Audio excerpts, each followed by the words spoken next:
Chapter 1. In the boundless expanse of the ocean, deep within the eastern sea, there lies a solitary island, cradled by the essence of heaven and earth, where the forces of creation intertwine. The air is thick with a rich aura of Yin and Yang, yet a subtle malevolence lurks, entwined within the mists. A young Taoist sits cross-legged on the cliff, surrounded by the symbols of the Great Way, enveloped by the dual energies of Yin and Yang. His breath surges, and the plain robe adorned with black patterns billows without wind, exuding an air of both ferocity and menace. Behind him, an immense Fashang looms, partially hidden yet ever-present, its colossal form encircling the island. It shimmers with golden light, its scaly armor formidable, and its fearsome head sports a singular horn, exhaling clouds and mist. Its golden eyes, eerie and enchanting, resemble two blazing suns suspended in the sky. This is a golden flood dragon, born of the intertwining energies of Yin and Yang. As the dragon's true form dissipates, the young Taoist opens his eyes, their authoritative yet otherworldly golden irises flickering with a hint of crimson. After a prolonged moment, clarity returns, and the tempestuous aura surrounding him calms into tranquility. The convergence of Yin and Yang is termed Yuan, while the transformation of Yin and Yang is known as Yi. Yuan Yi is his Taoist name. Suppressing the agitation stemming from his essence, Yuan Yi exhales slowly. The malevolence that is deeply intertwined with his very being cannot be entirely purged. It frequently disrupts his emotions, giving rise to uncontrollable rage. Not long ago, he had succumbed to this fury and slaughtered several members of the dragon clan who had come to provoke him. Indeed, the flesh was exquisite. The reputation of dragon meat is well-deserved. Of course, this also afforded him certain benefits. Specifically, the mixed energies of Yin and Yang, infused with malevolence, possess a far greater offensive power than their pure counterparts, wielding formidable destructive force. To think I have ended up in the primordial chaos. What a stroke of misfortune! Yuan Yi muses, his gaze piercing through the clouds as he looks beyond the island. It has only just dawned upon him that he has traversed into the world of the primordial chaos, becoming a primordial being, a flood dragon born of the energies of Yin and Yang. While lacking any extraordinary treasures or a guiding system, his inherent foundation is still commendable. Nurtured by heaven and earth, born from the essence, he ranks just below the primordial saints, outclassing billions of other beings. In fact, amidst the myriad of primordial beings, his essence can be deemed powerful, albeit tainted by the malevolent energies of the world, a troublesome predicament. However, upon clarifying his situation, Yuan Yi perceives an even greater dilemma, the calamity of slaughter awaiting him. Moreover, the dragon clan that had previously harassed him poses a lesser threat in comparison. After all, this is no longer an era dominated by the three clans. The dragon clan has indeed fallen from grace, their once great legacy now significantly diminished. Nevertheless, even so, it is not within Yuan Yi's capacity as a golden immortal to meddle with them. Thus, Yuan Yi resolves to flee, to escape this realm of the eastern sea as swiftly as possible. What truly troubles him, however, is the impending calamity ordained by fate, stemming from the future saint, the master of the Jiao, the celestial master Tainted. Mention of the Yin-Yang flood dragon may evoke unfamiliarity, but invoking another identity golden flood dragon, Scissors, certainly rings a bell. Indeed, that is the very corpse of his Yin-Yang flood dragon. According to legend, the celestial master Tainted, beyond the eastern sea, slayed the dual flood dragons, seizing their corpses and essence to forge the unparalleled golden flood dragon Scissors, which he later bestowed upon the three heavens fairies. These fairies, with their iron-head prowess, even wielded it against the saint of Taiching during the investiture of the god's truly formidable reputation. The mere thought of the golden flood dragon Scissors being his remains instills dread within Yuan Yi. How could he possibly evade such a slaughter? Fleeing? It seems futile. Seeking a patron? That appears plausible, yet it is far from certain. Currently, Taoist Hong Jun is delivering teachings at the Purple Cloud Palace, having concluded the second round. The primordial saints are all at the pinnacle of the Daoyuo golden immortal realm. especially since many matters have already been set in stone, such as the saint positions of the three pure ones. How many could possibly safeguard his existence, and on what grounds? Yuan Yi counts on his fingers, first considering Hong Jun, the most formidable figure in the primordial chaos. Regrettably, he lacks even the qualifications to enter the Purple Cloud Palace. How could he hope to secure any favor from such a lofty figure? Next, he considers the other future saints, and upon recounting, finds no sturdy ally to lean upon. Not to mention, these future saints have yet to establish their teachings. Even if they were to take disciples, would he even be allowed to seek a mentor? As for Nuwa, it is futile to even entertain the thought she does not establish teachings and thus does not accept disciples. Tai Ching is in a similar predicament, with no hope whatsoever. As for the primordial beginning of Yuqing, if feasible, Yuan Yi would indeed wish to align himself with this powerful figure. It is said that although Yuqing has many rules, he is protective of his own, making it advantageous to become one of his. Yet, with his body steeped in malevolent energy, would he even be allowed entry? Then there is the West, which seems to hold some potential, but as a mere golden immortal, the risk of perishing along the way is far more substantial. Here, deep within the Eastern Sea, traversing from east to west could take an eternity by then, the flowers would have wilted. Moreover, he is a flood dragon, a Yin-Yang flood dragon. At that, would he transition into the role of the joyous Buddha in the future? That may not be entirely out of the question. Continuing his contemplation, he realizes that in the short term, there are three major factions that could provide him some protection. However, upon further reflection, he discerns that the possibilities are slim and the consequences unpredictable. Firstly, the Witch clan may offer him some degree of safety, but would he dare to seek them out? That would be akin to delivering himself to his demise. Then there are the Celestial Court and the Heavenly Court of the Demon Clan, which will soon be established. Infiltrating as mere cannon fodder should not prove too difficult, yet the risk of a swift demise is even greater. What a disaster! After much deliberation, he finds himself with no viable path to survival. Is he truly fated to succumb to the fate of being slain and used as a treasure? He does no harm. Perhaps if he refrains from wrongdoing, Tantian would not come to slay him for his essence. Such lofty hopes are beyond Yuan Yi's expectations. The threads of causality are beyond his comprehension. Rising to adjust his robe, he transforms into a beam of radiant light, landing upon the shore. He begins deftly to slice the dragon meat for preparation, igniting his Taoist fire to commence grilling. Truly, dragon meat is delicious. He wonders if his own essence bears a similar flavor. Yuan Yi's thoughts whirl as he contemplates his path to survival. Although he has been adrift in this world for several millennia, he feels he has not yet truly lived. Despite being an immortal golden being, with an endless lifespan and no imminent end in sight, he now faces the specter of untimely death. How could he accept such a fate? I wish to live on, and if possible, I wish to live in comfort. This is the longing that now consumes Yuan Yi. But how can he extricate himself from the fate of being slain by the future Saint Tongtian? Confrontation? Such a notion has never crossed his mind. It is simply unfeasible. He lacks the capability, especially since Yuan Yi has come to realize a troubling truth. As an immortal golden being, he is utterly in the dark about how to progress in his cultivation. The path forward has become a perplexing enigma.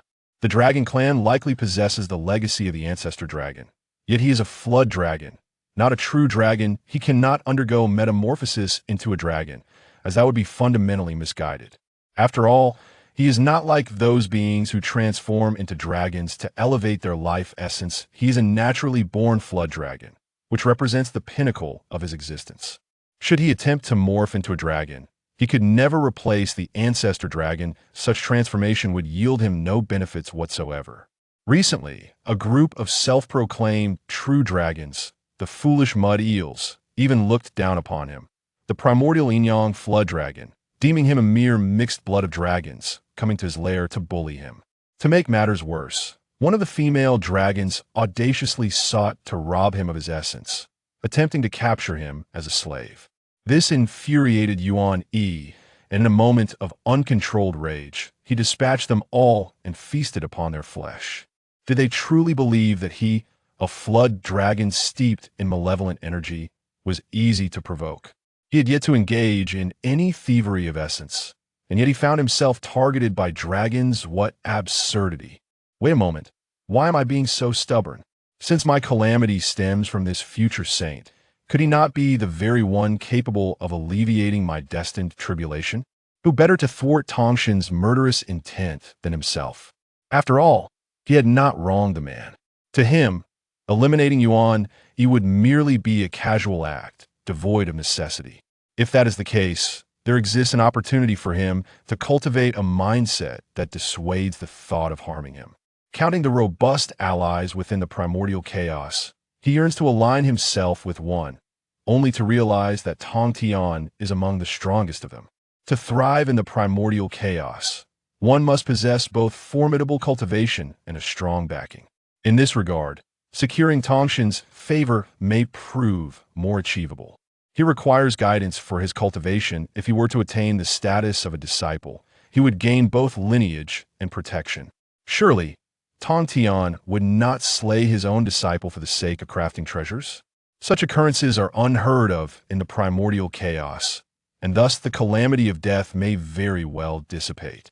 As for the subsequent investiture of the gods, could it become a new calamity for him? Yuan Yi cannot afford to ponder such matters extensively at this moment. He must first navigate the immediate crisis. At worst, should fortune not favor him, he could secure a position within the celestial court as a mere employee in opportunity to contend for something greater. Moreover, with a safety net already in place, what could be the harm? After all, he is not destined to perish. What if I get slaughtered the moment we meet? Yuan Yi, who had just risen to his feet, furrowed his brow momentarily before shaking it off. I can't dwell on such thoughts any longer. It'll take a gamble. If I win, I could revel in 100,000 years of freedom. As for losing, well, that's just how it goes. After all, this life was handed to me without cost, so why be timid? At the very least, I still have a chance to wager. With that, he excavated his birthplace thoroughly, packing up everything, and then transformed into a golden rainbow, swiftly departing. Yuan Yi did not possess any innate treasures or roots. He lacked the fortune for such blessings, which were privileges reserved for the truly divine. His most formidable asset at present was the mixed essence of the cosmic forces of Yin and Yang, infused with the malevolent energies of the world, which, if refined properly, held great promise for the future. He endeavored to amend certain old habits, though the results were less than satisfactory. Please bear with him. This is not a conspiracy theory. I am not adept at crafting intricate plots. The conceptualization of the storyline has always been a weakness. To mitigate some conspiracy theories, there are original modifications to certain settings, which may diverge slightly from traditional interpretations of the vast primordial universe. There is no need for concern regarding the logic of the worldview. Besides, the protagonist's involvement becomes more pronounced after the era of the witch and the demon. Although he had mentally prepared himself, the vastness of the primordial realm still far exceeded Yuan Yi's expectations. He had been traveling for several hundred years, yet had not yet escaped the confines of the Eastern Sea. As far as the eye could see, there was nothing but endless ocean, with no sight of the primordial land's boundaries. The only good news was that the Dragon Clan had not come after him after all. He had already made a clean getaway from his old lair. Born immortal, having attained the status of a golden immortal, and burdened with the innate energies of Yin and Yang, he was ensnared by the malevolent essence of the cosmos. He possessed ample time, as he was adapting to the temporal perspective of the primordial world, and amidst his travels, he also sought to explore the path of cultivation. Though uncertain of how to proceed on the road ahead, he had never ceased to delve into how to harness the foundational powers of his own realm. Strength was the absolute cornerstone of his existence. Lacking sufficient power compelled him to seek alternatives. Yuan Yi understood that his greatest asset was the primordial Yin and Yang energies tainted with malevolent essence. Thus, he focused his research predominantly in this area. These Yin and Yang energies excelled in offense, and Yuan Yi aimed to explore their combative potential to the fullest. In addition to his offensive techniques, Yuan Yi devoted considerable effort to the art of evasion. If he could win a fight, that would be ideal. If not, retreat was the only option. Legend had it that the art of Yin-Yang evasion was rarer than the 5 elements evasion technique. With his innate advantages, he sought to develop this skill further. Whether it was due to his lack of understanding or the inherent difficulty of cultivation, despite having made some progress in his evasion techniques, his speed had increased several-fold compared to the beginning, still had not managed to comprehend the true mysteries of evasion, which left him somewhat disheartened. Along the way, he also pondered whether he might stumble upon some treasures after all. Wasn't it said that the primordial realm was rich with riches? If fortune favored him, and he could acquire a few innate treasures, how delightful that would be. Yet, he was perhaps overly optimistic, lacking the status of a primordial divine being and having emerged into this world so late. The pursuit of treasures seemed to elude him. After several hundred years, he had yet to lay eyes on even a single strand of hair. At best, he had collected a handful of inconsequential items while he had gathered some decent celestial herbs and materials. None bore the title of innate. Especially since this eastern sea was not a land without a master. Within its depths resided the dragon clan, which had fallen from grace. However, a considerable number of primordial deities had since claimed this territory for themselves. According to the information Yuan Yi had gathered, it was speculated that a faction led by the male celestial known as Dongmu had taken control of this area, establishing themselves upon the renowned Three Immortals Island. Yuan Yi dared not approach even a fraction of it. From what he knew, Dongmu was the first to initiate significant events and also among the earliest to meet his demise. Even being captured to serve as cannon fodder was preferable to being seized by this faction, for dying too soon would mean missing out on the benefits. As for Yuan Yi's intended destination, it was naturally the Kunlun Sacred Mountain, where the third sermon at the Purple Cloud's palace had yet to commence, and the saints had not yet returned to their positions, with the 3 pure ones still residing in the eastern part of Kunlun. Whether he would achieve his desires remained uncertain, but he felt it necessary to try. His own malevolent essence was indeed a troublesome predicament. Despite being a being of innate origin, he had encountered several instances where others nearly mistook him for a vessel of merit. What a stroke of misfortune! This era was a stage for primordial deities, yet beings of innate origin like him were not few in number. Among these primordial beings, many had already birthed entire clans, which Yuan Yi had witnessed on an island. However, Yuan Yi was fairly certain that his strength was not considered weak among the primordial beings. Many of them had cultivation levels inferior to his own. As the divine rainbow shattered the heavens, it came to an abrupt halt in the sky, revealing a young man clad in a simple, unadorned robe. Yuan Yi, with his golden eyes, gazed into the distance. Furrowing his brow, that he sensed a formidable fluctuation of magical energy emanating from that direction, indicating that a battle of spells was underway. While Yuan Yi harbored a keen interest in witnessing such confrontations, he was not one to rush into every commotion. What truly piqued his curiosity was a vague intuition that suggested a connection to his own fate. He could not afford to dismiss this fleeting instinct. Could it be that fortune was finally smiling upon him, that a spiritual treasure had taken a liking to him? As he attuned himself to the distant energy waves, he speculated on the cultivation levels of the combatants. Soon enough, Yuan Yi resolved to investigate the situation, estimating that the practitioners there were all at the Taoist friend level, with no elders present to contend with. What if he stumbled upon a treasure? He had yet to witness the true form of an innate spiritual artifact. Concealing his own aura, Yuan Yi enveloped himself in the primordial yin-yang energies, stealthily making his way towards the source of the commotion. Before long, he arrived at the site of the magical duel, only to be met with profound disappointment. There seemed to be no innate spiritual treasures or roots to entice him. Hiding in the void, he observed the two sides engaged in battle, a dozen or so mountain-dwelling spirits who had transformed into innate Tao bodies, alongside a singular innate being radiating an aura of primal energy. To Yuan Yi's astonishment, the innate beings among them boasted cultivation levels nearing the golden immortal realm. With several genuine golden immortal beings present, it quickly dawned on him that these spirits must have received teachings from a great power, embarking on their cultivation journeys not merely through innate talent. Thus, these creatures had formidable backing, he mused. The target of their pursuit appeared rather peculiar, comprised of three amorphous entities, one fluffy white, one yellowish, and one greenish, all seemingly possessing the essence of true innate beings. The three strange forms darted about in a frantic escape, clearly in dire straits. Yuan Yi's gaze fell upon these three entities, and the vague sensation he had felt earlier seemed to be linked to them. They resembled cotton candy. Could consuming them enhance his cultivation? A fleeting flash of sanguine energy crossed his eyes, only to be swiftly suppressed, restoring his clarity. The thought of consumption had arisen purely out of instinct. If left unchecked, such impulses could lead to dire consequences. Regaining his composure, Yuan Yi began to speculate on the identity of the three cotton candy-like entities.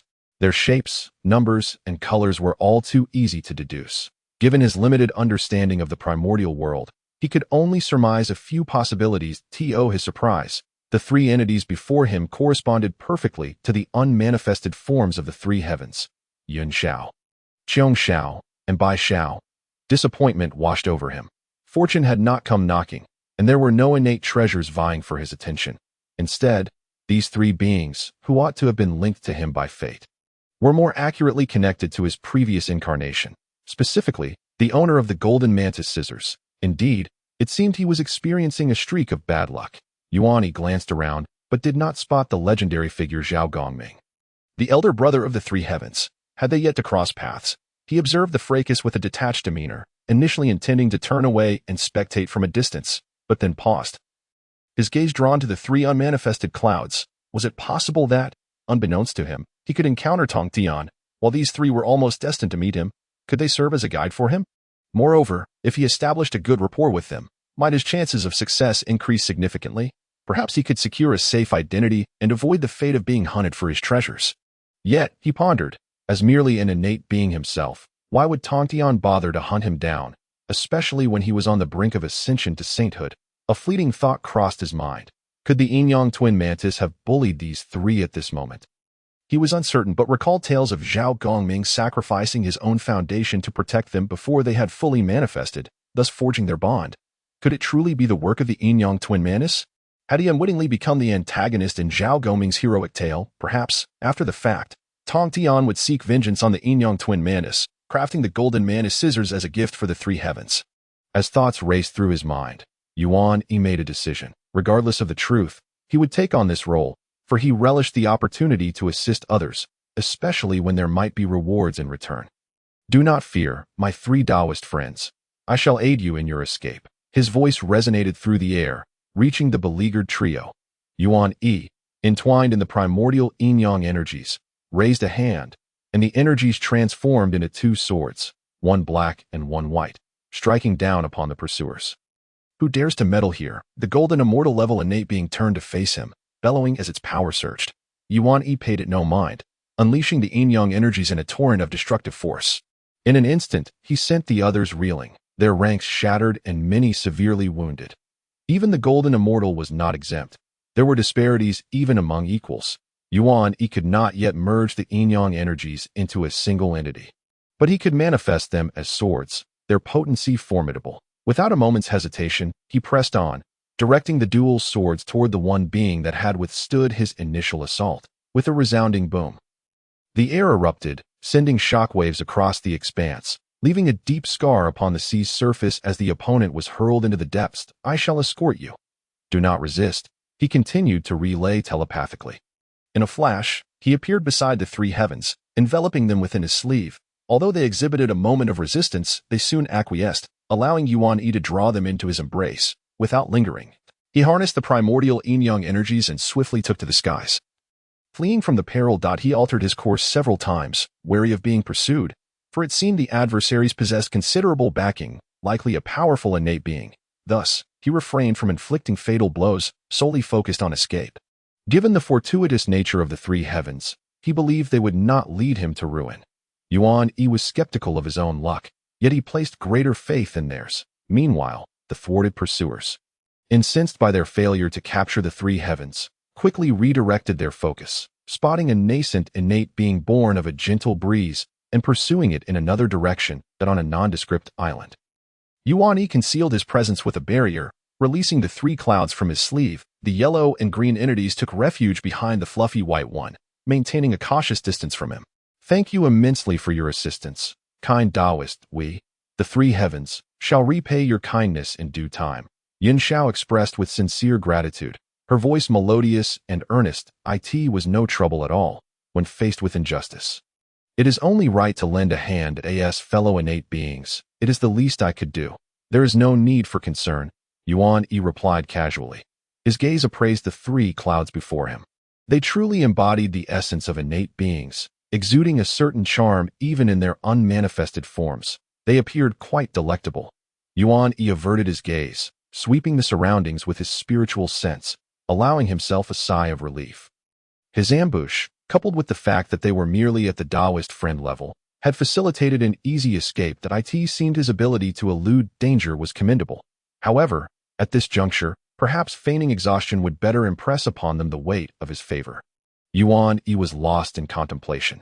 His current aspiration was simply to accompany the Jiao sisters and encounter the future sage Tong Tian, thereby securing an identity that would grant him the transmission of the great Tao and liberate him from the calamity that threatened his life. With the bond of gratitude established, it would become significantly easier to navigate their relationship. The classic trope of a hero rescuing a maiden is timeless and undeniably true. Seated upon Yuan Yi nibbled on the spiritual fruit he had gathered, savoring its delightful flavor. Meanwhile, three clouds of varying hues floated nearby. The white cloud was gentle and dignified, easy to engage with. Xiong Xiao, the quiet one, appeared serene, yet Yuan Yi couldn't shake the feeling that she harbored a somewhat cunning nature. The youngest sister, Bai Xiao, chattered incessantly, her words flowing freely, which allowed Yuan Yi to quickly grasp the situation at hand. These three sisters had already reached the realm of golden immortals. Otherwise, they would not have been able to escape from those pursuing them. However, they wished to achieve the most perfect state before manifesting into the world, which caused their transformation to be delayed. Unexpectedly, just as they approached the moment of transformation, their place of gestation was discovered, prompting a group of individuals to attempt to take them away, leading them to flee. From the words of the Jiao, it seemed their plight was not an isolated incident. All beings in this realm had been sought after, especially those like them, born of innate origins. They claimed to wish to impart their Tao teachings and share insights. Yet refusal was not an option. Their methods were extremely domineering.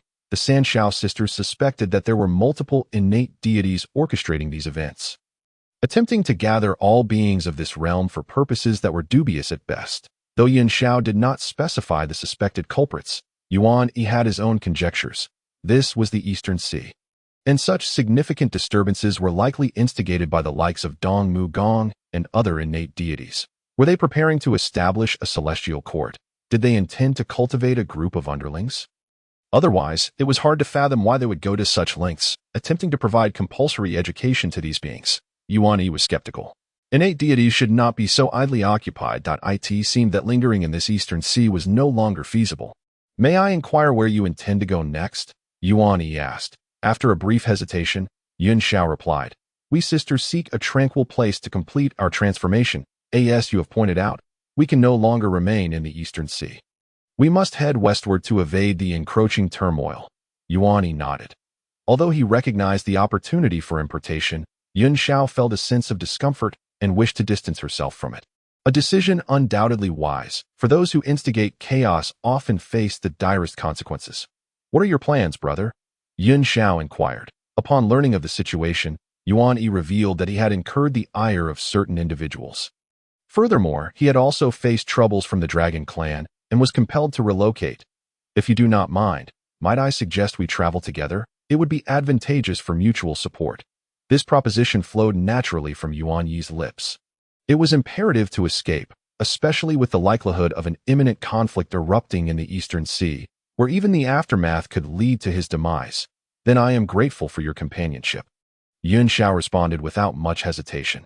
Yuan Yi was quite pleased with this outcome, feeling that he had taken a significant step closer to evading the calamity that threatened his life. By the way, have you encountered any other fellow practitioners? Yuan Yi inquired further, eager to confirm Zhao Gongming's whereabouts. However, the indirect inquiry only reaffirmed Yuan Yi's initial suspicion. The three sisters had yet to meet Zhao Gongming, this tempestuous figure. Nevertheless, he decided that having these three companions was sufficient. Who would have thought that while you appear formidable, you are, In fact, quite benevolent, remarked by Xiao as she fluttered around, seemingly assessing Yuan Yi with a light-hearted tone. Do I truly appear fearsome? Yuan Yi was not entirely pleased with such an assessment. He had endeavored to cultivate an approachable demeanor, striving to present his best self, only to be accused by this verdant sprite of not seeming like a good person. Indeed, the malevolent aura surrounding you is quite potent and intimidating. Yuan Yi found himself at a loss for words, frustration rising within him. His attempts to cultivate a friendly persona crumbled before this assessment. This aura is not born of malice. It is not of my choosing, but rather an unavoidable circumstance, he explained with resignation. The sisters erupted into melodic laughter, displaying a familiarity that felt almost innate. It was not until Yun Xiao called by Xiao away that Yuan Yi was granted a moment of peace. His exchange with the sisters not only enriched his understanding of the Eastern Sea's dynamics, but also yielded substantial insights into the cultivation of the great Tao. Was this the role of a Tao partner? Engaging in discourse could indeed affirm one's understanding and facilitate personal growth. And no wonder the practice of visiting friends to discuss Tao was so prevalent in the Hongguang realm. However, time was of the essence, and their conversation had been brief, hardly qualifying as a profound discussion of the Tao. If they were to engage in true discourse, the benefits would undoubtedly be greater. Yuan Yi felt a persistent anxiety regarding his slow progress in cultivation and the elusive path ahead. Despite his diligent efforts to comprehend the great Tao and accumulate his cultivation, he felt as though his advancement resembled that of a tortoise. Often stagnating. It was said that those innate deities were born with knowledge, emerging as great Luo, embodying the Tao from the moment of their birth. Truly enviable. Now that the Tao ancestor was imparting teachings and illuminating the path ahead, the sensation of knowing there was a way forward, yet being unable to perceive it, was quite disheartening. He lacked a guiding light to illuminate his path. Clearly, finding a reliable ally was essential. One needed guidance in the transmission of the Tao. For relying solely on oneself was akin to scaling the heavens. After all, he could not claim the qualifications or insight to forge a path through the great Tao. He was still at a foundational level, struggling to grasp the fundamentals. Fortunately, he was not alone in this predicament. All beings shared in this experience. Yuan Yi reclined on the, closing his eyes as a subtle rhythm of the Tao flowed around him. The primordial Yin and Yang energies enveloping his being as he entered a state of contemplation and cultivation. Not far away, the three colorful clouds mirrored his actions, their forms shifting, revealing glimpses of their innate Tao bodies rapidly taking shape. They were merely one step away from transformation. As beings born of the heavens and nurtured by the earth, their transformation was not a daunting task, even if they were not as exalted as the innate deities. The sounds of the Tao echoed melodiously, celestial music resonated harmoniously, and auspicious phenomena unfolded. Did his own transformation into existence once exhibit such grandeur? He mused, reflecting on his own emergence, which was also accompanied by a celestial aura, rich and vibrant, akin to the grand tales of monstrous beings manifesting. Yuan Yi recalled how, upon his own arrival, he was enveloped in a purple mist that stretched for 3,000 miles, an omen reminiscent of a great villain's debut in folklore. He had once thought that he had been cast as the antagonist, destined to become a formidable demon. Yet now he realized that he was indeed a person of virtue. The countenance of innate beings is shaped by their hearts. Apart from the malevolent aura surrounding him, his appearance was impeccable, so captivating that even the mother dragon might have coveted him. Indulging in pleasures and vices, he had only partaken in the former. One could hardly label him anything but a fine young man. Even with his aura of malevolence, he was a good dragon at heart, and surely, there could not be only one path leading to ruin. Yuan Yi reassured himself, noting that he had since adopted a predominantly vegetarian diet. How could he be a wicked dragon? He took another bite of the spiritual fruit in his hand, the crispness and flavor bringing him joy. His golden eyes narrowing in contentment. The phenomena surrounding their transformations did not last long. If the commotion grew too intense, even Yuan Yi would find it challenging to conceal his aura, likely attracting unwanted attention. Moreover, the nature of the San Xiao sisters' transformations was distinctly different from his own. They opted to entirely embody their innate Tao bodies, which appeared human in Yuan Yi's eyes, whereas he chose to retain his original form as a Yin-Yang dragon while reshaping his innate Tao body.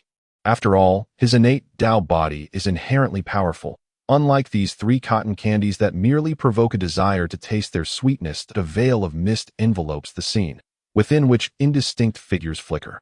Their presence altering the very atmosphere as the fog dissipates. 3 silhouettes emerge, the 3 cotton candies having vanished. Yuan Yi's gaze brightens momentarily, only to be followed by a silent curse within. The cursed demonic aura has influenced his thoughts, leading him to perceive these 3 beauties in a rather appetizing light. In every conceivable sense, as beings born of primal essence, they naturally embody the purity intrinsic to their kind, thus manifesting in forms that cannot possibly be deemed unattractive. Their exquisite appearances require no elaboration, especially as the trio, bearing a resemblance to one another, stand together, each enhancing the other's beauty. He begins to understand why so many are eager to join the as disciples. With the celestial allure and demeanor of the 3 Xiaos, it is only reasonable that those of similar renown are not far behind. Among the 4 external and 4 internal sects, there are as many as 6 female disciples. Who wouldn't wish to be part of such an enticing realm?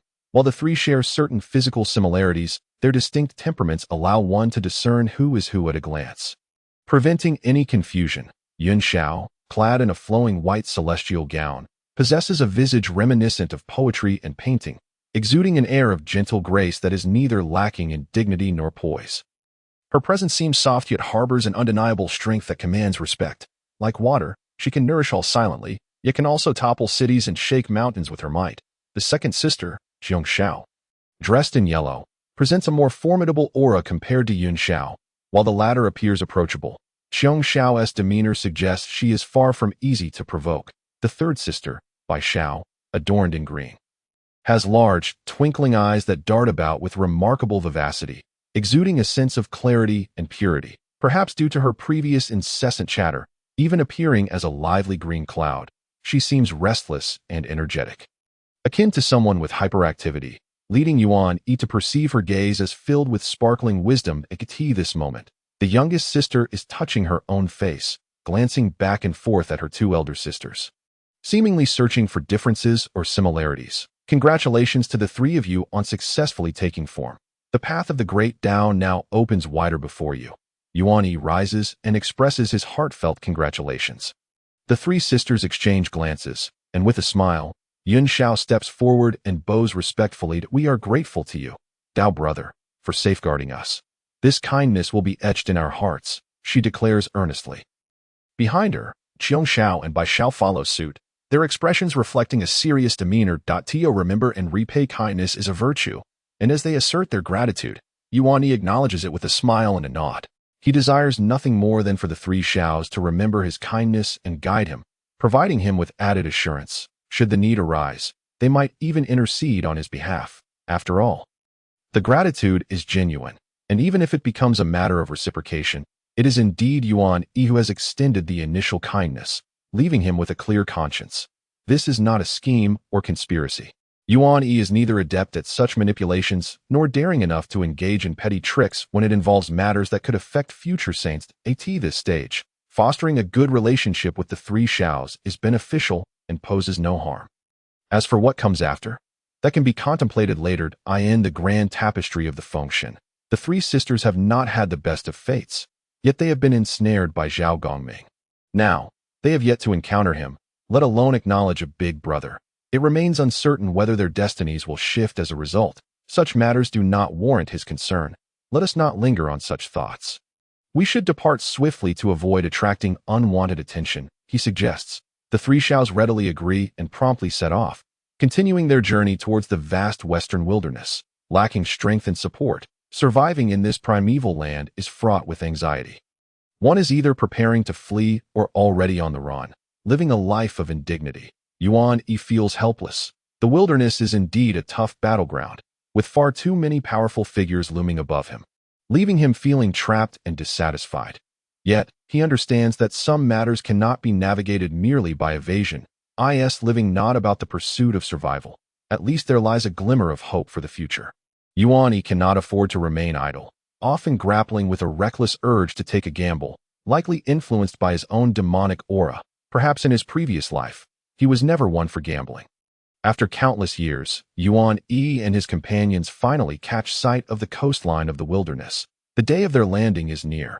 Reflecting on the fact that their journey from the Eastern Sea has consumed nearly 20,000 years, his emotions become quite complex. The vastness of this wilderness is indeed overwhelming and inconvenient. Furthermore, time here holds little value. He wonders how long it will take to reach Kunlun. Will it be 1 yuan meeting or 10? Yuan Yi begins to doubt whether he can even make it there. Throughout the journey, he simply follows along. For the path is not one he determines. He firmly believes that the chance of the three Xiaos encountering Tongtian is far greater than his own. He shall simply ride on their fortune, as his presence may inadvertently lead them astray, resulting in unnecessary detours. Speaking of fortune, Yuan Yi has come to a realization. It is not that he lacks fortune. Rather, the current wilderness is impoverished, devoid of any innate treasures or roots for them to gather. Perhaps after enduring the plunder by the three clans and the primordial deities, the resources have been thoroughly divided, leaving them with nothing. This batch of primordial beings, though not lacking in quality and not born too late, simply falls short, neither exceptional nor early enough, rendering any contention futile. They can only rely on the elder generations to occasionally bestow some resources upon them. In truth, Yuan Yi is relatively fortunate. He possesses the innate dual energies of Yin and Yang, tainted by demonic aura, capable of being refined into formidable offensive capabilities, given their comparable levels of cultivation. The three Xiaos are not his match. His slow progress in cultivation is a perplexing dilemma. He is uncertain how best to practice. While he can accumulate magical power, the pace is excruciatingly slow. However, when it comes to comprehending the Great Tao, it reminds him of the moment he attempted to study advanced mathematics. He can see it but cannot grasp it. The Great Tao does not deceive. It will not yield to mere pretense of ignorance, and his self-study efficiency is appallingly low. Yuan Yi even questions whether his cultivation level has stagnated altogether, showing no signs of growth. Of course, while his cultivation may not have advanced significantly, his strength has indeed improved. His understanding and application of his cultivation have become markedly more profound. Yuan Yi plays absent-mindedly with the innate dual energies of Yin and Yang swirling around his fingertips. Gazing at the sky in a daze, Qiong Shao and Bai Shao sit at a distance. Bai Shao, as always, chatters incessantly, seemingly engaged in a lively conversation with Qiong Shao, having traveled together for a considerable time. They have grown quite familiar with one another, their bond deepening. However, Yuan Yi maintains a sense of propriety. He does not wish to be driven by demonic influences. The nature of dragons is indeed peculiar. But Yuan Yi is not a dragon. He is a Jiao. Well, it seems being a Jiao is not much better. Yuan Yi's rationality has not plummeted into despair. He desires to maintain a good relationship with the three Xiaos. Yet deep within, he is reluctant to forge overly intimate connections, finding them too troublesome. He is still young and does not wish to bury himself in the grave of Jiao life too soon. The path of Yin and Yang is vast and profound. How could one become fixated on a mere fragment? Yuan Yi continually suppresses the surging impulses within his essence, which is a dual torment of body and mind, yet also a form of tempering. Yuan Yi realizes that this struggle allows him to sense his own growing strength, even amidst the inexorable demonic aura within him. It is as though another version of himself is in constant battle with him, serving as a whetstone for his growth. This is likely not an illusion. His Tao body and primordial spirit are indeed becoming increasingly formidable. After wrestling with himself for so long, he remains himself. As if he has embarked on his own path, Yuan Yi retrieves 3 spiritual fruits, reserving the largest for himself while tossing the other 2 to the sisters nearby. They do not particularly enjoy them, and offering them the larger fruit would be wasteful. Thriftiness is indeed a virtue. Yuan Yi, shall we trade? Bai Shao, enveloped in green, approaches with a playful glint in her eyes, her expression cheerful. Yuan Yi glances sideways at her, raising the fruit to take a bite. All right, let us trade. Though these spiritual fruits are not innate roots, they are imbued with pure celestial energy, while their effects may not be substantial for them. The flavor is delightful, satisfying Yuan Yi's cravings and helping to suppress other negative impulses. Bai Shao eyes the fruit in Yuan Yi's hand, now marked with bite marks, and pouts as she takes a bite of her own. Her cheeks puffed up, her words muffled. Fine, let us trade. Yuan Yi turned his head away, refusing to look at her any longer. A fairy, indeed. How disdainful, drooling all over the place. Who would want to eat that? How ungrateful. It was I who picked the spirit fruit, and my elder sister even insisted that I give you the largest one. Yet you always hand me the smallest. Bi Shao glared at the person feigning ignorance. You're the smallest, so of course you should eat the smallest. You never liked eating. Yuan Yi replied without turning back. Who says that? I do. Suffering is a blessing. This is to help you accumulate more fortune. By the way, has Yin Xiao returned? After this nonsensical banter, Yuan Yi swiftly changed the subject. He was well aware of Bai Zhao's temperament. She was merely too idle, coming over to stir up trouble. Not genuinely seeking a spirit fruit. Yin Xiao had gone ahead to scout the path and had been gone for some time. Just as they were speaking, a rainbow light burst through the sky. As it drew nearer, the light dissipated, revealing a graceful woman clad in white, none other than the returning Yin Xiao. She brought back some news that piqued Yuan Yi's interest. Not far from them, a powerful being was delivering teachings. To be called powerful must mean they were an innate divine being, a presence at the deluo level. Who could it be? Could it be one of the legendary figures known by name? Regardless of whether it was the one he hoped for, the opportunity to hear the teachings was not to be missed. If he continued to self-study, he would surely be left behind by those of similar stature. The three sisters were all inclined to attend the teachings, their hearts filled with trepidation and uncertainty as they faced the unknown path ahead. What do you think, Dao brother? Yin Xiao inquired, her gaze directed at Yuan Yi. Very well. Yuan Yi replied earnestly without hesitation. Speaking in such a manner seemed to elevate the conversation, lending it a more refined tone, more in line with the essence of cultivation. Unfortunately, beauty arises from distance.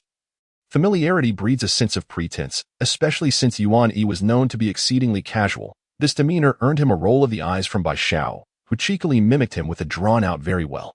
The corner of Yuan Yi's eye twitched. He felt an urge to strike her. Yin Xiao, please rein in your sister. She's becoming too mischievous, almost like a playful shrimp.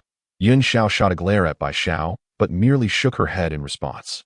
What Yuan Yi did not realize was that in Yin Xiao's eyes, he was the restless one, while his influence had made his sister more carefree.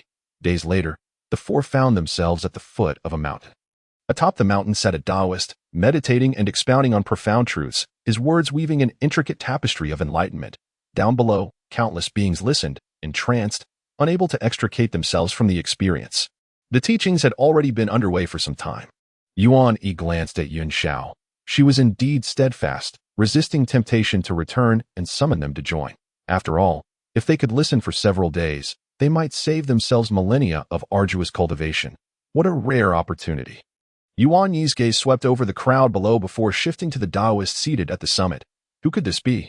The Taoist appeared youthful, golden light radiating from his head in 5 colors. Clad in an 8-trigram robe, with a peculiar bull resting beside him, seemingly an innate being itself. It bore a resemblance, yet upon a closer look, he remained uncertain. Yuan Yi's gaze passed over the 3 sisters. Regardless of the identity of the Taoist, he would simply follow their lead. That he chose not to speak further, trusting that fate would guide the 3 sisters, and he would await the outcome, seeing the 3 sisters sit down to listen. Yuan Yi followed suit. Soon, he cast aside all distracting thoughts. This was his first genuine experience of listening to a teaching. To him, it felt as though a long dark chamber had suddenly been illuminated by a flickering candle. In that moment, he grasped the essence of enlightenment, the sensation akin to a refreshing rain shower clearing the fog of confusion. He understood, feeling invigorated and at peace, a sense of joy emanating from his very core. Utterly enjoyable. The innate energies of Yin and Yang flowed and danced about him, continuously transforming, manifesting wondrous phenomena, cascading down like runes of the Tao. A spectral golden dragon flickered in and out of sight. And at that moment, his aura surged, eclipsing the effects of millennia of cultivation within mere moments. It was as though he had finally discovered an outlet for his pent-up energy for the first time. Yuan Yi clearly sensed his own growth and strength. Time in cultivation is timeless. He felt no significant passage of time. Yet when he regained his senses, he realized that 3,000 years had passed, and his cultivation had firmly stabilized in the mid-stage of the golden immortal realm. The teachings had concluded, leaving him with a lingering desire for more. Nonetheless, Yuan Yi understood that the opportunity to elevate his realm through a single session of teachings would not come by easily in the future. His accumulation had been sufficient. He had merely been hindered by his uncertainty regarding the path ahead, requiring just a single insight to break through and solidify his cultivation in such a short span. Yuan Yi opened his eyes, only to be momentarily taken aback, his body stiffening. Before him, not far away, sat the innate divine being delivering the teachings, gazing directly at him. Many listeners had already left, and the 3 sisters who had come with him now stood beside the Taoist. Yun Xiao subtly nodded towards him. Bai Xiao smiled from behind, while Qiong Xiao remained expressionless, offering no hints. Though Yuan Yi had his suspicions from the outset, he still felt a wave of shock wash over him. Was the world truly this serendipitous? The first powerful being they encountered while seeking teachings was destined to be that future transcendent sage. They had only just disembarked from the Eastern Sea. And though they were uncertain how far they were from Kunlun, they had encountered this being so swiftly. Moreover, judging by the demeanor of the three sisters, it seemed they had already cultivated a rapport with the Taoist even before he had regained consciousness. Must they be so hasty? I am struggling to keep pace with your rhythm. Have I truly been lost in enlightenment for too long? Yuan Yi felt a twinge of anxiety. This was a moment that could determine his fate. Now that he had crossed this threshold, it seemed unlikely he would meet the fate of being slain for refining treasures. Given the current circumstances, hope appeared to be on the horizon, since the being was waiting here. Coupled with the intentions of the three sisters, Yuan Yi surmised that they had truly remembered his kindness and wished to bring him along. The innate energies of Yin and Yang manifested. His being steeped in the malevolent energies of the world, yet he strove to maintain his essence, resisting the influence of such malevolence, and did not lose sight of his true path. That you've done well. The Taoist remarked casually. His eyes were calm, yet seemed to pierce through all facades, reflecting the truth. Under his gaze, nothing could hide. Yuan Yi felt a surge of nervousness. Would he be able to conceal his abnormalities? Fortunately, nothing untoward occurred, allowing him to breathe a sigh of relief. In a flurry, Yuan Yi stood up, intending to pay his respects, for receiving the teachings was indeed a tremendous favor. However, the Taoist continued with a smile. I am Qing Tong Tian. These three wish to apprentice under me, and there is indeed a connection between us. However, they say you have helped them and wish to stand together. As he spoke, he gestured towards the three sisters. Yuan Yi felt a moment of emotion. The implication of Tong Tian's words was that he was inclined to accept the three sisters as disciples. During such a moment, to speak of standing together, was he not afraid of provoking the Taoist's ire and losing the fortune that lay within his grasp? Such a decision could lead to a far worse outcome, especially when dealing with a powerful being of unpredictable temperament. The current opportunity was indeed extraordinary. There had been so many listeners before them who wouldn't wish to become a disciple, yet the outcome had been clear. None had received acceptance. After all, at this point, Tong Tian was not yet a saint, nor had he established a sect. The timing had not yet arrived. To recognize benefits without forgetting loyalty, especially when faced with such pivotal interests, made Yuan Yi feel a twinge of guilt. He was acutely aware that his own motives were never so simple. It would not be an exaggeration to say he was seeking to repay a debt of gratitude, while the other party was far more sincere. I have calculated. You indeed share a connection with me, though the nature of this connection is somewhat peculiar. Allow me to ask you, what do you seek in the Tao? His words were not harsh, seeming ordinary, yet they penetrated the deepest recesses of Yuan Yi's heart, bearing an overwhelming sense of authority, as if he were being asked to reflect on his own intentions. What do I seek in the Tao? What do I truly desire? As a younger generation, I simply wish to find a glimmer of hope amidst the vast tides of this primordial world, to secure my existence and purpose. After a moment of silence, Yuan Yi responded earnestly, meeting the Taoist's scrutinizing gaze head-on. Tong Tian merely observed him, saying nothing, as he made a gesture with his hand. Furrowing his brow, seeking a glimmer of hope, Tong Tian lowered his hand and glanced at Yuan Yi once more, nodding slightly. Very well. From what I see, your aspiration aligns with our connection. Thus, do you wish to become my disciple? Yuan Yi's heart leapt with joy. Had he just navigated through his mortal peril? Though this would undoubtedly draw him into the tumultuous web of fate in the future. Yet, at least the current predicament has dissipated, allowing one to relish in the tranquility of prolonged years. The disciple is deeply grateful at this juncture. What choice remains but to acquiesce? There exists neither the possibility nor the inclination to refuse. In the vast primordial chaos, finding a sturdy support is no easy feat, and merely encountering it demands immense fortune. The heavens of the primordial world soar high, while the earth sprawls wide. A mere golden immortal is as inconsequential as a speck of dust. The act of apprenticeship is rather straightforward, devoid of excessive complications. It is not merely about being a named disciple, but about genuinely being taken under one's wing. It was only then that Yuan Yi realized the three heavens had yet to take their vows. Following closely behind him to do so, that he had anticipated addressing them as senior sisters, only to discover they were junior sisters, which left Yuan Yi feeling somewhat perplexed. He felt fortunate for having bet on the right choice. Yet the disparity in sincerity rendered him mute, unable to revel in his aspirations being fulfilled. Please, you may express your gratitude, but a modest reciprocation would suffice. There is truly no need to go to such lengths. Lest I feel ashamed. Was it merely their recent emergence that rendered them so naive and easily deceived? Yuan Yi then pondered another matter. Where was Jiao Gongming, his elder brother? It seemed that his position as the outer sect's eldest senior brother had vanished. Could it be that he had unwittingly usurped what rightfully belonged to him? After some contemplation, Yuan Yi dismissed this notion, for he was acutely aware of his own disposition in no matter the circumstances. He could never tread the same path as Jiao Gongming. The words zealous and righteous did not suit him at all. He was not adept in social interactions, with his introverted and meticulous nature. How could he possibly emulate someone like Jiao Gongming? It was even more improbable that he would engage in brawls on behalf of others. My journey of exploration has spanned some years. With the third sermon at Zixiao Palace approaching, it is fitting for me to return to the dojo for a gathering with my two elder brothers. You may accompany me back to Kunlun Mountain for your cultivation. The Taoist Tongtian, seated upon the Kuei Nyo, cast his gaze eastward, beyond which lay the domain of the primordial sacred beings such as the Eastern Wood Duke. That area had been designated as their dojo, and it would be inappropriate to trespass without invitation. Disciple obeys. Yuan Yi, along with the three heavens and Kuei Nyo, formed a quintet of primordial beings. Yuan Yi harbored a curiosity about how Kuei Nyo had become Tongtian's steed. Given Tongtian's cultivation level, Kuei Nyo hardly seemed capable of fulfilling the role of a mount. Moreover, Tongtian was merely one among the primordial sacred beings, albeit at the pinnacle of that echelon. The forthcoming third sermon at Zixiao Palace was poised to instigate significant changes. Additionally, Yuan Yi had heard Tongtian mention that prior to their arrival, others had already followed him to the dojo, even beings he had personally enlightened. Who could they be? Yuan Yi had an inkling. It was likely the Taoist duo Bao. Perhaps even the Holy Mother of Golden Spirit, and possibly a being named Wu Dang, while Gui Ling was probably the youngest and had yet to make an appearance. Among them, the one he knew the least about was that Wu Dang Holy Mother.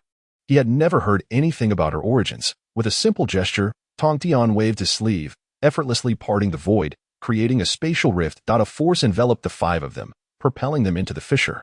Traversing the vastness of space, the distance covered in a single step surpassed what they could achieve in millennia of flight. Yuan Yi found himself unable to discern Tongtian's cultivation level, uncertain if he had reached the realm of the great Luo Golden Immortal or had stepped into the quasi-saint stage. Regardless, as a mere golden immortal, he could not comprehend such formidable power. With the sword above him vanished, Yuan Yi felt an immense lightness, his mood buoyant. Upon returning, he planned to indulge in several millennia of restful slumber. As for the concept of sealing the gods, it felt too distant. Overthinking only served to exhaust him. Life, after all, would unfold as it would, and once he regained his composure, he could make further plans. Lacking sufficient cultivation, any discourse was futile. Is cultivation merely a matter of human relationships? No.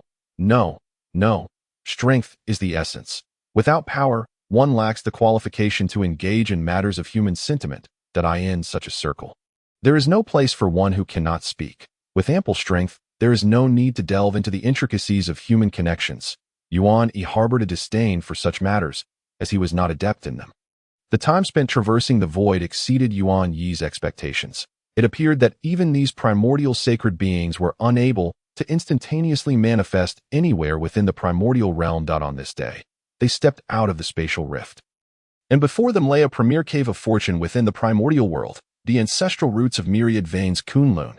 The dojo of the three pure ones was to the east of Kunlun, while to the west resided the dojo of another primordial sacred being, the foremost among female immortals. The grandeur of Kunlun was awe-inspiring, and witnessing this divine mountain of the primordial world left Yuan Yi at a loss for words. The overwhelming pressure and the ancient, vast aura sent shivers through his soul. The potent essence of creation enveloped him, igniting a fervent yearning. It felt as though the echoes of the Tao resonated in his ears. The traces of the Tao boundless, elucidating the grand principles of existence. This was the epitome of a cultivation sanctuary, contrasting sharply with the desolate and impoverished locales he had previously encountered. When Yuan Yi turned his gaze backward, words eluded him further, for there, standing tall against the horizon, was an extraordinary sight. the foremost divine mountain of the primordial realm, Buzhou Mountain, the pillar of heaven. That place was the very heart of the primordial world. Kunlun Mountain lay to the west of Buzhou Mountain, with the eastern and western demarcations extending beyond Kunlun at present. Buzhou Mountain reigned supreme, with Kunlun Mountain in its shadow, once capable of rivaling Kunlun. The western Mount Meru had been obliterated in a past conflagration, leaving the western territories in a state of ruin, the spiritual veins irreparably damaged, and creation utterly devastated, reduced to barrenness, in a reaction akin to Yuan Yi's. The three heavens and Kuei Nyo stood transfixed, gazing at Kunlun, momentarily lost in reverie. Tongdian smiled beside them, patiently awaiting their return to awareness. Before long, Tongdian led them into the realm of Kunlun Mountains. Upon truly setting foot upon this land, the pure and rich essence of the primordial realm was supremely comforting. At the foot of Kunlun, Tongdian gestured towards the undulating mountains below. You shall first seek a cave dwelling here to rest. I will return to impart the profound mysteries of the Tao to you later. With that, he vanished without a trace. Disciple respectfully bids farewell to the master as Tongtian's figure disappeared. For individuals, and one bovine remained in place. The steed Kuei Nyo was not taken directly to the main peak of Kunlun, but was left behind. This area could already be considered the heart of Kunlun, yet the main peak ahead was clearly the dojo of the three pure ones. At this moment, a divine rainbow pierced the sky, revealing its true form as it approached. A plump Taoist, somewhat resembling a mischievous figure, emerged. I am Duo Bao, your senior brother. The master has instructed me to guide you around this area and help you acclimate to the environment. With a dust whisk in hand, he performed a gesture of reverence, speaking with a cheerful demeanor. Upon seeing him, Yuan Yi almost immediately recognized his identity, the foremost disciple of Tongtian, the future master of the Jie Jiao. Duo Bao Taoist. Among the disciples, this one held a somewhat unique status, enjoying the utmost trust of the sage Tongtian, even to the extent of wielding the four swords of Jinxian and managing the myriad affairs of the household. He stands as the undeniable foremost figure. In the legend of Fengshan, he even withstood the formidable blow of the Saint of Opening, Guang Chengzi, emerging unscathed from the mighty Tianyin. This is indeed quite remarkable. Yuan Yi and his companions exchanged pleasantries, introducing themselves and engaging in courteous banter. Although this individual appeared somewhat lecherous and possessed a hint of humor, he was surprisingly approachable. Prior to Yuan Yi and his companions, three others had already gathered around Tongtian, all enlightened beings, namely the Taoist Du Bao, along with Jin Ling and Wu Dang.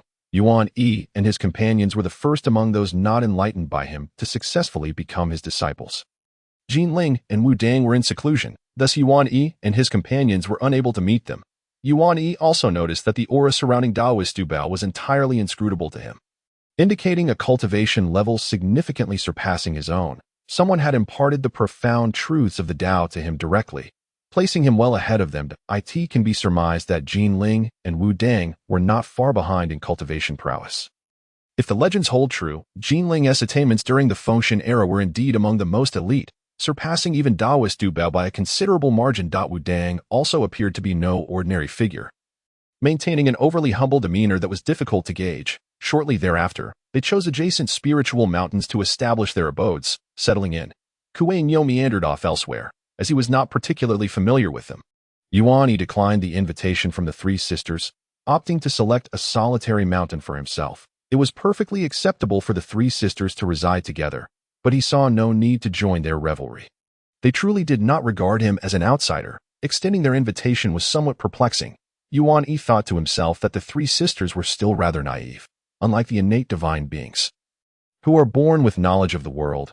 Pure innate beings remain blissfully unaware of the complexities and treacheries of human nature, exhibiting an excessive innocence. The establishment of an abode was not overly challenging.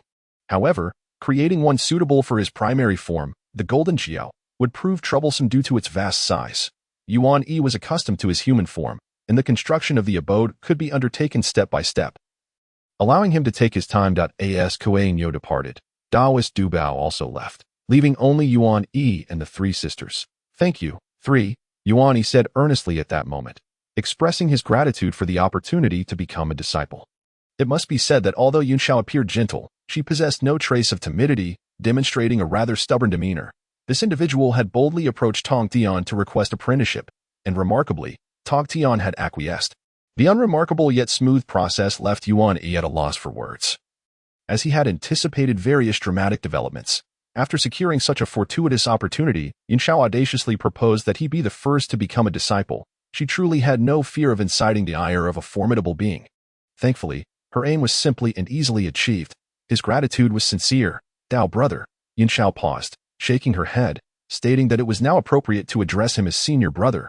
Senior brother assisted us sisters in our escape that day. Such kindness would be remiss to treat with formality. Do you perhaps disdain our meager cultivation and lowly path, unwilling to associate with us? Indeed, and the fact that the teacher is willing to accept you indicates that you were destined to enter the fold. What is there to thank? Bi Xiao chimed in. Xiong Xiao nodded in agreement, her stance clear. Yuan Yi, too, felt no need for pretense. Such formalities implied distance. Although he was not particularly fond of close relationships, he was not devoid of humanity. Junior sister, let us hear you call him senior brother. Noticing Bi Xiao fidgeting, the weight on Yuan Yi's heart began to dissipate, and he felt a hint of playful humor. The green-clad woman behind Yin Xiao paused, her lively eyes darting about, before she lazily called out, Senior brother, you should have been the last to enter. It is only right to call us senior sisters, someone murmured at the end. Yuan Yi pretended not to hear, for it was they who insisted he be called senior brother. This sentiment he would certainly accept. After a brief exchange of simple pleasantries, Yuan Yi settled upon the spiritual mountain he had chosen. Scouting for a suitable location to establish his abode, the three sisters departed, preparing to create their own dwelling on a nearby mountain. The depths of Kunlun Mountain, deemed a land of fortune, are indeed treasures, leaving little room for selection. Beyond the famed Mount Buzhou, this first divine mountain of the Hongwang realm is certainly not undeserved of its reputation. Yuan Yi once again experienced the valueless nature of time within the Hongwang. Especially for those formidable beings, Tong Tian instructed them to settle in first, promising to return shortly to impart his teachings. However, upon their next encounter, it had already been several millennia. The youthful Taoist casually sat in the void, expounding on the profound mysteries of the Tao and demonstrating divine techniques. Yuan Yi, the three sisters, and Taoist Du Bao listened intently, immersed in the realm of the Daoat present. Yuan Yi had gained a general understanding of the current state of affairs in the world. The struggle among the three clans had become a matter of history. The conflict between the demon ancestor and the immortal ancestor had reached its conclusion, and the heavenly Tao had emerged. The third lecture at the Zixiao Palace was not far off. Furthermore, following the second lecture at the Zixiao Palace, the fabled gourd vine on Mount Buzhou had been completely divided amongst the three pure ones, each taking their share. Beyond that, after the decline of the three clans, the iron-headed children of the Witch clan had taken residence to the south of Mount Buzhou, while the foundations of the Heavenly Court and the Immortal Court were beginning to take shape. Representing the two largest innate divine factions in the current Hongwang, albeit not yet fully established. As Tong Tian concluded his teachings, he turned his gaze towards them. If you have any questions, feel free to ask. No sooner had the words left his lips than someone stood to inquire. Yuan Yi glanced at the individual rising, recognizing it to be none other than Yun Xiao, who had been seated beside him. Yun Xiao's questioning persisted for quite some time, as her inquiries were numerous, often delving into intricate nuances, particularly bold in her approach. Yuan Yi perceived her as a diligent spokesperson, as her questions effectively addressed the lingering uncertainties that plagued them. Once Yun Xiao concluded her queries, others seemed to have little left to ask. Do you have any further questions? At this moment, Yuan Yi also stood, as he still had uncertainties. The teacher mentioned the matters of merit and karmic obstacles. The disciple finds himself perplexed and seeks clarification. Yuan Yi bowed respectfully, speaking earnestly. Since Taoist Du Bao referred to him as teacher, Yuan Yi and his companions certainly would not act differently, especially since he found the title of teacher more fitting.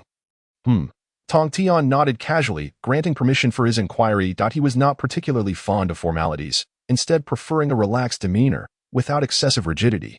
When the teacher spoke of merit, he included the term heavenly Tao, as far as the disciple is aware. The heavenly Tao only revived at the conclusion of the war among the three clans. Prior to that, was merit associated with the great Tao. Upon hearing this, Tong Tian looked at Yuan Yi with a peculiar expression, causing a sense of unease to stir within him.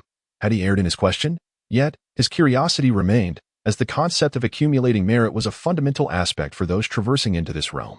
According to the rumors Yuan Yi had heard, Merit was divided into heavenly Tao merit and great Tao merit, the latter appearing to hold a higher status than the former did. Of course, Yuan Yi also sought to glean insights regarding the relationship between the great Tao and the heavenly Tao from Tongtian, in an attempt to deduce the essence of the heavenly Tao and even the Tao ancestor. After all, the heavenly Tao and Tao ancestor Hongjun had practically become the permanent antagonists of the Honghuang world. The ultimate schemers behind various misfortunes. It was widely believed that any malevolence was undoubtedly orchestrated by Hongjun. Yuan Yi could not ascertain this for certain. He needed to gather more knowledge to form a judgment. Why do you believe the great Tao could possess the notion of merit? Tongtian inquired. Yuan Yi was momentarily taken aback, questioning the implication of this statement. Why wouldn't the great Tao encompass the concept of merit? Your understanding of the great Tao is flawed. What constitutes the great Tao? Tongtian shook his head and continued. The great Tao is supreme, impartial, and vast. All things are the Tao, all affairs are the Tao. Everything is encompassed within the Tao. Everything you comprehend, everything you perceive, exists within the great Tao, which embraces all. Yuan Yi, allow me to ask you, what is the prerequisite for the emergence of merit and karmic obstacles? Yuan Yi furrowed his brows in contemplation, pondering the prerequisite for the emergence of merit and karmic obstacles. Before he could respond, Tongtian proceeded to elucidate. The prerequisite is the distinction between good and evil, the differentiation of right and wrong. Only then can merit and karmic obstacles manifest. Yuan Yi contemplated for a moment and realized that indeed, merits are rewards while karmic obstacles serve as punishments, necessitating a clear distinction between good and evil. Yet, from what standpoint are these notions of virtue and vice, right and wrong, evaluated? Your understanding of the Great Way is rather narrow, constrained by biases that suggest it would take a stance in differentiating good from evil, which is a grave misunderstanding. The Great Way is profoundly impartial, devoid of both joy and malice. It encompasses all. Your perceptions of good and evil, of right and wrong, all reside within the Great Way. In the essence of the Great Way, there exists no distinction between virtue and vice, nor right and wrong. All is part of the way. Hence, how can there be merits and karmic obstacles? To discern good from evil through a biased lens is not the Great Way. It is merely the way of heaven. Upon hearing this, Tongtian revealed a hint of wistfulness. You have not witnessed the primordial chaos before the revival of heavenly law, making it difficult to comprehend the utter disorder of that world. In that era, for the weaker beings, survival was a distant hope. The strong seized all without a care. Although now, while standards of the way still prevail, and the law of the jungle persists, the strong have become more cautious, having restrained themselves significantly, no longer daring to commit heinous acts indiscriminately, for the heavens are watching, and the heavenly way is orderly. Valuing life, Yuan Yi listened to Tongtian recount the past chaos. His doubts deepened. It seemed to diverge from what he had known. Was there truly no such thing as the merits of the Great Way? Then, what exactly is the heavenly law? Moreover, from Tongtian's words, it appeared that the Great Way lacks a stance while the heavenly law possesses one. But what stance could that be? Does the heavenly law possess consciousness? Yuan Yi harbored no doubts regarding Tongtian's words. His teacher had no need to deceive them. As for the possibility of his teacher being misled, Yuan Yi deemed it improbable. These primordial beings were survivors from that era, inherently knowledgeable, their consciousness likely awakening prior to the revival of heavenly law. It is conceivable that even Tao ancestor Hongjun could not deceive them. However, Yuan Yi refrained from further inquiries, recognizing that his current cultivation was insufficient for such matters. Additionally, what more could he ask? It would only make him appear peculiar. Unlike Yun Shao and the others, who saw nothing amiss about the situation, his own doubts stemmed from the influence of conspiracy theories he had heard, casting suspicion upon the heavenly law and Tao ancestor Hongjun. Heavily biased by preconceived notions, this was a form of subconscious prejudice, often leading one's perspective astray from the truth. Yuan Yi scrutinized himself, reminding himself to refrain from jumping to conclusions. He had thought he possessed profound knowledge of the primordial chaos. Yet in reality, his understanding was exceedingly superficial. His so-called insights could not possibly compare to those who had lived through countless epochs, whether in terms of cognitive height or the breadth of vision. He was vastly outmatched. Who in the current primordial realm could surpass these primordial beings in age? One must not underestimate them. Most importantly, he must not overestimate himself. Otherwise, why would he seek guidance from them? This in itself highlighted the issue. A shift in mindset was essential at this juncture. Yuan Yi pondered the relationship between the heavenly law and Tao ancestor as the third lecture at Zixiao Palace approached. If what he believed was accurate, the positions of the 6 saints should have already been determined, and Yuan Yi wondered if these saintly positions were truly traps. Nevertheless, he decided not to dwell on it. Recognizing he lacked the qualifications to voice an opinion on the matter, his ignorance regarding the heavenly law and the Tao ancestor Hong Jun, whom he had yet to meet, was profound. Ti was the primordial beings. Like his teacher Tong Tian, who possessed a deeper understanding of the Great Way and the cosmos, thus capable of making sound judgments, only by standing at a higher vantage point could one perceive more and see more clearly. Cultivation was what he urgently needed at present. Having received the transmission of teachings, they were now on the path of cultivation, and with ample time at their disposal, their progress was assured. As his cultivation advanced, Yuan Yi sensed a diminishing influence of the malevolent energy that had tainted his essence, which was a positive development, for he did not wish to be swayed by such negativity.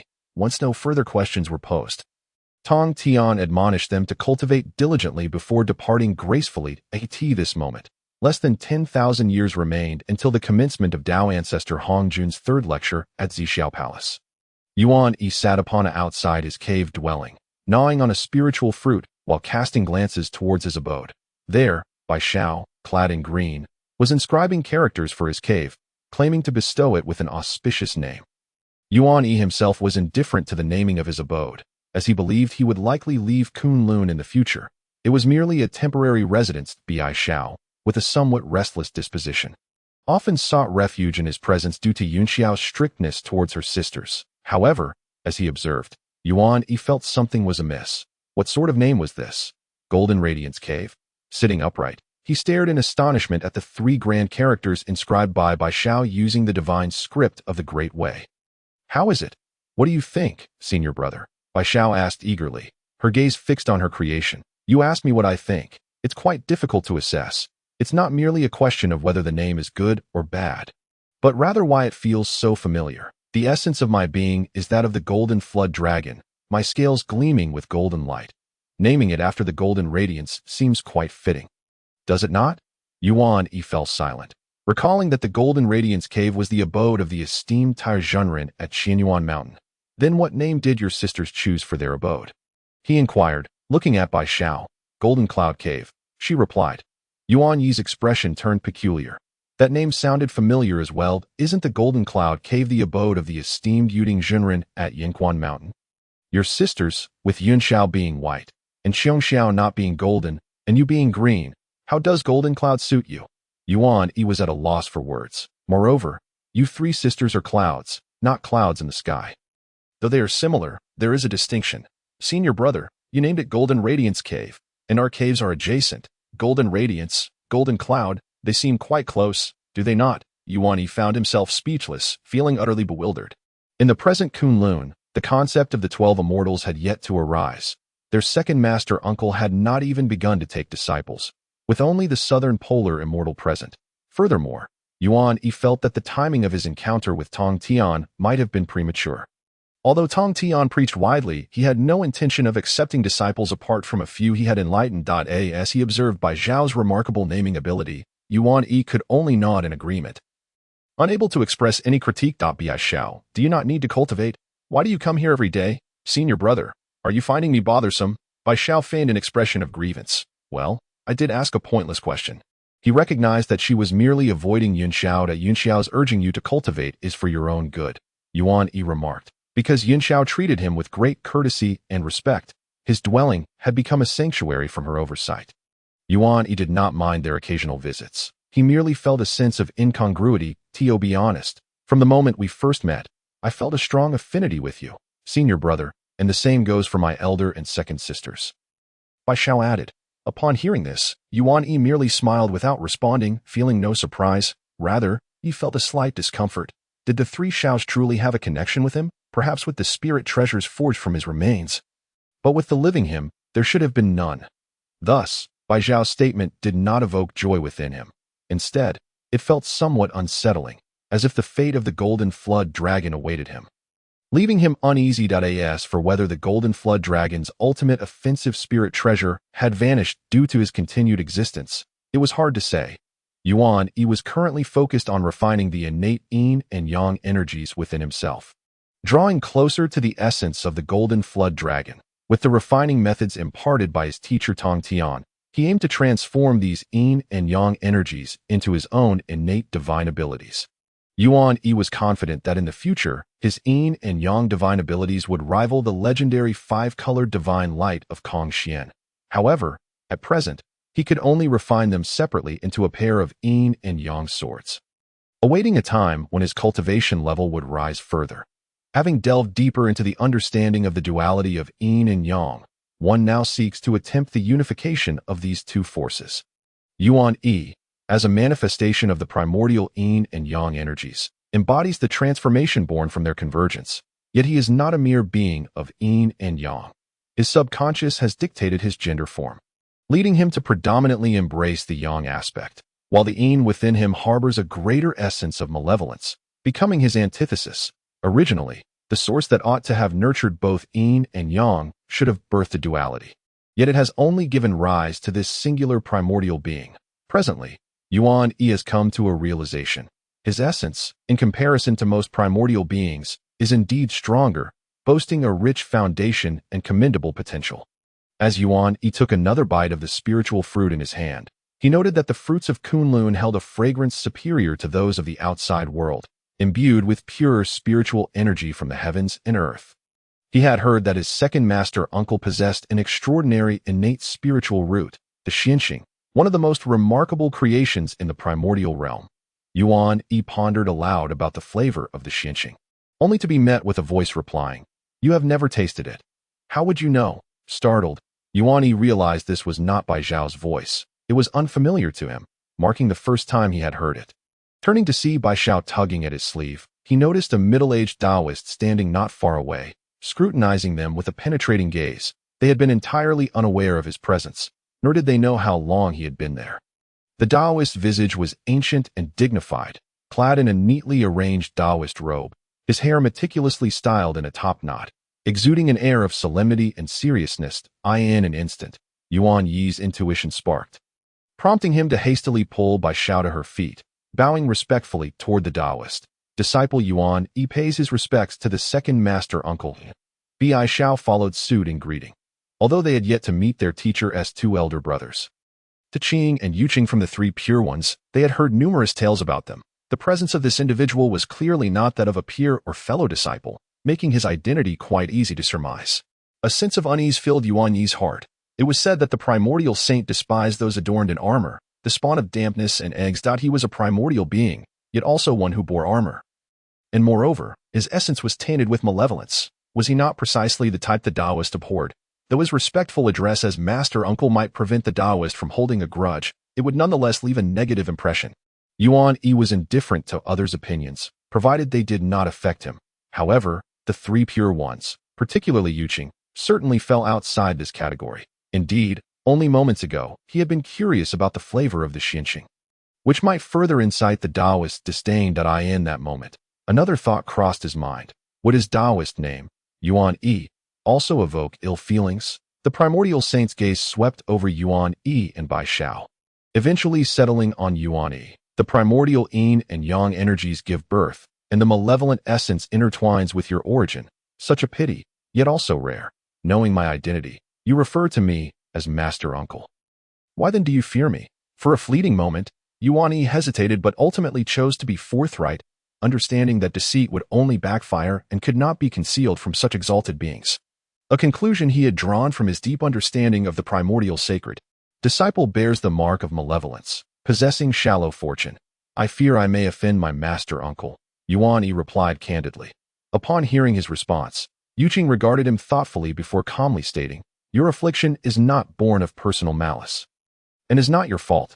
This much I can discern. Acknowledging one's shallow fortune is of great value. Those who seek without self-awareness are foolish and laughable. Those who fall despite knowing are pitiable and tragic. You are neither. This is commendable.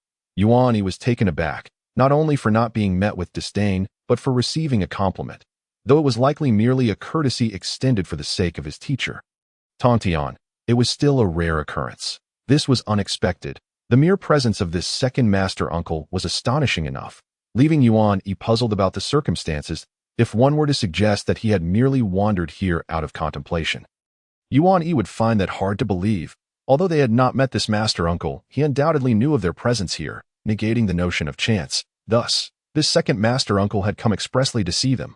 Yet Yuan Yi could not fathom the reason for such a visit, especially since he had come alone rather than alongside his teacher.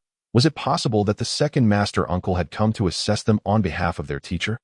Yuan Yi dared not dwell on such thoughts. It was a fortunate occurrence to be treated with respect and avoid provoking distaste. If he were to voice his true feelings, he would prefer to be inconspicuous, the kind that draws no attention. Presently, he had not committed many transgressions, having only recently emerged into the world and dispatched a few dragon kin who were already burdened with karma. Merely surviving without being cleansed of it was a testament to their deep-rooted nature. Thus not a significant matter. Pleased with Yuan Yi's respectful demeanor, the primordial saint offered a few additional insights. Your teacher is adept at imparting skills yet lacks in conveying the Tao. I observe your efforts to restrain the influence of malevolence upon you. This is commendable. However, you must discern between your true self and the influence of malevolence. If you cannot unravel this distinction, it will be difficult to enter the realm of Tai and behold your singular true self. The Tao may be flawed. What you restrain, whether it is malevolence or your own inherent evil, if you cannot clarify this and merely suppress or indulge, it may lead to your own downfall. Disciple expresses gratitude for Master Uncle's guidance. As for the flavor of the Xinxing, allow me to answer that as well. The primordial saint nodded, a hint of amusement in his tone. With that, two celestial fruits soared toward Yuan Yi and Bai Xiao, their rich primordial energy and profound essence of Daoic law enveloping them. The fruits of the innate spiritual roots. They exchanged glances. Yuan Yi's astonishment deepening while Bai Xiao's eyes sparkled with joy. They had no intention of refusing such a rare gift. It would be disrespectful to decline a present from their elder, as doing so would signify a lack of regard. After bestowing the Xinxing, the primordial saint departed, vanishing from sight. Yuan Yi caressed the celestial fruit in his hand, sensing the profound essence of the Tao within. Was this second master uncle truly so amiable? Moreover, his generosity was beyond what Yuan Yi had anticipated, contrasting sharply with his prior impressions. Perhaps it was due to the harmonious relations among the three pure ones. Treating them as kin, he pondered when he might meet the elder master uncle, yearning for guidance from such a prominent figure in the pursuit of the Tao of Yin and Yang, especially since he was undoubtedly among the pinnacle of practitioners in this realm. However, such thoughts were merely wishful. It was uncertain whether the elder master uncle would even offer counsel, let alone grant a meeting. According to Duobao, the elder master uncle was the most elusive of the three pure ones, seldom venturing forth. What are you doing? Yuan Yi glanced at Bai Xiao, raising an eyebrow as he noted her gaze flitting between her hand and the celestial fruit in his grasp. Just comparing sizes, Yuan Yi retorted inwardly, thinking, you look at mine, but I won't trade with you unless yours is larger. He chose to ignore her. Bai Xiao, however, did not linger long, scampering back with glee to share that her two elder sisters had also received the gifts from the second master uncle. Once Bai Xiao departed, Yuan Yi surveyed the three Daoic runes inscribed upon his cave dwelling, shaking his head before entering, preparing for seclusion.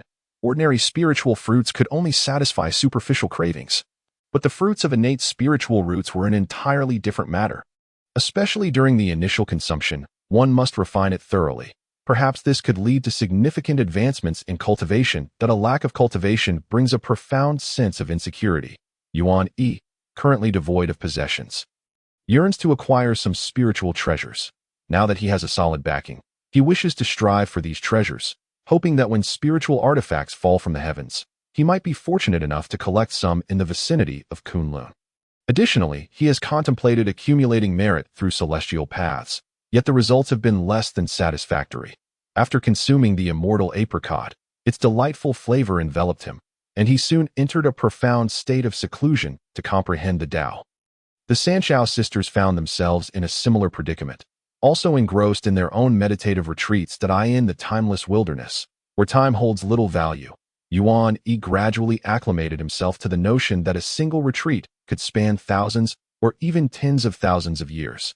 Before the commencement of the third sermon at Zixiao Palace, their master, Tongtian, visited them once to impart teachings before departing Kunlun for Zixiao Palace to listen to the discourse. having refined more than half of the immortal apricot. Yuan Yi experienced considerable growth in his cultivation that he estimated that upon completely refining the immortal apricot, he could potentially reach the late stage of golden immortal, thus elevating himself by a small realm.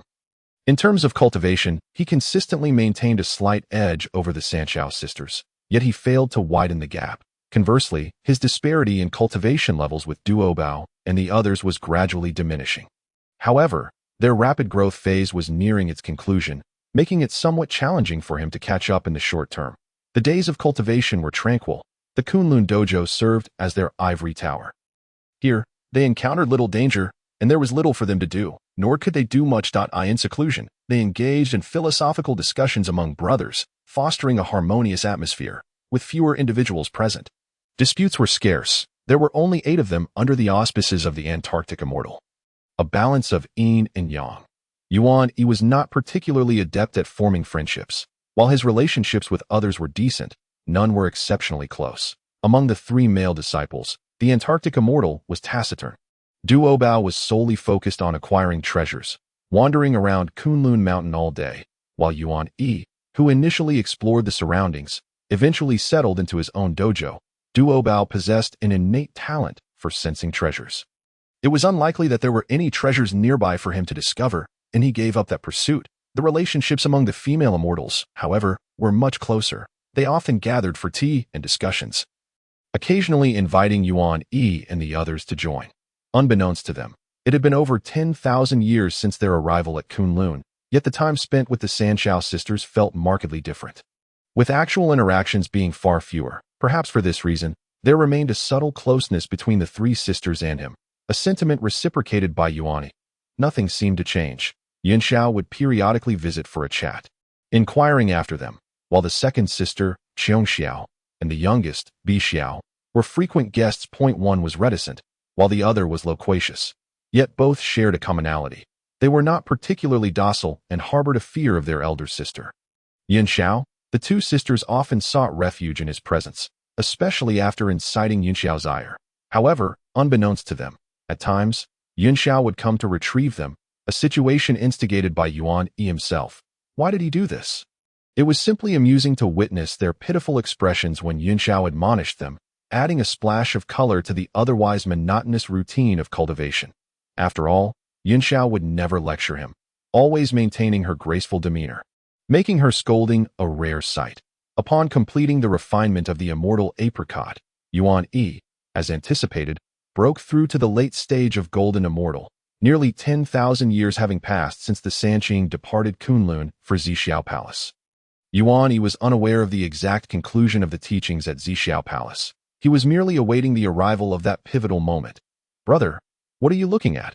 I am watching to see if treasures will fall from the sky. Brother, have you lost your wits in your cultivation? How could treasures fall from the heavens? Yuan Yi turned to the 2 sisters who had approached, their expressions not particularly cheerful. What's wrong? Have you done something to anger Yin Xiao again? Do share.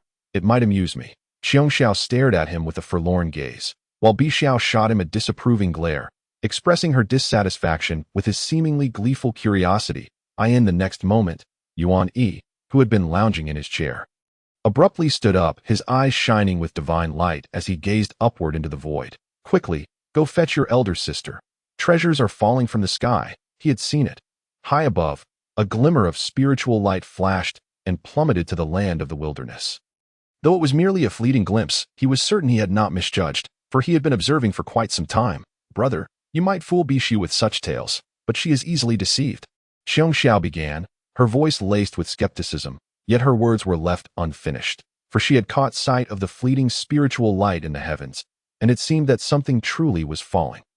Bishu, already irked by her second sister's words, had no time for rebuttal as Qiong Xiao seized her hand and headed towards the Golden Cloud Cave to find their elder sister, Yin Xiao. Yuan Yi also vanished from sight. Seeking to test his luck. Of course, he limited his search to the vicinity of Kunlun Mountain. Venturing too far would be perilous. They had no ability to genuinely contend for opportunities. They could only rely on their backing to collect the chances that fell at their doorstep. Once beyond this domain, their influence would wane considerably. However, as long as they remained within this territory, others would have to take the prestige of the Sanqing into account. the Sanqing themselves were among the pinnacle of primordial beings. Now that the third sermon had concluded, their status may have become even more transcendent, and it was unlikely that anyone would brazenly intrude upon their domain in Kunlun to seize treasures. This opportunity, if pursued, might allow Yuan Yi to shed his identity as a nameless wanderer. Kunlun was vast, being one of the most supreme sanctuaries in the wilderness. Surely, a few treasures must have fallen here. Yuan Yi waited patiently. Or perhaps one might say he stood guard for treasures. For over a century, he witnessed the light of spiritual artifacts streaking across the void, pursued by mighty beings. Yet he saw nothing descend into Kunlun. Yuan Yi was oblivious to how much of Hongjuan's collection remained after the treasures had been parceled out among the primordial beings. He only knew this. If he failed to procure anything this time, he would have to wait for the ancient elders to unveil their spiritual treasures, as opportunities to acquire artifacts would become scarce. Primordial items were governed by fate and were not easily obtained. Some primordial beings were even destitute, lacking a single suitable spiritual treasure. Perhaps when their master, Tongtian, formally established his teachings, he would bestow upon his disciples a few spiritual treasures, but who would ever turn down an abundance of such artifacts? Moreover, it was said that the method of severing the three corpses as passed down by the Dao ancestor required primordial spiritual treasures. Whether this method would benefit Yuan Yi remained uncertain, but it was prudent to prepare and leave oneself an escape route. He did not possess the fortune of casually drawing upon Pangu's bloodline, and where his path would lead in the future remained a mystery if he found himself at a dead end. Severing the three corpses might not be an unviable option. Yuan Yi possessed no certainty that he would inevitably attain sanctification or ascend to the realm of Honyuan. Yawning, Yuan Yi's gaze remained fixed upon the heavens. His golden pupils momentarily vacant, in the next instant. A spark ignited within those golden eyes, and a joyous expression illuminated his face. He leaped into the air, stepping onto the void. Opportunities are reserved for those who are prepared. Diligent individuals are never forsaken. Hasn't that moment arrived? Yuan Yi focused intently on the distance, where a flash of spiritual light pierced the void, suddenly appearing and soaring towards Kunlun, employing his keen vision. He discerned that within that divine light was a, like object, exuding an extraordinary aura. What treasure is this? Yuan Yi transformed into a radiant beam, racing towards it. Yet, almost immediately, he froze in place, witnessing a hand emerge from the void. Seizing the treasure into its grasp, the artifact struggled and trembled but was swiftly subdued, falling silent. Unable to enter Kunlun, a figure materialized, holding a spiritual lantern, examining the captured treasure with a smile. After stowing the, like artifact into his sleeve, the figure turned to glance at Yuan Yi, sizing him up before departing. Watching the opportunity slip away, Yuan Yi could not help but feel a pang of frustration. Yet what could he do? Who was this Taoist with the and the spiritual lantern? Yuan Yi shook his head, choosing to cast aside his thoughts, for the more he pondered, the more vexed he became. This place was indeed unfortunate. So he decided to relocate. Shortly thereafter, Yuan Yi finally beheld a second flash of spiritual light traverse the void, descending within Kunlun. Without hesitation, he rushed over, discovering a white jade crown that radiated the essence of the five elements. Although its aura did not rival that of the ruler he had encountered previously, it was nonetheless a genuine, innate spiritual treasure. Besides Yuan Yi, other ethereal beings within Kunlun also pursued it, having sensed the heavenly treasure that had descended. However, this innate spiritual treasure was not easily grasped. Those beings could not catch up or impede its flight. Yuan Yi, revealing his cultivation at the late stage of the Golden Immortal, was unapologetic in his intentions. An unclaimed object was fair game. Considering that these were the spirits of Kunlun, Yuan Yi refrained from attacking them outright, focusing solely on seizing the treasure. Those who dared to strike at him were swiftly sent flying with a mere flick of his hand. Though he spared their lives, behind him, the manifestation of the golden flood dragon loomed, stretching across 1,000 miles with a fearsome presence, entwined in the dual energies of Yin and Yang, exuding a terrifying pressure that subdued many. Yuan Yi summoned the energies of Yin and Yang to suppress the spiritual light, striving to capture it. Yet the treasure fled with astonishing speed, and despite his repeated attempts, he was unable to lock onto its essence. It seemed to possess an innate ability to conceal its aura, blending seamlessly with the five elements, leaving him only the option of pursuing it visually. Yuan Yi chased the fleeing light, weaving through Kunlun. even fully manifesting the golden flood dragon to maximize his speed and avoid being outpaced. After considerable effort, he finally managed to seize the elusive light, employing his Yin and Yang energies to suppress it with all his might. Exhausting tremendous effort to bring it under control, shouldn't spiritual treasures come willingly to their seekers? Why must he forcefully wrestle for it? Yuan Yi sighed, grateful that his forceful method proved effective, that it seemed his malevolent aura was not favored by the innate spiritual treasure, which appeared to disdain him. As he held the newly acquired treasure, the powers of the laws descended from his hands, and the innate energies of Yin and Yang flowed, revealing the small white jade crown. Identified as the crown of common dust, a middle-grade innate spiritual treasure, this treasure, of which Yuan Yi had never before heard, leaned towards defensive capabilities. It possessed the ability to obscure one's aura, making it difficult for others to lock onto with their consciousness, thereby clouding their perception. Furthermore, once activated, it could summon the powers of the 5 elements to protect its bearer, merging with the void and drawing strength from the cosmos. As Yuan Yi toyed with the crown of common dust, he found himself somewhat satisfied, as it represented a tangible gain. In truth, he lacked defensive artifacts. Although his golden-scaled attire offered some protection, it could not match the reliability of a true defensive spiritual treasure, especially given his insufficient cultivation.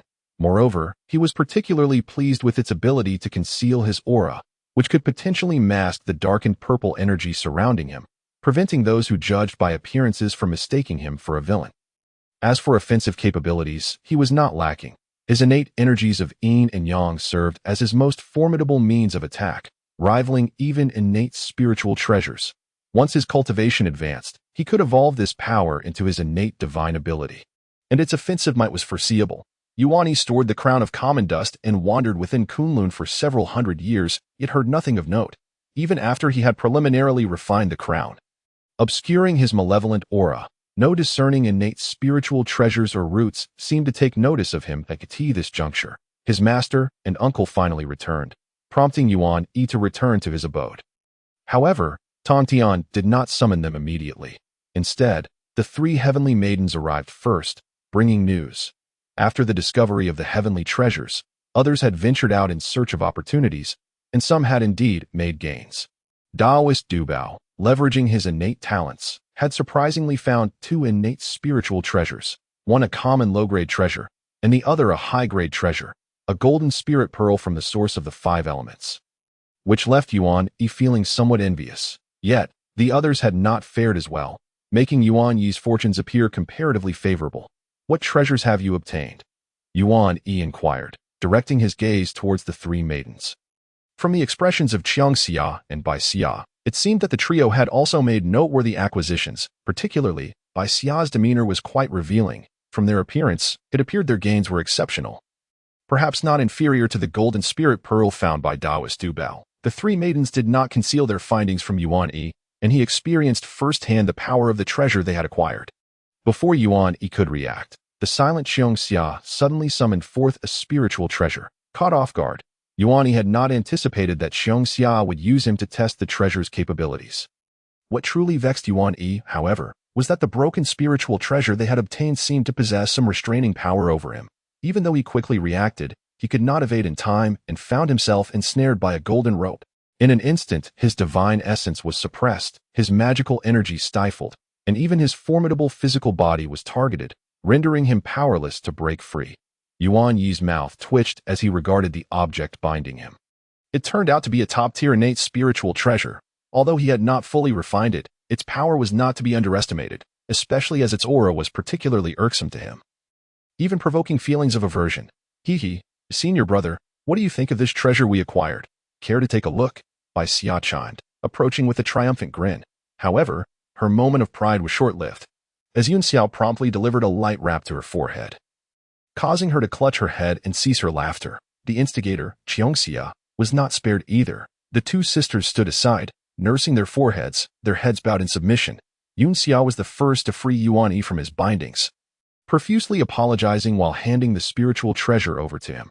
Yuan Yi shot a glare at Qiangxia and her sister before examining their treasure. What was this? A dragon binding rope. It did not appear to be a weapon of offense. However, its capacity to bind was formidable, with a significant restraining force. This item is called the dragon binding rope, and we three sisters fortuitously acquired it. My younger sister acted thoughtlessly. Senior brother, please do not hold it against her. I will ensure she is properly instructed, Yin-Xia explained. Upon hearing this, the two sisters wore stiff expressions, casting furtive glances at Yuan Yi, seemingly pleading for his leniency on their behalf as the victim. Yuan Yi responded with a bemused smile, feigning ignorance of their intentions, and then chose to ignore them. How could they dare to use him as a test subject? As Yuan Yi rummaged through his memory, he recalled the name dragon binding rope. He had heard it before, and anything with a name he recognized was unlikely to be an ordinary object. He was astonished that it turned out to be a top-tier innate spiritual treasure. Indeed, one should not compare individuals. Yet, when reflecting, it seemed impossible to do so. The three sisters shared a bond, their fortunes intertwined, while he stood alone. That if he were to be honest, Yuan Yi felt his luck was not lacking. Having encountered two innate spiritual treasures, however, the malevolent aura surrounding him slightly diminished his fortunes, causing him to miss out. What perplexed Yuan Yi was why the dragon binding rope would possess a targeting effect against him. Was this reasonable? He was a Yin-Yang flood dragon, an innate being, not a member of the dragon clan. While the world referred to him as a flood dragon, viewing it as a phase in the transformation into a true dragon. He belonged to a lower tier of that lineage. He was a distinct species. Ordinary flood dragons were hybrids, yet he was a pure flood dragon. Why would this broken treasure mistake him for a dragon and target him? Yuan Yi felt deeply aggrieved. It was no wonder that Xiongxia, with her lack of decorum, would choose him to test the treasure. Why would the items acquired by the three maidens specifically target him? However, upon reconsideration, it did not seem entirely detrimental. With the three maidens in possession of the binding treasure, it was better than it falling into the hands of others. Despite the playful antics, the likelihood of the three maidens genuinely using it against him was low, which significantly reduced the risks associated with the dragon binding rope. Moreover, it seemed that this treasure was originally theirs. Even in the absence of their own identities, they have procured this item, which cannot be considered a direct affront. Sanxiao, in her candidness, left Yuan Yi with no choice but to abandon any pretense. He raised his hand to tap the jade crown that bound his hair, causing the Chongqing crown to emit the luminous essence of the five elements. With the flow of five energies circulating and nurturing his being, thus manifesting profound mysteries, the interplay of the five elements in Yin-Yang is itself a grand principle replete with similarities. To delve into the traces of truth therein would greatly benefit Yuan Yi's cultivation.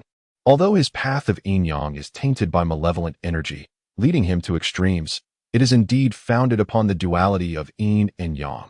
Gazing at Sanxiao, Yuan Yi pondered a pressing question.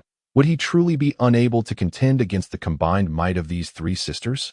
It seemed unlikely. His cultivation realm surpassed theirs, and the innate Yin-Yang energies accompanying him were certainly advantageous. Moreover, when the three of them banded together, they could easily summon Yun Xiao to discipline the two younger ones without him needing to lift a finger.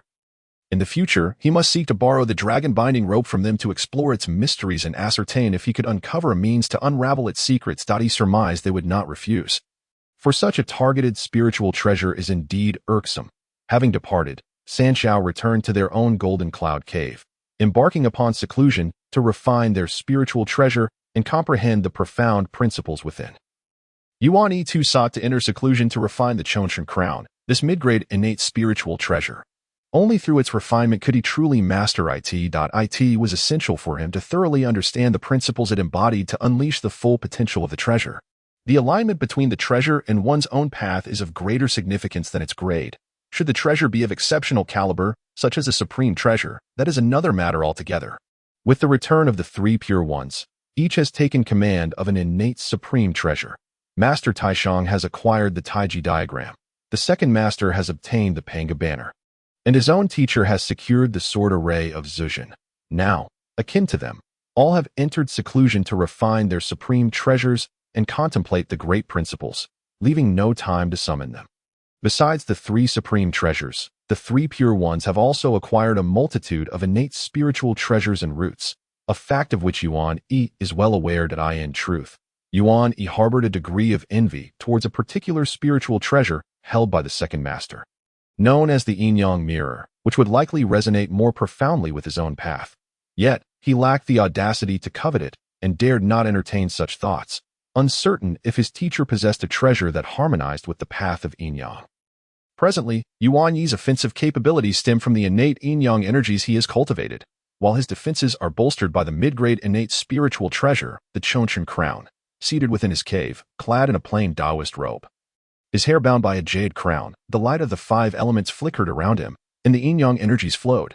The essence of the golden flood dragon lay concealed within the mists, coiling in the void, emanating a profound pressure, its tranquility suppressing a latent ferocity. The interplay of the five elements, the cyclical nature of yin and yang, evolved with the passage of time into myriad mysteries. While Kunlun Mountain remained serene, the world beyond was anything but tranquil. The three clans had withdrawn from the stage of the Great Desolation, and a long period of peace ensued between heaven and earth. In contrast to the chaotic era of yore, this could be deemed a time of recuperation. The innate deities embarked upon the path of sagehood, while ordinary innate beings had already emerged to traverse the world, giving rise to various clans. Mountain and wild spirits imparted teachings, guiding others onto the path of cultivation. The population of living beings flourished, presenting a vibrant tableau. Yet, with this proliferation came an escalation in disputes, which began to erupt with increasing frequency and on a far grander scale. Dao ancestor Hongjun sealed the Zixiao Palace, merging with the heavenly Dao, and withdrew from the earthly realm. The position of sage was established. Yet the sages had yet to manifest in the world. How could the innate deities, born of the Tao, be content to remain stagnant when the path to the great principles lay before them? Unlike the few designated sages who reclined in ease, a tide of unrest began to stir within the Great Desolation. It was evident to discerning eyes that two dominant factions had arisen among the innate deities, one led by the brothers Jinwu, Dijuan and Tai, born of the sun, and the other by Dong Yugong, the foremost among male immortals, recognized by Dao ancestor. Dong Yugong held the title of the foremost male immortal, while the female immortal residing in the Yaoqi to the west of Kunlun is known as the West Queen Mother. Although the West Queen Mother maintained a low profile, few dared to underestimate her. Despite her status as the foremost female immortal, she remained ensconced within her Taoist abode, contrasting sharply with the ambitious Dong Yugong, whose desire to forge alliances and achieve great deeds was clear. Their relationship appeared to be rather distant. On the other hand, within the faction of Dijuan and Tai, Tai wielded a supreme innate treasure, the Chaos Bell, making him one of the most formidable beings among the innate deities in the past. Only Taiji from the three pure ones could contend with him, thanks to the postnatal merit treasure, the earthly yellow Linglong Pagoda. Beyond that, no one could rival the might of the Chaos Bell. Even Taiji, despite his defensive prowess, found it challenging to mount an offensive. Tai's dominance was unparalleled, particularly with his brother Dijuan, who also possessed exceptional abilities, commanding the river diagram and Luo book. Their only worthy adversaries were the three pure ones, who, however, walked an entirely different path and had no desire to establish a faction or engage in conflict with them. In addition to Tai's extraordinary strength, the presence of a designated sage within Dijuan's faction, Nuwa, was particularly noteworthy, and one anticipated that this female deity, who had been drawn into their fold before the teachings at the Zixiao Palace, would later be accepted as a disciple by the Tao ancestor. Bestowed with primordial purple energy and numerous spiritual treasures, she became one of the future sages poised to sit in complacency. Perhaps even she had not foreseen this. Otherwise, her willingness to align with the Jinwu brothers may have been called into question. With both factions gathering numerous innate deities, the situation grew increasingly complex. Dong Yugong, the recognized foremost male immortal, and Nuwa, a disciple of the Tao ancestor. Many sought to speculate on the attitude of Tao ancestor Hongjun, yet he seemed disinterested in their affairs, showing no inclination to intervene. Apart from the two factions of innate deities, another force emerged that could not be overlooked, the Wu clan. Under the leadership of the 12 ancestor witches, the Wu clan occupied the lands south of Buzhou Mountain, rapidly expanding. These 12 ancestor witches, though not practitioners of the primordial spirit path, were born with the power of the great principles. Their forms were formidable, each one rugged and battle-hardened, causing even the most powerful innate deities to retreat in caution. The emergence of the 12 ancestor witches, along with countless other witches in the vast Wu clan, led to a situation where no one could afford to offend them. The innate deities were reluctant to engage with them, and the Wu clan reciprocated this sentiment. The dynamics of the Great Desolation became increasingly delicate. I, Dong Wenggong, have come to pay my respects to the three friends. On this day, a voice transcended space, announcing the arrival of Dong Wenggong beyond Kunlun. Yuan Yi stepped out of his cave, gazing towards the mountain's edge, pondering why Dong Wanggong had come to Kunlun. Could it be an attempt to win over the three pure ones? He could think of no other reason. As for the possibility of provocation, Yuan Yi doubted Dong Wanggong possessed the audacity for such an act. Please, esteemed friend. A voice responded from the peak of Kunlun Mountain, and three figures materialized in the void. Indeed, it was the three pure ones. This was Yuan Yi's first encounter with the eldest of the three pure ones, their master tainted. He appeared aged, with white hair and beard, a serene countenance, and an aura of profound calm. Standing there, he seemed less imposing than the other two, exuding an air of ancient simplicity. Yet Yuan Yi understood that this seemingly unassuming elder was an unrivaled pinnacle of existence within the great desolation. Both in the past and present, he could scarcely fathom who, besides Dao ancestor Hongjun, could breach his defenses. He possessed a postnatal merit treasure, reputed to be invulnerable, immune to all forms of attack. Now, he was further protected by the innate supreme treasure. The Taiji diagram, making his cultivation unfathomable. Perhaps the legendary 12 ancestor witch's 12 heavenly god-killing array could serve as a test.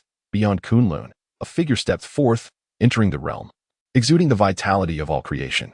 Adorned with the 9-patterned crown and draped in clouds and mist, Dong Wanggong. The four exchanged greetings before ascending Kunlun, vanishing from view.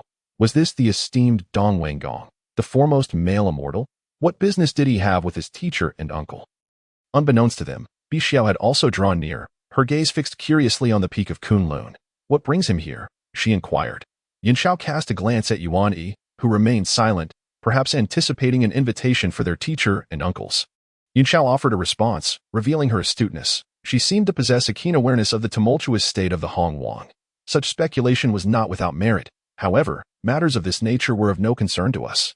Our current cultivation levels are meager, and thus, it is imperative that we focus on our own arduous practice. Bixiao, you must refrain from incessantly disturbing your senior brother's training. In passing, she admonished the restless Bixiao. For it was evident that among the three sisters, her cultivation was the least steady. Yuan Yi found himself in agreement with Yinxiao as for the affairs of Hongwang. They were relegated to mere observation and listening. To be able to cultivate in Kunlun, sheltered from the overwhelming tide of events, was indeed a stroke of fortune, something many beings yearned for but could not attain. Without such protection, controlling one's destiny would be an arduous endeavor. Let alone engaging in the matters of Hongwang. Lacking sufficient insight, one could only remain as cannon fodder, susceptible to the slightest ripple that might lead to their demise. This was not their era. It belonged to the innate deities. Yuan Yi's interest in the happenings of Hongwang was limited to mere observation. He lacked the strength to participate and, in truth, harbored no desire to intervene. His sole aim was self-preservation. For time was still abundant, especially as he grappled with numerous uncertainties. The complexities of Hongwang eluded him, leaving him hesitant to speak or act recklessly. There was no rush. Time was on his side.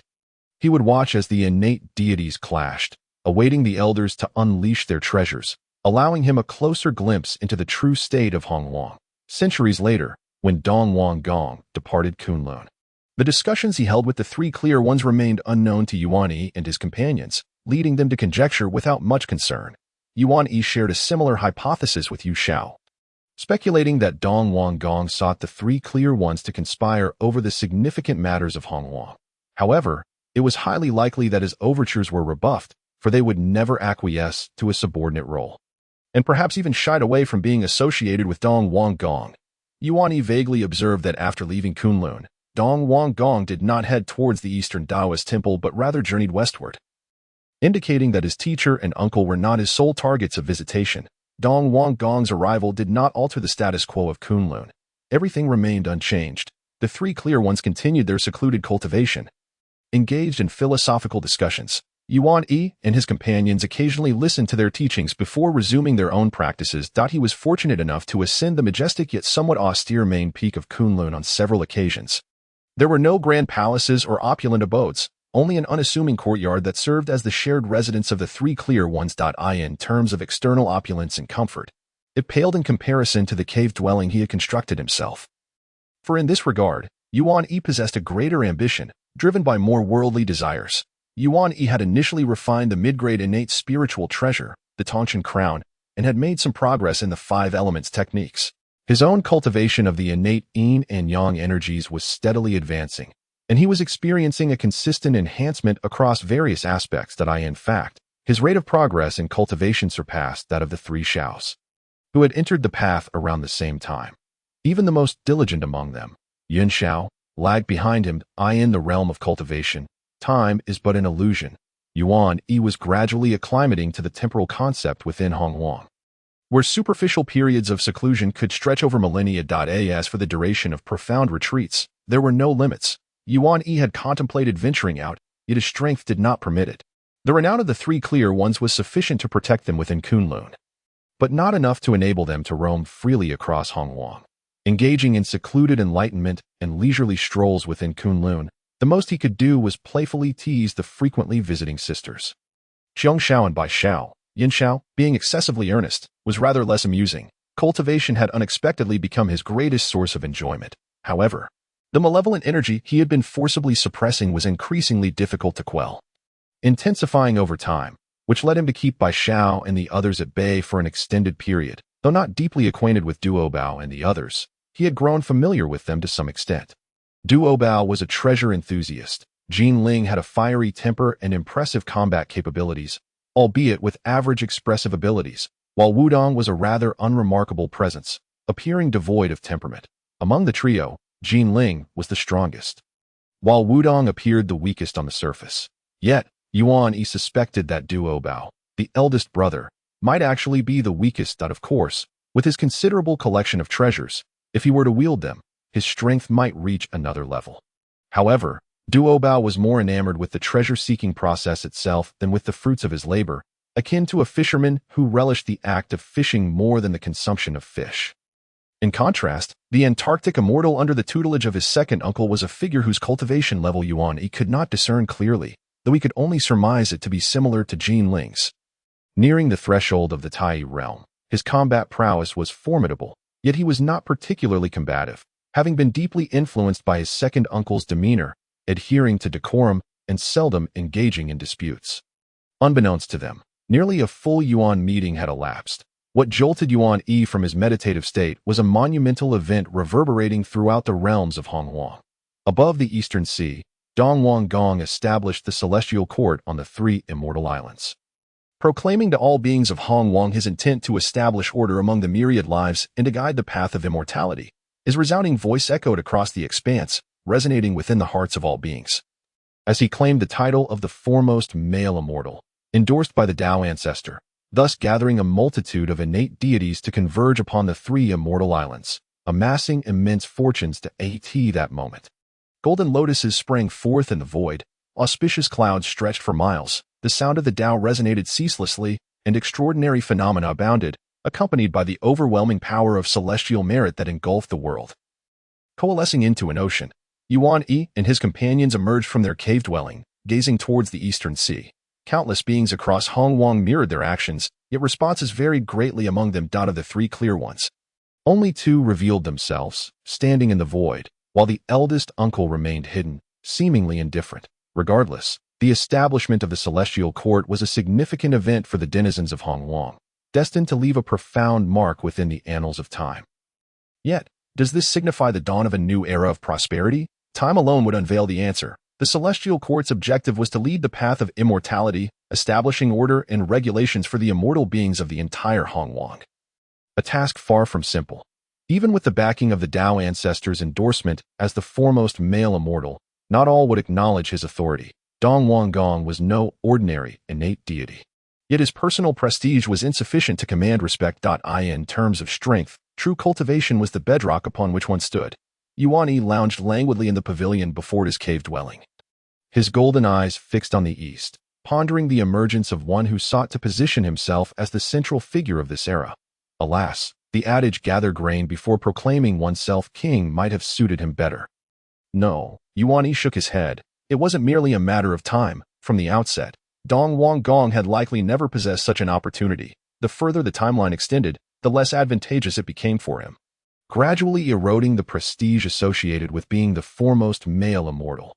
Dongwang Gong should have undertaken this endeavor sooner, perhaps at a time when the Tao ancestors still manifested in the world. Otherwise, he would be compelled to relinquish his ambitions, for he lacked the foundation and strength to support them.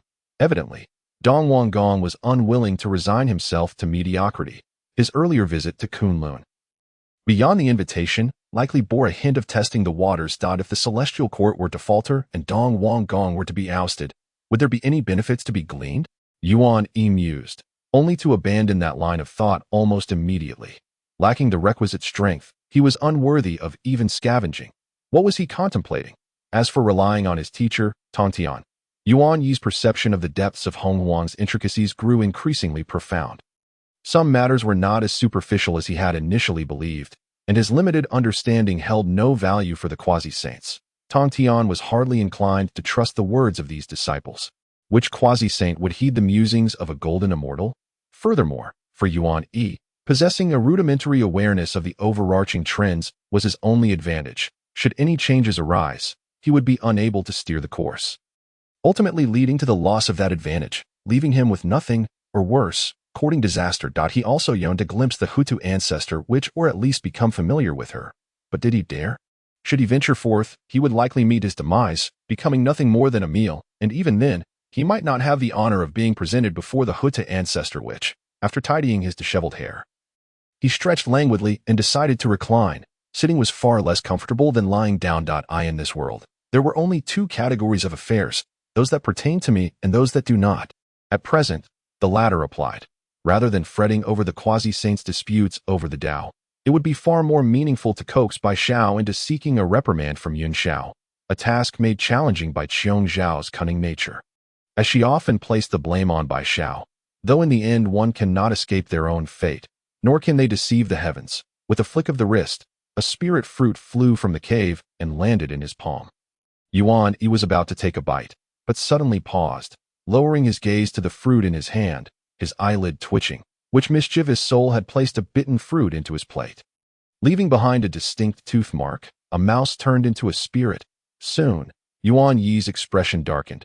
Every spirit fruit on the plate bore a tooth mark. This wasn't the work of a mouse.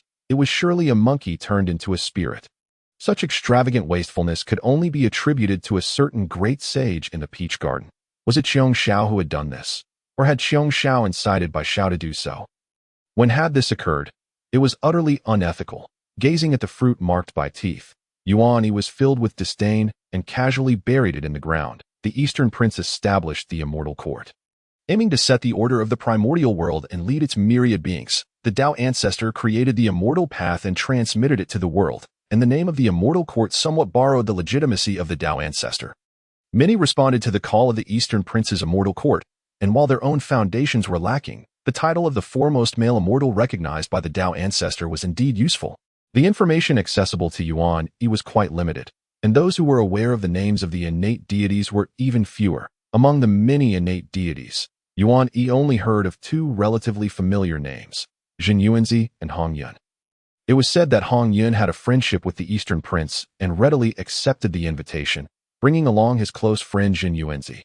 Hong Yun was well-connected, had a good reputation, and was not weak in strength, wielding a supreme innate spirit treasure gourd refined from the exceptional innate gourd of Buzhou Mountain, boasting formidable offensive power. His close friend Jin Yuanzi was extraordinary in his own right, possessing a top-tier innate spirit root, the ginseng fruit tree, and holding a supreme innate spirit treasure, the Earth Book. The two were quite a significant support.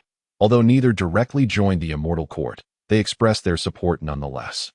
However, compared to the responding innate deities, there were evidently more who watched coldly from the sidelines. What was particularly intriguing was that the foremost female immortal, the Queen Mother of the West, had declined the Eastern Prince's invitation and did not join the immortal court. The reasons behind this remain a mystery. The immortal court occupied the three immortal islands in the sea, gathering numerous beings, including innate beings and ordinary spirits. After all, in this era, even the most ordinary beings would be considered extraordinary in later generations. Especially with the multitude of beings in ignorance and no clear path to the great Tao, encountering powerful existences to impart teachings was an unparalleled opportunity.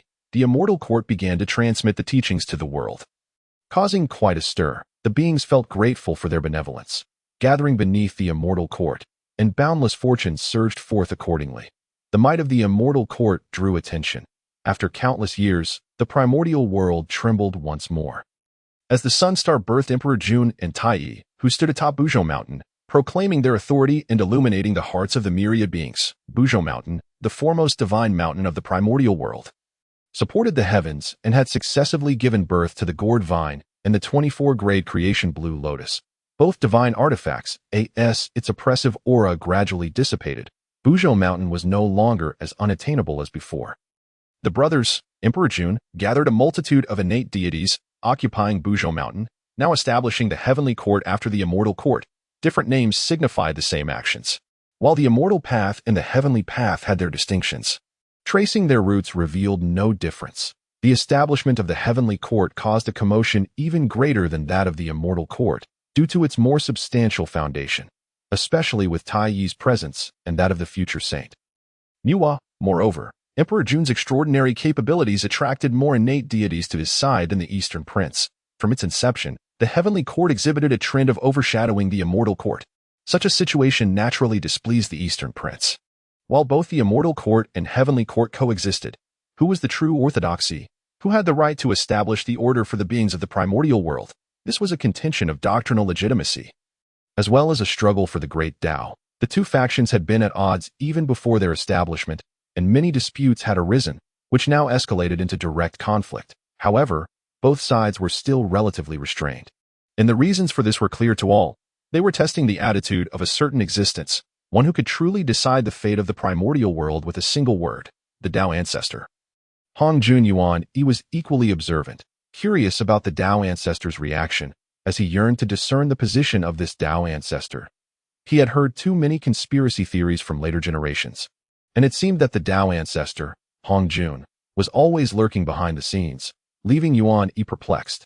Yet, he understood that clarifying this point was crucial. The primordial world he currently beheld filled him with doubt about many matters, and he was eager to uncover some clues. However, his hopes were dashed. The Tao ancestor Hongjun remained indifferent to the events, with the purple cloud palace concealed beyond the 9 heavens, never leaving a trace in the world. As the winds and clouds shifted and undercurrents surged, the primordial world was anything but peaceful. Within Kunlun, everything remained unchanged. It appeared that their teacher, Tongtian, and their uncle, Yuqing, had quarreled, a fact even their disciples could sense.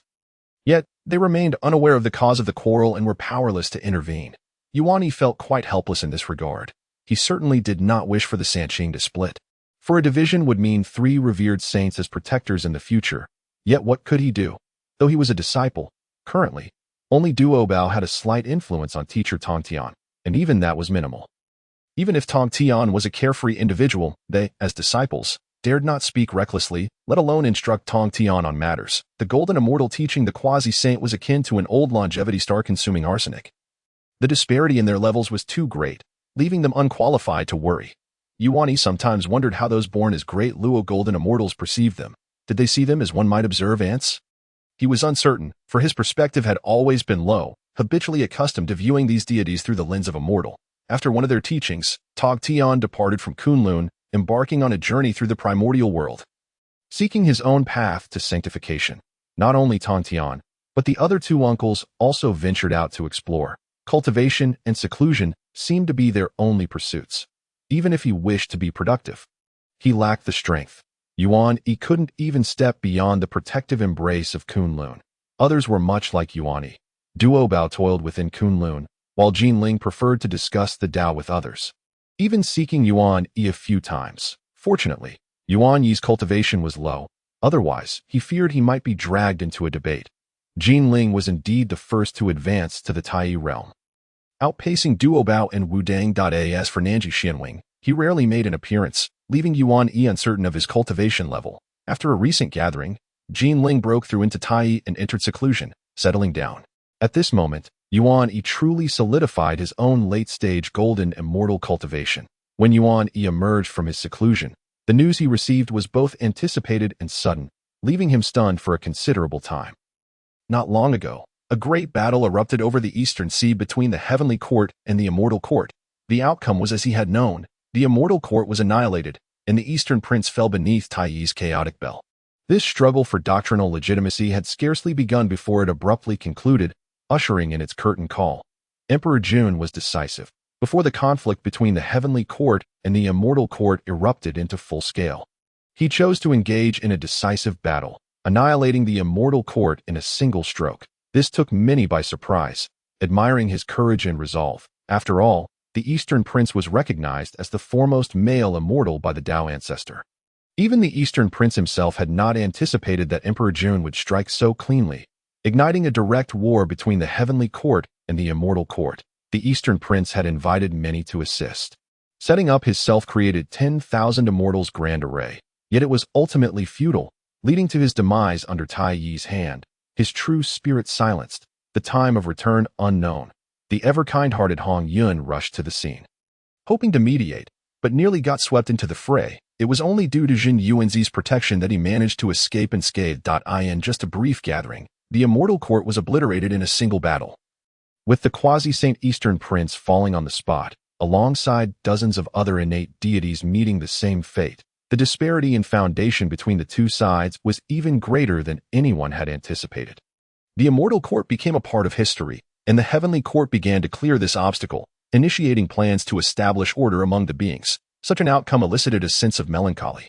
Simultaneously, the destruction of the immortal court gradually made everyone aware of a significant truth. The Tao ancestor, Hong Jun, seemed to truly have ceased intervening in matters of the primordial world. Was this ultimately a good thing or a bad thing? The battle of the celestial court led to its downfall, prompting the heavenly court to claim adherence to the celestial principles and position itself as the legitimate authority, thereby initiating the establishment of order among the beings of the primordial chaos. Less than 20,000 years later, the sovereign of the heavenly court, Emperor Jun, proclaimed the rise of the demon race, declaring that all sentient beings within the cosmos were to be considered part of this race. With the intention of unifying the myriad beings of the primordial world, within Kunlun, the sacred ground of Yuan Yi, stood a woman clad in emerald attire, poised in the sky, fingers weaving intricate gestures. Her large eyes darting mischievously. Monstrous being, behold my celestial prowess, she exclaimed with a playful grin, conjuring a spell that manifested a verdant celestial sword, its power radiating and multiplying, blotting out the sun as it descended with cataclysmic force. The target of this onslaught was none other than Yuan Yi, adorned in a pristine white robe. Yuan Yi cast a disapproving glance at this impudent creature, daring to label him as a monster. It was indeed time for a reprimand. As streams of sword light cascaded down, Yuan Yi raised a hand to gently tap the jade crown securing his hair, manifesting the essence of the 5 elements. Their colors swirling around him, forming a protective barrier. The overwhelming sword light struck, yet failed to breach his defenses. With a deft gesture, Yuan Yi summoned the dual forces of Yin and Yang, directing them with a pointed finger, transforming them into black and white swords that clashed against one of the hidden golden beams within the myriad sword lights, momentarily halting its advance. In that fleeting moment, Yuan Yi's figure vanished from sight.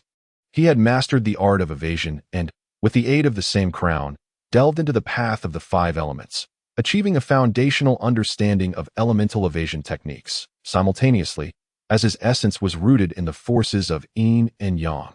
The evasion of these energies resonated with him, making it his most proficient method. In that instant, he executed the technique, merging with the dual forces, effectively disrupting Bai Zhao's mental focus. In the blink of an eye, Yuan Yi reappeared behind Bai Zhao, his finger poised like a sword, effortlessly shattering her protective barrier. That moment, Bai Zhao, who had only just realized the precariousness of her situation, found her cunning expression frozen in shock. As she attempted to react, Yuan Yi gently pressed his finger against her, the summoned forces of Yin and Yang entwining around her fingertips, transforming into shackles that bound her in place, rendering her immobile. With the loss of Bai Zhao's magical support, the formidable innate treasure, the binding dragon rope, which had initially posed a threat to him, could not unleash its full potential and was seized by Yuan Yi, who forcibly suppressed any resistance. Monster, I shall show you what a true monster is. To dare call your senior brother a monster and even attempt to sneak attack me. This is truly deserving of discipline. Having subdued the binding dragon rope, Yuan Yi playfully struck Bai Zhao's head with his fist. This impish creature had schemed to ensnare him, using the binding dragon rope, concealing her true intentions within her magical prowess. All while wearing a smug expression of triumph, now immobilized and stripped of her earlier arrogance, Bai Zhao's demeanor shifted to one of pitiable dismay. Senior brother, I was wrong. Does admitting your fault make any difference? You will surely repeat it next time. Yuan Yi delivered 2 more playful punches before retracting the forces of Yin and Yang. Bai Xiao cradled her head, wearing an expression filled with resentment. While Yuan Yi chose to ignore her, the binding dragon rope was released from its restraint and flew back into Bai Xiao's possession, coiling around her waist. Yuan Yi had previously borrowed this exceptional innate treasure for understanding. Although its essence was not to his liking, however, he had gained valuable insights into countering the binding dragon rope, particularly in evasion techniques, especially in escaping restraints. Yuan Yi believed that if he could evade a targeted method like the binding dragon rope, the means to confine him under similar strength would be exceedingly rare. At the same time, he had developed a profound comprehension of techniques related to sealing and suppression. His method of immobilizing Bai Xiao was inspired by the capabilities of the binding dragon rope.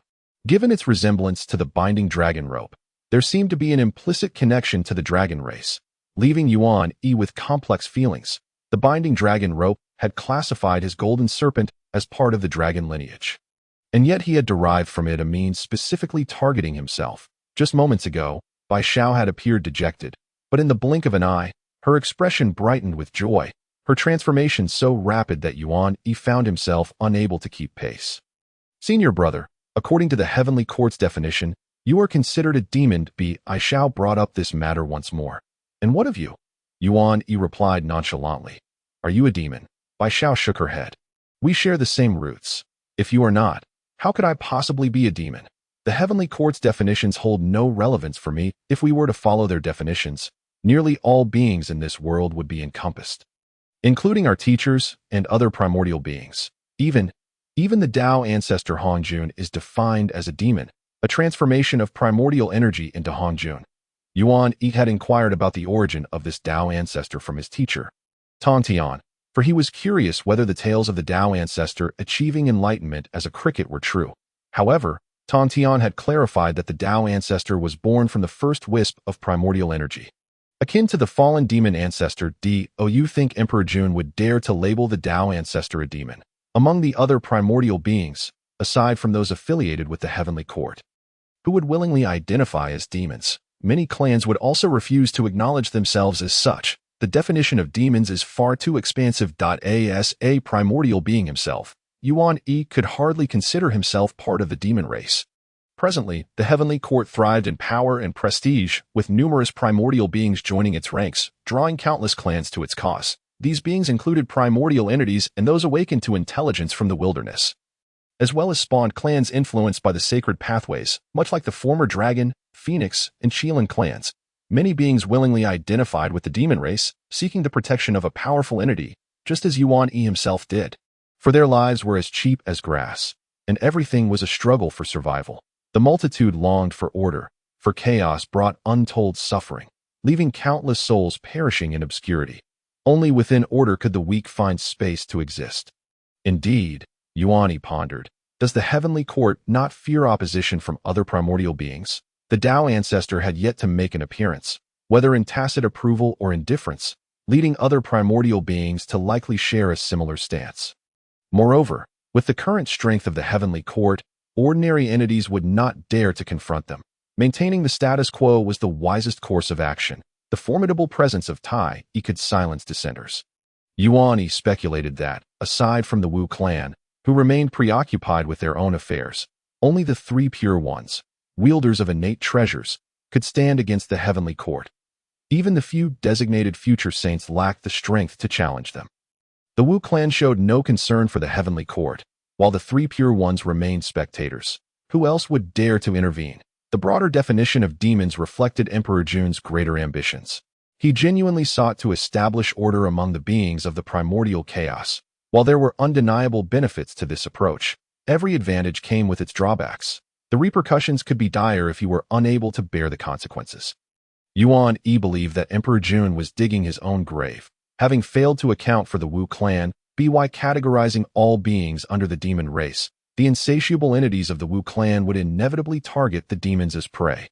This would create an irreconcilable conflict thrust upon the Heavenly Court. If they proclaimed themselves as the sovereign of the demon race, they could not escape the consequences of the Wu clan's predation. How could one claim to be the monarch of the demon race and the ruler of the Heavenly Court while failing to protect their own subjects? Yet, upon reflection, It seemed that Emperor Jun's aspiration to define order among the primordial beings necessitated such actions. To establish rules, he must unify all into a cohesive whole, by establishing the demon race. It would be impossible to exclude certain clans, inevitably encompassing all beings, a paradox without resolution. Choosing this path meant confronting the issue posed by the Wu clan. Even if the victors were not the heavenly court but the celestial court, the outcome would remain unchanged. The hunter and the hunted were inherently at odds, in irreconcilable opposition, by pursuing this path. Emperor Jun had accepted the consequences of his choices. Yuan Yi sighed, yearning for the day when he would possess the strength to traverse the primordial chaos, eager to witness the state of the Wu clan. He now looked forward to his teacher's ascension to sainthood, for relying solely on himself felt unreliable. Yuan Yi munched on a spiritual fruit, gazing towards Mount Buzhou, wondering when the goddess Nuwa would achieve her own sanctity. Yuan Yi anticipated his teacher's elevation, as only a saint would possess the necessary authority to instill fear. The identity of a saint's disciple would suffice to compensate for his own shortcomings and strength. Although the primordial chaos would still be perilous, the level of risk would remain within acceptable bounds. Yuan Yi held little interest in mere survival, not seeking to pursue such a path. Otherwise, would it not be a waste to strive so fervently for such an identity? Simultaneously, Yuan Yi harbored little interest in altering the fates of others. He merely sought to observe and comprehend certain matters, with his ultimate aim being his own benefit. After expending nearly 3 Yuan meetings in time, Yuan Yi's cultivation had attained the consummate realm of the Golden Immortal, with the path of Tai laid before him. Yet, having reached this juncture, the pathway required him to forge it himself. While they lingered in the realm of Golden Immortal for an extended period to amass sufficient foundational strength, once they entered the Tai realm, they began to carve their own paths to eye in the pursuit of the Great Way. There exists no turning back. The path is devoid of regrets. Yuan Yi also needed to contemplate the course he ought to pursue. Merely attuning himself to the laws of heaven and earth was no longer sufficient to advance him further. He needed to establish the foundational roots of his own Great Way. During these nearly 3 Yuan meetings, the situation within the primordial universe witnessed dramatic upheavals. The heavenly court's might was unparalleled, sweeping across the wilderness, with countless clans congregating beneath Mount Buzhou. The innate holy beings of the heavenly court united to devise and establish the cultivation methods of the demon clan, imprinting them upon the cosmos and imparting knowledge to all sentient beings, bestowing blessings upon life. The innate holy beings, born of the great Luo, possessed no specific cultivation methods or techniques. They directly engaged in cultivation through the comprehension of the great way of heaven and earth. Yuan Yi and his companions, guided by Tongtian, were similarly instructed to contemplate the great way of heaven and earth, to grasp the laws of the world, elucidating the profound mysteries of supernatural powers without bequeathing them any concrete cultivation techniques. Consequently, the path they traversed was, in essence, an endeavor to draw closer to the innate holy beings, to attain enlightenment, and enter the Tao. The transmission of the great way by the innate holy beings was, quite literally, a direct impartation of the mysteries of the great way, while the specific methodologies could be considered as paths they individually discovered. The cultivation methods of the demon clan, on the other hand, could already be regarded as techniques constituting a more straightforward path. Yet, this also implied that it was a narrow road, rapid in pace, but devoid of numerous choices. A shortcut is inherently limiting. To gain something is to relinquish another. Yuan Yi grasped the foundational principles of the demon clan's cultivation methods imprinted in the cosmos, and after contemplating them, he gained some understanding that he discerned the advantages of these methods in his own understanding. Techniques resembled detailed beginner-s tutorials, following the guidance without the need for independent exploration. However, Yuan Yi did not consider himself a member of the demon clan, nor could he transition to their methods of cultivation. The auspices of the heavenly court converged, immensely powerful, seemingly advancing towards a pinnacle. Throughout this process, everything proceeded smoothly, with no one intervening.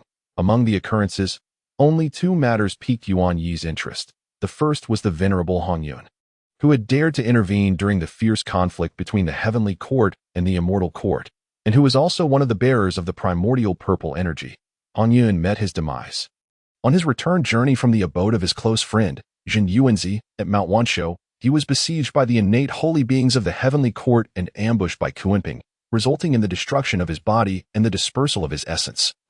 A tragic fate indeed. The primordial purple energy vanished without a trace, along with Hongyun's prized innate spiritual treasure, the Jiao Sanhan Hulu. The commotion stirred by this incident was considerable, for Hongyun was a prominent figure within the wilderness, well-connected and having formed numerous benevolent ties. Yet he met such an unfortunate indeed in comparison to Hongyun's fall.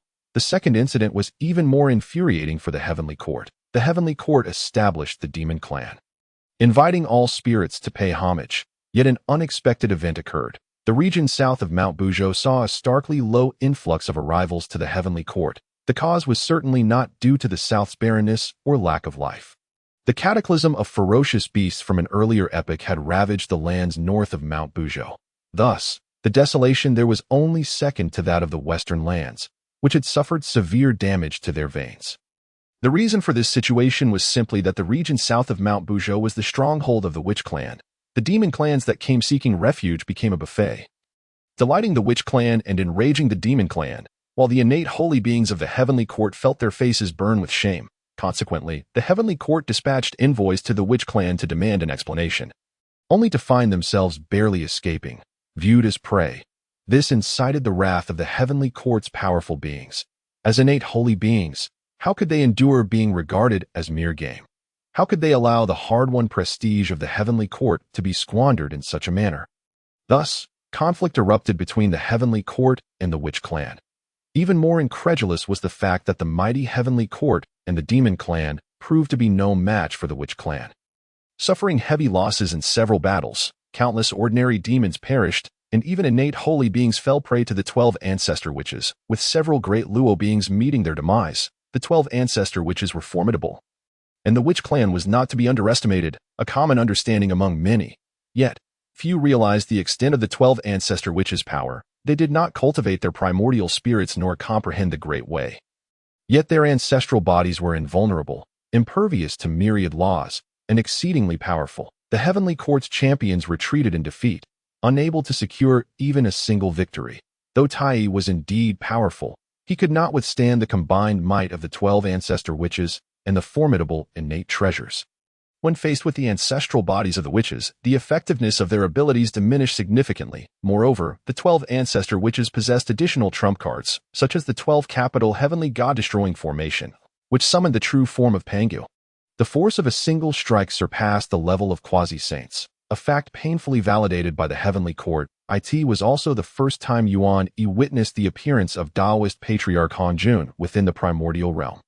That singular figure stood between heaven and earth, illuminating the hearts and minds of all beings, rendering him beyond description. The clash between the Heavenly Court and the Witch Clan sent ripples through the wilderness, shaking the very foundations of the cosmos, a confrontation far surpassing the earlier battle between the Immortal Court and the Heavenly Court in terms of intensity. The brutality was equally matched.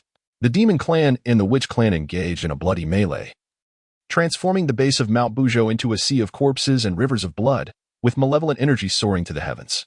An atmosphere of sheer terror. The moment the 12 ancestor witches activated the 12 capital heavenly god-destroying formation, unleashing a strike comparable to that of a saint.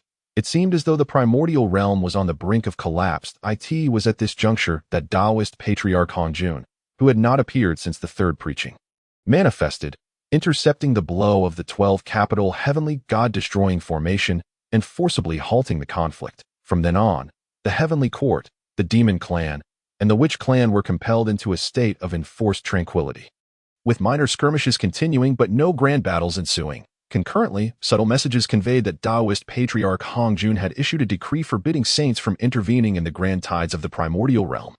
Speculations abound regarding the purpose behind Taoist patriarch Hongjun's intervention. Some believe he acted to protect the Heavenly Court, while others counter this notion, noting that he had not intervened even during the fall of the Immortal Court. They argue that the reason for his emergence was due to a force comparable to that of a saint disrupting the primordial realm, thus affecting its stability and, in turn, the harmony of the Tao. Moreover, the decree from Taoist patriarch Hongjun may have been intended for Nuwa, as no one could forget that Nuwa was a disciple of the Taoist patriarch, receiving the opportunity for enlightenment through the primordial purple energy.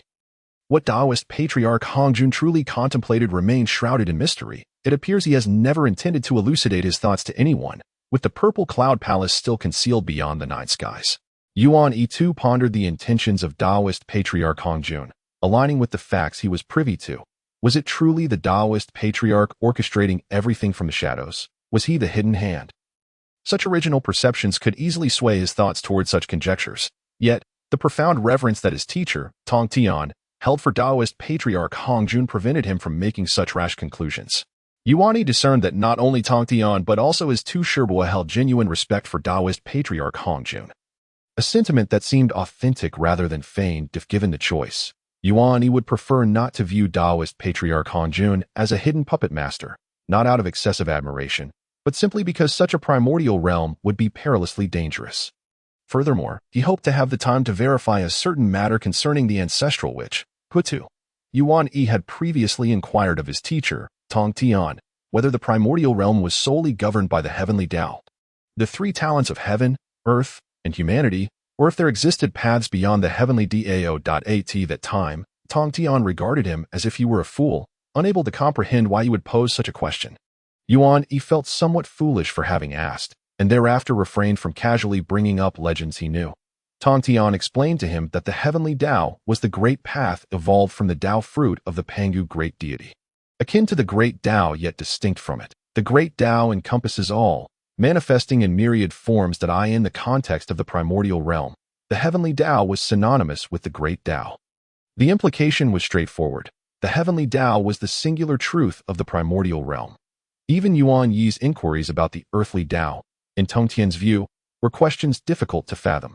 How could this child pose such queries? At that moment, Tong Tian's gaze seemed to convey such sentiments, which Yuan Yi comprehended. Yuan Yi yearned to ascertain whether the essence of the Tao, as it exists within his understanding, truly exists, and whether what his teacher, Tong Tian, professed was indeed accurate. Validating this matter was of paramount significance, serving as a crucial reference for Yuan Yi. Should his teacher's assertions hold true, it would necessitate a profound adjustment in his perceptions and mindset, prompting a transformation in his outlook on this primordial realm, striving to eliminate any preconceived notions as much as possible. Otherwise, he might unwittingly sow the seeds of his own calamity, inviting disaster. For instance, should he come to believe that Tao ancestor Hongjun is a malevolent puppet master, behaving like a jester, what would he amount to in the end? Having no calamity, yet inviting misfortune upon himself, if such a day were to arrive. Yuan Yi would find no humor in it. Time was abundant in the primordial realm, yet Yuan Yi found himself lacking it. Some opportunities, once missed, would forever elude his grasp, denying him the truth. Teacher, you must strive diligently. The hopes of your disciple rest entirely upon you. It should be imminent, he mused. The emergence of the first sage after the Tao ancestor, and the birth of the human race in the primordial realm. Yuan Yi reached for the fruit platter, only to find it empty. Gone? This was perplexing. There should have been remnants of the spiritual fruits he had previously gathered from the depths of Kunlun. Withdrawing his hand, feeling somewhat speechless, he rose from his cave dwelling and skillfully ventured forth to gather spiritual fruits once more. Presently, apart from idly observing, he felt he could accomplish nothing else. Fortunately, it seemed there was nothing pressing to be done. Within the golden light cave, Yuan Yi sat cross-legged atop the Tao platform, surrounded by the dualities of Yin and Yang, evolving the profound mysteries of the infinite Tao, the convergence of Yin and Yang birth unity. The two energies generating the five elements. Across various profound Tao laws, Yuan Yi's essence coalesced, appearing both ethereal and substantial, exuding diverse auras. The Tao runes cascaded down, elucidating the ultimate truths of the universe. As Yuan Yi's forms seemed to emerge from different space-time realms, inexorably converging into singularity, Tai, he glimpsed his true self, mastering his essence and embarking on the path of his own Tao, no longer confined to the superficial laws of heaven and earth, but beginning to establish the foundation of his own Tao. This marked the 9th Yuan assembly since Yuan Yi's consciousness awakened in the primordial realm, with the Tai realm already within reach. In the latter stages of the 8th Yuan assembly of Yuan Yi's chronology, Nuwa attained sainthood and humanity came into existence, heralding a new chapter in the primordial saga, with Nuwa's attainment of sainthood. How far off could the days be when other sages would achieve their own enlightenment? Yuan Yi felt confident that his time for exploration was drawing near, and he aspired to elevate himself to the Tai realm beforehand. Even if for no other reason, traversing the primordial realm at the level of a golden immortal would prove exceedingly arduous. Yuan Yi plunged into profound contemplation, his spirit wandering the vast void. Oblivious to external matters, illusory incarnations of the Tao continually coalesced and integrated into Yuan Yi's essence, culminating in the singular true self, the golden dragon-like manifestation filling the void, its golden eyes gleaming like the sun suspended in the sky. As time flowed, only the final illusory figure remained standing in the void. Yuan Yi opened his eyes, fixing his gaze upon this figure, his expression sharp. Unlike the other forms, this one appeared almost corporeal. Indistinguishable from the ethereal, another Yuan Yi, enveloped in the dual energies of Yin and Yang, radiated an aura of malevolence, with blood-red golden eyes reflecting a fierce temperament. The same features, yet exuding an overwhelming sense of wickedness. Yuan Yi furrowed his brow at this figure, recognizing it as a thread in the intricate web of his own fate, yet the most challenging to integrate, even now vying for dominance to know. This represented two divergent paths before him. He stood at a crossroads. Observing this sinister version of himself, Yuan Yi's distaste grew. He perceived this aspect as grotesque, rife with negative emotions, resembling a formidable demon, emanating an ominous presence, its arrogant demeanor akin to a villainous extra. Could this truly be him? Did he possess such malevolent thoughts? Filled with disdain, Yuan Yi concluded that this had to be the influence of malevolent energy, not his true self. He raised his hand, channeling the innate Yin and Yang energies into a blade, prepared to sever this part of himself, aiming to eliminate it, unwilling to be swayed by the malignancy. Yet, Yuan Yi hesitated, his hand suspended in midair, questioning whether this was indeed not part of himself. Was it truly all a product of malevolent energy? His teacher, Tong Tian, had never guided him in this regard. At this moment, he recalled the words of his second Sherbois, which he had previously overlooked. Suddenly, he understood. Had his issues been discerned back then, he had forcibly suppressed all his negative emotions, attributing every ill thought to the influence of malevolent energy on his essence. But was this truly the case? Not at all. Those malevolent thoughts originated from within him, yet he had never confronted them, vehemently denying the acknowledgement of that ugliness as part of himself, due to the influence of malevolent energy. This aspect of himself had grown, more pronounced than in others, with desires surging forth, and he contemplated severing ties with it. Conversely, beings like Yuan Shao and others of primordial origin, with their simplicity, perhaps would not experience such fragmentation and contradiction, easily discovering their true selves. As Yuan Yi's expression fluctuated, his fingers hovered in the air. Eventually, he lowered his hand, his furrowed brow relaxing. He ultimately chose not to sever this part of himself. It was indeed a facet of his being, nothing wrong with acknowledging it. He was flawed and imperfect. To deny this would only result in a greater loss. Yuan Yi's fingers released the Yin and Yang energies, reconciling with himself in the moment of contact between his selves. The version of Yuan Yi he found so displeasing integrated entirely into him. The golden eyes flickered with a hint of murkiness, revealing wisps of crimson. The malevolent energy surged forth, then receded. At that moment, all anomalous phenomena dissipated, returning to tranquility. Yuan Yi's aura coalesced within, undergoing a transformation and ascending to another level, the Tai realm, achieving his true self. With a casual gesture, several transmission jade slips flew into his grasp. Messages from Yuan Shao and the others. For this deep meditative retreat, he had closed his cave dwelling to prevent Bi Xiao and the others from dropping by unnecessarily, especially with their penchant for taking what was not theirs. To this day, he remained uncertain whether it was Qiangxiu or Bi Xiao who had gnawed on his spiritual fruits before returning them. Had his teacher returned, his retreat had caused him to miss quite a number of events. Upon reviewing the information within the transmission jade slips, Yuan Yi grasped what had transpired. Nothing particularly surprising, at least not to him. The messages from the Sanshao sisters were filled with excitement, as their teacher, Tong Tian, had attained sainthood. Following Nuwa, the three pure ones had sequentially achieved sainthood, establishing the teachings of Ren, Chan, and Jie just recently. After the three pure ones, the Western figures of Jiejing and Yuan Yi had also established their teachings and attained sainthood.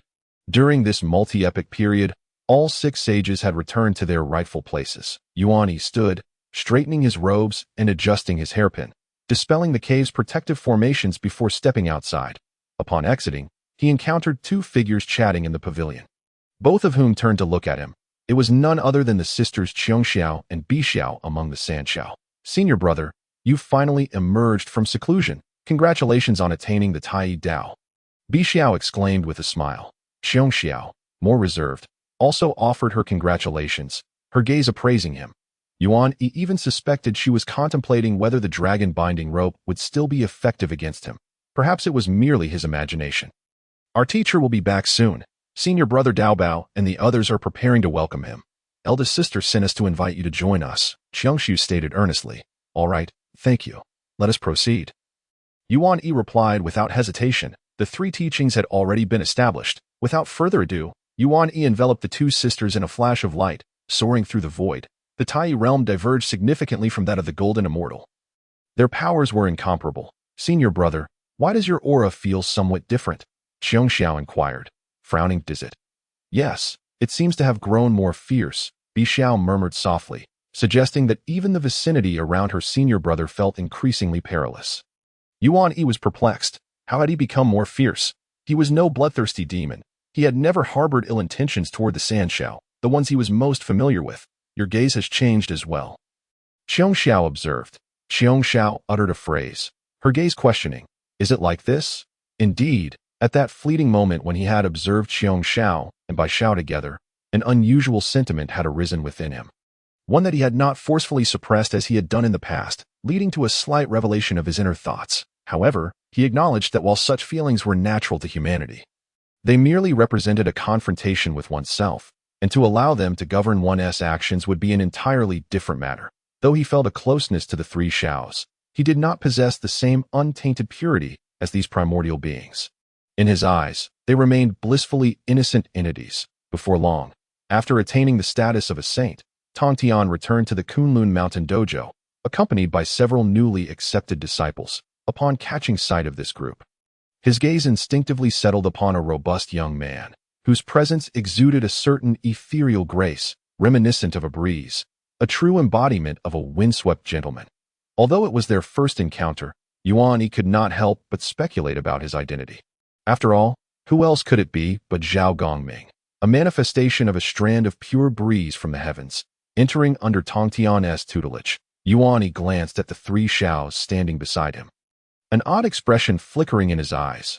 Why did it feel as though he had usurped Zhao Gongming's role and identity? Would this alteration somehow influence their destinies? The calamity of the function, wherein the three Xiaos were drawn into disaster due to Zhao Gongming, leading to their demise, and the sealing of their true spirits in the function list, weighed heavily on his mind. Furthermore, it was said that prior to entering Jiao, Zhao Gongming had sacrificed his own foundational essence while safeguarding the three Xiaos, which consequently affected his future path. From his previous observations, Zhao Gongming appeared to possess a robust and complete foundational essence, devoid of any sense of deficiency. Was it possible that the rumors he had heard were erroneous, or had his own interference, intervening before they formed bonds, caused this unforeseen shift? He realized that the timing of the three Xiao's entry into Tongtian's sect seemed to have advanced considerably, allowing them to cultivate in Kunlun for an extended period. Soon, another thought struck Yuan Yi. His master had returned from this outing with a throng of new disciples, accepting anyone who sought to join. With his two senior uncles establishing their own doctrines, it seemed that Kunlun Mountain was becoming rather cramped. He resolved to mention it to his master later, suggesting a journey through the vast wilderness. With a saintly background, as long as he did not offend other saints, he could surely navigate the realm as a young friend rather than a mere ant, and thus venture forth to explore. As the disciples sat in attentive silence beneath the Tao platform, Tong Tian, the saint, presided over them. Among those present were only the three disciples, Duo Bao, Jin Ling, and Wu Dong, alongside Yuan Yi and the recently admitted Zhao Gongming. Although Tong Tian had returned with numerous disciples, the distinction between disciples remained clear. The number of personal disciples was always limited. After attaining saintly status, Tong Tian emanated an even greater aura of authority, though his temperament remained largely unchanged.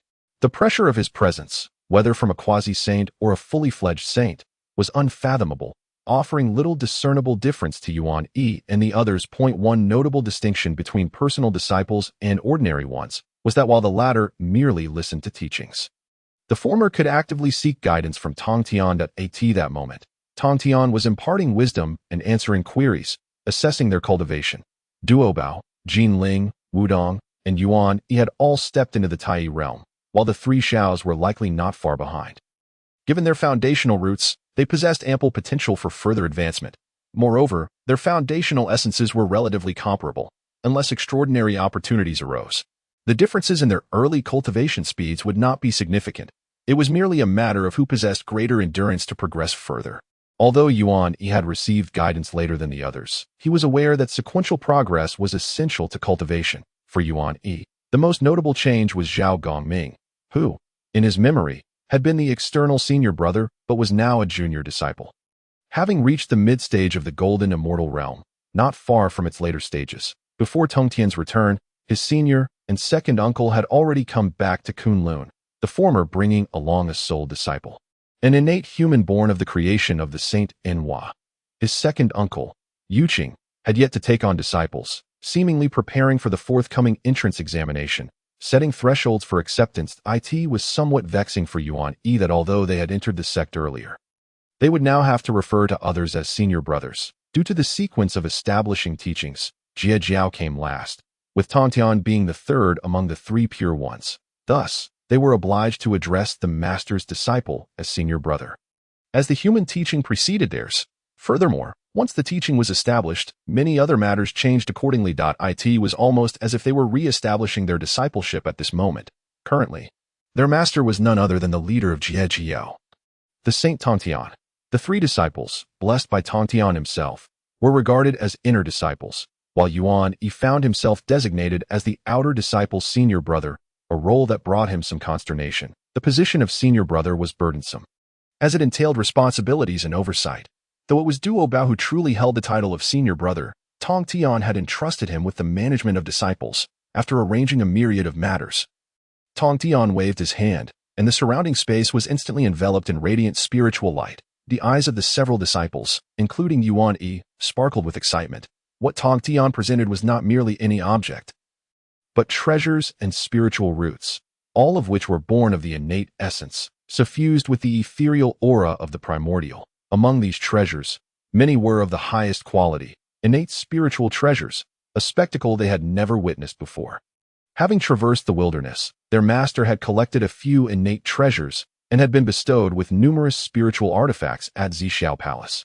Now that their master had attained this saintly position, common treasures held no value for him, and thus he bestowed them upon his disciples for their protection, to aid them in their journey towards achieving the great Luo completeness, and to serve as tools for the severing of the three corpses in the future. Tongtian's gaze swept over Yuan Yi and the others, a smile gracing his features. Upon hearing his words, the disciples were filled with joy. Innate treasures were exceedingly rare, scarcely found in the world, and were unlikely to increase in number.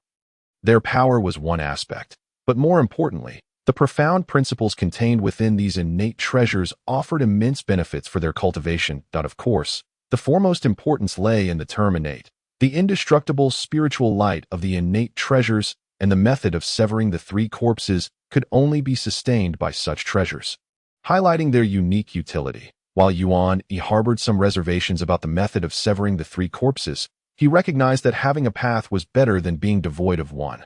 Thus, preparations needed to be made. As Yuan Yi pondered, Tongtian commenced the bestowal of treasures. Duo Bao, you are now the senior brother of Jie Jiao, having accompanied me the longest among my disciples. You manage the mundane affairs of the sect. Though you have a passion for collecting the world's rarest treasures, you have not devoted sufficient attention to cultivation. I bestow upon you this tower, which will grant you greater means of self-preservation. Tongtian presented Duo Bao with a tower-shaped innate treasure, a defensive-grade supreme innate treasure. This orb is known as the Qian Kuan Pearl, a superior innate treasure, capable of both offense and defense. Use it wisely. Tongtian gifted Duo Bao over a dozen innate treasures, among which the tower-shaped supreme innate treasure and the superior innate treasure Qian Kuan Pearl were the most precious. It must be said that the collection of a saint was extraordinary, and the three pure ones had benefited the most from the division of treasures by the Tao ancestor. Following Duo Bao, Tongtian similarly bestowed upon Jin Ling a dozen treasures, which included the superior innate treasure Four Symbols Tower. Infused with the powers of earth, fire, wind, and water, the supreme innate treasure Dragon Tiger Jade Rui, and the superior innate treasure Flying Golden Sword, all possessing formidable offensive capabilities. That Wudong's gifts were not dissimilar to those of the other two. Finally, Tongtian's gaze fell upon Yuan Yi. Yuan Yi, you differ from the others, possessing the innate duality of Yin and Yang. Though tainted by malevolent energy, this has only enhanced the offensive potential of your Yin and Yang energies, rendering them exceedingly formidable. I bestow upon you this item to nurture your innate divine abilities. It should serve you well. With that, Tong Tian retrieved a gourd from his waist. This treasure, derived from the Buzhou mountain, contains the essence of the 9 heavens mysterious fire and the 9 nether mysterious water, achieving the pinnacle of water and fire in harmony and contention. Its mysteries closely align with your Yin and Yang energies. You must diligently contemplate and utilize it. Yuan Yi was taken aback. The treasure bestowed upon him was none other than the supreme innate treasure, Water Fire Gourd.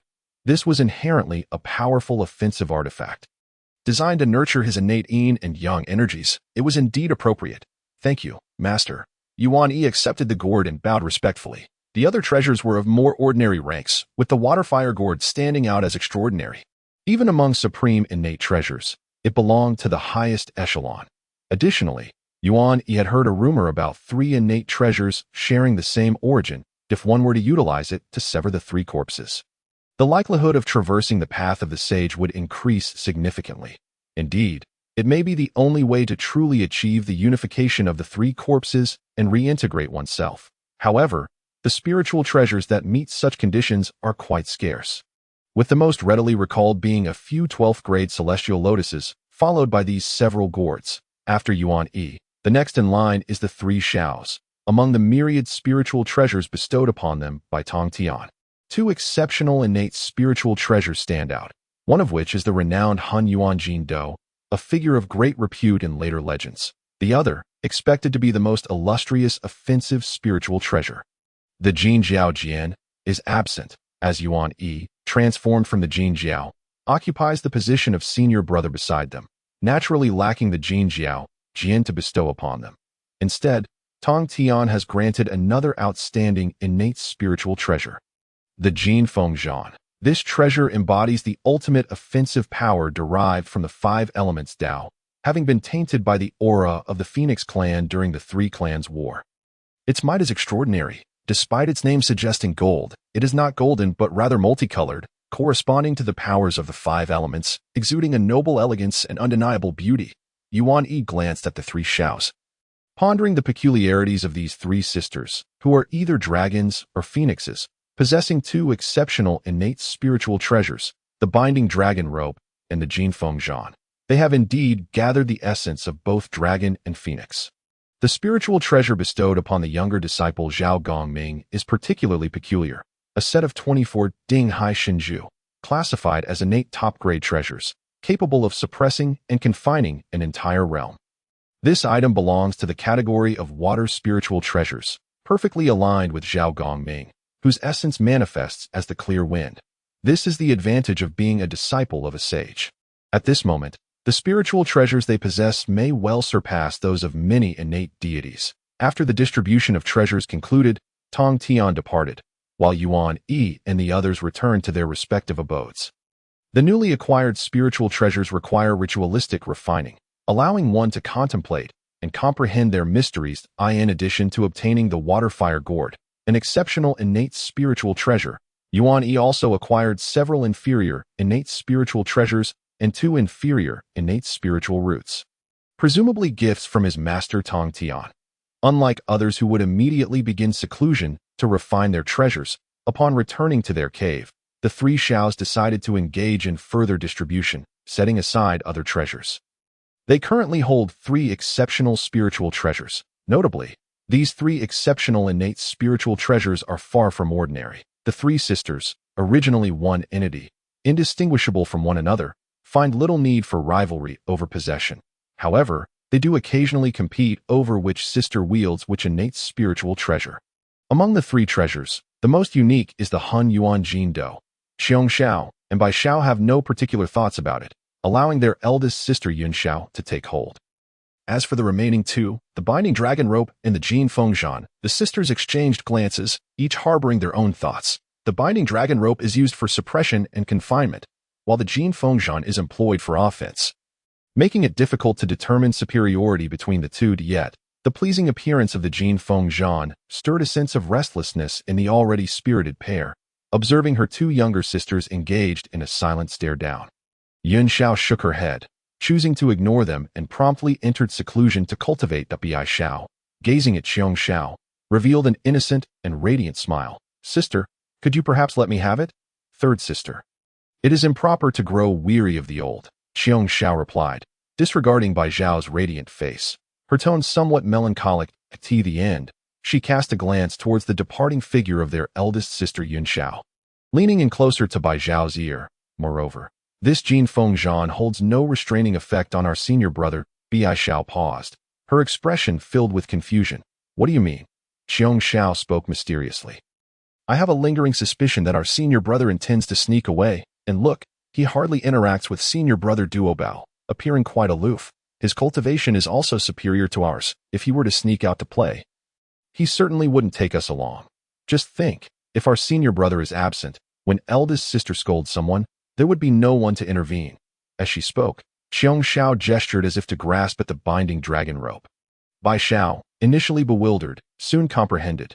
They could not allow their senior brother to slip away. Otherwise, Kunlun would become dreadfully dull. Senior brother Duo Bao frequented Kunlun Mountain, while senior sister Jin Ling relished engaging in contests of skill, and their eldest sister was engrossed in seclusion. However, senior brother Yuan Yi was occasionally willing to indulge in playful antics with them. Moreover, if eldest sister were to become enraged, they could always seek refuge with their senior brother. If he could speak a few good words on their behalf, they could avoid punishment. That a streak of light darted away from Kunlun, appearing insubstantial. Yuan Yi, donned in a robe of plain hue adorned with black patterns. His long hair loosely bound by a jade crown, bore a jade talisman at his waist, the identity token of the Jia Jiao. On the other side, he secured a gourd containing the primordial Yin and Yang energies. At this moment, Yuan Yi abruptly halted, his golden eyes shifting towards a certain void behind him. Come out, do not hide. I have known you have been following me for some time. Yet, no response met him. Only silence enveloped the AI. It seemed as if it were merely Yuan Yi's illusion. There was no one behind him. Xiong Xiao, if you do not emerge, I shall send a message to Yun Xiao, urging her to come and catch you. You must have snuck out, haven't you? Yuan Yi's expression remained calm, yet his words carried an air of certainty as he prepared to send a message. Just then, a figure hurriedly appeared not far off, clad in yellow garb, her features exquisite, with a five-colored phoenix hairpin adorning her hair. Who else could it be but Xiong Xiao, the second sister among the three Xiaos? Senior brother, wait, Xiong Xiao rushed forward, her face displaying a charming eagerness, preventing Yuan Yi from sending a message to Yun Xiao. Yuan Yi regarded Xiong Xiao with furrowed brows. He had secluded himself for countless years, solidifying his initial stage of Tai Yi, and had partially refined the exceptional innate spiritual treasure, the water fire gourd, to nurture his own primordial Yin and Yang energies. He was impatiently yearning to venture out and explore the vast wilderness. He sought to deepen his understanding of the primordial world and validate certain matters. Unexpectedly, Bai Xiao had stealthily followed him, but he managed to coax her back. Yet, he had not anticipated that the second sister would also be so restless. More cunning than Bai Xiao, following him all the way to the periphery of Kunlun Mountain before he detected her presence. This girl was quite astute, unlike Bai Xiao, who was easily deceived. Perhaps it would be better to directly send a message to Yun Xiao to have her come and capture her. Yuan Yi pondered seriously. His reluctance to bring them along was not due to their lower cultivation or annoyance at their restless nature. At least, he found them refreshingly innocent and pure, alleviating much of the tedium. Nonetheless, he was not inclined to take them along on his journey, especially in the absence of Yun Xiao. Senior brother, Xiong Xiao tugged at Yuan Yi's sleeve, her gaze imploring, her voice tinged with a pleading quality. Her eyes blinking in a manner that evoked sympathy, causing Yuan Yi's frown to deepen. Who taught you this? Yuan Yi asked, bemused, noting her use of such a petulant demeanor. Bai Xiao. Xiong Xiao replied earnestly. Was this truly the case? Yuan Yi contemplated, and indeed, it appeared so. However, her mimicry of Bai Xiao was rather excessive. After all, she was their younger sister. The three sisters already bore a semblance to one another in appearance. Even their auras shared similarities. Strangely enough, she had managed to imitate her quite well. That if Bai Xiao discovered that Xiong Xiao had been imitating her, it was bound to spark a quarrel. Yet, Bai Xiao often fell prey to Xiong Xiao's persuasion, just as she did with Yuan Yi. firmly believing that Bai Xiao could not contend with her second sister, especially since Qiong Xiao, unlike the elder sister Yun Xiao, did not possess a sense of being an elder sister. Willingly yielding to her younger siblings, compared to the graceful and dignified Yun Xiao, these two sisters were more akin to mischievous children. What were you sneaking around for? Even if you intended to slip out.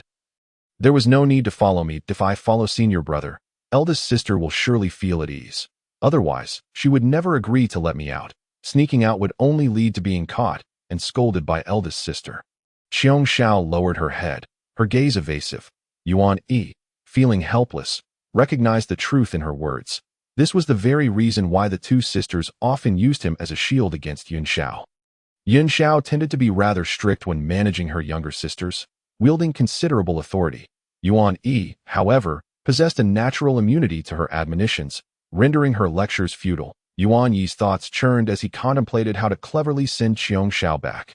I am not Bai Xiao. Seemingly aware of Yuan Yi's intentions, Qiong Xiao spoke softly, her gaze fixed unwaveringly upon him. While Bai Xiao was easily deceived, Qiong Xiao was not so easily swayed. Yuan Yi found himself contemplating whether to summon Yun Xiao to forcibly escort her back. Implementing measures of compulsion. However, having learned the art of charming persuasion from Bai Xiao, Qiong Xiao cast a pitiful glance that stirred his compassion.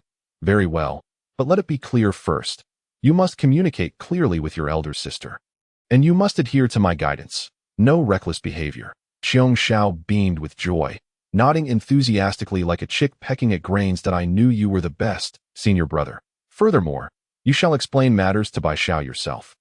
Yuan Yi remarked. He had managed to coax Bai Xiao back, but Qiong Xiao was a formidable one to maneuver. He anticipated that Bai Xiao would likely express grievances about him, and he felt it necessary for Qiong Xiao to shoulder the blame. After all, he had consented to bring her along, considering it a condition of exchange. All right, leave it to me. Qiong Xiao readily replied. My younger sister Bai Xiao is far easier to handle compared to elder sister and senior brother. Yet, this tactic truly proves effective with senior brother, Qiong Xiao mused, her eyes dancing with a hint of cunning. She had discerned the nature of senior brother Yuan Yi, compared to elder sister Yun Xiao. Senior brother was more challenging to deceive. Thus, when dealing with senior brother, being honest and forthright was the best strategy. What did senior brother say? Sincerity is the greatest weapon. This holds particularly true for him. To confess everything sincerely, to deceive senior brother would invite his reprimand. Pitying him to solicit mercy would likely soften his heart, even if he was aware of the ruse. This was far more effective than the supreme, innate spiritual treasure. The binding dragon rope. From her experience with her younger sister Bai Xiao, she had gleaned this insight. Senior brother's disposition was distinct from that of the other senior brothers and sisters, making him more approachable. Which perhaps explained why Bai Xiao often clung to him for no particular reason. The two exited the confines of Kunlun Mountain, with Yuan Yi standing outside, surveying the vast expanse around him. With the world sprawling before him, he pondered which direction to take. After a brief contemplation, his gaze settled on the southeast. The southeast of Kunlun, beyond the mountain of Buzhou, lay the territory of the Wu tribe. He touched the Qingjing jade talisman at his waist. As a disciple of the saints, his status should afford him protection. Surely, no one dared to act against them in the primordial chaos, especially now. As they were disciples of two saints, their weightier presence would surely command greater respect. Although the Wu tribe was rumored to be composed of brutish warriors, they were evidently not entirely lacking in intelligence. Their willingness to heed the teachings of Daozu Hongjun was a testament to their recognition of the saints' power. With the emergence of the six saints, the current period marked an unusually peaceful time between the Wu and the Yao tribes. A rarity that may not present itself again. Qiong Xiao stood quietly behind Yuan Yi, exuding a demeanor of obedience, refraining from questioning his intended destination, merely wishing to accompany him on an outing. Since entering Kunlun, this was their first venture beyond its borders. Yuan Yi turned his gaze back toward Kunlun Mountain. Beyond its confines, he sensed the presence of numerous innate beings and spirits approaching from Buzhou Mountain. He had a fair idea of the reasons behind this influx. His teacher, the saint of heavenly connection, along with his second master uncle, had proclaimed the establishment of the Chan and Jie sects throughout the primordial chaos, inviting disciples from all corners. Who could resist the allure of joining the ranks of a saint? Yuan Yi had subtly broached the topic with his teacher, expressing a desire to propose to Tian Kong the establishment of certain criteria for admission. akin to the practices of his second master uncle, to avoid an indiscriminate influx of disciples. However, the outcome left him feeling helpless. He discerned his teacher's implication and recognized that his unsolicited advice would prove futile, potentially inciting displeasure. Ultimately, he refrained from directly voicing his thoughts. At the very least, his reasoning could not be so blunt. There were numerous justifications to consider. For instance, with all three teachings residing in Kunlun, could the blessed land accommodate such a multitude? An abundance of people would inevitably lead to an abundance of conflict, especially under unregulated circumstances. If Kunlun became a chaotic mess, would it not invite the ire of his two master uncles?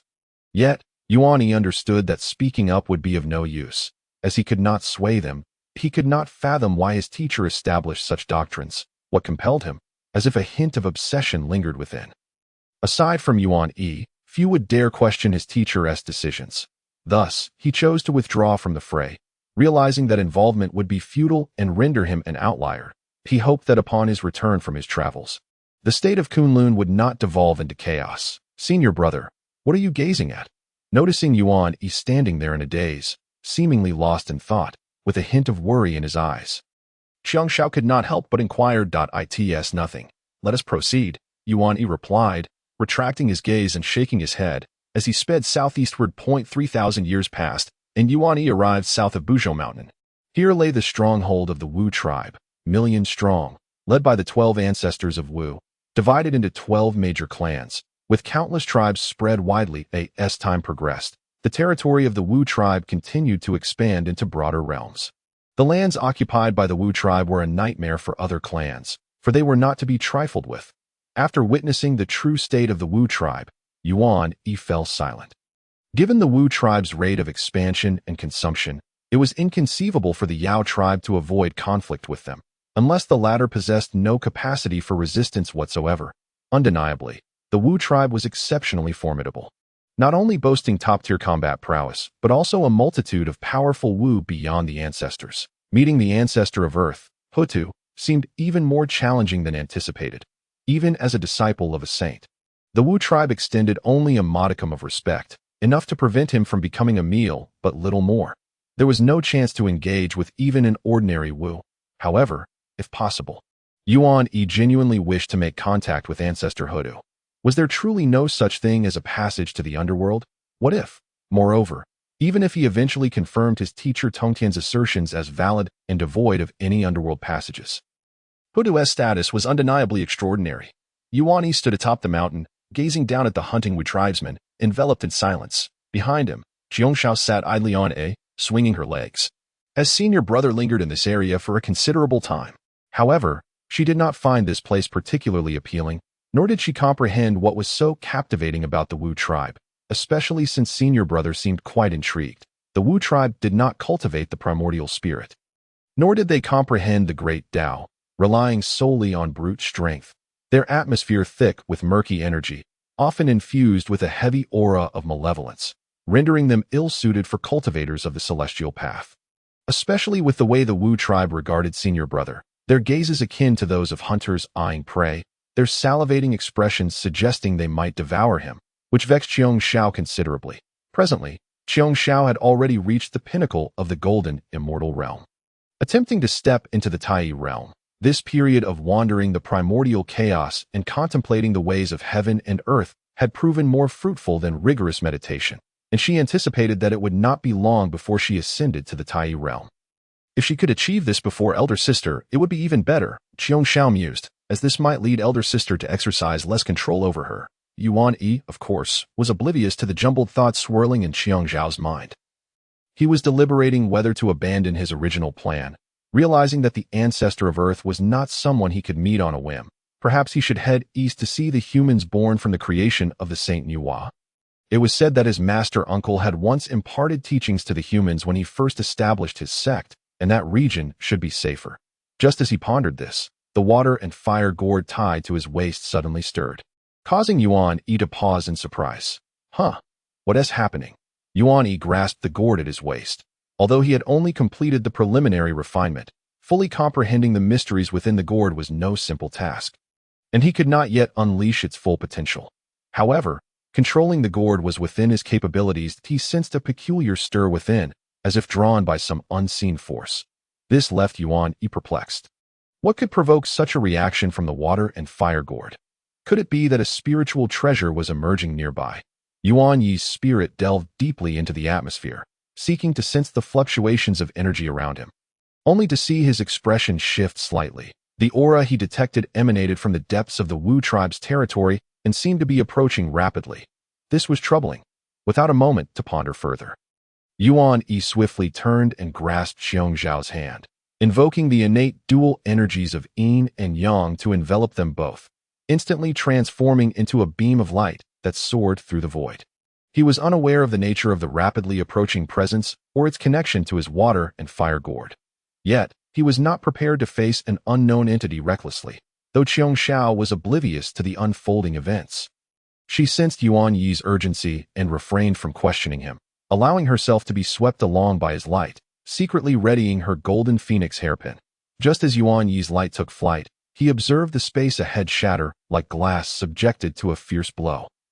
A myriad of cracks suddenly appearing before it fragmented entirely. The ruptured space was not a result of the path of cultivation nor the distortion of space through the might of the Tao, but rather a forceful breach created by sheer strength. It was a feat that even those of the ordinary Tai realm would find challenging, at least for Yuan Yi, given his current cultivation level.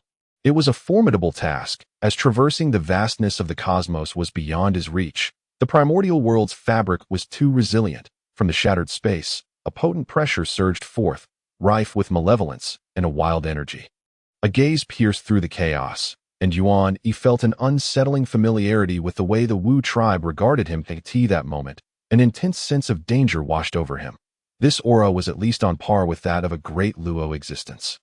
I, Yuan Yi, disciple of the Tongtian saint, pay my respects to the esteemed senior. Without hesitation, Yuan Yi halted his escape, released Xiong Zhao, and performed a respectful greeting, signaling Xiong Zhao to follow suit, though she was not foolish. Recognizing the significance of introducing themselves when encountering an entity of senior status in the primordial realm was paramount. Doing so would elevate her from the status of an aunt to that of a junior friend.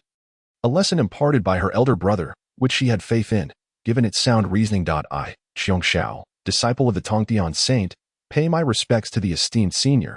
Without delay, they proclaimed the name of the Tongtian saint. Knowing that hesitation could be perilous, Tongtian saint, are you disciples of Shangqing? A rugged voice resonated, revealing a towering figure before Yuan Yi and Xiong Zhao, a man of formidable stature, his body adorned with striking Wu markings. His aura was tempestuous, even manifesting in the form of an innate Tao body. He towered over Yuan Yi, exuding explosive strength that twisted the very air around him, each movement accompanied by the echoes of thunder. Yet, his countenance bore no hint of wildness. It appeared somewhat groomed, differing subtly from the common visage of the Wu tribe, leaving Yuan Yi taken aback and pondering the man's identity to the primordial ancestor. Yuan Yi recalled that among the primordial ancestors, only two manifested in female form, Hutu and Xianin, while the male ancestors numbered 10, making identification rather challenging. That he could easily dismiss his desire to meet the female ancestor Hutu. The manner in which the space shattered did not align with the methods of the primordial ancestor Emperor Jiang, who was naturally adept at manipulating spatial forces. Yuan Yi was uncertain whether the figure before him was indeed an ancestor. Who is this person? I had assumed he was a friend of Tongtian, yet it appears he is merely a disciple of that esteemed individual. Another voice interjected, its tone suggesting it did not belong to a member of the Wu tribe. As they seldom referred to innate sanctities as friends, Yuan Yi turned towards the source, noticing the Wu man swinging a purple-red gourd, from which the voice emerged. The source of the aura that resonated with his water and fire gourd was right before him. Yuan Yi scrutinized the purple-red gourd, a slight twitch at the corner of his mouth. Surely not. Could it be such a coincidence? Or did my possession of this gourd inadvertently attract this karmic event? The purple-red gourd bore an uncanny resemblance to the water and fire gourd he possessed, which was only natural since they originated from the same primordial vine on Mount Buzhou and had been refined accordingly. There were 7 such gourds in total, and the water and fire gourd he was granted was merely one of them. The others were each claimed by their respective owners and should not have ended up in the hands of a Wu tribesman. If any were to be an exception, it would surely be this one, the 99 scatter soul gourd belonging to the venerable Hongyan ancestor. The venerable Hongyan ancestor, a primordial sanctity who had been besieged by the heavenly court's demon clan. Had his Dao body and primordial spirit destroyed, escaping with only a remnant of his soul. Along with him vanished a strand of primordial purple energy and his most renowned treasure, the supreme innate spiritual treasure, the 99 Scatter Soul Gourd. Yuan Yi had never anticipated that on his first venture out, he would encounter such a significant event, meeting the fallen Hongyun ancestor amidst the Wu tribe. The other party was clearly drawn to him by the resonance of his gourd.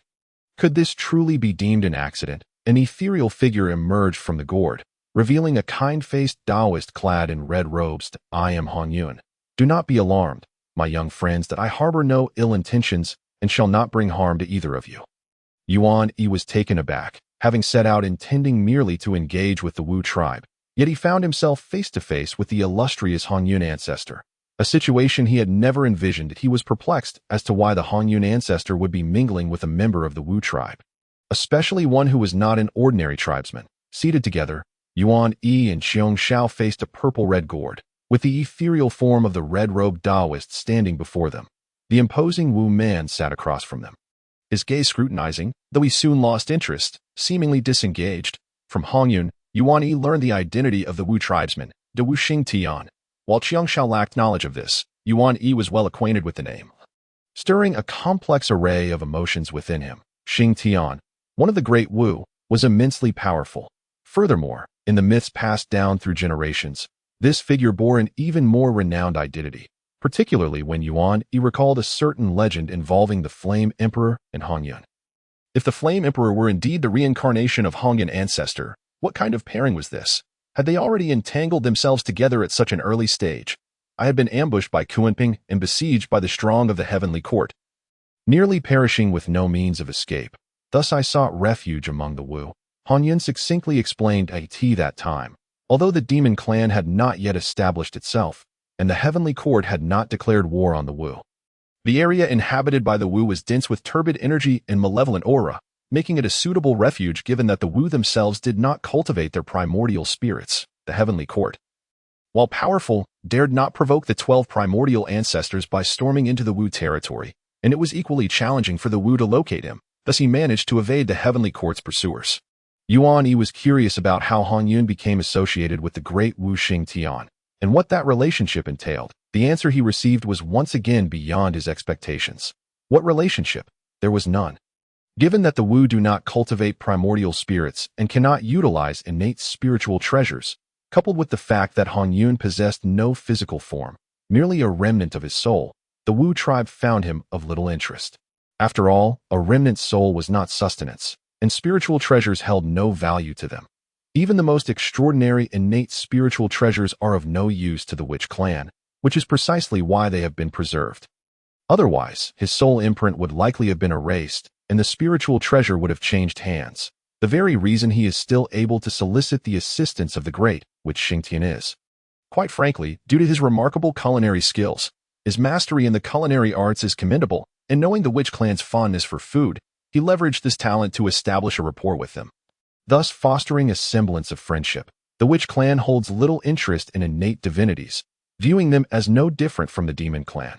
Their fundamental classification of all beings revolves around those who can be consumed and those who cannot. Consequently, the witch clan refrains from interacting with other beings, and innate divinities are generally disinclined to engage with the witch clan as well. However, the witch clan possesses a unique trait: they are remarkably straightforward, renowned for their simplicity, which makes the formation of friendships rather effortless. Such bonds, forged through shared meals, are what led Xingtian to willingly assist him. Hongyun sensed Yuan Yi's water and fire gourd through the aura emanating from his gourd. Initially believing that the celestial sage was nearby, he requested Xingtian to guide him there. For Hongyun, his current predicament was irretrievable. Reuniting with his original essence seemed nearly impossible, and the fact that his true spirit had not succumbed to the passage of time was already a stroke of fortune. While he had a wide circle of acquaintances, few could truly be of assistance, with Tongtian, who had attained sainthood, being one of them. Although he had little personal connection with the Sanqing, there were no significant conflicts either.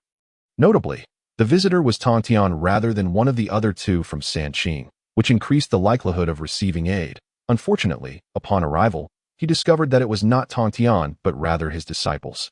Yuan Yi and Xiong Xiao. My young friends, might I trouble you for a favor?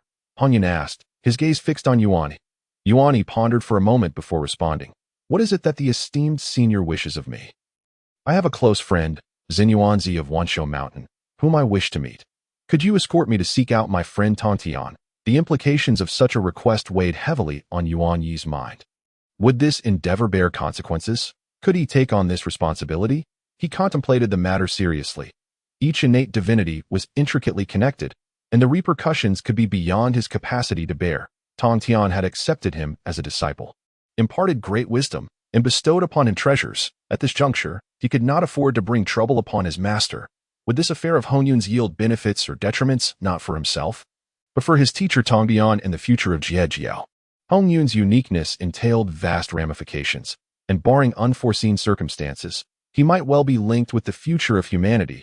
If his understanding was correct, Hong Yun could very likely become the future Emperor Yin of the human race.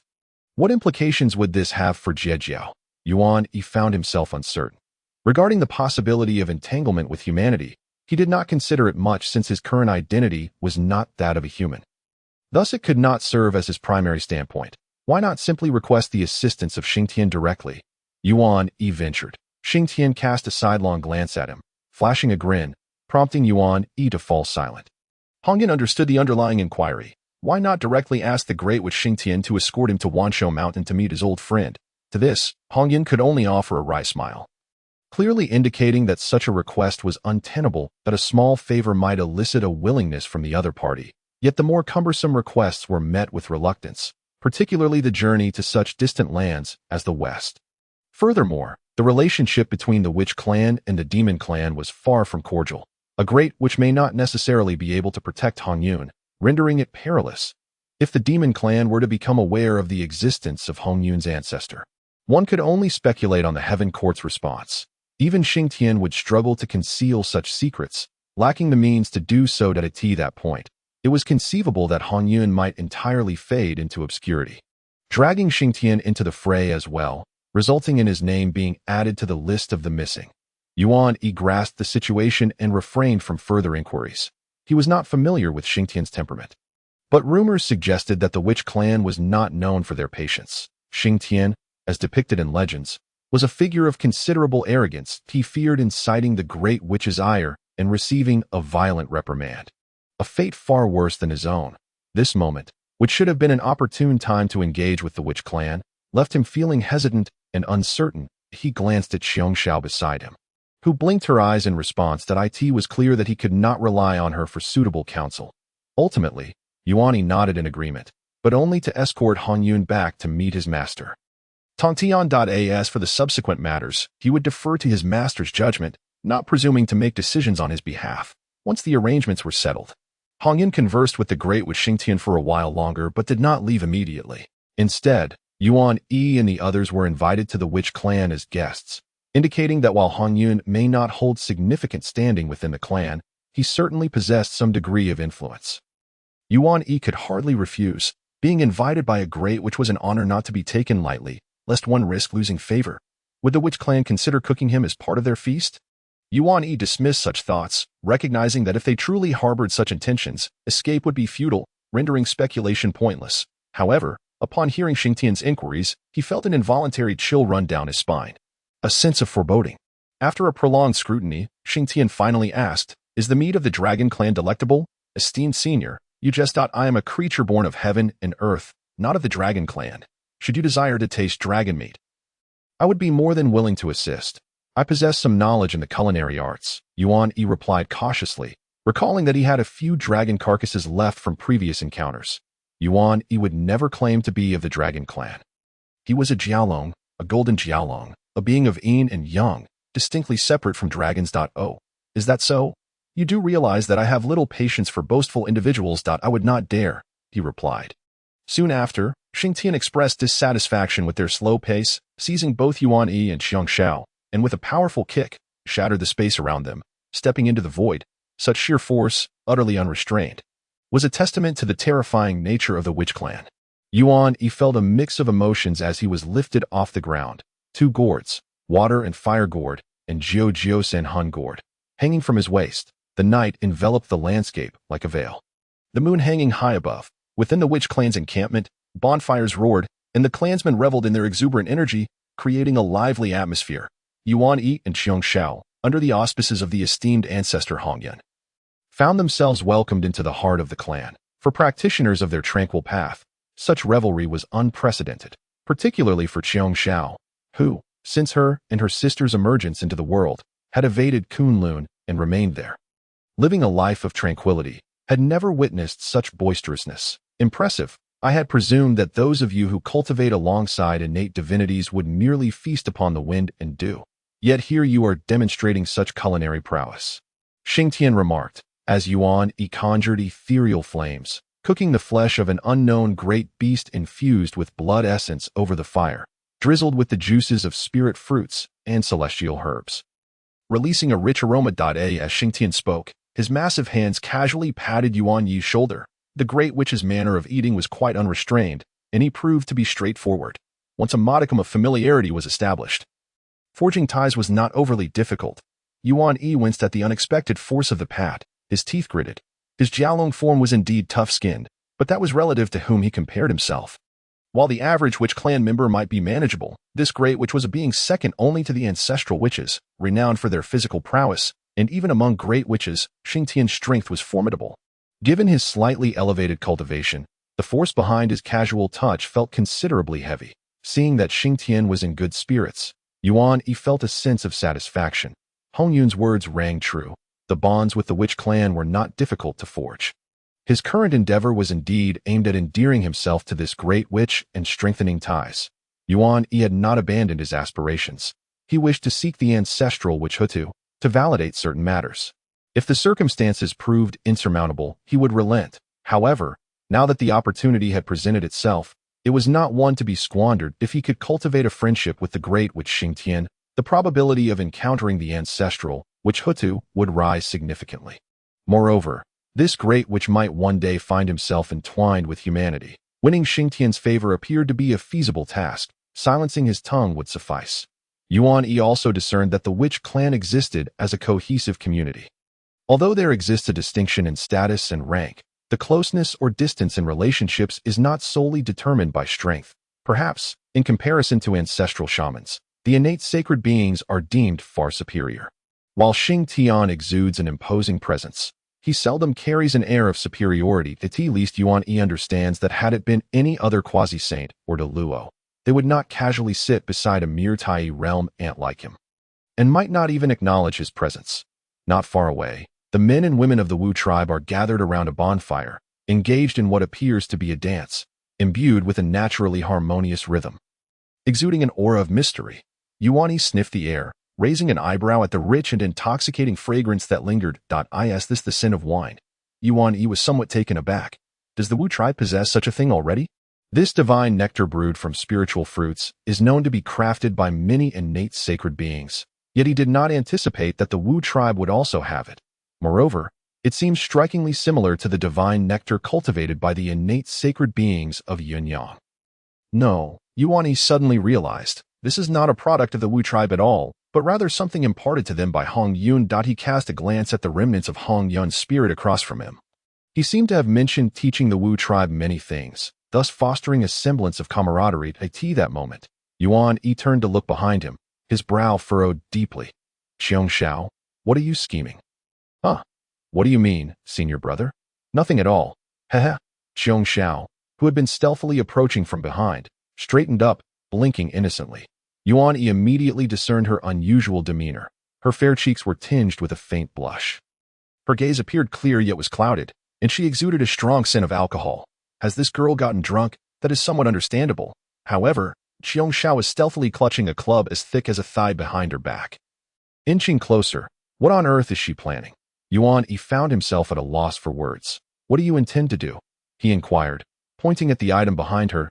He was certain that Qiong Zhao's mind must be in a muddle, or else she would not be acting so foolishly. Their kind, even without deliberately releasing their divine senses to probe, should not be so dull. What good does sneaking around do? Their divine senses are often far more effective than mere eyes. I'm not planning to do anything. This isn't meant to hit you, senior brother, rest assured, Qiong Shao replied, swaying her head, her eyes sparkling. Heh. as long as I knock senior brother out and take him back. Elder sister won't scold me, and third sister won't object. Right, senior brother? Qiong Xiao wobbled closer. But you just said that it's not meant to hit me. Yuan Yi retorted, perplexed by her contradictory statements. He stood up and walked over, pulling the swaying Qiong Xiao to sit beside him. As for the club of unknown material, he effortlessly snatched it away and tossed it aside, if he was not mistaken. This item was quite common among the Wu tribe. He had seen several instances where Wu tribe women would strike a man on the back of the head to knock him out and drag him away for the sake of their clan's propagation. A matter not to be elaborated upon. Sit quietly and stop drinking. To encounter a drunkard in the primordial wilderness is truly a headache for Yuan Yi, once Qiong Xiao loses her rationality. She closely resembles Bai Xiao. Yuan Yi, my young friend, you shouldn't obstruct your junior sister. This is a fine concoction created by our friend Xing Tian, using innate spiritual roots as materials, following the methods I pioneered. Enhanced with the unique Wu tribe's witchcraft, while its primary efficacy lies in nourishing the spiritual essence and blood, it also contains traces of the Tao, and for your junior sister's cultivation level. This presents a considerable opportunity for fortune, the elder Hong Yun interjected with a hearty chuckle, glancing at the restless Qiong Xiao beside him before looking back at Yuan Yi. You two siblings share a remarkably close bond. Yuan Yi was unsure how to respond and was somewhat astonished. He knew this divine nectar was likely extraordinary. Otherwise, with Qiong Zhao's perfected golden immortal cultivation at the brink of Tai, she would not be inebriated to the point of staggering. He sensed the profound essence and subtle Tao rhythms emanating from her. However, he did not anticipate the raw materials to be so exceptional.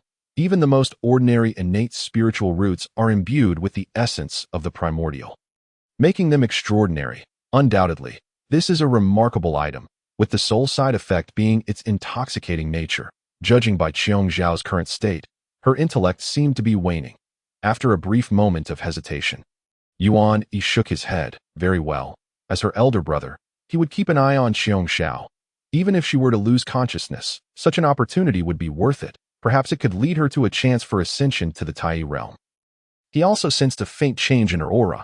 Seeing Qiong Zhao's dazed eyes fixed on him, Yuan Yi finally relented. You may continue, but stay right here and do not wander off. Qiong Xiao nodded, squeezing closer to Yuan Yi, her face beaming with joy as the rich aroma of the divine nectar enveloped them, making even Yuan Yi curious about its flavor. However, he was not fond of intoxication and needed to keep an eye on the inebriated girl beside him. Furthermore, he dared not let his guard down in the presence of the formidable Xing Tian. He feared he might end up roasted over a fire if he provoked him to tea this moment. It was better to foster relations. Establishing some connections would allow him to engage with the Wu tribe further and uncover the truth behind their circumstances. He had never intended to meddle in the affairs between the Wu tribe and the demon tribe. He merely sought to resolve his own uncertainties, feeling neither the power nor the desire to change anything, as it was not his concern, whether it be the Wu tribe or the demon tribe. What connection do they truly have to him? If Tao ancestor Hong Jun were indeed the ultimate villain behind the scenes, they would share a common stance, but at present, Yuan Yi remained uncertain.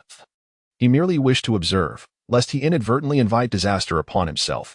Senior brother, your aura seems similar to that of elder sister and third sister, Qiong Xiao murmured, her intoxicated eyes narrowing as she leaned closer. Her warm breath brushing against Yuan Yi's face, prompting him to turn away. Bai Xiao had mentioned something similar, stating that his aura made her and her sisters feel an innate closeness, akin to familiarity. Yuan Yi found this perplexing. Perhaps Jin Jiao and her sisters were familiar, but could a non-existent future influence the past? Such causality should not exist. He had initially thought he merely usurped Zhao Gongming's role, establishing a connection with the Sanshao, gaining their closeness. Yet the degree of this closeness exceeded his expectations. Was this a normal occurrence? Yuan Yi occasionally pondered this question. The more he comprehended the terrifying nature of the primordial wilderness and the formidable presence of quasi-saints, the less he understood his own existence. He had no system to rely on, nor any divine artifacts to assist him.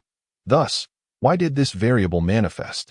This was his confusion and the source of his unease. What force brought him into this world and allowed him to merge with the primordial essence of Yin and Yang? The friendship he had cultivated with the Sanshao was a desired outcome. Yet why did the Sanshao feel an innate closeness to him? This should not be the case. Regardless of Yuan Yi's acknowledgement or denial, the Sanshao sisters undoubtedly trusted him.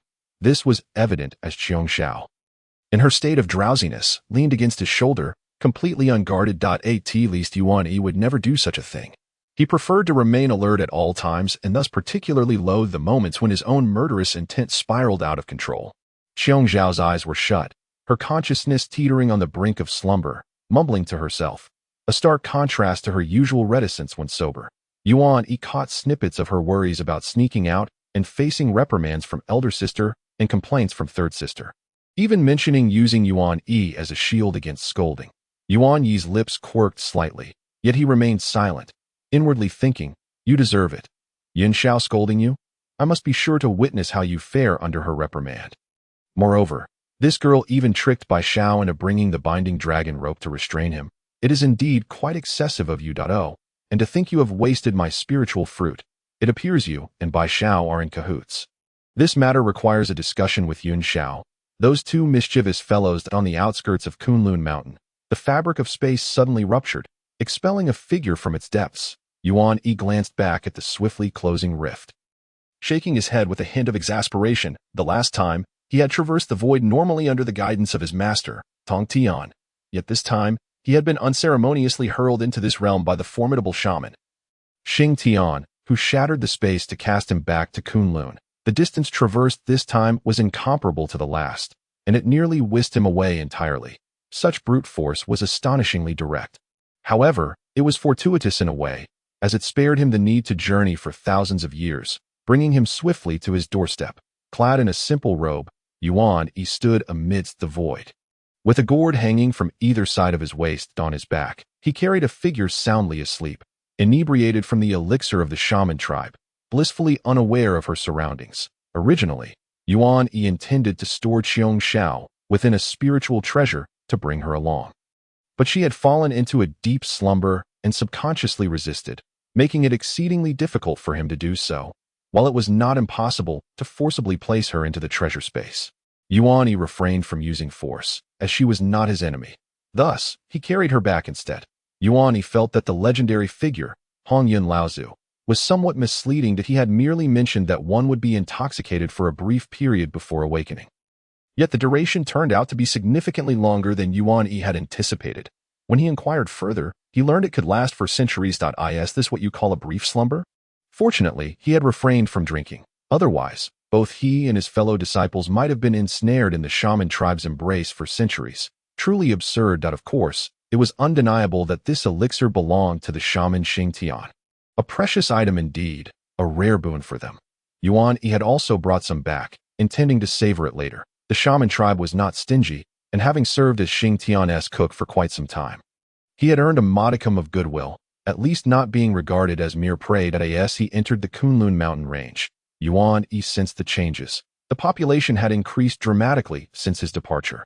In this outer region, beings frequently traversed the skies in groups, moving about in clusters. Yuan Yi frowned slightly, but chose to ignore them, making his way straight to the depths of Kunlun Mountain. Is this the sacred ground of the three clear Taoists? Indeed, it is a rare place of fortune amidst the cosmos, with traces of the Tao scattered throughout, and an abundance of innate spiritual energy.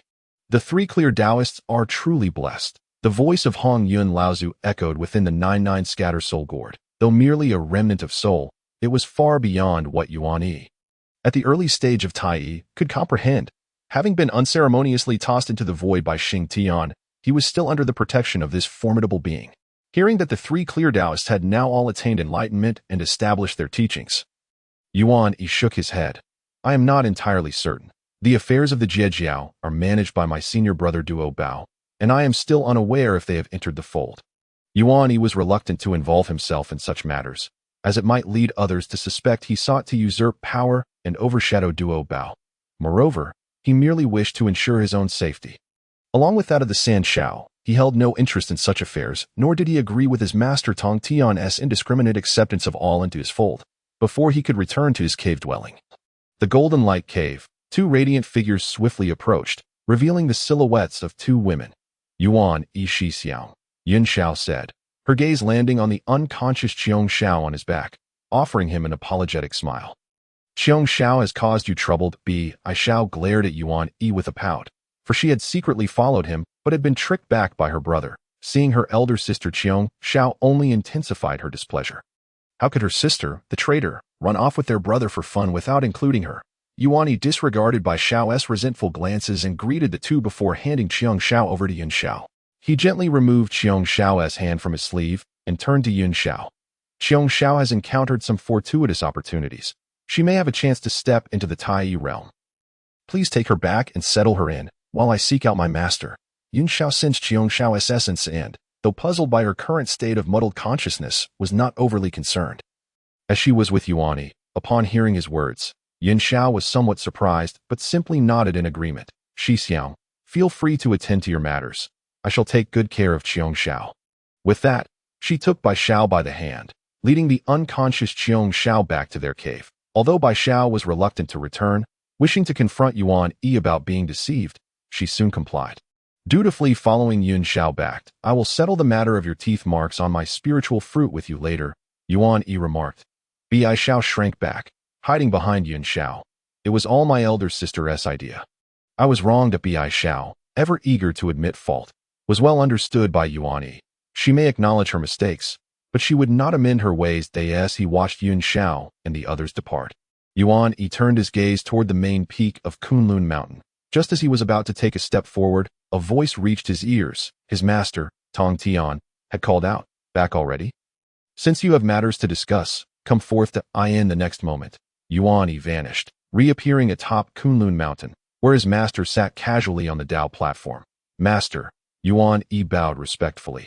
Tong Tian nodded, casting a glance over Yuan Yi before his gaze shifted to the exquisite innate spiritual treasure gourd hanging at Yuan Yi's waist.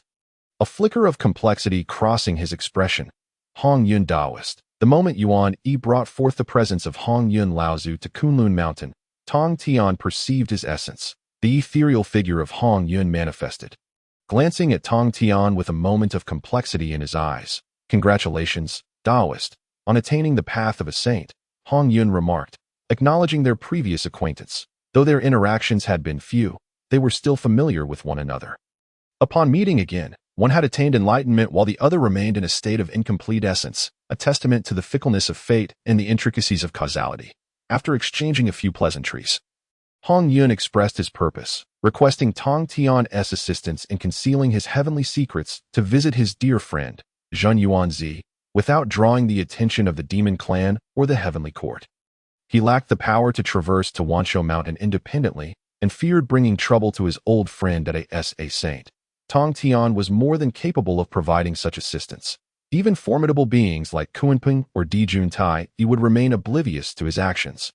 Without hesitation, Tong Tian agreed to Hong Yun's request, for he was inclined to lend his support at for Di Jun and others. They could not fathom the might of a saint, and thus Tong Tian felt no need for concern.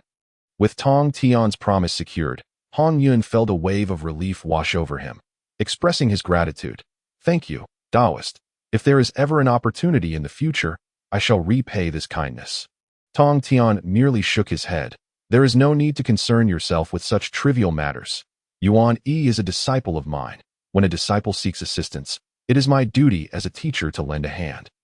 Yuan Yi fell silent, comprehending the implication of his master's words. Hong Yun Laozu's favor would be remembered through him.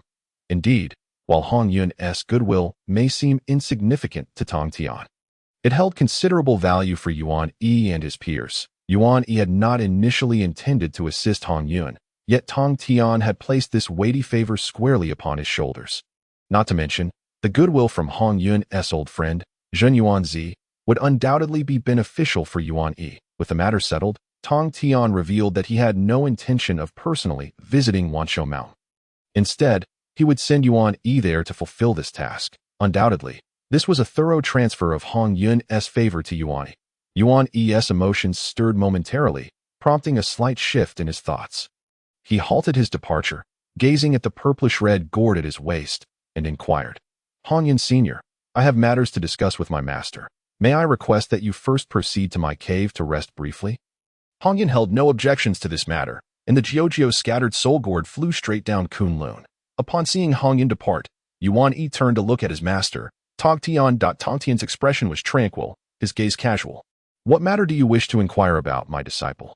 Yuan Yi bowed once more before speaking. Disciple wishes to seek guidance from Master regarding the affairs of the Jia sect. What doubts do you harbor? Speak freely. Let me hear your thoughts first, Tongtian responded, casting a deep glance at Yuan Yi, smiling as he did so. Initially, Yuan Yi had no intention of speaking, knowing that he would be unable to persuade Tongtian. And it would be a thankless endeavor. However, he now felt compelled to voice his thoughts, even at the risk of displeasing his master. After pondering how to begin, Tongtian spoke first. Are you perhaps inquiring about the matter of my accepting disciples into the Jia sect? Do you wish to suggest that I emulate your second senior uncle? Yuan Yi was taken aback. Did the master know his intentions? No. Could it be that someone had broached the subject before him? Was it his second senior uncle? Yin Xiao had previously approached the master and mentioned this matter. Seemingly aware of the confusion in Yuan Yi's heart, Tongtian continued, Has Yin Xiao spoken to me about this? Yuan Yi was somewhat surprised, yet not entirely astonished. Given Yin Xiao's disposition, it was indeed something she could pursue. Yin Xiao and her sisters have been significantly influenced by you. The difference lies in your reluctance to speak.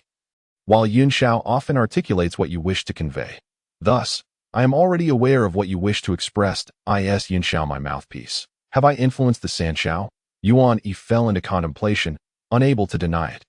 When you first entered my tutelage, you expressed a desire to seek a glimmer of hope, a means of establishing your existence in this vast world. In this regard, how are others any different?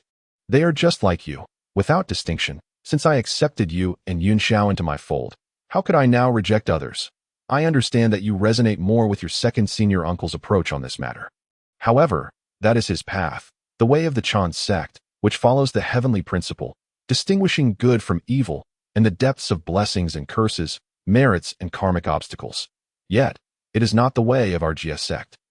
Master, I do not wish to sever their paths. I merely believe that once they enter the Jia sect, there should be certain constraints. My return this time has only been a few thousand years. Yet the changes I have witnessed are monumental.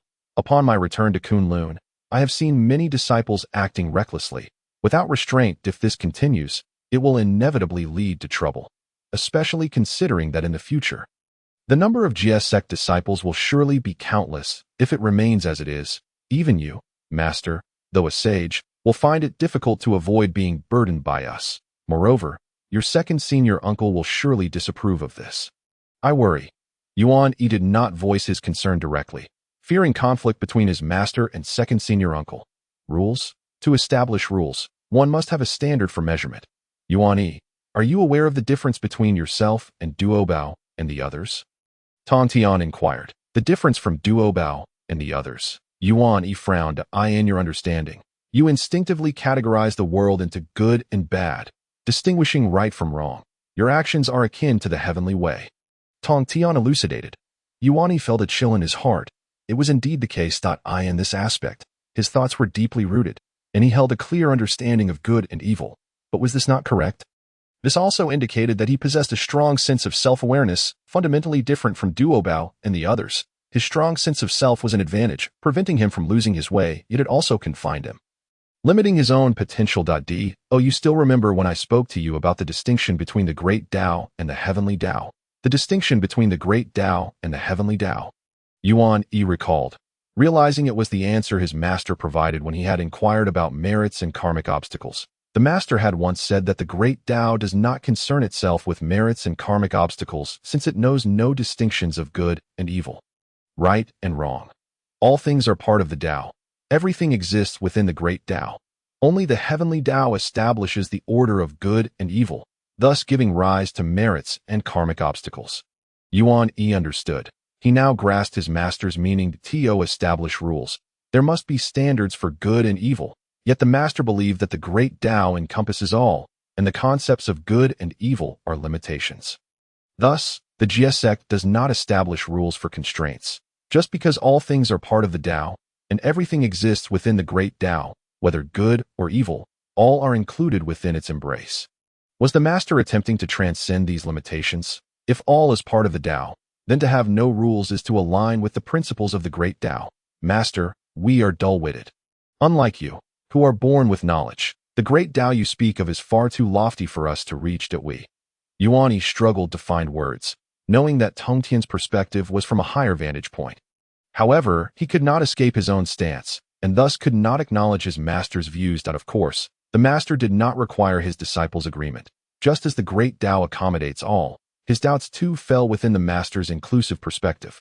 All is part of the Tao. The great Tao embraces everything, devoid of good and evil, right and wrong. You are tainted by demonic energy, yet you restrain yourself, aligning with your second senior uncle's path. Yet your nature aligns more closely with your first senior uncle's path, while you also harbor thoughts of seeking your fate and the great Tao, resonating with my way. Our Jiao sect shall indeed be like the great Tao, embracing all, including you. Therefore, I do not wish to impose restrictions upon you. I shall not interfere with your thoughts. You have your own ideas or intentions for action, but proceed as you will. Those are your own choices. Yet we may not possess the capacity to be accountable for our choices. Without a clear direction, your expectations of a state devoid of good and evil will only lead to the absence of good. Defying the principles of heaven, Yuan Yi reflected bitterly. Indeed, he realized that he could not persuade Tong Tian to establish rules for the Jiao sect, nor did he understand why the master held such a concept of the great Tao. He firmly believed that distinguishing good from evil in the world was not a bad thing. Order could bring stability and continuity. Master, there is one more matter I wish to consult you about. Some matters are perhaps too premature to inquire about now, Tong Tian replied, his gaze penetrating, making Yuan Yi feel as if his thoughts were laid bare before his master. What he truly wished to ask was about the concept of calamities and tribulations, wanting to understand what it truly entailed. Since the understanding of the great Tao had shattered his previous notions, what about calamities and tribulations? Did it remain as he had known it? Go on. Do not keep Hong Yun waiting too long. Make haste to Wanshou Mountain, Tong Tian instructed. After a pause, as if recalling something, he added with a smile, Friend Jin Yuan possesses a primordial spiritual root known as the ginseng fruit tree, comparable to the celestial apricot of Kunlun. Yuan Yi's gaze shifted slightly. What did the master mean by this? Was he suggesting he go and partake in food and drink? Friend Hong Yun is a person of integrity.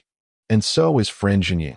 You are my disciple. There is no need for excessive restraint. Yuan Yi understood. The master was encouraging him to be less reserved. From the sound of it, it seemed that his visit would yield some good fortune. The master hinted that he need not be polite, but rather, he should accept the benefits with openness. Disciple understands. Yuan Yi bowed and took his leave. He was not foolish. Of course, he would not refuse any benefits. What does ginseng fruit taste like? He felt a flicker of curiosity. As Yuan Yi departed, Tong Tian remained seated upon the Tao platform, gazing into the void, seemingly lost in thought. He sighed softly, a hint of helplessness in his demeanor. While he spoke lightly with his disciple, it was indeed Yuan Yi and the others who were less concerning. Dealing with his second brother would be more challenging. Even Yuan Yi understood that the newly initiated Jiao sect disciples would likely irritate Yuqing. Tong Tian was certainly aware of this. Given his second brother's temperament, witnessing the current state of affairs in Kunlun, he likely wore a dark expression. It had been some time since he last saw his second brother. Continuing down this path, he would inevitably come to reprimand him. He needed to devise a plan. Tong Tian retrieved a jade cup and poured out a special offering from the Wu tribe that his disciple had bestowed upon him. His gaze brightened. Indeed, this is a product of friend Hong Yun's hands. The Wu tribe truly does not hesitate to lavish heavenly treasures. This exquisite nectar, pure and rich in spiritual essence, nourishes vitality and spirit. Harboring extraordinary Tao traces, Qiongshao was brought back by Yuan Yi, and he naturally witnessed it himself. Given his understanding of his disciple, Qiongshao is quite cunning. He has succumbed to greed, leading himself into a state of confusion and slumber. Nevertheless, the benefits are tangible. Seizing the opportunity, the realm of Tai lies within reach. Soon after, Yuan Yi, accompanied by the 99 Scatter Soul Gourd, once again stepped into the spatial rift, departing from Kunlun, his master. Tong Tian, wielding the power of a sage, opened a void passage for him, sending him to the location of the Taoist temple of Jin Yuanzi, situated on Mount Wanshou in the west. The might of the sage is truly unfathomable, beyond the comprehension of even those of the great Luo or quasi-saint level. As he emerged from the spatial rift, Yuan Yi heard the exclamation of Hong Yun Lao Zhu from the 99 Scatter Soul Gourd at his waist. Yuan Yi surveyed his surroundings, sensing the traces of the great Tao in this realm. Had he truly arrived in the Western territories? His understanding of Hong Yun Lao Zhu's sentiments was rather superficial. To him, the realms of great Luo and sage were equally unimaginable. However, He could vaguely perceive the distinctions. It was not long ago that he and the three Xiao had just entered their master's school when Tong Tian took them back to Kunlun. Traversing the East Sea, a journey that consumed considerable time, now, with Tong Tian having attained sagehood, he could directly transport Yuan Yi from Kunlun to the Western territories. Yuan Yi could not ascertain whether the spatial distance from the East Sea to Kunlun was greater, or that from Kunlun to the Western territories. For someone at the nascent Tai stage like him, the vastness of the primordial world remained overwhelmingly immense. The entire Western region is indeed smaller compared to the East. After all, the renowned center of the primordial world, Mount Buzhou, is entirely located within the Eastern territories. Meanwhile, Kunlun Mountain, situated west of Mount Buzhou, also lies within the Eastern domain, with the boundary between the Eastern and Western territories extending even further west of Kunlun. Therefore, it is evident that the Eastern territories are considerably larger than their Western counterparts. Yuan Yi sensed that the West was indeed more barren than the East, a feeling that was quite pronounced. The primal forces of creation in the world were nearly depleted. The traces of the great Tao were chaotic and mottled, and the essence of the earth was murky, hinting at violence. For practitioners, such an environment was undeniably subpar. Although Yuan Yi had not experienced the reasons behind this, he was aware that it was the result of a great battle from a more ancient era. The conflict between the immortals and demons, which occurred almost simultaneously with the War of the Three Races, was when Tao ancestor Hong Jun had not yet ascended to that title, serving instead as the progenitor of the immortal Wei.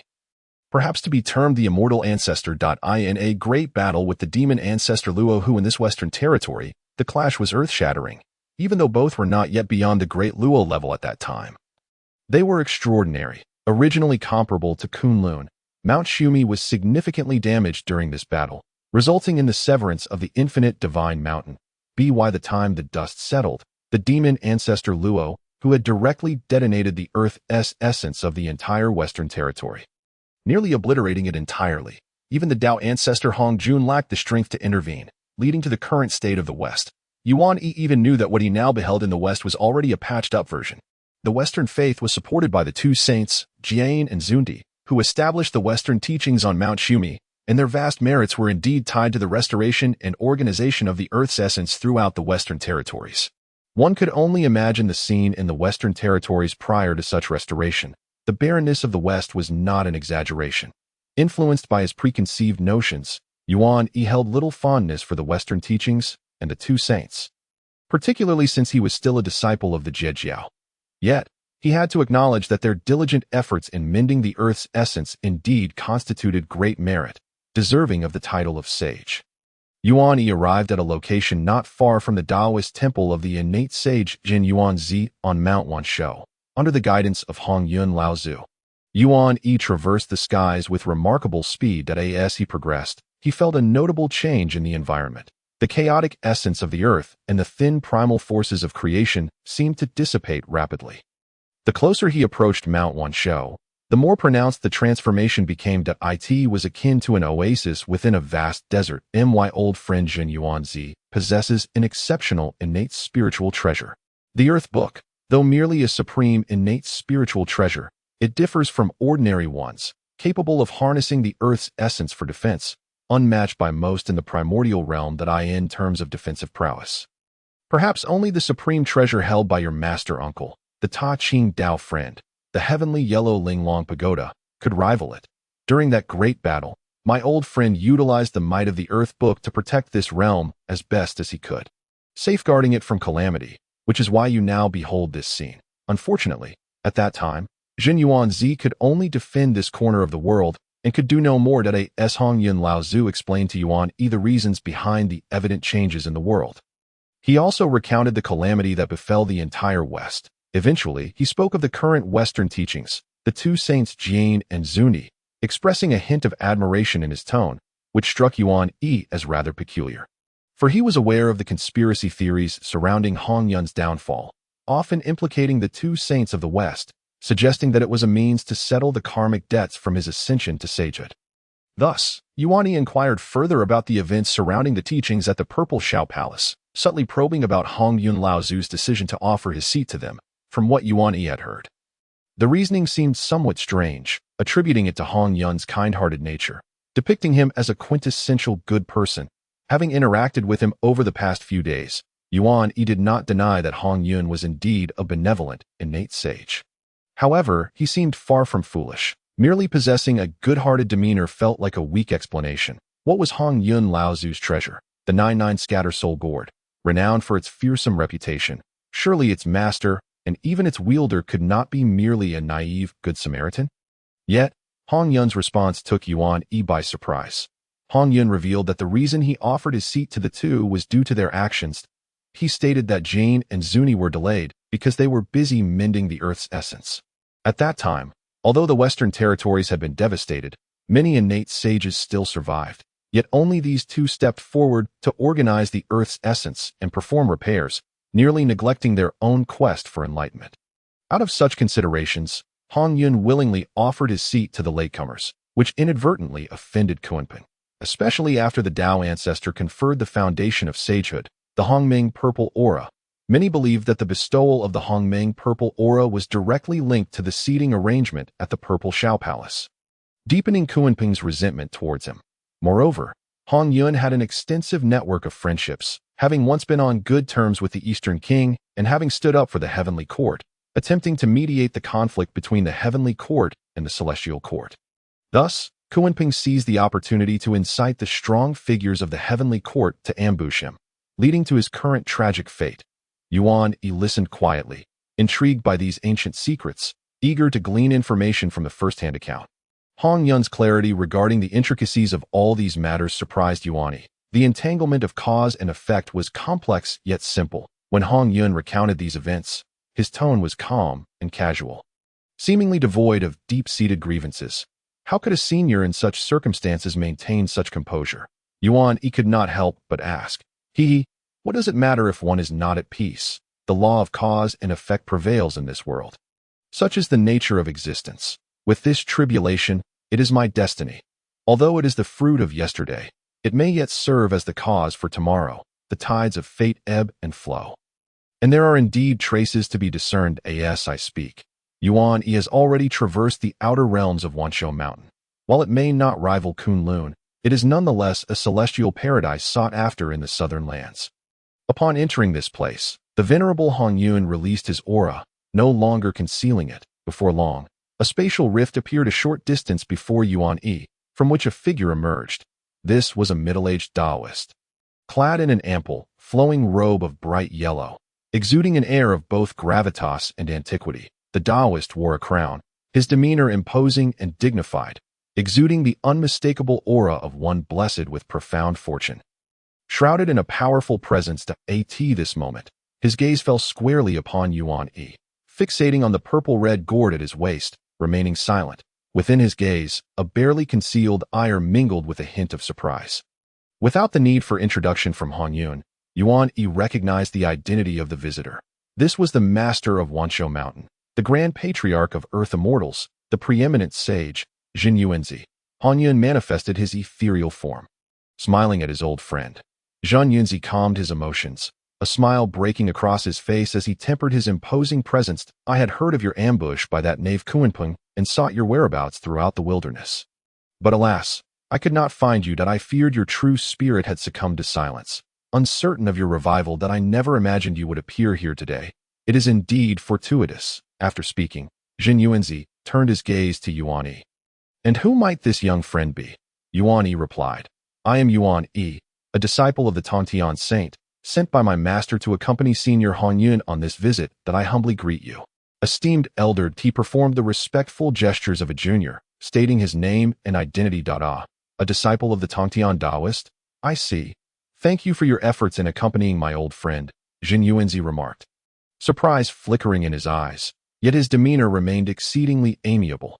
Hong Yun then recounted the events that had transpired, from the ambush that led them to seek refuge among the Wu clan, to their encounter with Yuan Yi and his fellow disciples due to the innate aura of the gourd. Culminating in their arrival in this western realm, Jin Yuanzi was delighted to reunite with his old friend Hong Yun, and amidst their reminiscences, he did not forget Yuan Yi, inviting him to his Taoist abode as a guest. Yuan Yi, of course, would not decline. Enveloped in Jin Yuanzi's escaping light, he proceeded deep into Wanshou Mountain. Within the Taoist abode of Jin Yuanzi, There existed temples and numerous spirit creatures, yet it was not the Wuzhuang temple he was familiar with. Nor did it bear the famed couplet of longevity and immortality.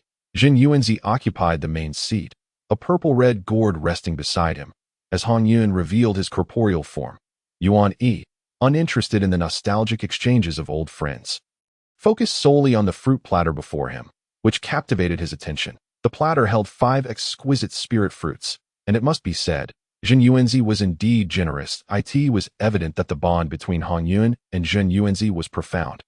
In gratitude for Yuan Yi's role in returning Han Yun, Yuan Yi expressed his sincere appreciation. The spirit fruits were peculiarly shaped, unlike ordinary spirit fruits, each the size of a small infant, pale pink and remarkably lifelike. They were the renowned ginseng fruits, the fruits of one of the most esteemed innate spiritual roots. The ginseng fruit tree had a fragrant aroma wafted through the air, delicate yet rich, imbued with pure innate essence, resonating with the rhythm of the Tao, suffused with the energies of the 5 elements. Merely inhaling the fragrance of the ginseng fruit stirred Yuan Yi's comprehension of the 5-element path. That it is said that the ginseng fruit is born from the essence of the earth, possessing the ability to prolong life. However, for Yuan Yi, the extension of life held little significance. He was born an immortal golden immortal, unbound by the constraints of lifespan that as long as he did not fall victim to calamity, he would exist perpetually. The true value of the ginseng fruit for him lay not in longevity, but in its other extraordinary effects. Firstly, the ginseng fruit possesses the ability to alter one's fate, greatly benefiting the transformation of the essence of living beings. Secondly, the ginseng fruit embodies a unique 5-element principle, emphasizing the balance and unity of the 5 elements, an area Yuan Yi had yet to fully grasp. Through the insights gleaned from the ginseng fruit's Tao rhythm, he could refine and even transform his understanding of the 5-element arts he had learned from his master, Tainted. Young friend, this fruit is indeed the ginseng fruit I mentioned to you. Produced from an innate spiritual root. After nearly 90,000 years, only 30 fruits mature. This fruit harmonizes with the 5-element Tao, embodying the principle of balanced coexistence. It responds to metal by falling, withers in the presence of wood, transforms in water, scorches in fire, and merges into earth. That I observe that you carry the innate Yin and Yang energies, and have comprehended the 5-element path. It seems you wish to express the 5 elements through Yin and Yang, returning the 5 elements to their source. This ginseng fruit should hold some benefit for you. I possess little else, so I can only borrow this from my old friend as a token of gratitude.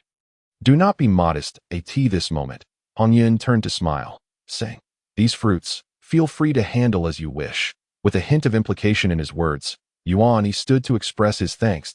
He chose to feign ignorance of Han Yun's teasing tone. Even with an innate spiritual root, the efficacy of the ginseng fruit diminishes with repeated consumption. Merely accumulating cultivation cannot lead to growth. Receiving 5 fruits was undoubtedly excessive, prompting Yuan Yi to consider it thoughtfully. Since you cultivate the 5-element path, why not spend some time here with me? While the ginseng fruit embodies the 5 elements, it cannot compare to my own spiritual root.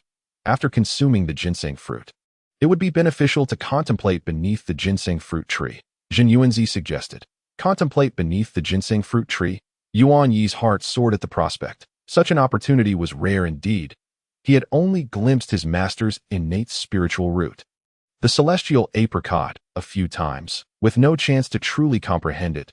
If he could consume the ginseng fruit and then reflect beneath the ginseng fruit tree, his understanding of the 5-element path would surely ascend to new heights. I shall not be modest. Thank you, esteemed elder. Yuan Yi expressed his gratitude. Realistically, he had little to contribute. The intervention of the saint had resolved all issues. He was merely here to reap the benefits. His master exerted effort, while he merely collected the rewards. Yuan Yi contemplated for a moment, deciding to keep 3 ginseng fruits to share with the Jiao sisters. He could surmise Hong Yun's intentions. Offering him more ginseng fruits was an implicit invitation to indulge and share. Among those close to him, only the Jiao sisters held that distinction. As for his master, Tainted, the ginseng fruits would hold little to no efficacy for a saint. The ginseng fruit felt smooth to the touch, akin to the skin of an infant. Were it not for the knowledge that this object is a fruit born from a spiritual root, it might have seemed somewhat wicked, with a decisive bite. The head of the ginseng fruit was severed, producing a crisp crunch and an exquisite flavor. Yuan Yi narrowed his golden eyes in delight. Truly a remarkable treasure. The pure spiritual energy surged within him, and the essence of the Tao permeated the air, intoxicating him with its allure. It was somewhat hasty. The potency was overwhelming, and he was on the brink of entering a profound state of enlightenment. Zhan Yuanzi, witnessing Yuan Yi's condition, shook his head with a smile and personally guided him deeper into the cave, settling him beneath the primordial ginseng fruit tree for his cultivation. Yuan Yi sat cross-legged beneath the ginseng tree. Consuming 2 ginseng fruits, he soon lost control, plunging into the intricate realm of enlightenment. Yin and Yang energies circulated around him, enveloped by a kaleidoscope of colors. The power of the ginseng fruit unfurled within him, drawing his essence to merge with that of the ginseng tree. The lush tree shed strands of Tao principles, wrapping Yuan Yi in a cocoon of resonance, guiding him toward the Tao. The efficacy of the ginseng tree was undeniably formidable, especially since Yuan Yi had already made headway in the 5 elements techniques and possessed commendable comprehension. As time passed, his cultivation solidified and ascended. However, immersed in his enlightenment, Yuan Yi was oblivious to everything else, transcending into a deep state of realization, wandering in the vast void, forgetting himself and the world, unaware of the passage of time. The incident concerning the appearance of red clouds on Mount Wanshou, concealed by the sage's divine means, remained largely unknown, even to the heavenly court. Zhen Yuanzi, as a supreme being among the primordial divinities, was not someone easily provoked, and few would dare to challenge him. Mount Wanshou remained tranquil, unaffected by the arrival of the red clouds. Although Zhan Yuanzi sought ways to restore the red clouds, their very essence had been shattered, leaving only fragmented remnants to reconstitute the essence and nourish the true spirit. Zhan Yuanzi lacked the means. Not even the sage Tongtian could accomplish such a feat for ordinary beings. This might be manageable, but for the primordial deity known as Hongyun, who possessed the strength of a primordial divine being, who could conjure another of his kind from nothingness. Surprisingly, Hongyun himself was more optimistic than Zhen Yuanzi. He believed that there would ultimately be a turning point. Zhen Yuanzi nurtured Hongyun's remnant soul within the ginseng tree. Utilizing its abundant vitality and the power of the earth's veins for sustenance, Hongyun's own treasure, the 99 soul-separating gourd, was ill-suited for this purpose. Its fierce nature seemed uncharacteristic of Hongyun, a primordial being renowned for kindness. Its offensive power was primarily directed at the souls and true spirits of living beings. Thus, time flowed silently, as Yuan Yi remained in this state of cultivation for tens of thousands of years, never rousing from his trance. Following the intervention of the Tao ancestor Hongjun, who quelled the conflict between the witch and demon clans, the primordial world largely entered a period of tranquility. The Tao ancestor's formidable presence was not to be overlooked. The heavenly court thrived, and the might of the witch clan became well known throughout the primordial realm, with no one daring to provoke them. With the emergence of the 6 saints and the establishment of the 4 great saint sects, the situation in the primordial world became increasingly intricate. Indeed, upon Nuwa attaining sainthood, the witch clan had expressed concerns about potential aggression from her. Although the 12 ancestor witches were fearless, they were not foolish. Having genuinely sensed the power of a saint, they understood that even with the 12 capital heavenly gods array in place, they would find it challenging to resist a saint's might. Nuwa was among the earliest primordial deities to join the heavenly court. Although she had long since become transcendent after being accepted as a disciple by the Tao ancestor, distancing herself from court affairs, she was still revered as the Empress Nuwa. However, the fears of the 12 ancestor witches did not come to pass. After Nuwa's ascension, she faded into obscurity, much as she had before. There were even rumors that this saint, who cultivated the Tao of creation, had relocated her teaching grounds from Mount Buzhou to the chaos beyond the heavens, seldom revealing herself. Moreover, she was the only saint who did not establish a sect. The teachings of the human sect, the explanation sect, the interception sect, and the Western sect were monumental blessings for many beings. Among them, the interception sect stood out with its formidable influence. Although the human sect was established, its leader, Taishang, accepted only one human disciple, seemingly disinterested in further recruitment. The explanation sect, while open to many disciples, set exceedingly high standards for qualifications, making the assessments rigorous. While the primary initiates during this period were primordial beings, how many were free from karmic burdens? For those who passed the evaluations and became direct disciples of a saint, the allure was immense, yet few would succeed. The sage of the explanation sect seemed intent on recruiting only direct disciples. The Western sect, lacking such stringent rules, was nevertheless located in a barren region, far removed from the fertile eastern lands. Only the interception sect welcomed all comers, allowing anyone to join. Despite having several direct disciples, those who were not direct disciples were still considered disciples. The interception sect, overseen by its first disciple, Daobao Daoist, had no restrictions, making it the most sought-after place. Yuan Yi had been absent from Kunlun for tens of thousands of years, or rather, since the interception sect began recruiting disciples. He seemed to have spent little time there, completely uninvolved in its matters. Most in the interception sect were unaware of his existence, as the 4 direct disciples were far more renowned, the Sanxiao sisters. With the eldest, Yin Xiao, having ascended to the Tai realm tens of thousands of years ago, wielded formidable power and commanded great respect. Xiong Xiao entered the Tai realm almost concurrently with Yun Xiao, though less imposing. She was more feared by the disciples of the interception sect. The youngest, Bi Xiao, had not been seen for a long time, rumored to be in seclusion under the guidance of her elder sister Yin Xiao, perhaps emerging as a tainted being. Additionally, there was Zhao Gongming, the only direct disciple of the sage Tongtian, known for his generosity and camaraderie, widely admired among the disciples of the interception sect. Among the direct disciples, only Bi Xiao and Zhao Gongming had yet to ascend to the Tai realm. Had Yuan Yi remained in Kunlun, he might have encountered many familiar names, such as the renowned 7 celestials, the disciples of the 3 sects gathered in Kunlun, creating a lively atmosphere. At this moment, the leader of the interception sect, the sage Tongtian, had been away on a journey through the primordial realm for some time. In Yuan Yi's cave, the protective barriers had been lifted, and a woman clad in a flowing white celestial gown emerged. It was Yin Xiao. Although Yuan Yi had set up barriers in his cave, they were nearly ineffective against the Sanxiao sisters. Otherwise, Xiong Xiao and Bi Xiao would not have frequently slipped in to visit him. In Yuan Yi's heart, this cave was merely a temporary refuge, perhaps to be abandoned at any moment. With his prolonged absence, he entrusted Yin Xiao to periodically tend to the place, trimming the spiritual flowers and herbs he had cultivated and caring for the treasures he had gathered from Kunlun Mountain. Yin Xiao took her responsibilities seriously, diligently maintaining the cave for him. Even without his request, the cave would not fall into disrepair due to the absence of its master. Those he had not formally asked would occasionally take it upon themselves to care for it, such as Xiong Xiao after her seclusion or Bi Xiao before hers. In truth, with Yuan Yi's absence, the 2 sisters had taken ownership of the space, using it as a refuge from their elder sister Yin Xiao. Unlike the serene and composed Yin Xiao, the other 2 were lively and restless, bringing a sense of bustle to Kunlun, and they could not resist joining in the excitement around them. Having entered the sect early, possessing high cultivation, and wielding top-tier primordial treasures, they had no rivals among all but a few in the 3 sections. Brother surely yearns to be out and about, having been gone for so long. Shouldn't you, elder sister, impart some wisdom to him? Xiong Xiao glanced back at the closed cave, sighed, and turned to her elder sister with a playful expression.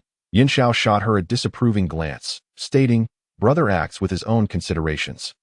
It is not my place to instruct him. He has accompanied the elder Hong Yun to the west. Surely, he will encounter fortuitous opportunities. He has only been a little over 30,000 years. Once matters are settled, he shall return."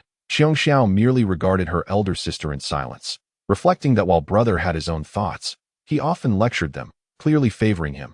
Bi Xiao still remembers that incident when you secretly followed brother out. Yin Xiao reminded, "Well, I cannot be blamed for this. It was my senior brother who deceived her, not I. Why does she not direct her grievances towards him instead of me? It is clearly her own folly that allowed my senior brother to bamboozle her with just a few words." Xiong Xiao muttered under her breath. Yuan Yi was evidently also attempting to mislead her, but he is clever unlike Bi Xiao. "You see, my senior brother perpetually deceives both me and Bi Xiao with falsehoods. Yet, dear sister, you do not stand up for us to seek justice, allowing us to be bullied." Yin Xiao shook her head. "My senior brother indulges your mischievous antics. When has he ever truly bullied the 2 of you?" Xiong Xiao shot a sidelong glance at her elder sister, but Yin Xiao merely frowned. Xiong Xiao's expression shifted. You are right, elder sister. Without our senior brother around, it truly is dull. What?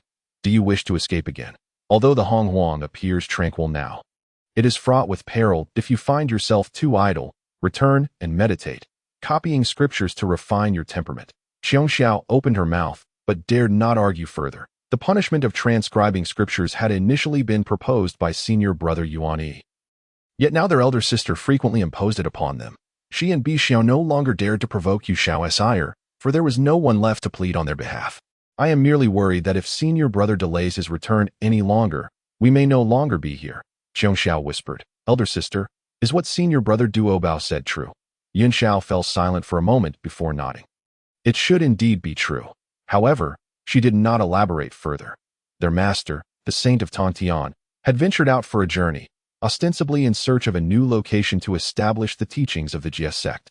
A revelation shared by senior brother Duo Bao, known only to a select few of their inner disciples. Yin Xiao felt no particular surprise regarding this. The current state of the disciples of the three teachings had naturally led to this point. The number of disciples under the Great Master and the Second Master was limited, whereas the Jia sect boasted a considerable following. She had once advised their master to establish rules to govern the disciples, but he had refused. Through her frequent interactions with Yuan Yi, Yin Xiao had begun to perceive many matters with greater clarity, understanding the complexities of human relationships as articulated by her senior brother. She observed certain conflicts, yet their master seemed disinclined to intervene, while senior brother Duo Bao appeared to relish the situation. Notably, no disciple dared to question their master's decisions, save for senior brother. Although he respected their master, he differed considerably from senior brother Duo Bao and the others. Yin Xiao now even harbored doubts about whether Yuan Yi had foreseen this day. Just before departing, he had casually mentioned certain words that hinted at his intention to leave Kunlun in the future. Furthermore, she knew Yuan Yi well enough to recognize that he was not particularly close to the disciples of the Jia sect, since he had taken on the role of outer sect elder brother. He had rarely shown his face. Additionally, Yuan Yi's temperament did not align well with that of senior brother Duo Bao, yet he always maintained a polite demeanor, adopting an indifferent attitude towards matters that did not concern him. Refraining from taking a stand or instigating conflict with Duo Bao as for why Yuan Yi harbored some reservations towards Duo Bao, Yin Xiao was unaware. Such notions were merely her own conjectures. It was entirely normal for her to be oblivious to Yuan Yi's disdain for Duo Bao, as that was a matter not yet realized, merely a bias held by Yuan Yi, for in his understanding, Duo Bao was the root cause of the catastrophic conflict between the Jia and Chan sects during the Fengshan calamity. It was his deception of Master Tantian that led to the emergence of the Zhuxian sword array and the Wanshan array, ultimately resulting in their downfall and the disintegration of the Jia sect. Yet Yuan Yi continually scrutinized his so-called prophetic insight, as many events contradicted his understanding, leaving him unable to discern truth from falsehood, thus preventing him from being certain that events would unfold as he anticipated. Moreover, his and Duo Bao's personalities were indeed not well suited to one another, but such differences hardly constituted a true conflict. He simply preferred not to cultivate a deeper relationship with them. Yin Xiao took Xiong Xiao away, and shortly thereafter, Bi Xiao emerged from her seclusion, successfully breaking through to the Tai realm. Meanwhile, in the distant western lands, at Mount Wanshou, the figure seated beneath the primordial spiritual root of the ginseng fruit tree began to emanate a changing aura. The dual energies of Yin and Yang transformed into black and white swords that flew forth from the water and fire gourd, while the light of the five elements descended, enveloping the figure. Endlessly intermingling as one, a colossal golden dragon-like phantom loomed in the void, its aura approaching the mid-Tai stage. Yuan Yi departed Mount Wanshou, harnessing the light of escape. Although he had been away for some time, his gains were substantial. In a mere few tens of thousands of years, his cultivation had advanced to the mid-Tai stage. Under normal circumstances, even with their innate abilities, it would require an epoch of effort to achieve such progress. The enhancement of one's cultivation level invariably slows down over time, an immutable law. First, as one ascends to higher realms, the disparities between levels widen. Second, every being possesses limits to their potential, gradually losing such innate advantages. At least for beings like Yuan Yi, the Tai realm still felt manageable, consuming the fruits of the primordial spiritual root and contemplating his cultivation beneath the ginseng fruit tree had spared him considerable hardship. The elevation of his cultivation was one aspect, but the transformation derived from his comprehension of the 5 elemental principles was even more invaluable. Indeed, one must venture into the world to witness its vastness. Mere static meditation yields painfully slow progress. Yuan Yi mused. He contemplated whether his cultivation had already caught up with Duobao and the others, perhaps even surpassing them. Upon returning, should he challenge Jinling to a duel?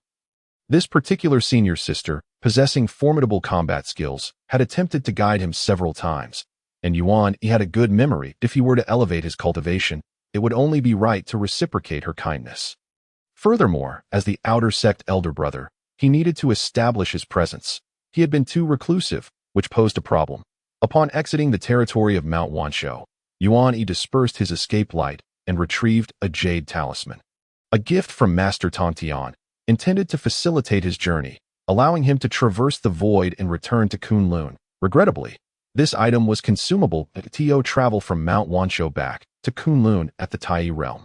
Yuan Yi estimated he would need at least several thousand to tens of thousands of years. Without hesitation, Yuan Yi activated the Qingjing Jade Talisman. A beam of sword light erupted from the talisman. Opening a rift in space, an unseen force enveloped Yuan Yi, transporting him into the crevice of space. Traveling through the void is indeed a significant challenge in the Hongwang. He wondered if there were any means to alleviate this burden. It would not do to rely on Master Tongtian's saintly power for every journey. As Yuan Yi could not muster such audacity. After traversing the void, Yuan Yi finally returned to the vicinity of Kunlun. Counting the time, he realized that the round trip had taken nearly 50,000 years. Time truly is but a number. The days pass without any sense of it. Standing outside Kunlun, Yuan Yi gazed at the majestic and boundless mountain. Uncertain whether the Jia sect still resided there, he genuinely feared returning only to find that the Jia sect had relocated. Yuan Yi had resigned himself to the possibility that the Jia sect might establish a new base outside of Kunlun. A development he had come to accept with resignation. Given Master Tongtian's attitude and the state of the Jia sect's development, this outcome seemed inevitable if the Jia sect were to flourish as the Chan sect did.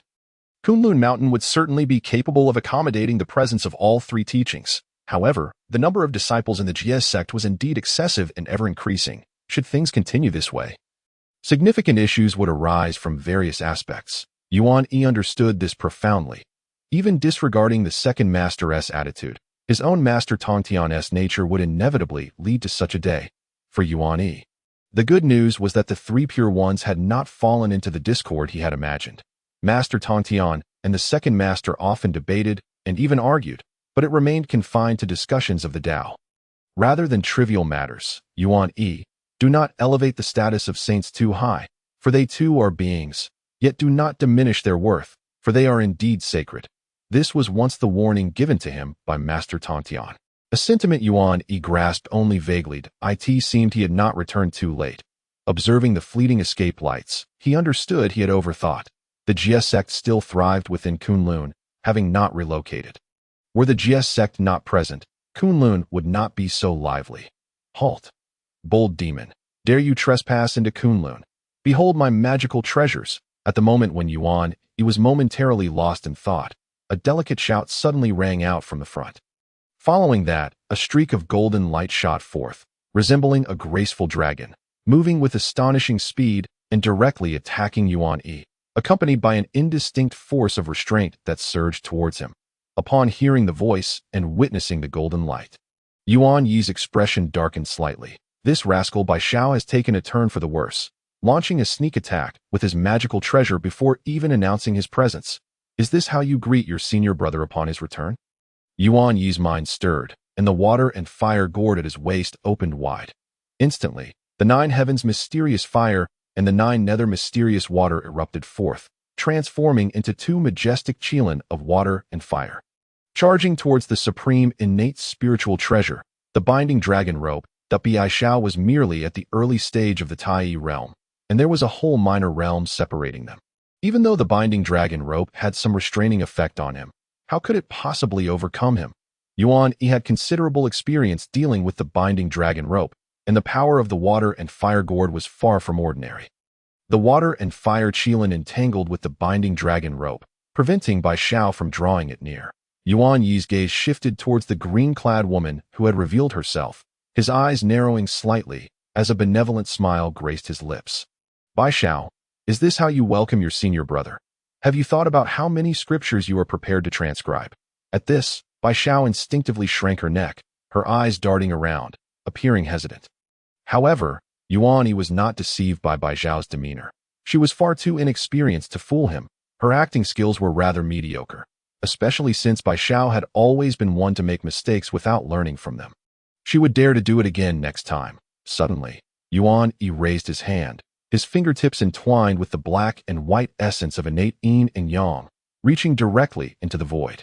Immediately, the sound of metal clashing echoed, an intricate pattern spread out in the previously empty space. A dazzling five-colored radiance burst forth, an overwhelming aura surged, carrying the pure power of the five elements, transforming into an unparalleled offensive force.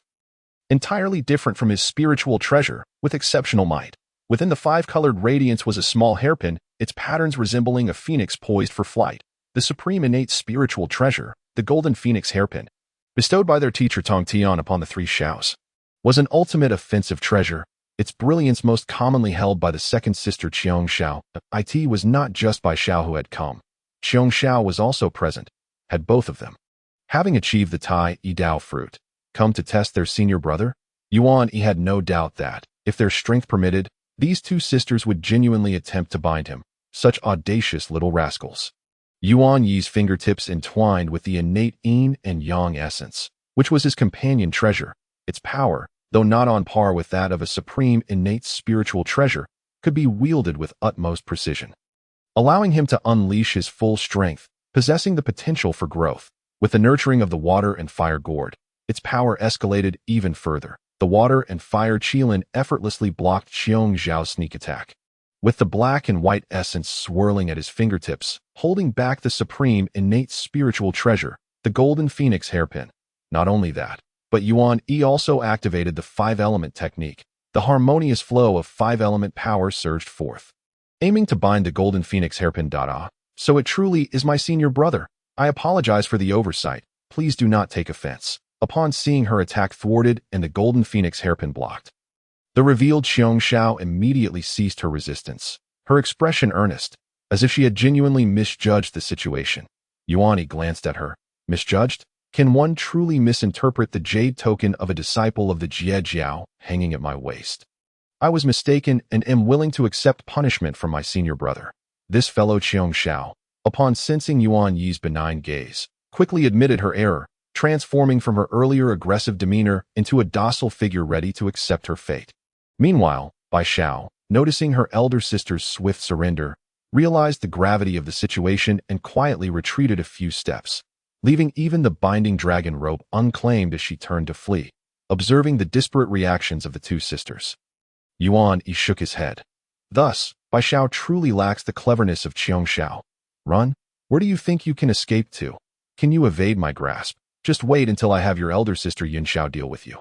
Qiong Xiao, however, had discerned his temperament and adopted a compliant, apologetic demeanor. Even though Yuan Yi was aware she was putting on an act, he had no intention of taking the playful banter too seriously. Acknowledging one's mistake could stave off punishment. Qiong Xiao understood this well. Yuan Yi reached out and directly confined the fleeing Bai Xiao in midair, bringing her back and gently tapping both sisters on their foreheads. The sound echoed with a crispness, indicating the presence of good brains. Both girls clutched their foreheads. Bai Xiao's gaze filled with resentment as she shot a glance at her elder sister Qiong Xiao. You traitor. Didn't we agree to suppress our senior brother with full force? Qiong Xiao, with her head bowed and an obedient demeanor, ignored her sister's gaze. The two stood before Yuan Yi, with Bai Xiao playfully pinching Qiong Xiao from behind, their antics continuing unabated. Yuan Yi observed their ceaseless antics and withdrew the water and fire Qilin. Subsequently, he lifted both sisters, transforming into a divine rainbow, and soaring away. Senior brother, it was Qiong Xiao who said she would suppress you. Senior brother, Bai Xiao is lamenting that you didn't take her with you last time. Enough? If you two continue to bicker, I will have Yin Xiao take you both to seclusion. First, let us find your elder sister. I have brought back gifts for you. Yuan Yi planned to seek out Yuan Shao to understand the current situation, and in addition, he had brought back 3 ginseng fruits, perfect for enhancing their cultivation. He had already consumed 2 himself and contemplated the fruits under the ginseng fruit tree. While they still held value for him, the effects had significantly diminished, rendering it a bit wasteful, since the 3 Shaos had treated him with kindness and sincerity. Yuan Yi, not being ungrateful, naturally intended to reciprocate. Upon hearing about gifts, the sisters exchanged glances, abandoning their quarrel, and began to flatter him with sweet words, their sibling harmony shifting with remarkable swiftness. Jin Xia Cave. The abode of the 3 Xiao sisters was adjacent to Yuan Yi's dwelling. Yuan Yi listened quietly as Yuan Shao spoke about the current state of the 3 teachings within Kunlun, remaining silent. Yuan Shao brewed tea with graceful poise, exuding an elegance akin to flowing clouds, her words gentle and soothing. At that moment, the 2 sisters, Qiong Shao and Bai Shao, who had been brought over by Yuan Yi, sat behind Yuan Shao, displaying an exceedingly obedient demeanor, imbued with a hint of ethereal tranquility. However, their lively eyes darted about, severely undermining the illusion of serenity they attempted to project. The 2 frequently glanced towards the fruit platter on the table, where 3 spirit fruits resembling infants lay, their white and rosy hues exuding a fragrant aroma, their Taoist essence swirling, truly extraordinary. The innate spiritual fruit, the ginseng fruit, as for the 2 restless girls, neither Yuan Shao nor Yuan Yi paid them any mind. Were it anyone else present, such disrespect from the sisters would have drawn Yuan Zhao's reprimand. However, to Yuan Yi, who was not considered an outsider, such formality was unnecessary. Moreover, Yuan Yi himself occasionally joined in their playful antics. Clearly unperturbed by their natures, from Yuan Zhao's words, Yuan Yi learned many familiar names, those from the Chan Jiao, Jie Jiao, and the only direct disciple of the Grand Master Taishang, that if possible, Yuan Yi genuinely wished to meet this esteemed senior brother of the 3 teachings. Although they had entered the sect earlier, the establishment of the 3 teachings was sequential. Ren Jiao was founded first, followed by Jie Jiao last. Before that, Yuan Yi and the others were merely disciples of Tong Tian. Yet not of Jie Jiao. In this regard, the first disciple of Ren Jiao had naturally become the eldest senior brother. If their teacher Tong Tian had established the sect earlier, perhaps they could have called him their junior brother. Yuan Yi pondered, it may not be easy to meet that Xiandu senior brother if you wish to. Yin Shao spoke. Why is that? Yuan Yi inquired, surprised. Although their teacher was seeking a new foundation for Jie Jiao, the 3 teachings were indeed like a closely knit family now, at least among these direct disciples. The relationships were still quite harmonious. As the eldest senior brother of Jie Jiao, it should not be difficult for him to meet Xiandu. Right? Is that esteemed individual ill-tempered and reclusive? He had not heard such things that a flicker of hesitation and peculiarity crossed Yuan Zhao's expression before she replied. That senior brother's temperament is somewhat akin to that of the Grand Master. He possesses a true understanding of the Tao of non-action and rarely makes appearances. So he is a slothful individual, perhaps even a homebody.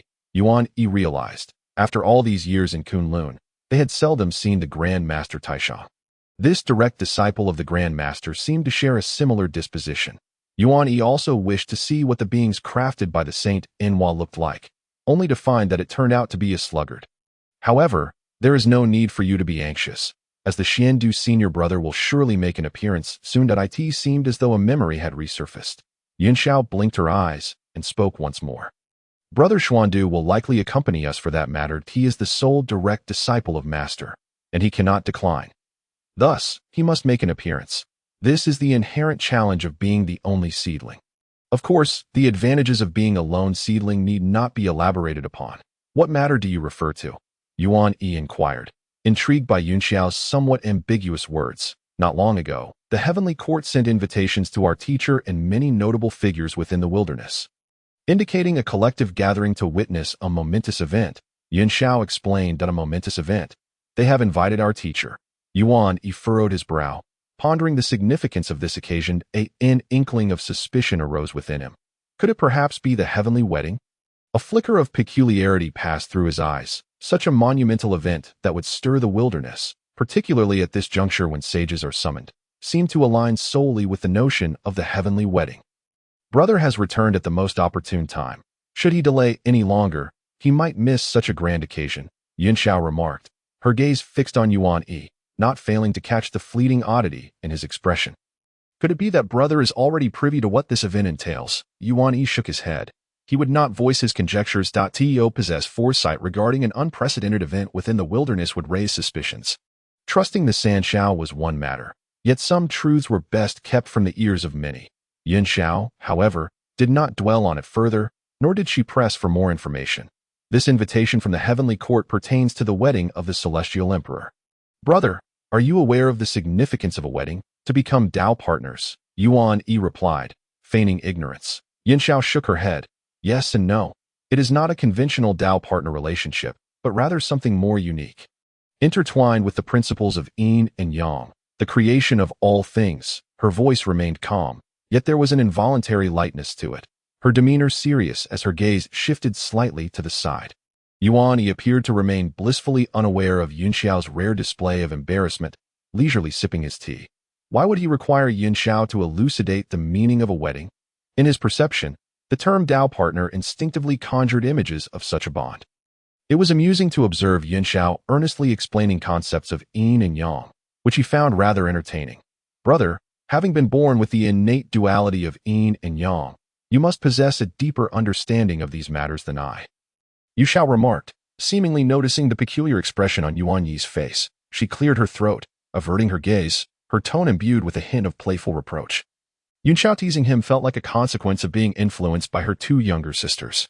Yuan Yi, sensing the shift, adeptly redirected the conversation, as delving into the philosophy of Yin and Yang was somewhat embarrassing for him, especially with the three sisters present, who only grasped the situation vaguely.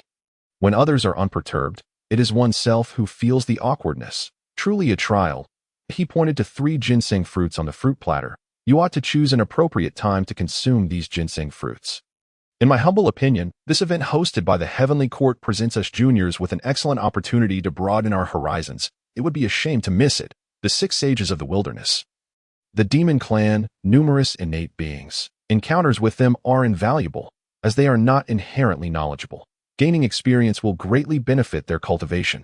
Furthermore, how could one miss the chance to visit the legendary Mount Buzhou, the foremost divine mountain of the wilderness? Yin Xiao acknowledged. I appreciate your guidance, brother. She cast a glance at her 2 younger sisters, refraining from further admonishments. She believed Qiang Xiao and Bi Xiao understood the situation well enough, as they were particularly eager to explore the world beyond. Consuming the ginseng fruits would likely plunge them into a state of secluded cultivation, causing them to miss this opportunity. Qiang Xiao and Bi Xiao were aware of this. If they still failed to seize the moment, it would not be a tragedy. Yin Xiao thought to herself, expending considerable effort to ensure her 2 sisters could cultivate in peace. Not long after, Yuan Yi departed for his cave dwelling. Bi Xiao initially wished to follow him out, but was met with a stern glare from Yin Xiao, compelling her to abandon the idea. Once Yuan Yi left, the 3 sisters gathered around the table, scrutinizing the ginseng fruits. Such extraordinary innate treasures were of immense value even to innate beings. Yin Xiao divided the fruits among her 2 sisters, ensuring each had one. This marked their second encounter with such a rarity. The first being the celestial apricots gifted by their second master. Compared to other innate beings, their fortune was indeed profound. Yin Xiao gently caressed the ginseng fruit in her hand, her expression tender and her gaze soft. You must not forget the kindness shown by brother. We sisters cannot become ungrateful wretches, she softly admonished Qiang Xiao and Bi Xiao, although she understood that such reminders were superfluous, standing before his cave dwelling. Yuan Yi gazed at the inscription of golden light cave etched above, his thoughts swirling that he had already heard of the names Yuding and Taiyi from Yin Xiao. His cave was named Golden Light Cave, while the Sanxiao's abode was called Golden Cloud Cave that AS legends tell. The sanctuaries of Taiyi Zhenren and Yuding Zhenren were named Golden Light Cave and Golden Cloud Cave, respectively. Surely, it could not be mere coincidence. He surmised that once he departed Kunlun with the disciples of the Jiejiao, this place would be inherited by another. Choosing such names, was it a matter of chance? Yuan Yi found himself at a loss, unable to discern the deeper implications that it was best not to overthink. After all, he could change nothing at present. His focus lay on diligently enhancing his cultivation and proceeding with caution, even amidst the calamity of the canonization. It was not impossible to emerge unscathed. Should an opportunity arise, he would seize it. If circumstances proved unfavorable, he would prioritize self-preservation at that time, with his and the Sanxiao's prowess, as long as he refrained from direct confrontation with the sages. His safety would be assured. Though Xiao and Xiao were playful, Yuan Yi was confident in his ability to manage them. He felt a sense of trust in Xiao's words, and even her counsel carried enough weight to influence her. He was not Zhao Gongming. The Sanxiao had no deep ties with him, and with his presence, there was no reason for them to be drawn into turmoil. The least he could do was to remain opportunistic and follow the lead of Wudong, who had notably navigated the canonization unscathed. Yuan Yi shook his head and entered his cave dwelling. Inside, everything was arranged meticulously, even more so than during his own occupancy. The spiritual flowers and herbs he had planted were well cared for, and the ornamental bonsais were exquisitely trimmed. Entrusting everything to Yunxiao truly alleviated his burdens. He had initially intended to gather some enchanting spirits to assist him, but such plans had yet to materialize. On his table, a platter bore freshly harvested spiritual fruits. As he reached for one, he paused, observing the clear bite marks left on the fruit. Yuan Yi's expression darkened. Indeed, an unrepentant habit. He had forgotten to suggest to Yunxiao that Xiao and Xiao ought to focus on their cultivation. As their foundations still held room for improvement, they should diligently transcribe scriptures to solidify their understanding. What Yunxiao referred to as not long after actually spans several millennia, for beings of their kind. The concept of time is thus. Yuan Yi had only just settled down after his return when he was whisked away by Bai Xiao and her companions to attend some kind of philosophical gathering. A congregation of great cultivators often gathers, for beyond secluded meditation and enlightenment, it is the companionship of friends and discourse that enriches their practice. Nowadays, within Kunlun, the disciples of the three teachings are numerous. And it seems that at any given moment, 3 or 5 friends come together to engage in profound discussions. After Kunlun became vibrant and bustling, Yuan Yi rarely lingered within its confines and had scarcely participated in such events. Moreover, he was not one to cultivate many friendships, being somewhat inept in socializing. To date, he had only maintained a close rapport with the 3 Xiaos. His relationships with other disciples were rather lukewarm. Neither particularly good nor bad. If one were to speak candidly, Yuan Yi felt that the disciples of Jie Jiao were in a state of imbalance, with a predominance of female disciples over males. He was one of only 3 male disciples alongside Duo Bao and Zhao Gongming. Duo Bao, as the eldest disciple of Jie Jiao, was preoccupied with managing the affairs of their sect, and prior to the establishment of Jie Jiao, he was deeply engrossed in treasure hunting within the depths of Kunlun Mountain. Zhao Gongming, a man of extensive connections, was as elusive as the wind, often difficult to track down. Consequently, among the core disciples, Yuan Yi had become the most readily available to be summoned, as he had ample leisure time. Yuan Yi did not decline the invitation, for despite having experienced numerous fortuitous encounters that had propelled his cultivation, he had now genuinely caught up to the likes of Jin Ling and others. By his own estimation, his cultivation level might even surpass that of Duo Bao. The elder brother had invested less energy in his training compared to Yuan Yi, who was unlike his sister Jin Ling. Known for her prowess in both discourse and combat, Jin Ling was wholly devoted to her practice, her desire for enlightenment akin to Yun Zhao's.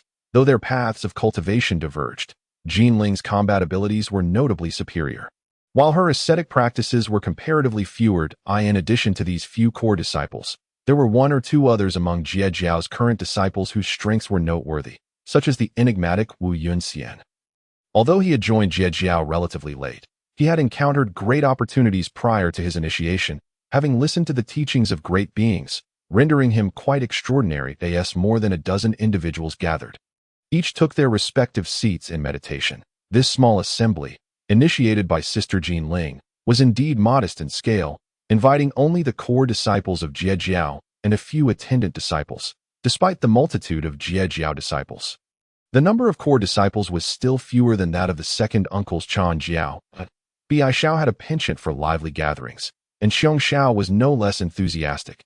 Yun Xiao did not impede their efforts. And thus Yuan Yi found himself among the earliest arrivals, seated beside the 3 Xiaos. He savored the spiritual fruits prepared by Jin Ling. Directly opposite him were 2 women, one donned in a golden gown, her flawless visage radiating an air of sharpness.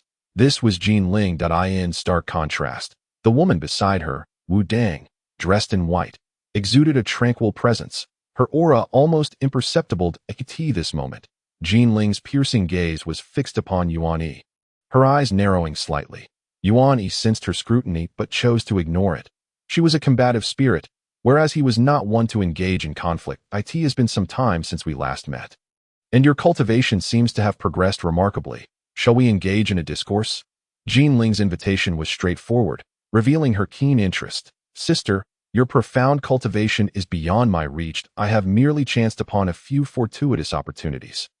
Yuan Yi deftly redirected the conversation. Though he was curious to gauge this sister's level of skill, he did not wish to spar with Jin Ling at this moment. Jin Ling frowned, casting a glare at Yuan Yi. The fruits I cultivate within my cave are at your disposal, should you desire them, but only if you can surpass me, she declared. Yuan Yi smiled, refraining from responding, which prompted Jin Ling to find the exchange dull. At that moment, a streak of escaping light appeared from afar, and the group readily recognized the identity of the newcomer by their aura. This younger brother has also advanced swiftly in his cultivation.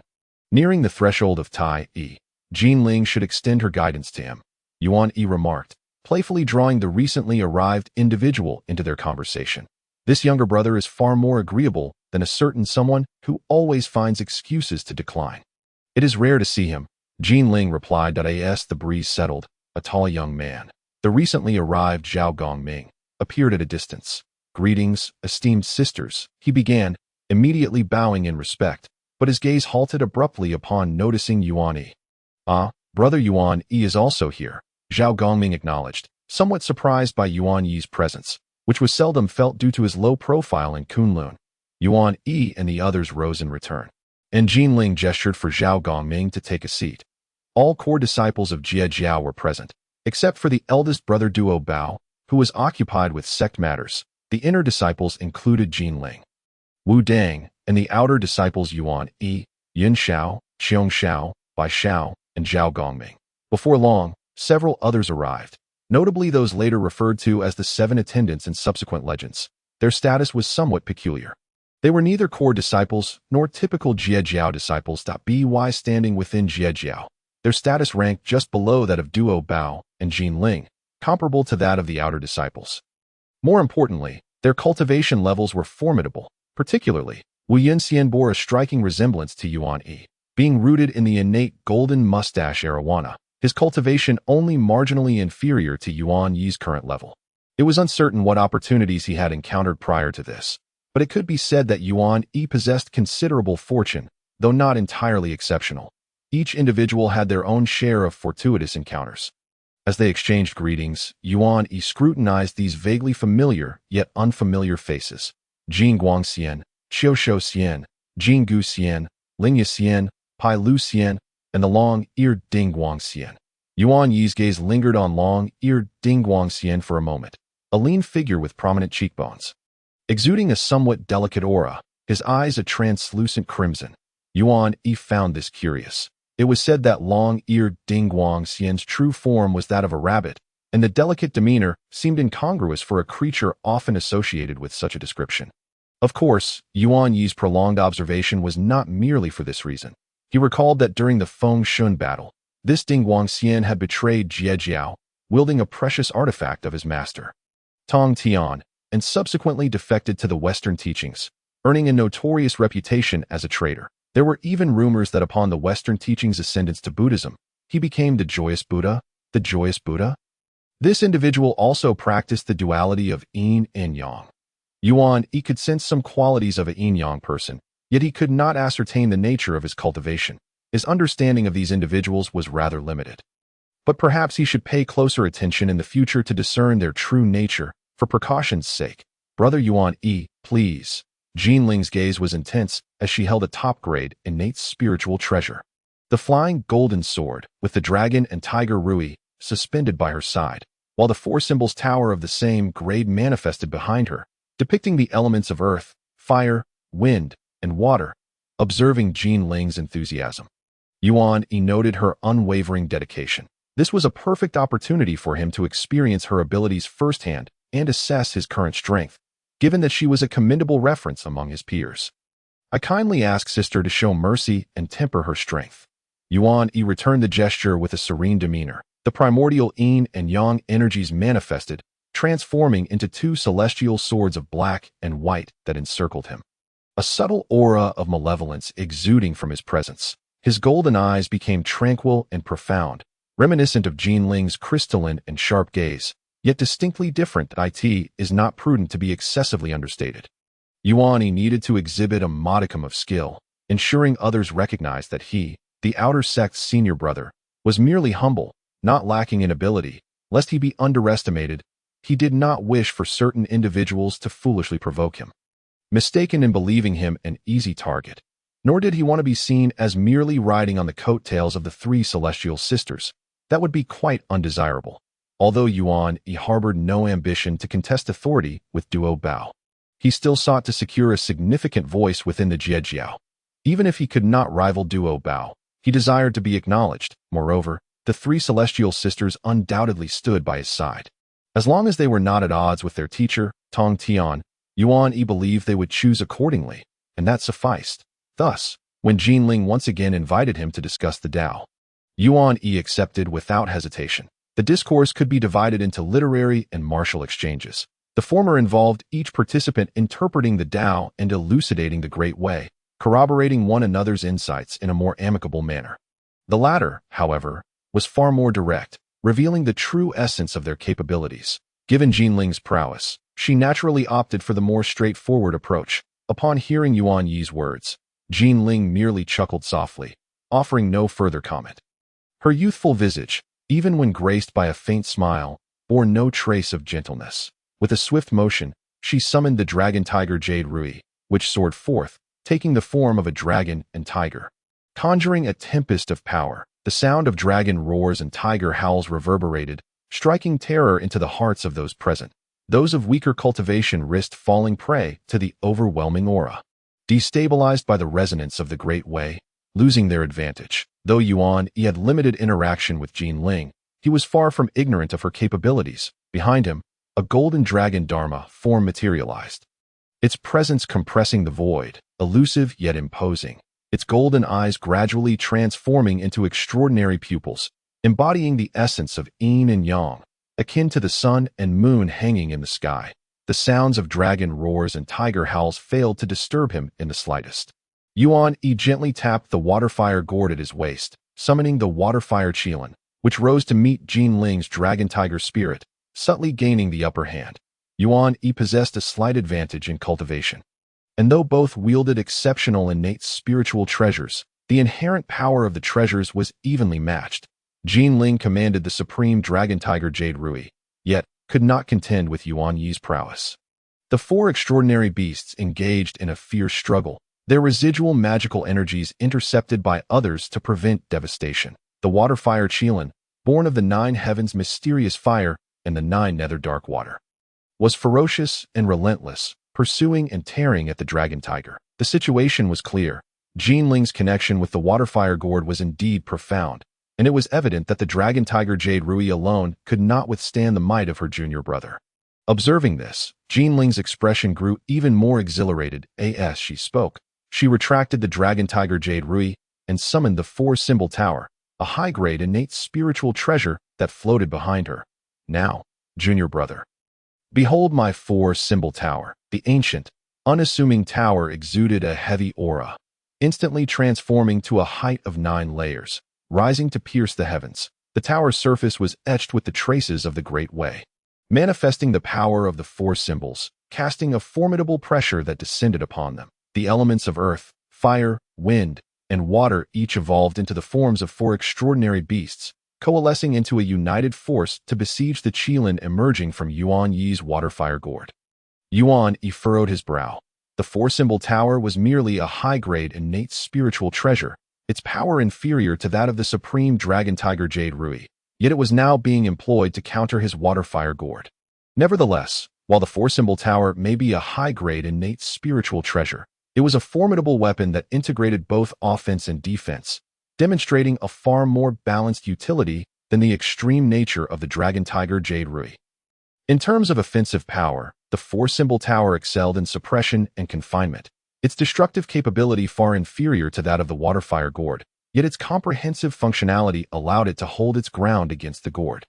Despite being at an absolute disadvantage, the four-symbol tower managed to maintain a semblance of defense. "Sister, your skills are impressive," Yuan Yi remarked courteously, reminding them that they were merely fellow disciples sparring. Even in a duel of magic, there was an air of camaraderie. In truth, he had not exerted his full strength, as it would be inappropriate to use his treasures to bully this sister. Yuan Yi formed a sword gesture with one hand, causing the dual black and white swords surrounding him to tremble, their resonant clang echoing, their sharp essence disrupting the balance of Yin and Yang. Cutting through all things, their teacher, the saint of Tong Tian, taught the teachings of the upper clear celestial path, excelling in swordsmanship, embodying his own Tao through the sword. Of course, this interpretation of swordsmanship differed from contemporary notions. It remained an expression of the Tao. Influenced by this, many disciples of Jie Jiao favored the sword as their weapon, including Jin Ling and a certain cloud-cloaked immortal. Yuan Yi himself was no exception. His combat style, which embraced aggression and lethality, resonated with his innate Yin and Yang energies, tainted with malevolence. The black and white swords danced like agile dragons, intertwining and launching toward Jin Ling, she unfazed. Summoned two innate spiritual treasures to counter, the supreme dragon tiger Jade Rui not transforming into the dragon tiger form again, but instead striking directly at the black celestial sword composed of Yin energy. Her other high-grade innate spiritual treasure, the flying golden sword, met the white sword of pure Yang. This flying golden sword was a quintessential weapon of offense, infused with the essence of the metal Tao. Extraordinarily sharp, aligning perfectly with Jin Ling, who wielded it as her primary treasure. The clash of Yuan Yi's innate Yin and Yang energies with Jin Ling's two high-grade, innate spiritual treasures unfolded as a fierce contest of aggression.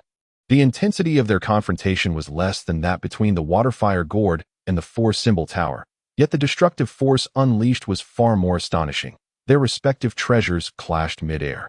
Yuan Yi and Jin Ling locking gazes, each showcasing their prowess, with neither side achieving a decisive victory in the treasure contest, and both holding back their full strength. The outcome would hinge on their respective techniques and spells. Yuan Yi was well aware that Jin Ling would not relent easily, for she had yet to find satisfaction in the duel. In the next moment, Jin Ling moved, taking a step forward and appearing directly before Yuan Yi. "I have heard of your golden flood dragon body. Let me demonstrate how resilient my Tao body can be," she declared.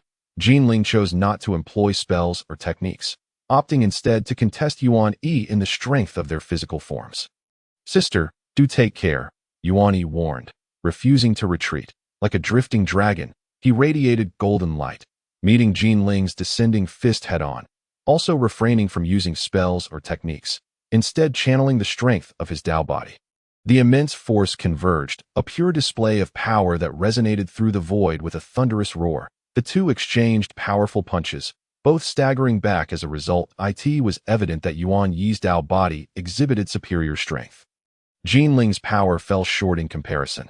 However, Yuan Yi was somewhat astonished by the resilience of Jin Ling's Tao body. Though she exuded an air of youthful vitality, her flawless appearance resembled that of an immaculate celestial maiden. Yet her fists were as hard as celestial gold, imbued with a sharp essence. Without his golden flood dragon form's protective scales, even with his superior strength, he might not have been able to withstand such piercing force.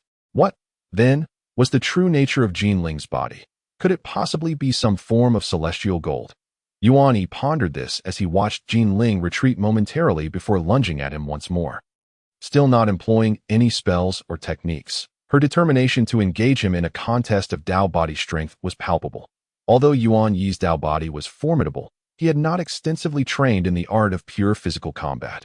His strengths lay more in techniques and spells. After all, engaging in close combat lacks the elegance expected of a practitioner of the Tao, failing to align with the ethereal image typically associated with such beings. Fortunately, while he is not particularly adept in this area, he does possess an innate advantage that cannot be deemed weak, prompting Yuan Yi to choose to continue in this contest.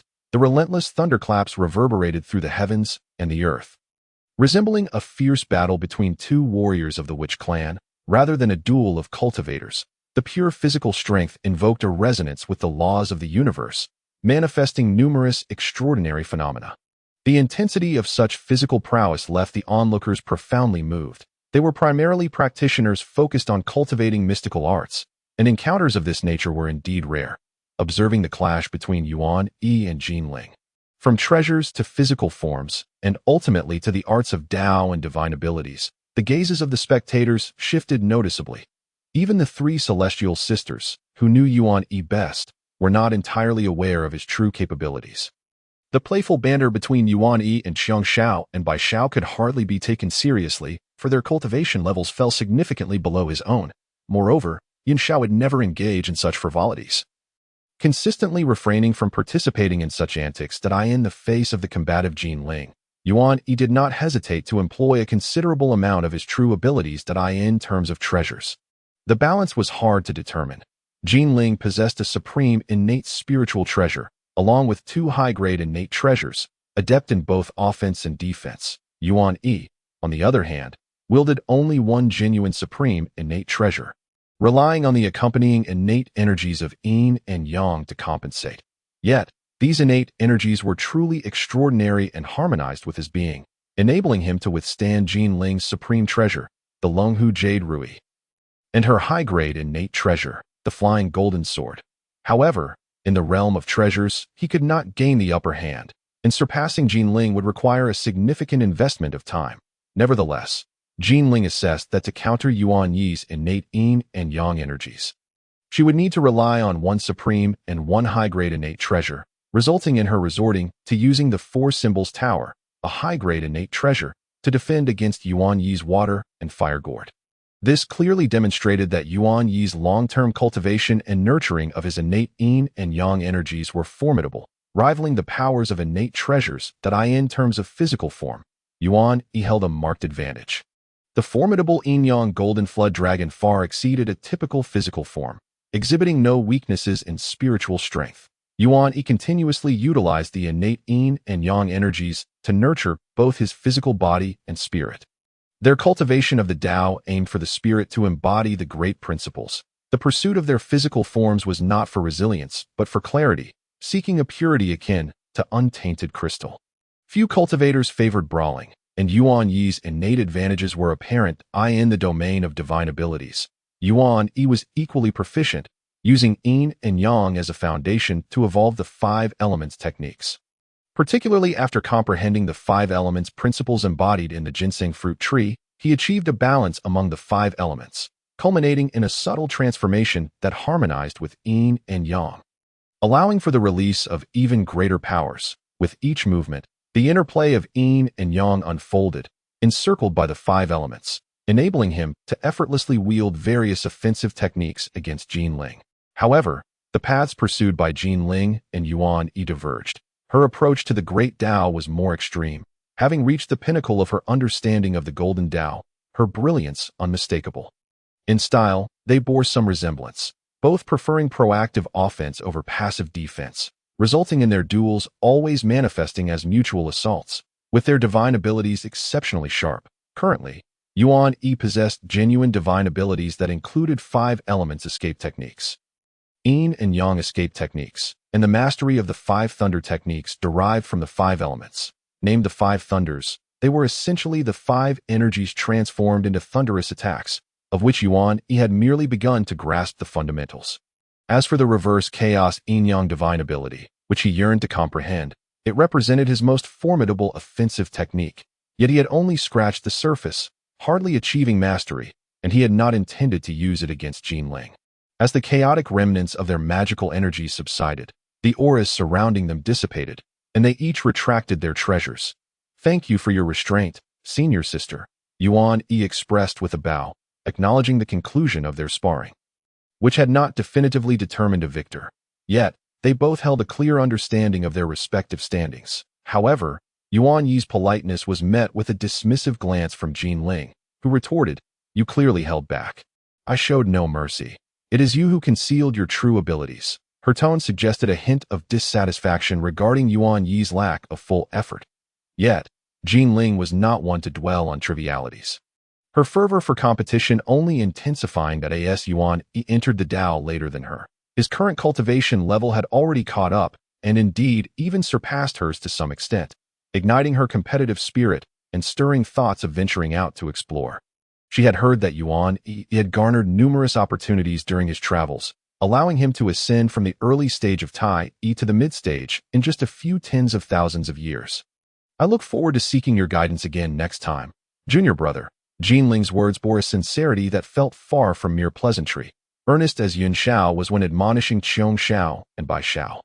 Yuan Yi had intended to decline, but a sharp glance from Jinling deterred any response. After all, it was merely a matter of future engagements. The notion of continued combat was unwelcome, as this senior sister's sharp disposition was indeed difficult to contend with.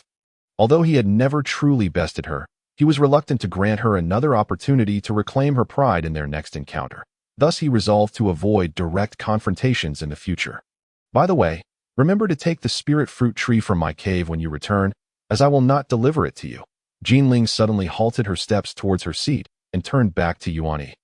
Yuan Yi momentarily froze, quickly realizing she referred to the spirit fruit matter previously mentioned. Actually, I merely mentioned it casually. There is no need to take it seriously.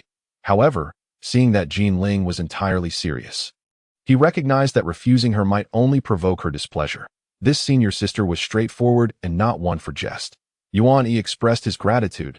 He did not decline, as it was not particularly valuable. Jinling regarded him for a moment, nodded, and fell silent.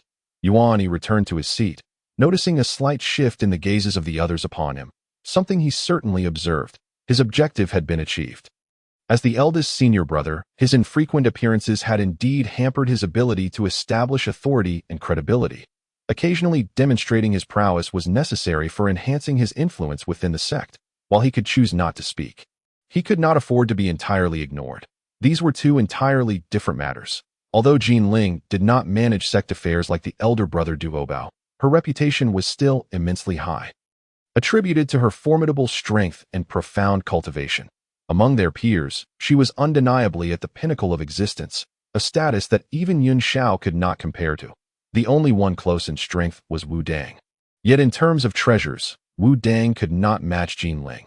Her 3 high-grade innate treasures far surpassed Wu Dang's mixed-element hammer. If a confrontation were to arise, Wu Dang would likely find herself at a disadvantage and would struggle against Jinling. To declare Jinling as the foremost disciple among the sect would not be an exaggeration, provided one did not count themselves among the ranks. Had it not been for the water and fire gourd leading him to the Red Cloud and the opportunities bestowed upon him by his master, Yuan Yi's cultivation level would ordinarily not rival Jinling's at this juncture. However, as it stood, his strength did surpass hers by a margin.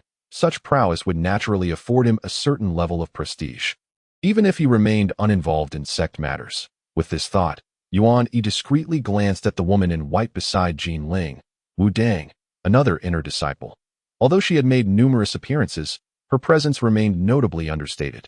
Often overlooked by others, Yuan Yi could not fully discern her depth, yet he sensed that Wu Dang possessed capabilities that were likely quite formidable. Perhaps only Jinling, being closest to her, truly comprehended the depths of her cultivation.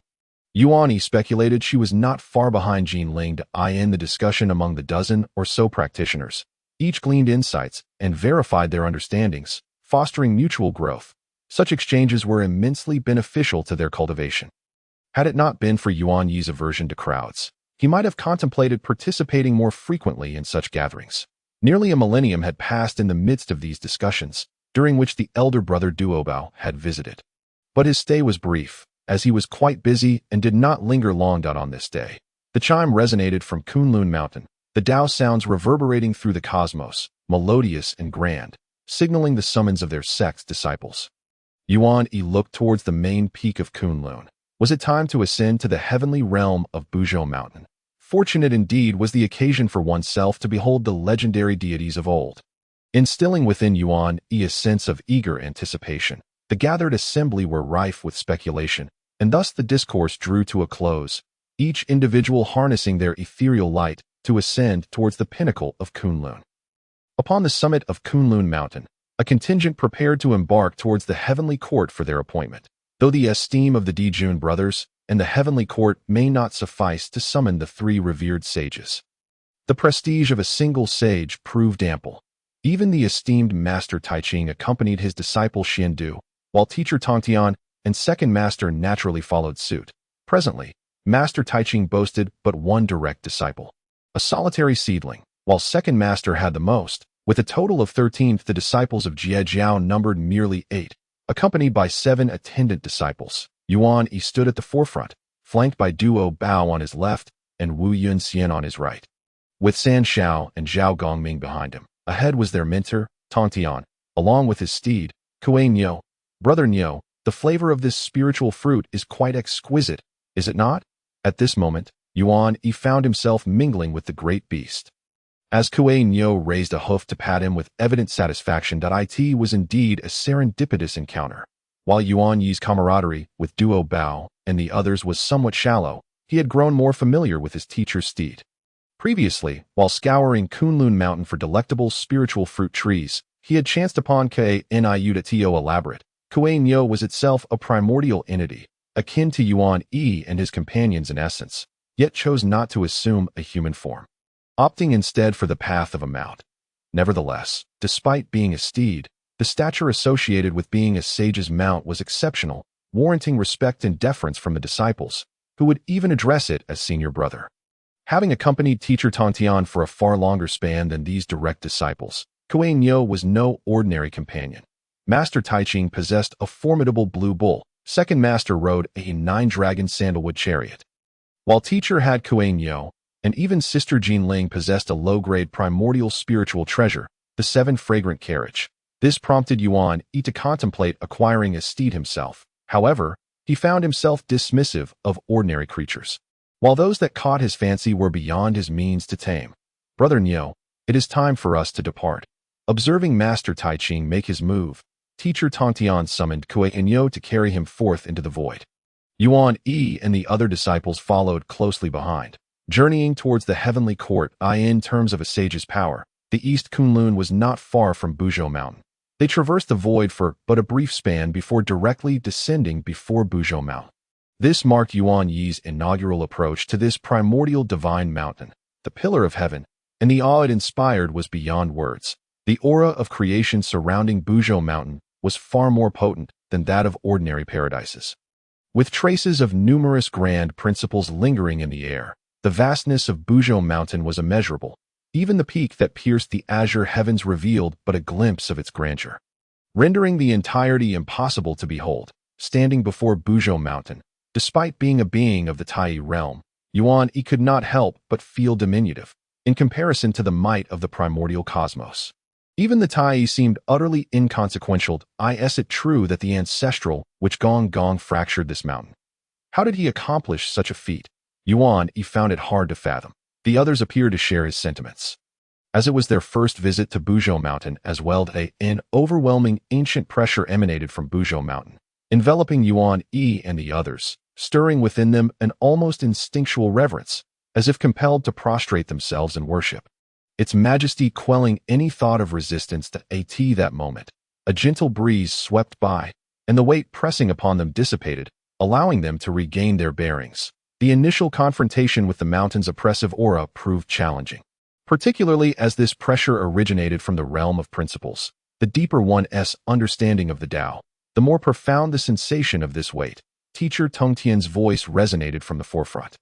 Thus, the higher one's cultivation, the more profound the experience and the heavier the pressure endured. Compared to the past, the current pressure of Buzhou Mountain has lessened significantly, far removed from what it once was.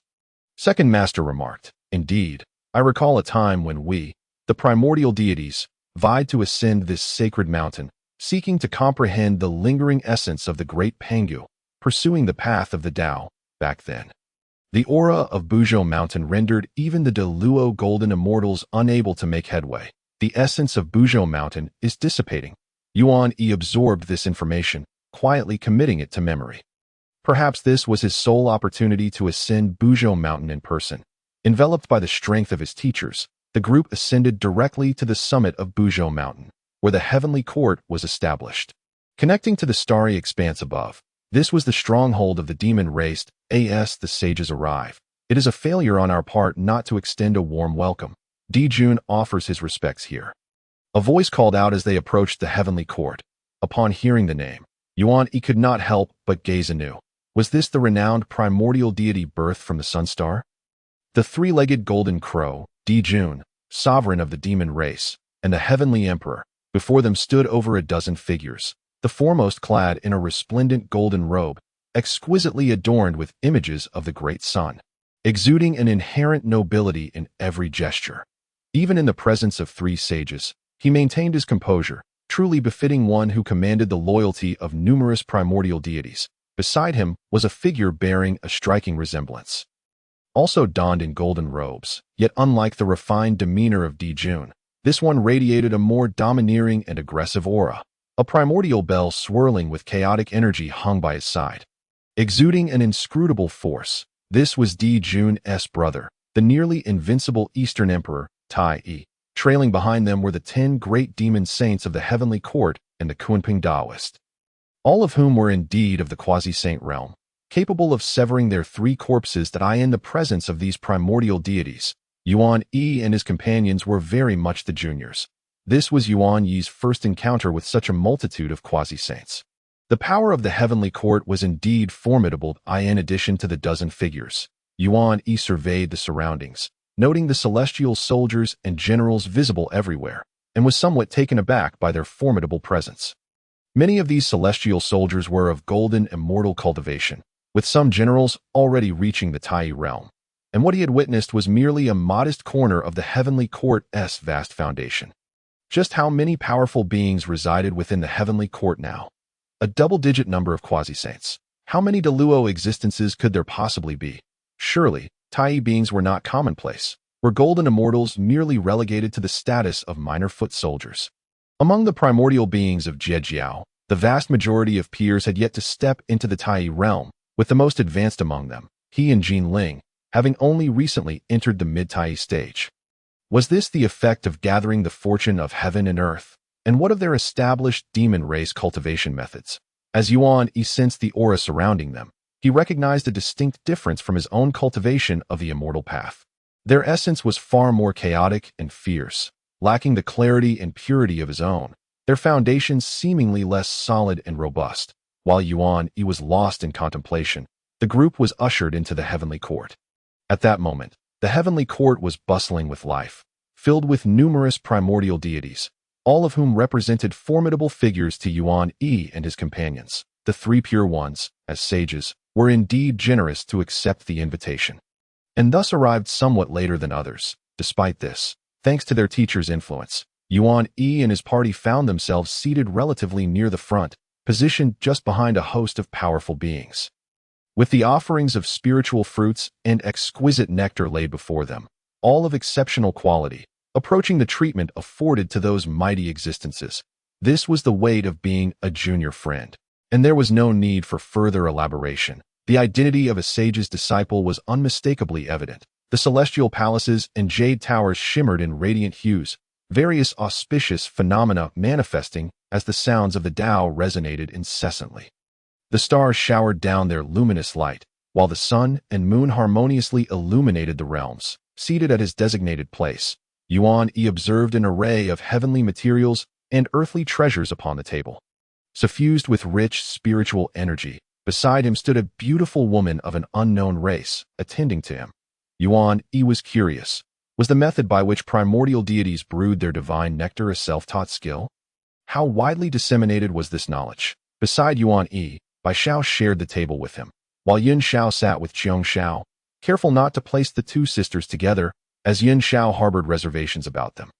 Nearby were Jinling and Wu Dang sharing their table, while further ahead was their senior brother Duo Bao, alongside junior disciple Zhao Gongming. That it was curious that the primordial deities maintained a custom of sharing divine nectar, arranging for paired seating. Perhaps it was to conserve space, as those powerful elders were each afforded their own seats. Senior brother, this is quite delectable, Yuan Yi remarked. Bai Xiao set down the jade cup in her hand. Casting a sidelong glance at the jade cup that belonged to Yuan Yi, placed before him, Yuan Yi withdrew his gaze, glancing at Bai Xiao, who blinked at him with inquisitive eyes. Ignoring her, Yuan Yi lifted his own jade cup to his lips. As the celestial nectar flowed into his mouth, the rich power of the sun surged within him, causing him to furrow his brow. It was rather potent, indeed. The materials were extraordinary, imbued with an exceptionally pure Tao resonance. This exquisite brew was crafted by the Heavenly Emperor from the branches and leaves of the primordial spiritual root, the Fusang divine tree, containing the essence of pure solar energy. The serving maiden beside him offered an explanation. Yuan Yi felt a burning sensation in his mouth, akin to swallowing a wisp of solar flame, cascading down his throat with a commendable medicinal effect. However, the taste was less than agreeable. Yuan Yi was not particularly fond of it. Or rather, he simply did not have a penchant for alcoholic beverages. He still had the items acquired from the great with Xing Tian, which he had yet to consume. Yuan Yi turned to glare at Bai Xiao.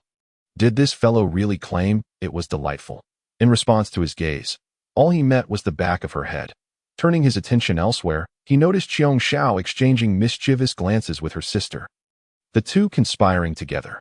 With his understanding of the two sisters, he could even decipher their conversation through their glances. Qiong Xiao, I told you that senior brother wouldn't enjoy that flavor, didn't I? What do you think? Bai Xiao, senior brother truly fell for it, downing it in one go. Heh. Too bad. If I told him it tasted bad, he might have shared it with me. Qiong Xiao, senior brother wouldn't believe you. At that moment, the maiden beside Yuan Yi refilled his cup. Looking into the vessel, he realized that it contained a different concoction from before, with a completely distinct aura. This essence, was it the power of the moon? It was brewed from the spiritual root of the laurel tree by the Heavenly Emperor. Unlike the Fusang brew, its nature was gentler, containing the pure essence of lunar energy. The harmonious pairing of these two celestial brews could unite Yin and Yang, nourishing the foundational Tao and sustaining the essence of life. The maiden cheerfully elaborated. Yuan Yi nodded, lifting his jade cup once more, but this time refraining from gulping it down in haste as the maiden had described. This celestial brew was indeed much milder, cool, and refreshing, reminiscent of the serene moonlight, imbued with a subtle and elegant fragrance, evoking a delicate tenderness akin to flowing water. It was truly wondrous. When paired with the previously consumed Fusang brew, it brought about a profound sense of comfort, nourishing both his Tao body and primordial spirit. Yet, Yuan Yi suspected that this celestial nectar was diluted, its purity too low, that contained solar and lunar energies overly thin. Merely a trace of each. Unlike the ample quantities provided by Xing Tian, the essence here was far too scant, and although it was derived from the most superior primordial spiritual roots, its effects paled in comparison to those he obtained from the witch clan. Otherwise, given Yuan Yi's affinity for the essence of Yin and Yang, the effects would undoubtedly be far more pronounced. Moreover, it seemed that each of them, as juniors, had only 2 cups of such brews. While the other celestial nectars were remarkable in their own right, they could not hold a candle to the concoctions made from the Fusang divine tree and laurel. As Yuan Yi's gaze shifted to the side, he noticed that Bai Xiao's jade cup was already emptied out. How's that? Do you like it? I still have some similar stuff left, the kind Qiong Xiao drank last time. Would you care to try? Yuan Yi inquired with a smile. Bai Xiao instinctively shifted her position, her eyes regarding Yuan Yi with a hint of skepticism. Senior brother, are you trying to deceive me again? She retorted, quickly adding, it was all Qiong Xiao's idea. It wasn't me. How could senior brother possibly deceive you? You must trust me. I would never harm you. At most, I might just plant you in the fields when you get drunk, as a form of penance for the spiritual fruits you two sisters have been misusing. Yuan Yi replied with a grin. Bai Xiao rolled her eyes, feeling a twinge of guilt for Qiong Xiao. Dragging her sister into this predicament was her last resort. However, Yuan Yi was merely jesting. Otherwise, he would have planted Qiong Xiao in the fields long ago. Suddenly, Yuan Yi's gaze shifted towards the entrance of the heavenly palace, where he observed Emperor Jun and other powerful beings of the heavenly court emerging from the great hall, indicating that the heavenly emperor was there to personally receive the guests. It could only mean that the saints had arrived. Have the 2 saints from the west arrived? Yuan Yi mused, his gaze lingering on the towering gates. He sensed the pervasive aura of the saints in the air, a sensation he had experienced multiple times through his master, Tong Tian, and was able to discern. Yuan Yi held considerable curiosity about the 2 saints from the west. From what he knew, these 2 had quite a notorious reputation, far worse than that of his second master uncle, with the phrase destined to the west being one of the 2 great curses passed down through the ages. Yuan Yi himself felt indifferent towards a certain property developer sect. Moreover, he was presently a disciple of the Intercept School, the outer sect's senior brother. During the calamity of the Fengshan, There were merely over 300 positions for righteous deities on the list. Had the final conflict between the Intercept and Establishment schools not occurred, the Intercept school would have suffered losses of no more than 1 or 200. The number of unjustly deceased far exceeded that of those who made the list.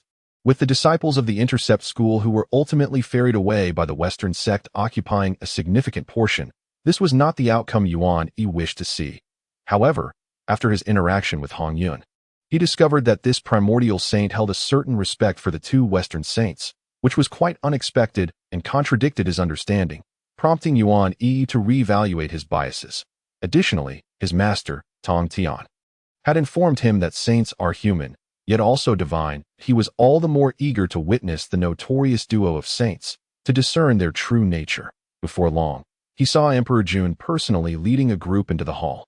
At the forefront were the two Taoists from the Western sect, Jian and Yuan Yi, followed by several disciples of the Western sect. The Western sect was not Buddhism. They did not wear shaved heads or adopt the appearance of those who had attained wisdom. They appeared as ordinary Taoist practitioners. Jian bore a visage steeped in antiquity, seemingly perpetually cloaked in sorrow, somewhat peculiar. Yuan Yi recalled his master's words. Jian wielded a primordial spiritual root called bitter bamboo, which he fashioned into a staff capable of sealing the 6 senses of living beings. Though low-key, his methods were anything but simple. Yuan Yi radiated a noble aura, a mist of purity surrounding him. Exuding an air that seemed to inspire enlightenment, as he walked, a subtle sound of Tao resonated, akin to a gentle breeze rustling through leaves, accompanied by a melodic whisper. This saint also possessed an extraordinary primordial spiritual root, the Bodhi tree. It was said that he refined a segment of a Bodhi branch into a treasure known as the 7 Treasures Wonderful Tree, reputed to be capable of refining all things, a bane to the treasures of cultivators. The impressions these two left on Yuan Yi were distinctly different from those of his master and his 2 uncles. Specifically, he perceived that the paths of these 2 saints seemed more closely intertwined with the myriad beings. Whereas the paths of his master and uncles leaned more towards the essence of heaven and earth itself. Among the 6 saints beneath the heavenly Tao, Yuan Yi had now witnessed 5 with his own eyes. Only the Saint Nuwa remained, and he anticipated that he would soon have the opportunity to meet her, as she was the witness to this heavenly wedding. Yuan Yi's gaze also swept over the few disciples of the Western sect behind them. Their cultivation levels were inferior to his own, and although the 2 saints were not impoverished, the notion of Western poverty held a kernel of truth. Yuan Yi returned his focus, reaching for the most visually appealing spiritual fruit from Bai Zhao's platter and popping it into his mouth. Savoring delicious food and drink while watching a spectacle, he yearned to ascertain the essence of so-called heavenly merits. For Yuan Yi sought to accrue some merit for himself, yet thus far, he had seen nary a trace of heavenly merit. This time, he aimed to witness the events unfold before him, as all 6 saints gathered, and numerous powerful beings congregated. Such a grand spectacle was indeed a rarity within the primordial realm, upon Mount Buzhou. Amidst the starlit cosmos, surrounded by the heavenly bodies, the sun and moon stood sentinel.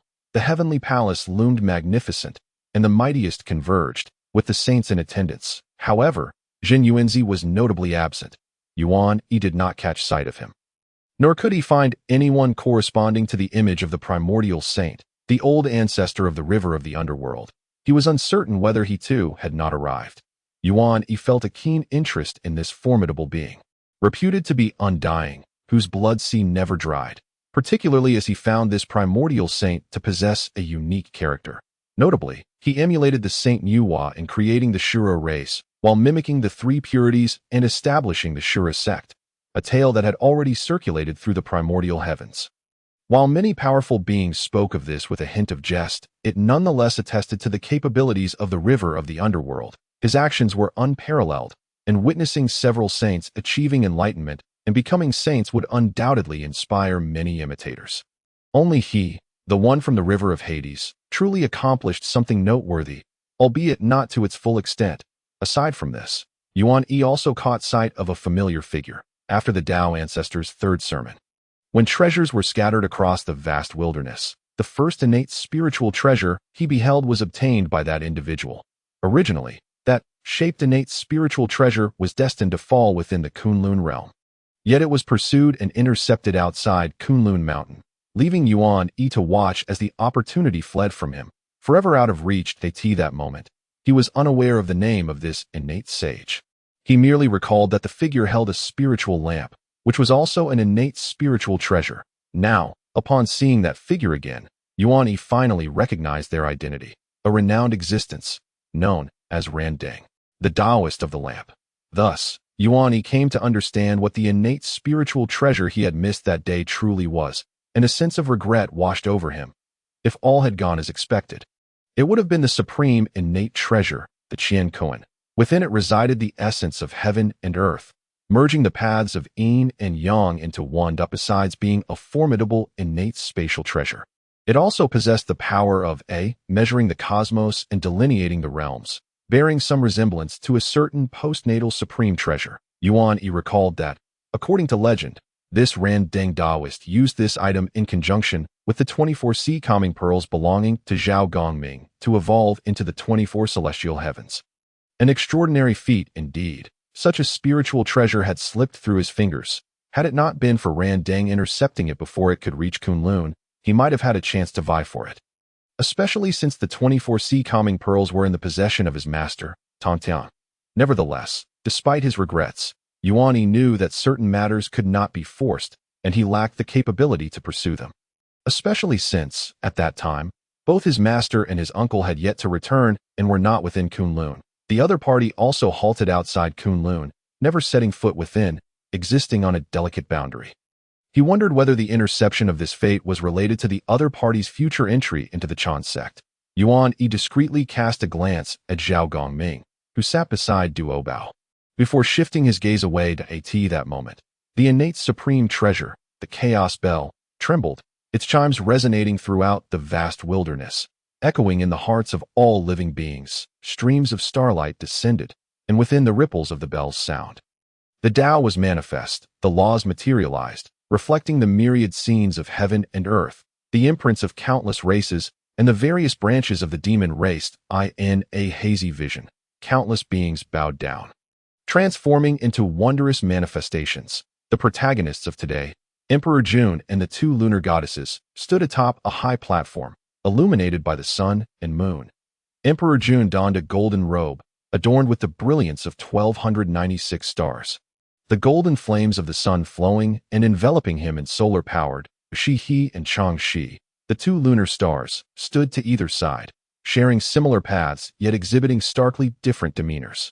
As the elder sister, Shi He radiated elegance and dignity, her presence serene yet majestic, as if embodying the vastness of the cosmos. In contrast, Chang Shi appeared more ethereal and cool, exuding an air of otherworldliness. As if she were in a constant state of flux, more vibrant in comparison. The two sisters seemed to represent the duality of Yin and Yang, each embodying half of the whole, resulting in two innate sages of the same origin yet distinct in temperament.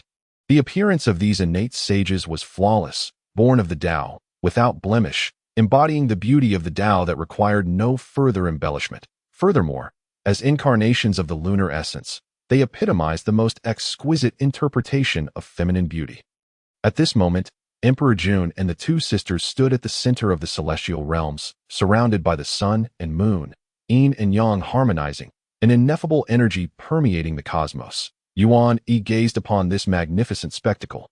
Though it did not resemble a wedding in his eyes, there were no later generations' phoenix crowns or flowing silk robes, only the celestial stars paying homage, myriad races offering congratulations, and sages observing the ceremony. The dragon and phoenix, symbols of festive celebration, were not worthy to be adorned by their forms. The first sage to attain the path of sainthood, Nuwa, also made her appearance as a witness to this celestial marriage. The ability to invite so many powerful beings, even sages, to witness this celestial union spoke volumes of Nuwa's considerable influence. Strangely, Yuan Yi felt that the image of the Nuwa sage he beheld differed slightly from his preconceived notions. Perhaps it was merely an illusion.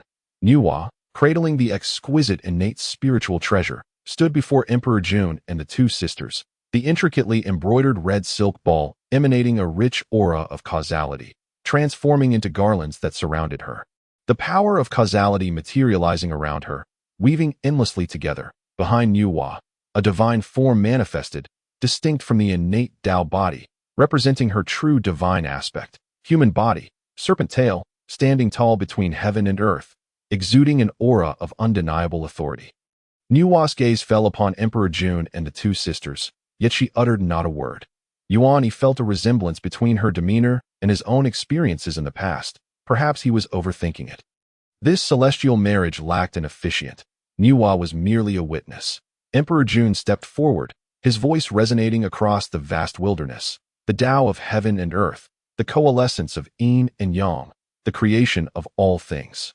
The mutual sustenance of all beings, the inheritance of myriad paths, the survival of all races. Today, I, Emperor Jun, wish to, in the name of the Celestial Emperor, unite with my Tao companions, Shi He and Chang Shi, as partners in the Tao, establishing the order of Yin and Yang for all living beings, forming the framework for the proliferation of myriad races, extending the prosperity of all life, thus proclaiming to the vast wilderness.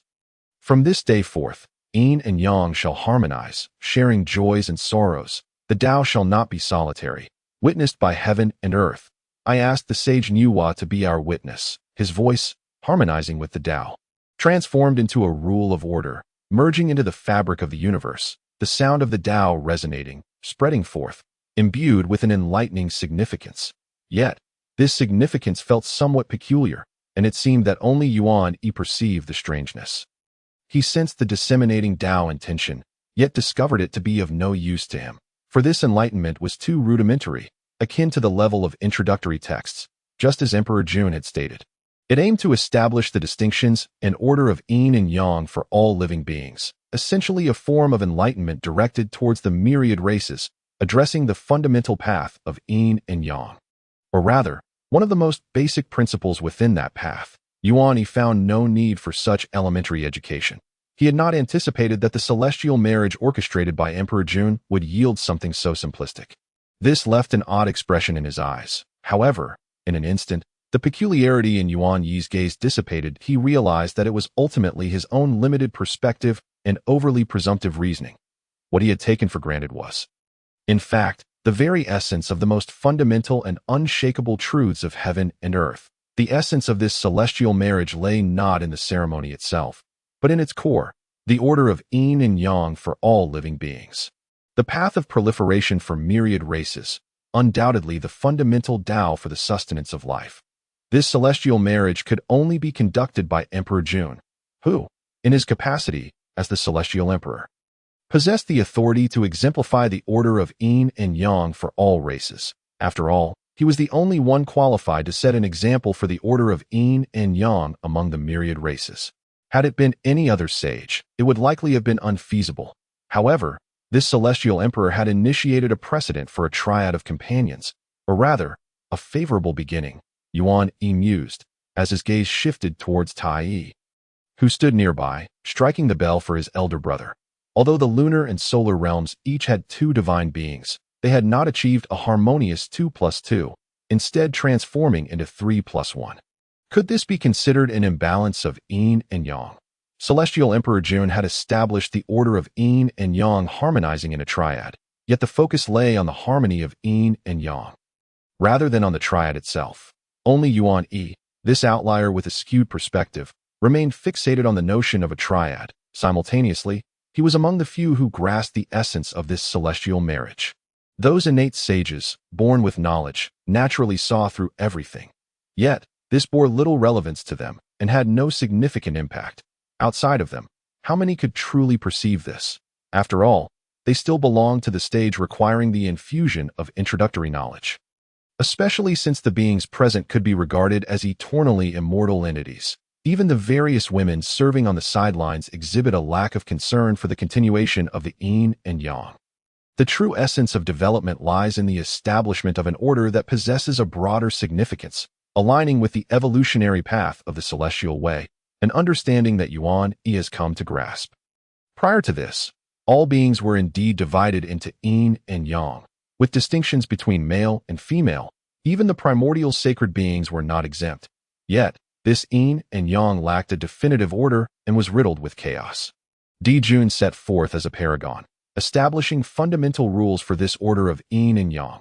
the sage Nuwa bore witness, employing her supreme innate spiritual treasure, the red embroidered ball, to intertwine the fates of Dijun, Shihe, and Changshi, thereby manifesting the order of heavenly matrimony that in that moment. Yuan Yi beheld the descent of celestial merit before his very eyes. Auspicious clouds surged, the void birthed golden lotuses, and various extraordinary phenomena reflected. An endless cascade of gold enveloping the summit of Mount Buzhou. Immersed in this resplendent celestial merit, Yuan Yi felt a resonance with the principles of the great Tao. The traces of the Tao became vividly apparent. And simply bathing in it bestowed such miraculous effects, evoking a deep yearning within him. However, all were acutely aware that such merit was not without its owner. Yuan Yi reached out, his hand passing through the golden light, revealing nothing but illusion. Countless golden rays converged upon the four figures atop the high platform. Dijun, Shihe, Changshi, and the sage Nuwa. Others were unable to partake in this celestial merit, and few dared to even attempt it. Celestial merit is not a mere elixir. It cannot serve as currency for circulation. It is bestowed by the celestial order. Should one demand it, the celestial order remains indifferent. Should one disdain it, the celestial order delivers what is due without fail, leaving no room for negotiation. Yuan Yi felt a pang of envy. He too longed to possess such grand celestial merit. Yet, upon grasping the nature of the heavenly union and its divine recognition, he comprehended that celestial merit is not so easily acquired. No wonder his myriad attempts to engage with the celestial order met with aloofness. Those not privy to the celestial order's gaze, like this heavenly union, seemed to misunderstand its gravity. Even if he sought a celestial maiden to become his partner, even with a sage's witness, such as his own teacher Tong Tian, the celestial order would still remain unresponsive, offering him no rewards, for he lacked the qualifications to establish the order of Yin and Yang among all beings. He could not serve as a model for the myriad of creatures, nor could he lead the denizens of the primordial world. Moreover, his teacher Tong Tian had informed him that the rewards of celestial merit are differentiated in essence, that in simpler terms, one may receive celestial merit for accomplishing certain deeds, while another may receive merit for intending to undertake specific actions, as the celestial order is unafraid of being taken advantage of. Thus, one must not, out of greed for celestial merit, promise what they cannot fulfill, lest they bear consequences beyond their capacity, a caution imparted by Tong Tian. Otherwise, they may find themselves trapped in a place of no return, regretting too late. The celestial order does not comprehend humor. Should one boast before it, it will take it seriously, and it will not permit any abandonment midway or escape with ill-gotten gains. Take Dijun, for instance. The celestial merit he garnered from establishing the heavenly court differs from that obtained through the heavenly union. As these two circumstances represent distinct states, he established the order of Yin and Yang among all beings, and it was thus solidified. Yet, the demon clan and the heavenly court, in their quest to establish the order among the primordial beings, have yet to achieve it, still striving, while celestial merit has already been acquired. Yuan Yi discerned hints of skepticism towards Dijun and his companions from his teacher's words, unsure if his interpretation was overly critical. Senior brother, the heavenly emperor speaks of the distinctions between Yin and Yang, and the establishment of the order of Yin and Yang among all beings.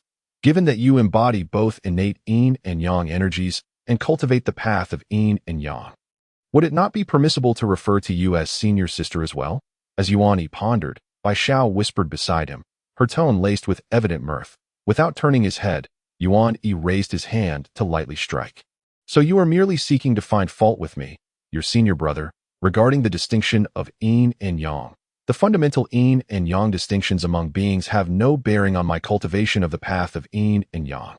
Even the primordial sacred beings embody both Yin and Yang. Why not inquire with the teacher? Such high realms have long transcended the ordinary distinctions of Yin and Yang, and thus, the beings present paid little heed, not delving into deeper contemplation. Even Bai Xiao had the leisure to jest with him. After the heavenly union ceremony concluded, many powerful entities began to depart, while some strong figures chose to remain, joining the heavenly court to conspire on significant matters. The two saints of the West took their leave, and the three pure ones also withdrew, with Yuan Yi and the other disciples naturally following their teacher. Exiting the heavenly court and proceeding towards the outskirts of Mount Buzhou, Casting a glance back, the heavenly court thrived in splendor, bustling with life. The heavenly soldiers patrolled in all directions, and the celestial palace, suspended beneath the stars, overlooked the primordial expanse, where fortunes converged and myriad clans revered one another. This excursion offered Yuan Yi and his companions immense benefits, greatly aiding their comprehension and cultivation of the Tao. Master Uncle tore through space with ease, leading the way on his azure ox. The disciples of the three teachings followed suit, yet the eldest disciple of the three teachings, Xian Du, was absent, having seemingly gone to pay a visit to the sage Nuwa. Not returning to Kunlun with the others, upon their return, the disciples each entered into seclusion for cultivation. Teacher Tong Tian had imparted that all things are the Tao, and all affairs are the Tao. After Tong Tian departed, they dispersed accordingly. Yuan Yi needed to retreat and cultivate, for he still had the celestial brew he had obtained from the great, which Xing Tian that he had yet to consume. Although its effects might be significantly diminished now, the three Xia would likely also enter a prolonged period of closed-door cultivation, as they needed to refine the ginseng fruits Yuan Yi had brought back for them, truly the finest innate spiritual treasures, which would undoubtedly require considerable time to process. It remained uncertain how much their cultivation would advance by the time they emerged from their seclusion. At present, the cultivation levels of the three Xia were not particularly outstanding. Yun Xia, being the most advanced, still fell short of Jin Ling and was somewhat lower than Duo Bao. Xiong Xia had recently seized an opportunity within the witch clan, hastening her ascension to the Tai level. Her cultivation nearly matching that of her elder sister Yun X I Bi Shao, originally on par with Xiong Xia, had now lagged behind somewhat. Thus, this girl clung to him daily, as if following him would lead to fortuitous encounters. Leaving Yuan Yi quite exasperated. "Oh, you see how my purple aura has darkened? Can one truly encounter opportunities every time? Xiong Xia's rise was a mere accident. Elevate one's Tao. Diligent closed-door cultivation is the rightful path." Yuan Yi had previously undertaken to educate these two sisters on this matter. At that time, he lay before his cave dwelling, basking in the gentle sunlight, imparting the virtues of hard work and diligence, urging them to put it into practice, personally supervising Bai Shao and Xiong Xia as they planted spiritual fruit saplings. After all, how could they squander his spiritual fruits without compensating him? It was only reasonable and fair to replace a squandered spiritual fruit with the planting of a fruit tree. As the three Xia engaged in their closed-door refinement of ginseng fruits, Yuan Yi's cave dwelling became somewhat more lively. More accurately, it became increasingly noisy, to the extent that Yuan Yi contemplated closing his doors to visitors. He had not made many appearances in front of the disciples of the Jie Jiao, having been absent for quite some time. However, with his emergence within Kunlun and the display of his Taoist prowess through the contest with Jin Ling, the number of visitors seeking his audience has significantly increased, especially in the absence of Yun Xiao to assist him in managing these fellow disciples. Yuan Yi finds himself at a loss for excuses to decline their visits, resorting instead to seclusion as the outer sect's eldest senior brother. Despite his status being inferior to that of Taba and a few others, he is still regarded as a figure of authority among the outer sect disciples. Perhaps due to their shared status, many disciples naturally gravitate towards him. Yet, Yuan Yi harbors no desire to engage with them, as he finds the formation of cliques unappealing, more detrimental than beneficial. Nevertheless, with the warm smiles of others, it is unbecoming to respond with cold indifference. Jin Ling has visited him once, seeking to validate her newly acquired supernatural abilities. Zhao Gongming has come by several times, each visit accompanied by a throng of friends, ostensibly to pay respects to Yuan Yi, their senior brother. In reality, it is others who wish to visit, soliciting Zhao Gongming's assistance as a fellow direct disciple for introductions. Zhao Gongming is boisterous and straightforward, lacking in guile. Yuan Yi does not harbor any aversion towards such a person, merely hinting that he prefers not to have too many visitors brought along. Yet Zhao Gongming fails to grasp these subtle signals, leaving Yuan Yi somewhat exasperated. It is not conducive to unity to speak plainly about such matters. Dealing with this group of fellow disciples is far less enjoyable than indulging in whimsical antics alongside Xiong Xiao and her companions. Truth be told, Yuan Yi feels a twinge of envy towards his senior sister Jin Ling, for she seldom faces disturbances from her peers. This senior sister possesses a remarkable ability to act over mere words. And her warm-hearted nature ensures that anyone seeking her guidance receives hands-on instruction, embodying the principle of experiential learning rather than relying solely on verbal teachings. Over time, the number of those seeking her counsel dwindles, as each encounter often leaves them feeling embarrassed and humiliated that it is unclear when the prevailing concern for one's reputation emerged or how it came to be. Yuan Yi cannot emulate Jin Ling by simply reprimanding those who come to him with utmost respect, for he cannot bring himself to act against those who call him senior brother, despite their limited personal rapport. Jin Ling's guidance is genuine, while Yuan Yi's intentions diverge, making his approach fundamentally different. Thus, he cannot replicate her methods. He has visited the sole direct disciple of his grandmaster after the latter's return to Kunlun that as Yunxiao mentioned. This senior brother has thoroughly absorbed the true teachings of the grandmaster's philosophy of tranquility and effortless action, and possesses a gentle disposition, often acting with ease. Fortunately, Yuan Yi also possesses a certain degree of inherent laziness, not being as serious as Yunxiao. Xuandu is the only member of the human race from the primordial era that Yuan Yi has encountered. One of the humans crafted by the Saint Enhua, formed using the essence of the 9 heavens and the 3 light divine water, refined with the Qiankuan cauldron, shaping the path of creation, thus achieving a preternatural body. Although not a naturally born being of innate essence, his foundational essence is astonishing, imbued with the sacred aura of Enhua and the merits of the heavenly Tao. Emerging as an incorruptible and translucent being, his Taoist body may not be exceptionally tough, yet the ethereal sensation of approaching the Tao is profoundly strong, granting him a significant advantage in comprehending the great principles. Additionally, as the Grandmaster's sole direct disciple, he stands as a unique entity.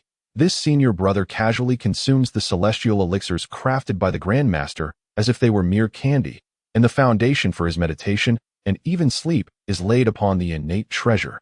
The Taiji diagram, while his cultivation abode is the postnatal merit treasure, the Linglong pagoda of heaven and earth. The convergence of the sex fortunes within him is such that even Yuan Yi and his fellow disciples, who are also of the saintly lineage, find themselves envious of his exceptional conditions. Indeed, Yuan Yi is envious. He yearns to borrow the Grandmaster's innate treasure, the Taiji diagram, to gain insight from it, as it embodies the ultimate principles of the Yin and Yang of heaven and earth, which would greatly benefit his own innate Yin and Yang energies. Given that the Grandmaster himself is at the pinnacle of the Yin and Yang path, Yuan Yi naturally wishes to consult him on this matter, especially since his teacher Tantian has no objections that Xuandu's progress in cultivation surpasses that of all his fellow disciples within the 3 teachings, having already reached the Tai realm, although he is slightly behind Yuan Yi at this moment. The difference is negligible. Despite having spent considerably more time in cultivation than Xuandu, it is uncertain whether this is due to the advantages of being of the human race or the disparities in external cultivation conditions, or perhaps a combination of both. Yuan Yi recalls hearing that ordinary human beings tend to cultivate at a notably faster pace than other common races. What surprises Yuan Yi is that despite Xuandu's apparent laziness, he is still engaged in some practical work, diligently organizing and refining the golden elixir path initiated by the Grandmaster, which serves as a cultivation system for lower-tier practitioners. This is a concrete method of cultivation designed for beings yet to enter the Tao. Whereas individuals like Yuan Yi, who directly comprehend the great principles, seldom adhere to such methods. During his visit to Xuandu, Yuan Yi perused the teachings of the golden elixir path, which, although not applicable to him, piqued his interest nonetheless. He also discovered that the further one extends toward the foundational levels, the greater the impact and the more stable the roots become. The cultivation path of the demon race within the heavenly court reflects this, as does the Yin and Yang order of the heavenly emperor's celestial marriage, and similarly, the golden elixir path established by the Grandmaster. Xuandu, however, informed him that the starting point for the postnatal human race is rapidly declining. Therefore, even the golden elixir path must continue to extend toward lower starting points. Xuandu expends effort researching this golden elixir path, which Yuan Yi finds unnecessary for himself, motivated by the desire for his kin to cultivate, leading Yuan Yi to reassess his perceptions of Xuandu's character. Yuan Yi has also interacted with numerous disciples of the teaching of the explanatory, establishing a degree of familiarity, yet most adhere to the regulations set by the second Grandmaster, preferring quiet meditation and contemplation within their abodes, resulting in infrequent encounters. Thousands of years pass in the blink of an eye. Yuan Yi sits in his cave abode, fingers forming seals as golden pupils reflect the interplay of water and fire. An exquisite innate spiritual treasure, the water fire gourd, hovers before him, where the 9 heavens mysterious fire and the 9 nether dark water converge, forming a cauldron that stands tall, with black and white hues swirling within. Undergoing the tempering of water and fire, manifesting the ethereal forms of 2 dragon spirits that glide and resonate with a sharp, piercing aura. This technique of refining treasures was learned from his second grandmaster. While his teacher Tantian and the 2 grandmasters each possess their own specialties, his teacher excels in formation techniques, being one of the most accomplished practitioners of formations in the primordial era. With many powerful cultivators in this field, such as the former leader of male immortals, Dong Wanggong, who established the 10,000 immortal formation. Emperor Jun is also a master in this discipline, accompanied by the treasures of the He Tu and Luo Shu. Renowned for their prowess in the He Luo Great Formation, the current grand celestial array being constructed in the heavenly court is also based on this foundation. The second grandmaster specializes in weapon forging, while the grandmaster excels in alchemy, making practitioners of these 2 disciplines relatively fewer compared to the field of formations. Yuan Yi sought the second grandmaster's techniques in weapon forging to nurture his own Yin and Yang energies, with excellent results, resulting in 2 celestial swords, one black and one white, that he finds quite satisfying. Innate. Yuan Yi alters the seal in his hands, manipulating the innate Yin and Yang energies to merge, infusing them with magical power and directing the forces of Yin and Yang. The 2 dragon forms of black and white subsequently converge, their energies intertwining, causing the 2 celestial swords to tremble and resonate incessantly. The previously distinct Yin and Yang energies exhibit a tendency to unify, reenacting the primordial unity, as a chaotic aura subtly permeates the air. This is troubling. It seems things are still amiss. Yuan Yi's expression shifts as he instinctively raises his hand to channel the power of the 5 elements, pressing forward to suppress the brewing chaos. Just as he was about to achieve the true convergence of Yin and Yang, his innate Yin and Yang energies slipped from his grasp, their violent and chaotic aura becoming uncontrollable, alerting him to the impending danger that he has long sought to realize the unification of his Yin and Yang energies, refining them into a singularity, yet has persistently fallen short. The disorder of Yin and Yang leads to a disruption of the laws, causing the great powers of the surrounding world to spiral into chaos, giving rise to a pure and ultimate force of destruction. The power of the 5 elements that Yuan Yi wielded also became chaotic, dissipating in an instant. Even his internal magical power became entangled, descending into disarray. The laws of the surrounding world fell into disarray, and his magical power spiraled out of control, as if everything in this area had been turned upside down. Thrown into confusion, Yuan Yi's expression froze. Does this count as having entered the realm of the great art of reversing Yin and Yang? It was indeed due to his own failure in the refinement of the dual energies of Yin and Yang that the chaotic force of the great Tao manifested as a reflection of that divine ability. He had no time for further contemplation and immediately retreated, disregarding the tumultuous energies of Yin and Yang, for he lacked the strength to quell the disorder he had unleashed. With a resounding boom, the entire mountain where the golden light cave resided trembled, and the chaotic aura burst forth, overwhelming the restrictions of the Yuan Yi cave, spreading outwards. Yuan Yi himself was swept up in this maelstrom, becoming the first to experience the power of his own divine ability. Yet the troubling aspect was that this power did not recognize its master. His robe was tattered by the sharp energies of Yin and Yang, leaving him in a disheveled state, hair askew and covered in dirt, standing before the cave. Yuan Yi fell silent as he beheld the scene of utter disarray within. It was the first time he found himself in such a predicament, particularly due to his own actions. This innate duality of Yin and Yang, which was supposed to be his companion, how could it prove so difficult to control? Yuan Yi, feeling frustrated, suddenly turned his gaze towards the peak of Kunlun, his brow furrowing slightly. The sacred mountain, shrouded in clouds and mist, was pulsating with primordial essence, seemingly unchanged from the norm. Yet today, Kunlun appeared unusually subdued, an oppressive aura lingering in the air, as if the principles of heaven and earth had been tainted with a sense of unrest, causing even beings like them to sense the underlying fury. The emotions of sentient beings had influenced the laws of heaven and earth, which was no trivial matter. Thus, the usually boisterous Kunlun had quieted down. Fearful of provoking the wrath of the heavens, what had transpired? Why had the atmosphere suddenly grown tense? He had only been in seclusion for a mere millennium to refine the dual energies. A span not particularly lengthy. Yuan Yi pondered. Senior brother, are you all right? A trio of divine rainbows swept towards him, landing before Yuan Yi. Yin Xiao surveyed the state of the cave, then looked at the tattered Yuan Yi. Inquiring that I am fine. A minor mishap occurred during the practice of my divine abilities. Nothing serious. Yuan Yi coughed lightly, attempting to mask his embarrassment. The image of his own wise and formidable senior brother had likely taken a considerable hit. He had overlooked the fact that the three sisters had already concluded their seclusion, and had sensed the commotion here so swiftly that he had no time to tidy up. Raising his hand, he brushed over his robe, and the torn fabric instantly mended itself, restoring its former neatness. He tied his long hair back neatly with the Tongqin crown, and with a gentle wave of his sleeve. The lingering chaotic and violent aura calmed, the destructive energy dissipated, and the primordial dual energies of Yin and Yang were retracted, nurtured within a gourd alongside the 9 heavens mysterious fire and the 9 nether dark water. Before he simply tidied the cave. However, the formations and restrictions that had been destroyed were not so easily restored. Many traces of the Tao and runes had been obliterated and would need to be re-established. It must be said that although he had failed to unify the dual energies, the terrifying power generated in that moment of convergence had faintly surpassed what he could currently comprehend. The disruption of Yin and Yang had thrown the laws of heaven and earth into disarray.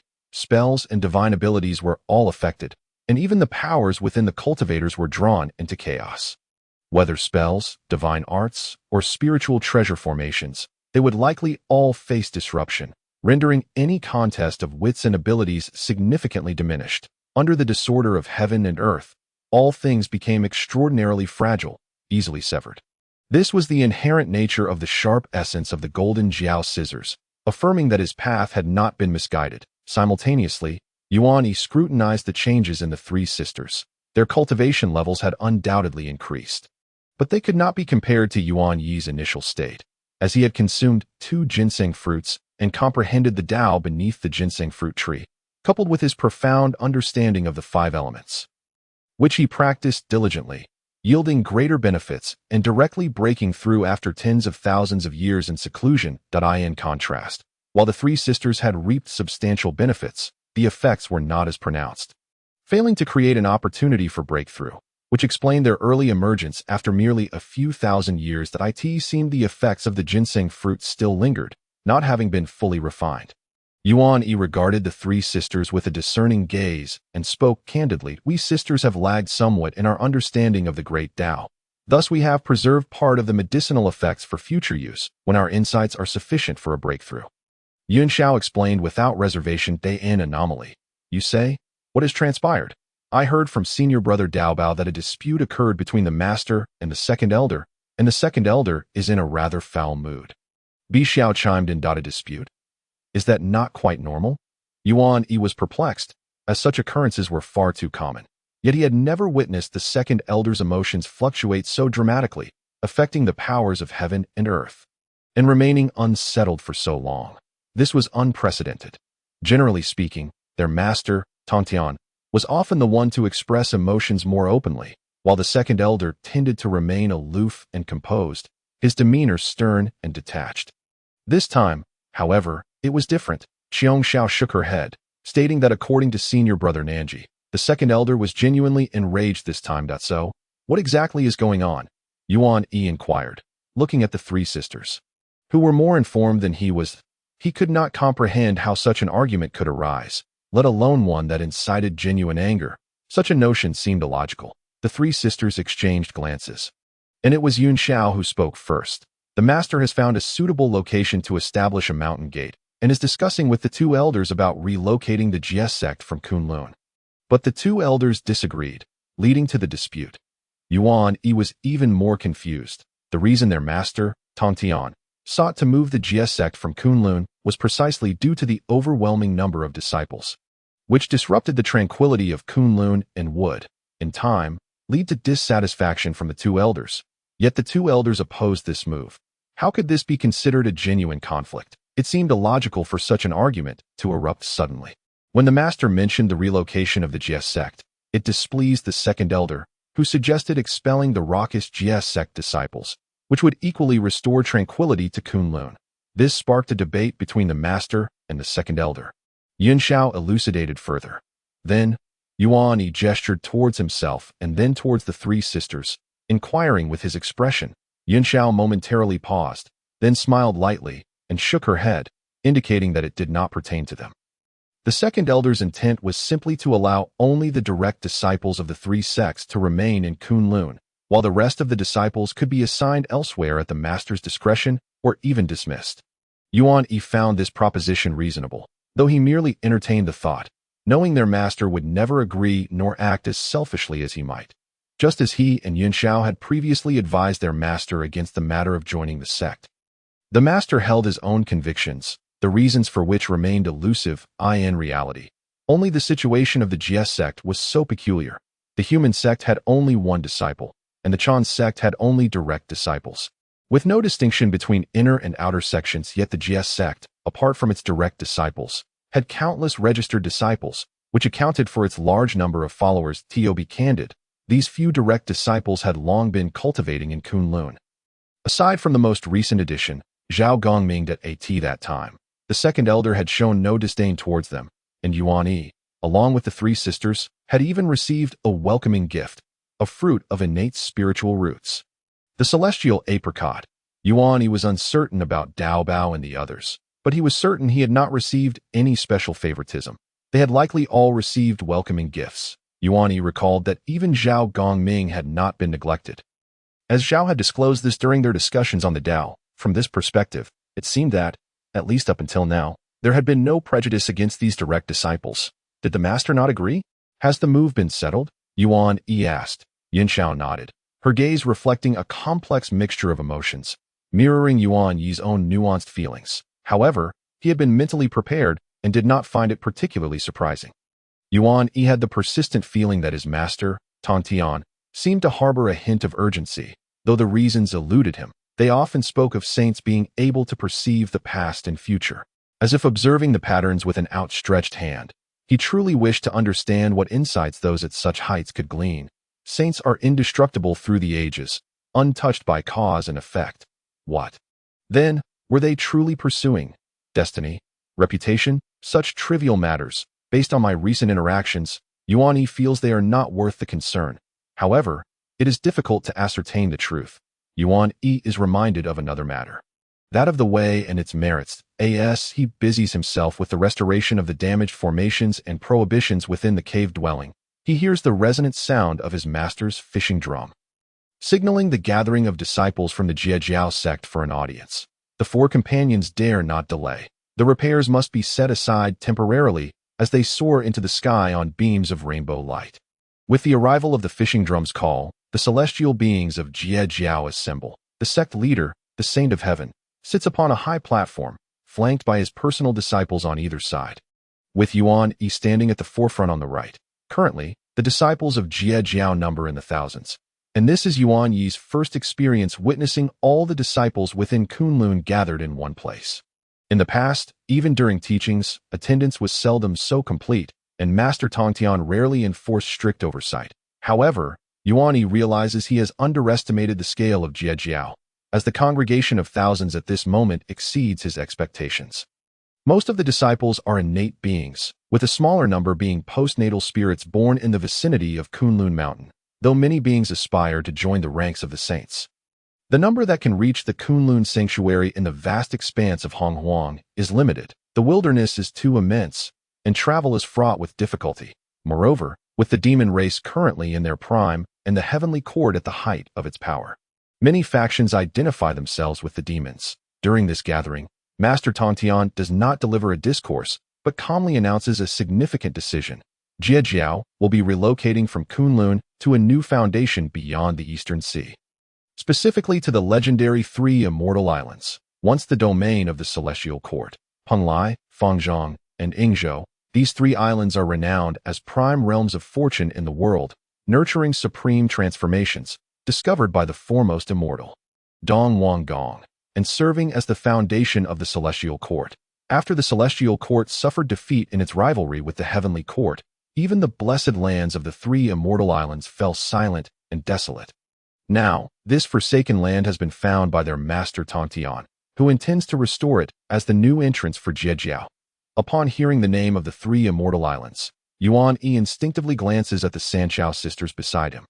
Recalling that this trio of sisters is also referred to as the three immortal islands in legends, he wonders whether it was originally named so, or if it was named after the three fairies. Yuan Yi is also curious about the treasures of the three immortal islands, which are famous in their own right. Although they may not rival Kunlun or the pristine Mount Shumi, they are among the most significant realms of fortune in the Honghuang world. The reason they are regarded as such is due to their capacity to foster transformation. What sort of transformation does the three immortal islands harbor? He realizes he has never heard of it before. Logically, since the islands were discovered by Dong Wang Gong, the treasures should have fallen into his possession. However, Yuan Yi has never heard of Dong Wang Gong possessing any remarkable spiritual treasures or roots. His wealth being substantial but not exceptional, as Master Tongtian announces the relocation of the sect, Yuan Yi finds himself pondering where the treasures of the three immortal islands might be, in truth. The direct disciples had already been aware of their master's decision and were not surprised by the news of the relocation. However, many of the Jiao disciples below are taken aback. To them, Kunlun is the pinnacle of blessed lands outside of Mount Buzhou, and they wonder why they would leave such a place for the Eastern Sea. Yuan Yi observes these individuals with a calm gaze. Their genuine confusion leaves him at a loss for words, as it signifies their lack of self-awareness regarding their own actions. Kunlun is vast, and several thousand individuals are not too many. Yet, their presence disrupts the tranquility of Kunlun. Can they not tend to their own affairs? Unfortunately, their master believes that the great Tao encompasses all, indifferent to good or evil, with all merely striving for their own benefit, despite the doubts harbored by many disciples. None would dare question the decision of a saint. When the saint speaks, it is the decree of the great Tao, and thus it is settled. Master Tongtian is known for his decisive nature. And once a decision is made, he intends to act without delay. These cultivators, even with their cave dwellings, generally carry their belongings with them, requiring little time for preparation. Yuan Yi hesitates. He believes it would be better to hold a farewell banquet with the disciples of the other two sects. Fostering connections and maintaining relationships among the three sections, however, such social niceties are not concepts shared by others at this moment. Master, Yuan Yi wishes to voice a thought to his teacher, suggesting that while the relocation is inevitable, there is no need to hurry. Master, could we perhaps postpone for a few days? We have had many interactions with our fellow disciples from the Chan and Zheng sects, and it would be nice to bid them farewell. Yuan Yi glances at Yun Xiao, silently retracting his unspoken words. His master is correct. Yun Xiao has indeed been influenced by him, serving as a competent spokesperson, direct in expressing what Yuan Yi hesitates to say. Master Tongtian regards Yun Xiao, his gaze subtly shifting to Yuan Yi, and after a moment of contemplation, he nods. Indeed, it would be good for you to greet them. The three sects originally stem from a shared lineage. Do not let friendships falter. You may proceed with your own matters. Having said this, Tongtian's attention turns to his eldest disciple, Duobao. Duobao, you should also take the younger disciples to pay respects to your second and third uncles. Do not neglect proper etiquette. Disciples shall obey the master's command. Duobao replies affirmatively. With that, Master Tongtian departs, and the disciples disperse accordingly. Several direct disciples convene to arrange a time to visit their two uncles. And in addition, they plan to summon the disciples from Xuandu and the Zheng sect for a gathering. Although Yun Xiao proposed this idea, Master Tongtian's approval means that most of the arrangements will fall to Duobao, the eldest disciple of Jiao, to manage. Yuan Yi can also be referred to as the eldest disciple, but with the prefix of outer sect, he is merely the outer sect's eldest disciple and does not hold any significant authority. Yuan Yi notices that Duobao is quite invested in managing the affairs of Jiao, finding joy in his responsibilities, which is quite different from Yuan Yi's approach of viewing it as mere work he wishes to avoid. After making their arrangements, the disciples return to their respective cave dwellings. Yuan Yi observes Yun Xiao walking alongside him, and, upon sensing her gaze, she turns to him, blinking and smiling. Did you wish to mention something earlier? Senior brother? please do not blame me for unintentionally stealing your words. If I had not yet spoken, would you not have answered for me? That would be stealing my words again. Yuan Yi shakes his head.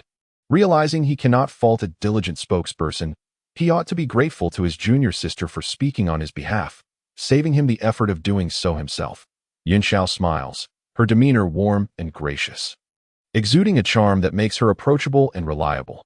Yuan Yi then turns his gaze to Qiong Xiao and Bi Xiao, offering them a gentle smile that feels like a refreshing spring breeze. Dear junior sisters, might you assist your elder brother in a matter?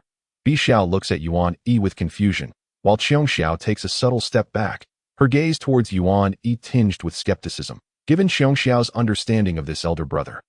She knows that such feigned intimacy likely indicates a desire to enlist her and Bi Xiao for labor. Qiong Xiao remains silent, even signaling to Bi Xiao not to respond.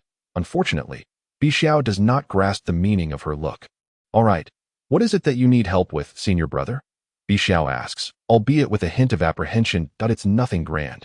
Since we are relocating from Kunlun, I have planted several spirit fruit trees that I wish to take along. Yuan Yi explains. Bi Xiao suddenly senses a sense of foreboding and cautiously inquires, what do you mean, senior brother? People adapt, but trees do not. Those spirit fruit trees are quite delicate. If treated carelessly, they may lose their essence or damage the earth's energy of Kunlun. Given their number, could you two junior sisters help me with this? Bi Xiao's expression drops. She had already been tasked by her elder brother to dig spirit soil and channel the earth's energy to plant these spirit fruit trees. And now he wants her to uproot them? Bi Xiao looks to her elder sister Yun Xiao for assistance, but Yun Xiao does not acknowledge her. Do you require Yun Xiao's assistance, senior brother? Yun Xiao offers to help voluntarily. Yet Yuan Yi does not agree. It's just a minor matter. Junior sister Yun Xiao, you need not concern yourself with this. Just lend me these two idlers. Senior brother, I am quite busy and have no time for this. Bi Xiao protests softly. However, Yun Xiao disregards her. If you need anything, please do not hesitate to ask. Qiong Xiao and Bi Xiao will be under your care.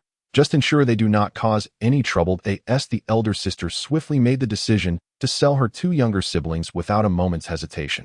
Qiong Xiao let out a sigh, while Bai Zhao's gaze grew contemplative, her words lingering unspoken on her lips.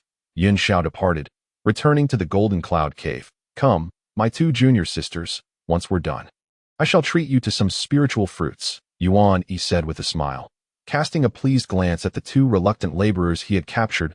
Bi Xiao shot him a sidelong glance. Spiritual fruits? Who cares? I could pick them without the elder brother even knowing. The two sisters followed Yuan Yi as they soared towards the direction of the Golden Light Cave. The disciples of the were bustling about. Even Yuan Yi had enlisted the help of Qiong Xiao and Bai Xiao to assist him in relocating, reluctant to part with the spiritual fruit trees he had painstakingly gathered, though their flavor was delightful. Their quality was rather ordinary, of course, ordinary only when compared to innate spiritual roots. If one were to consider them in the grander scheme, they were treasures of heaven and earth, shaped by the forces of creation. Cultivating them was not merely a matter of digging a hole and filling it with soil. It required the invocation of Earth's vital energies and the essence of heaven, aligning with the principles of the great Tao. Nurturing spiritual roots was indeed a skilled endeavor. This was knowledge Yuan Yi had sought from his master uncle, and he had even learned a few rudimentary techniques of alchemy from Xiandu. Yuan Yi had dabbled in both alchemy and artifact crafting, yet he had not delved deeply into the array arts taught by his own master, a field in which the three sisters excelled. Within the unremarkable courtyard atop Kunlun's main peak, a place seldom visited by the direct disciples of Yuan Yi, the three brothers now congregated around a stone table. Taiching maintained his usual calm demeanor, while Yuqing's expression, though subtle, betrayed a hint of dissatisfaction, and Shangqing wore a slightly pained look, appearing somewhat helpless. Second brother, you ought to understand that since we have established a teaching and attained sainthood, we must practice our own great Tao. It is an unavoidable reality. While saints may be untouched by cause and effect, the oath of the heavenly Tao we swore upon our enlightenment cannot be ignored. The heavenly Tao is not to be trifled with, and you, second brother, understand this better than I. When you first established the teaching and made your vows, you should have exercised caution. Could you casually claim to seize a sliver of life for all beings? Is such a sentiment one to be expressed lightly? Are you not aware that the heavenly Tao cannot be deceived? Your recklessness, once a mere wooden figure, is now the Emperor Jun. Do you truly fail to comprehend? Yu Qing's words bore a weighty tone, tinged with lingering anger. You must recognize that the complexities of life are profound. Our attainment of sainthood is not akin to that of our sister Nuwa, who, upon creating humanity, had already fulfilled her merit, remaining largely unaffected. In contrast, we have based our sainthood on the teachings we propagate, a reality we cannot overlook. The heavenly Tao is devoid of jest, the broader the implications, the more likely we are to face backlash in the future, entangled in consequences that are difficult to resolve. Your vows to save all beings bear little difference from Emperor Jun's establishment of the demon race. What is the current state of the demon race? On the surface, they seem to thrive, but that order is merely an illusion. How can the coexistence of myriad races be achieved between individual beings and groups? Some conflicts transcend right and wrong. You always seek to transcend your position, but how can that be realized? Even you and I possess our own stances, and the heavenly Tao has its own stance as well. All sentient beings, without exception, have their positions. This was the birthplace of the Sanqing, where the three saints held court, and no outsiders could overhear their conversation. Thus, Yu Qing's words were free of restraint, unbound by the notion of revealing any celestial secrets. Yuan Yi had merely gleaned from Tongtian the distinctions regarding the merits and rewards of the heavenly Tao. Yet how could the saints themselves be unaware? The merit Nuwa received upon attaining sainthood was due to her completion of corresponding tasks. Therefore, she now existed in a transcendent state, residing in the celestial dojo, detached from worldly matters, and remaining out of sight. However, apart from Nuwa, none of them could achieve such a state, despite having attained their saintly positions. They had yet to fulfill their responsibilities of guiding sentient beings, which marked a fundamental distinction. The heavenly Tao does not deceive, and it cannot be deceived either. Once an oath is made and merit is received, action is imperative. In Yuan Yi's words, Nuwa had merely received the final payment upon project completion. In contrast, the Sanqing and the two Western saints had merely proposed a plan without completing it. Yet the heavenly Tao generously settled their dues in full. Abandoning merit and fleeing would lead to a reckoning by the heavenly Tao. After all, establishing a teaching is not merely about erecting a mountain gate.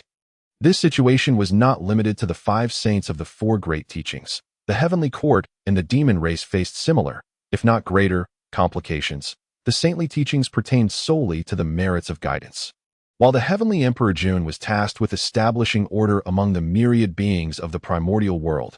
The disorder among sentient beings would inevitably lead to consequences, and it is clear who would bear the brunt of that reckoning.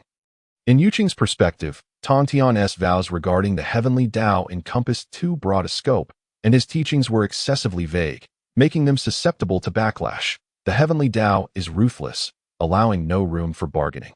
I perceive the opportunity for my own sainthood. Hesitating would only bring misfortune upon myself. The matter is settled. Further contention is futile. The discourse between the two brothers grew increasingly pointed. The usually reticent Taiqing intervened. For now, we must contemplate the path ahead. Taiqing turned his gaze toward Shangqing. Please share your thoughts. Upon Taiqing's prompting, the brothers fell silent, and after a brief moment, Shangqing finally spoke. The great Tao is ever so straightforward. Yet the heavenly Tao seeks survival. How shall we ensure our survival? Approaching the great Tao to seek survival and actively adapting may not be a bad path. After all, the survival of the heavenly Tao and ourselves is encompassed within the great Tao. Yu Qing furrowed his brow. Shangqing's statement underscored his own philosophy, yet he held a differing view. However, he refrained from immediate rebuttal, patiently awaiting further discourse. Our elder brother has said, the matter has reached this point. We must proceed forward, establishing our teachings while upholding the intentions of the Tao ancestor, propagating the Tao to all beings. If our three teachings remain confined to a corner, how can we realize this? Though Kunlun is vast, can it truly accommodate our three teachings? How can we spread our teachings widely and help countless beings attain the Tao? Propagation of the Tao must also be gradual. Yu Qing added, currently, in the primordial world, the West is graced by the teachings of Yuan Yi and Jiao, while the East is home to the heavenly court.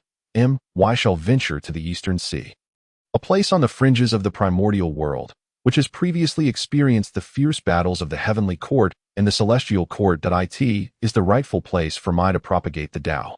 Taiching remained silent, and Yuqing too fell into contemplation, finally letting out a resigned sigh. Very well. Although the demon race and the shaman race have ceased hostilities, the future remains uncertain. It will not be easy for the heavenly court to integrate the shaman race into the order of all beings. And many among your disciples are restless. It would be wise to distance ourselves from this tumult. Tong Tian did not accept his proposal. At this point, there was little left to discuss. That Yuqing's gaze pierced through the void. Surveying the scenes within Kunlun, his eyes swept across several places, his expression unchanged. Then, they settled on a particular spot, where a fleeting flicker of change appeared in his gaze. There, he beheld 3 figures transplanting spiritual fruit trees. However, unlike the other disciples, after removing the spiritual fruit trees, they did not leave behind a mess of soil pits. Instead, they casually tossed a few seeds into the ground, restoring the earth to its former evenness, and tidied up the energies they had drawn, ensuring the preservation of the land's spiritual essence. Among those who practiced the Tao, it was rare to find individuals as meticulous as Yuan Yi, who would go to such lengths. Leaving behind a chaotic scene upon vacating a rented space was not in Yuan Yi's character, especially with the assistance of his 2 considerate junior sisters, who willingly helped him share the burden. Did you bestow upon your disciple Yuan Yi the innate gourd from the self-contained mountain? It truly suits his innate Yin-Yang essence, if he can one day fulfill his merits and attain the Tao. Stepping into the realm of severing the 3 corpses, I shall invite him to Kunlun to meet my second master uncle. Yuqing casually remarked. On the shores of the eastern sea, the multitude of celestial beings from the Jie Jiao stand upon the clouds. Yuan Yi gazed at the vast expanse of the eastern sea, a sense of melancholy stirring within him. After a long and winding journey, he found himself back in this very place. Yet, this land felt utterly unfamiliar to him. Offering little in the way of poignant reflections, the Jie Jiao had relocated here, and below lay 3 celestial islands, Penglai, Fangzhong, and Yingzhou. While they were referred to as islands, in truth, they were vast and boundless. Akin to 3 great continents, countless smaller islands dotted the surroundings, forming a celestial tapestry in all directions. The former grandeur of the celestial court was incomparable to the present heavenly court, yet it was still graced by a number of innate divine beings. Alas, all of this had been ravaged in the Great War, the essence dissipated, and creation turned to naught. What Yuan Yi beheld now were the 3 celestial islands, their destruction erased by his master Tong Tian. Restored and refined, still worthy of being called a blessed land. Here, Tong Tian employed his saintly powers to re-establish the Jie Jiao's mountain gate, using the 3 celestial islands as a foundation to gather creation atop Penglai Island, where he opened the Bio Palace as a sacred ground.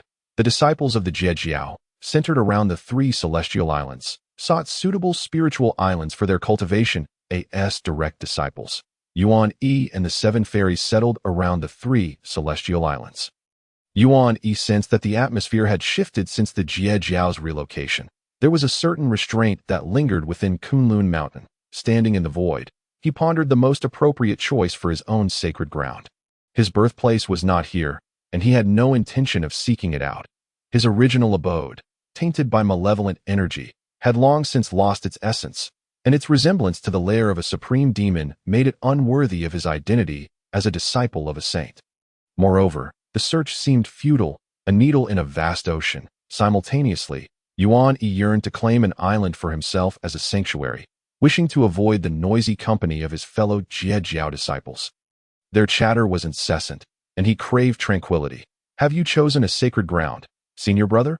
Yin Xiao approached Yuan Yi and inquired. Not yet. What about you? Not yet. Yin Xiao shook her head. We wish to reclaim our former birthplace. Our master has already begun to divine the heavenly secrets for us sisters, and has located its position. I see. Yuan Yi nodded. The birthplace of the 3 Xiaos must be extraordinary indeed. An ordinary place of creation could not possibly nurture such 3 spirited clouds. 3 was indeed an unusual number. Unlike his own birthplace, tainted by malevolent energy, the birthplace of the 3 Xiaos would likely be a true spiritual island of blessings. For them, reclaiming their birthplace would undoubtedly yield considerable benefits for their cultivation. Senior brother, Yin Xiao hesitated for a moment before continuing. If you have the time, could you accompany us, sisters? Yuan Yi instinctively considered agreeing to assist, as he had nothing to refuse. However, he soon found himself taken aback, his gaze fixed upon Yin Xiao. This invitation seemed to imply more than just a request for help. Knowing Yin Xiao's character, she would not ask for assistance at a time when he was seeking a suitable sacred ground.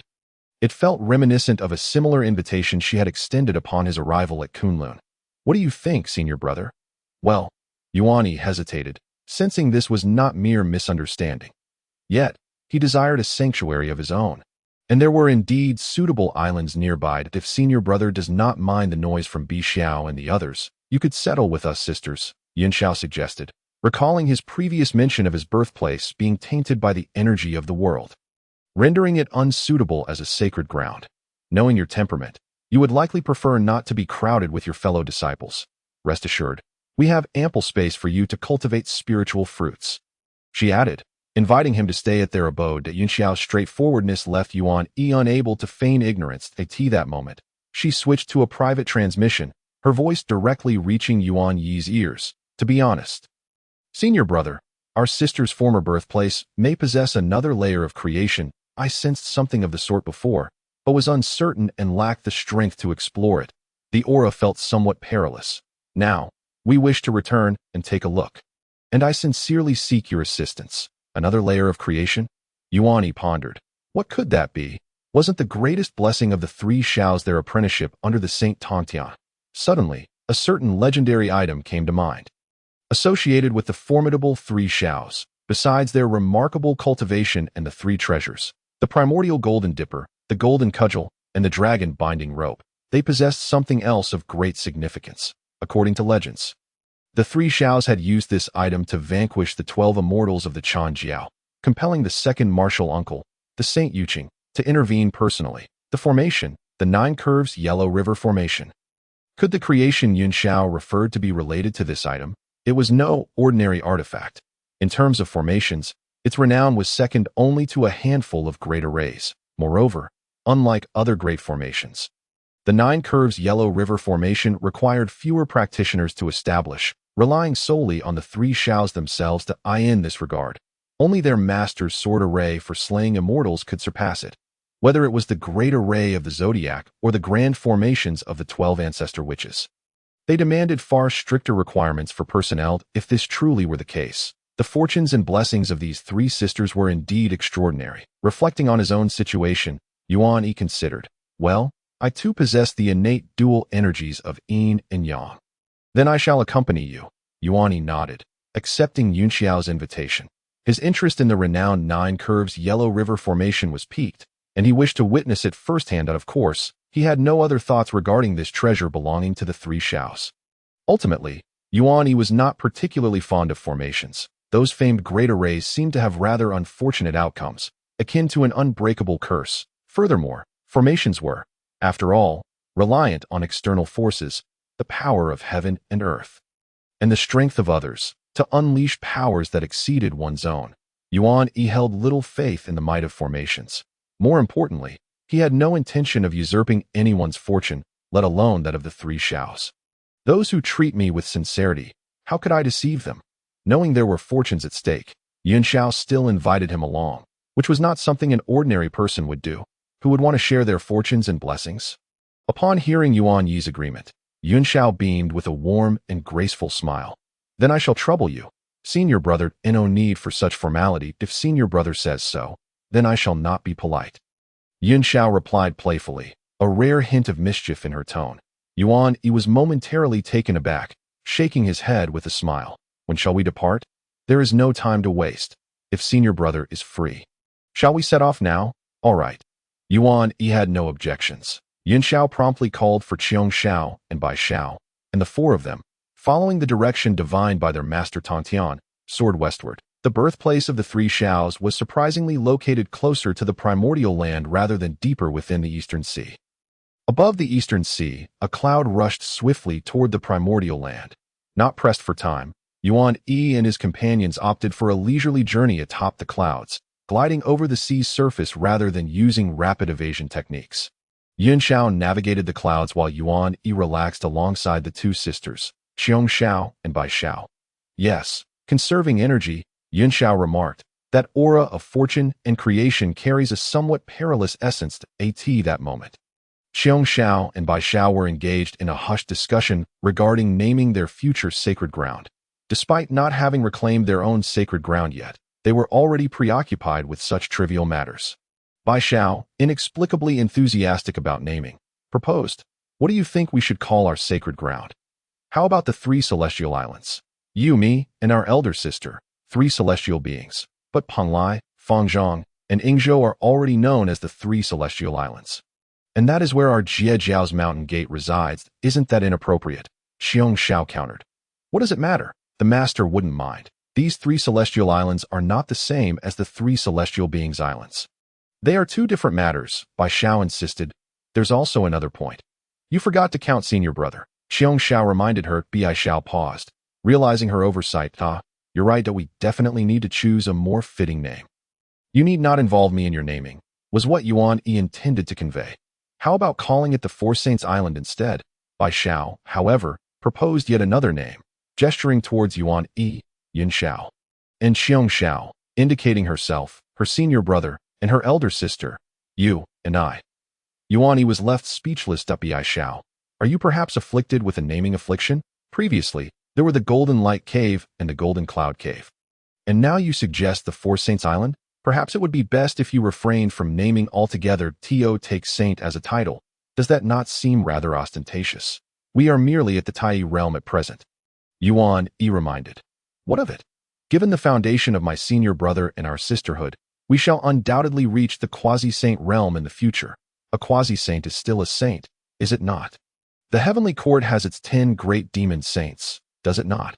A name too low-key would only serve to diminish our presence when we introduce ourselves in the future," Bai Xiao argued vigorously.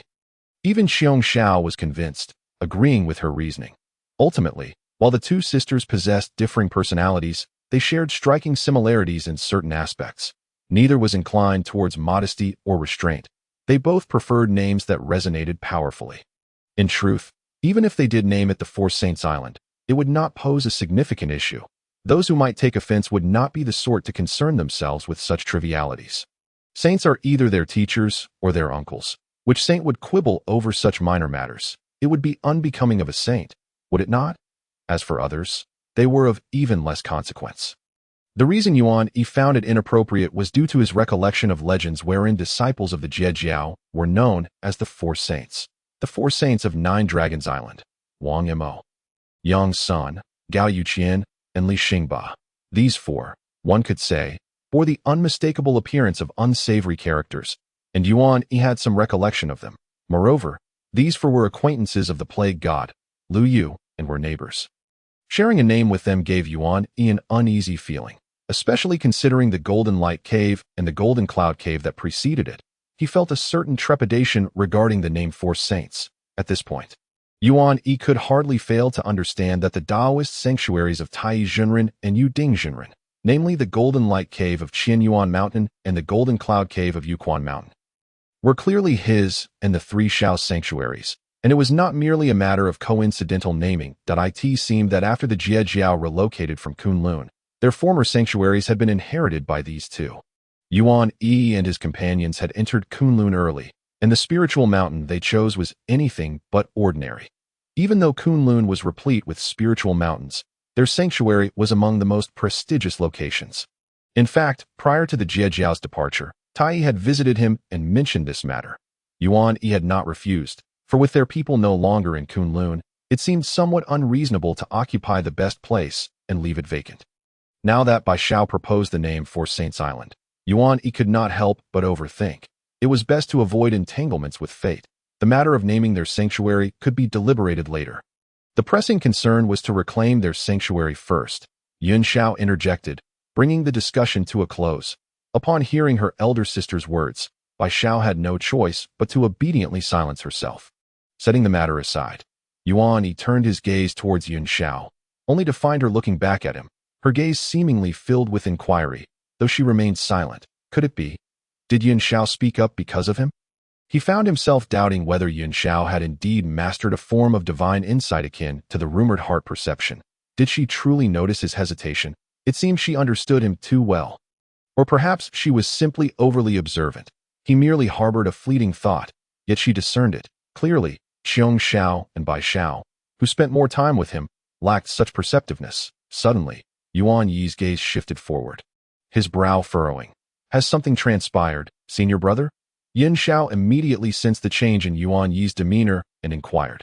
With a higher cultivation level, Yuan Yi possessed a stronger divine sense and heightened perception. He sensed a fluctuation of magical power emanating from ahead. Someone was engaging in combat. The aura felt somewhat familiar. Dragons. Yuan Yi made his judgment in an instant. Dragons were present ahead, shortly after Yuan Yi spoke. Yin Xiao and the others also sensed the fluctuations in the atmosphere. This was the East Sea, once one of the three great hegemons of the primordial world, where the Dragon Clan reigned supreme over the four seas. It could be said that the Dragon Clan was the strongest race of that era, even overshadowing the Phoenix and Qilin clans. The East Sea was the very birthplace of the Dragon Clan, where the ancestral dragon was born, making it their stronghold, still reigning as the foremost among the four seas. In the present day, the Dragon Clan had declined, no longer basking in its former glory, with its strong members fallen or missing. Yet, as the saying goes, a centipede, even when dead, does not curl up. Perhaps innate divine beings would dismiss the current Dragon Clan, but ordinary beings would not dare underestimate them. The legacy of the Dragon Clan remained, and there might still be one or two great Luo lingering in existence, lying in wait. Yuan Yi had previously suffered at the hands of the Dragon Clan, having killed several of their members, and had only wished to escape. Now, in the East Sea, the most active territory of the Dragon Clan, encountering them was hardly surprising. Yet, Yuan Yi did not wish to cross paths with them. It seemed the Dragon Clan was in pursuit of an innate being. After sensing the situation, Yin Xiao turned to Yuan Yi and spoke. Yuan Yi pondered for a moment before shaking his head. It has nothing to do with us. We need not concern ourselves. Let us avoid them. Yin Xiao had no objections. The sisters were aware of Yuan Yi's previous conflict with the Dragon Clan and had little interest in meddling. The reason for her inquiry was due to Yuan Yi's past assistance to them, and she was uncertain if he would intervene again. This was somewhat of an overestimation of Yuan Yi. He had acted back then solely because they were the three Xiao sisters. Were it not for that, his nature would not have compelled him to intervene. They are heading in our direction, Xiong Xiao reminded. The being pursued by the Dragon Clan was indeed fleeing towards them. In the distance, the winds rose and waves surged, tumultuous tides rolling forth, accompanied by the sounds of dragon roars and thunderous howls. A streak of azure lightning surged through the stormy waves, moving with the speed of lightning. Behind it, over a dozen dragons, each several hundred feet long, pursued relentlessly, creating an unmatched commotion. Yuan Yi and his companions instinctively stepped aside, observing the spectacle with detached interest. The one before us. Assist us in stopping this vile beast, and my Dragon Clan will offer great rewards, one of the Dragon Clan members called out, evidently addressing Yuan Yi and the others. However, Yuan Yi and the three Xiaos remained unmoved. Yin Xiao retreated on her cloud, and Yuan Yi did not respond, his gaze still fixed on the strange beast. This beast was peculiar in appearance, covered in azure scales, resembling a bovine yet without horns. The most bizarre aspect was that it had only one leg, yet its speed was astonishing. Yuan Yi discerned that this creature not only possessed the innate ability to control wind and thunder, but also wielded water manipulation skills that rivaled those of the Dragon Clan. Its roar deep and thunderous, carrying a power that could intimidate the heart and soul. What manner of beast is this? It appears quite extraordinary, clearly an innate being, yet akin to his teacher's mount. Kuei-nyo, it had not chosen the path of transformation but retained its original form for cultivation. Kuei-nyo? A thought struck Yuan Yi. He recalled a creature mentioned in the Shanhai Jing, which closely resembled the being before him.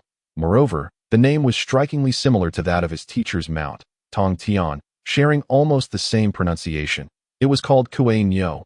Yet, the differences in their physical forms were significant, especially since his teacher's mount was a massive creature with horns and more than one leg. The creature before him, in terms of appearance, voice, and innate abilities, corresponded closely with the descriptions found in the Shanhai Jing. particularly that distinctive single leg. The more Yuan Yi observed the fleeing creature, the more it resembled the legendary divine beast Kuan Yin. However, Yuan Yi merely cast a fleeting glance, for innate beings were not uncommon. He had seen many. He withdrew his gaze as Yun Xiao continued to soar beside him, and their paths crossed as intended. Yet, to his astonishment, a massive figure suddenly blocked their way, with a fearsome dragon head, flowing whiskers, and eyes like blazing suns, looking down upon them. That I commanded you to stop that vile beast. Did you not hear? How dare you treat my dragon clan with such disdain, such audacity? Are you not allies of that vile creature? The presence of the dragon's might loomed ominously, enveloping Yuan Yi and his companions in an aura befitting the early stages of the Tai realm, as several dragon silhouettes encircled them. Yuan Yi found the behavior of the dragon clan perplexing. Why must I assist you simply because you ask? If I choose not to aid you, does that imply I disrespect your kind? What sort of absurd logic is this? It is often said that dragons are haughty and arrogant. Having had previous encounters, he now realized that what he had previously encountered was not an exception but a widespread phenomenon. Indeed, it mirrored the arrogance of the dragons that had once rampaged before his dojo. Exhibiting a brazen disregard for decorum, why do you, vile dragon, insist on being unreasonable? Why not pursue that one-legged bull blocking our path instead? Your affairs have no bearing on us. Among the trio, Yun Xiao remained composed, while her two sisters were less restrained. Bi Xiao, noticing the dragon clan obstructing their path and exuding a threatening aura, stepped forward and replied coolly. Xiong Xiao, casting a sidelong glance at Yuan Yi, remained silent, standing resolutely beside Bai Xiao. Yet, Yuan Yi heard Xiong Xiao's voice echo in his mind. Senior brother, the dragon clan has previously troubled you. Should we not teach them a lesson? Her words carried an unmistakable eagerness. Yuan Yi shook his head in response. There is no need. I have not suffered any loss. That so? Xiong Xiao's tone bore a hint of regret, prompting Yuan Yi to consider rapping her on the head to quell her impulsiveness. It was unwise to provoke trouble without gain. However, given that the dragons were the ones seeking trouble with them, delivering a well-deserved reprimand on behalf of her senior brother would be justified. It might also serve to establish their identities, dissuading the dragons from further entanglements, as they were the initial provocateurs. Yuan Yi, not wishing for Bai Xiao to act rashly, placed a hand on her shoulder to restrain her impulsiveness. His previous encounters with the dragons had merely been casual remarks, which he had not taken to heart. It was indeed true that he had not suffered any loss. He had vanquished their leader. Though the two sisters exhibited a certain restlessness, they genuinely wished to assist him, their memory quite impressive.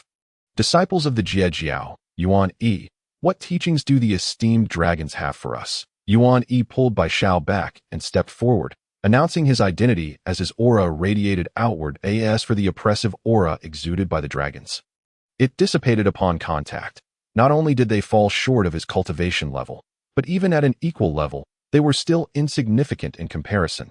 They were, after all, primordial beings, their foundation only second to the innate divine. As a direct disciple of a saint, his Tao foundation was exceptionally robust. The dragon clan was merely one of the many groups born from the primordial dragon, having inherited its essence and perhaps some of its bloodline. Yet, how many among the entire dragon clan could truly be compared to pure primordial beings? The pressure of his own aura shattered their own, leaving the dragons visibly astonished upon hearing Yuan Yi's identity. Their dragon eyes displayed uncertainty. Jie Jiao, a disciple of a saint? Impossible. The Jie Jiao is far removed in Kunlun. How could they venture into our eastern sea? Their dragon eyes fixated on Yuan Yi and his companions, scrutinizing them with suspicion, finally resting on Yuan Yi. The Jiao clan is merely a side branch of our dragon lineage. How dare they impersonate a disciple of the saint? Would the saint ever accept a mere Jiao clan member?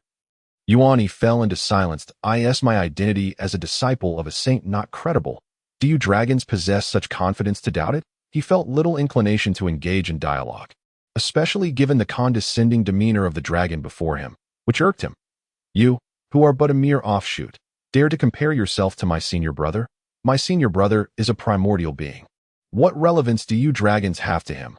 Bai Xiao, visibly displeased with the dragon's attitude, promptly rebuked them. Xiong Xiao remained silent, merely adjusting her hairpin, a top-tier primordial spiritual treasure, the golden phoenix hairpin, nestled within her hair.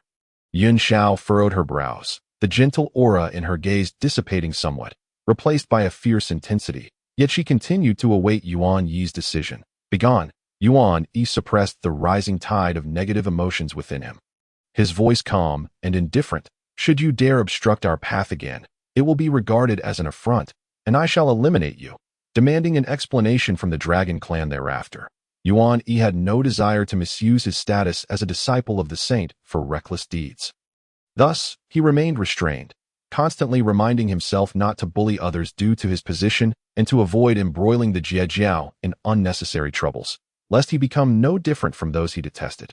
His restraint was not born from a gentle disposition. Rather, his temperament was quite irritable, inherently tainted with a sense of malice.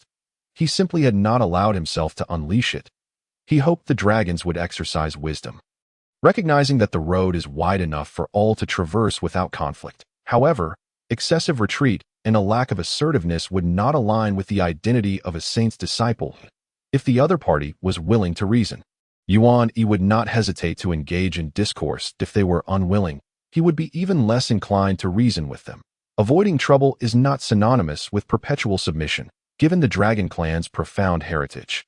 Yuan Yi knew he could not confront them directly and would need to leverage the power of his sect for deterrence. Yet, he had long understood that his sect functioned in this manner. With disciples inevitably becoming entangled in the affairs of their sect, and vice versa, it was impossible to remain aloof and bear all burdens alone or to distance oneself entirely from involvement. Having spoken, Yuan Yi did not await their response and strode forward, unwavering and unyielding. They had already yielded once. This time, it was the dragons who blocked their path, and there was no reason for him to yield again. A majestic Golden Jiao manifestation, far grander than the dragons themselves, emerged, towering at 1,000 feet, a surge of malevolent energy emanating from it. The eyes of the Golden Jiao transformed into the sun and moon, embodying the duality of Yin and Yang. Between the golden scales, threads of Yin and Yang energy intertwined with malice, sharp and fierce, akin to the gentle ringing of an immortal sword. The surrounding dragons were rendered speechless at the sight of Yuan Yi's manifested Golden Jiao. The Dragon Clan inherently exerted a bloodline suppression over the Jiao clan, independent of cultivation levels. Yet Yuan Yi's existence bore no relation to their laws or paths, rendering him unaffected. Instead, the ferocity of his aura instilled fear within them. The chilling malice pure and intense, capable of capturing one's very soul. That I have heard that the Dragon Clan's horns are prime materials for crafting treasures. Yuan Yi advanced, frowning at the dragons still unwilling to yield. Shaking his head, the oppressive aura descended, forcing the proud dragon head beneath the surface of the stead. Oh, you so enjoy obstructing my path. Do you truly believe the name of the Dragon Clan can intimidate us into submission? As Yuan Yi's words echoed, the massive dragon body was cleaved, blood gushing forth, revealing the Dragon Clan's prideful resilience crumbling before him. As fragile as paper, their scales woefully inadequate. Yuan Yi raised his hand. Pressing down, an Innate realm dragon was directly subdued, rendered immobile. With a swift motion of his fingers, a colossal dragon horn was severed and shrank into his grasp. However, upon inspection, he cast it aside in disdain. It was beneath his standards. Though legends spoke of the extraordinary nature of dragon horns, Yuan Yi found them lacking in substance, their illustrious reputation not reflecting reality. Regrettably, they paled in comparison to the horns of his true self.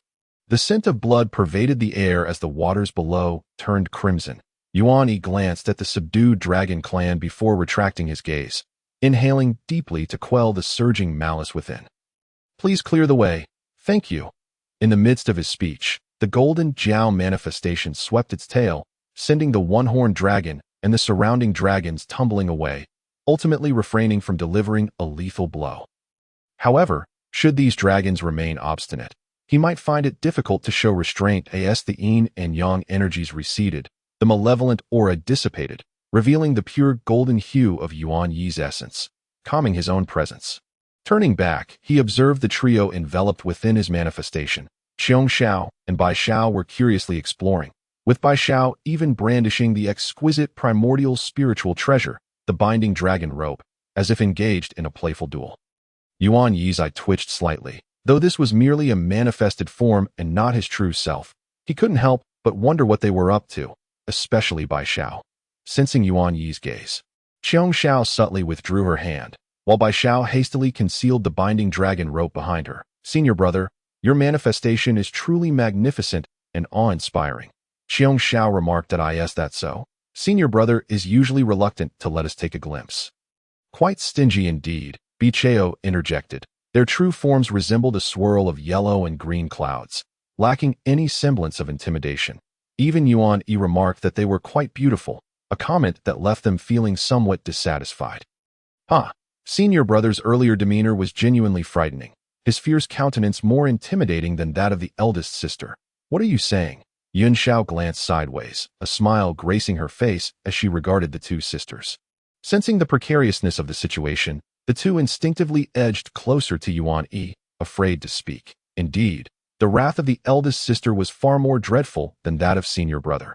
Regarding the affairs of the Dragon Clan, both Yuan Yi and the Sanxia sisters had not given them much thought, considering them trivial incidents.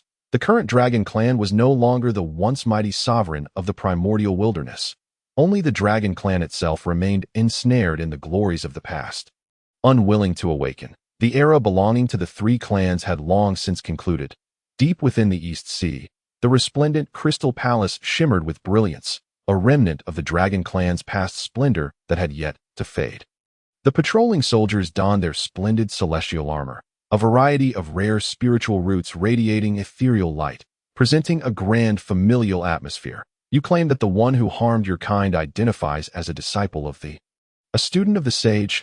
Ao Wu, the Dragon King of the East Sea, withdrew his hand from his beloved consort and straightened in his throne, frowning as he looked downward. Indeed, he proclaims himself to be among the here in my East Sea. Ao Wu's brow furrowed deeply. This was certainly not good news, stirring a sense of agitation within him. Previously, a celestial court had been established above the East Sea, forcing the Dragon Clan into hiding beneath its waters. Fortunately, that celestial court was soon dismantled by the likes of Emperor Jun from the Heavenly Court, allowing the East Sea to once again fall under the dominion of the Dragon Clan. The Heavenly Court and the Demon Clan primarily operated across the vast primordial land. Not long ago, the Heavenly Court had sent envoys to the Dragon Clan, urging their submission. However, soon after, a conflict erupted between the Demon Clan and the Shaman Clan, leaving the matter unresolved. The Dragon Clan, once the sovereign of the primordial realm, had commanded such respect that even innate deities dared not provoke them. Yet now, it seemed that anyone could trample upon the Dragon Clan without consequence. Just when peace had returned, who could have anticipated that one of the great teachings of the sages, would establish itself in their East Sea? Would the future of the East Sea still be dictated by the Dragon Clan? Ao Wu felt a surge of frustration, utterly vexed. The current plight of the Dragon Clan was dire. They merely occupied the four seas, far from their former glory. Furthermore, although they claimed dominion over the four seas, in reality, they struggled to maintain complete control even over that in the North Sea. The Demon Clan's master, Kuanpeng, had taken root in the depths of the northern abyss, transforming the area into a stronghold for the demons. Leaving the Dragon Clan with little authority to the west, they bordered one of the great teachings of the sages, the Western sect, which had long sought to incorporate the Dragon Clan, offering to make them guardians. The situation in the South Sea and East Sea was slightly better, but not long ago, trouble had arisen in the South Sea as a group of shamans inexplicably ventured there to hunt the Dragon Clan. A truly detestable act. One must remember, the Shaman Clan's main base was situated beneath Mount Buzhou, a considerable distance from the shores of the South Sea. The Dragon Clan had never anticipated that the shamans would come seeking trouble. Now, even in their East Sea territory, they had the encroaching upon them. All four seas were perilous. The Dragon Clan was in jeopardy. Is it true that the disciple of thee is a Golden Jiao? Ao Wu inquired again. My subordinates witnessed it firsthand. It was indeed a Golden Jiao. However, it has not inherited our Dragon Clan's ways. It claims to be a being of innate origin, possessing formidable abilities and an overwhelming aura of ferocity, with a heavy inclination towards violence. There were also 3 women present, their origins unknown. Ao Wu stroked his chin in contemplation. Their ancestral figure, as a pinnacle of innate deities, had predated even the current innate deities. Monopolizing the traces of the Tao within the world, beings shaped by this legacy regarded him with utmost reverence. Later, the ancestor had established the dragon way, guiding myriad beings to transform into dragons. With the true dragon held in highest esteem, countless beings closely associated with dragons existed in the world, and many clans bore dragon blood, with the Jiao clan among them. However, if this was indeed a naturally born Jiao, it would be different, endowed with innate energy and shaped by the Tao, closely aligned with the great Tao of heaven and earth. The status of being a disciple of a sage was even more extraordinary. You must swiftly investigate whether the has indeed relocated to our East Sea, and ascertain if this Golden Jiao is one of its disciples. Do not act rashly, Ao Wu instructed, after a moment of contemplation. Having reached a decision, the matter of the remains unverified. If it is true, we must gauge the attitude of this great sage. That sage from the upper clear, with a decent reputation, may not necessarily pose a threat. After all, sects are ultimately distinct from the celestial and heavenly courts. Perhaps they would not impact the dragon clan's control over the East S. Is there anything else? Noticing that his subordinate had yet to depart, his expression betraying hesitation, Ao Wu's mood soured further. Is there more trouble? Reporting to the Dragon King, over a dozen Yuan meetings ago, several of our Dragon Clan members were ambushed while out. The perpetrator we deduced at the time was a Golden Jiao, skilled in the manipulation of Yin and Yang, very much in line with this individual. Just over a dozen Yuan meetings may not seem long to them, when the members of the Dragon Clan were attacked. It had occurred within their own East Sea. How could the Dragon Clan fail to pursue justice? The assailants' cultivation was not high, and they had not concealed their heavenly secrets, even fleeing their own lair. The Dragon Clan's methods were not so easily evaded. Yet this Golden Jiao was quite cunning, decisively fleeing to the Primordial land, where it encountered the likes of Dong Wang Gong and other innate deities who had occupied the three immortal isles. Preparing for the celestial court's establishment, gathering beings to incorporate into the court, forcing the Dragon Clan into hiding, preventing them from revealing themselves, allowing the culprit to escape. Since then, the heavenly secrets of the Golden Jiao had become impossible to discern, and the Dragon Clan assumed it had perished in the conflict between the celestial court and the heavenly court, not giving it much thought. Who could have imagined that today they would encounter this Golden Jiao, suspected to be the very perpetrator they had pursued, and now a disciple of a sage? Ao Wu fell silent upon hearing this revelation. Could there truly be such a connection with their Dragon Clan? However, as a disciple of a sage, the current Dragon Clan could do little against them. One might say they should be more concerned about the possibility of this individual leveraging their status as a disciple to trouble the Dragon Clan. Let this matter rest for now. We shall discuss it later. You may leave, Ao Wu commanded, dismissing his subordinate, even pushing away the beautiful consort leaning against him, leaving the great hall in a moment of silence. Ao Wu's expression fluctuated between gloom and light, ultimately concluding with a deep sigh. They could only observe the situation regarding the and plan accordingly, hoping the circumstances would not be too dire. It was truly laughable. The Dragon Clan had fallen to such a state, to be bullied and forced to rely on others for sustenance. What a humiliation! What a disgrace, reflecting on the former glory of the Dragon Clan. Who would have dared to challenge their authority? Yet where was the hope for the revival of the Dragon Clan? After venting his frustrations, Ao Wu regained his composure. Enough of such vexing thoughts. Which beloved consort shall I seek today? After a day of toiling over clan matters, I am indeed weary and must seek some comfort. Ao Wu adjusted his luxurious robes, straightened his crown, and ambled out of the great hall, heading towards the palace. With no pressing matters today, he would indulge his favored consort, but tomorrow's troubles can wait for tomorrow. If the Dragon Clan were truly pushed to the brink, what could a great teaching of the sages do? When the Dragon Clan shone in its glory, who dared to underestimate them? Even though the Dragon Clan has diminished, not everyone can trample upon them at will. Their ancestors and the clan's strongest are merely suppressed in the eye of the sea. They have not fallen into oblivion. With the Dragon Clan's deep roots, the day of resurgence will surely come. It must come, for beings seeking longevity and eternal vision, mere years pass in the blink of an eye. Akin to Yuan Yi accompanying the Jiao sisters on their journey to locate their sacred grounds, the Jiao's relocation from Kunlun to establish a new mountain gate in the East Sea has stirred quite a commotion. The saint, Yin-Yang Jiao has opened the Bo Palace, while disciples within seek suitable sanctuaries to settle and cultivate their caves. Centered around Yin Island, Jiao's followers have dispersed in all directions, occupying one celestial isle after another with remarkable momentum. Concurrently, many beings drifting in this region have gradually joined Jiao, becoming its disciples. This land, once a battleground between the celestial court and the heavenly court, has yet to find tranquility. With the celestial court gone and the heavenly court yet to arrive, only the Dragon clan has returned, once again asserting dominance over the East Sea.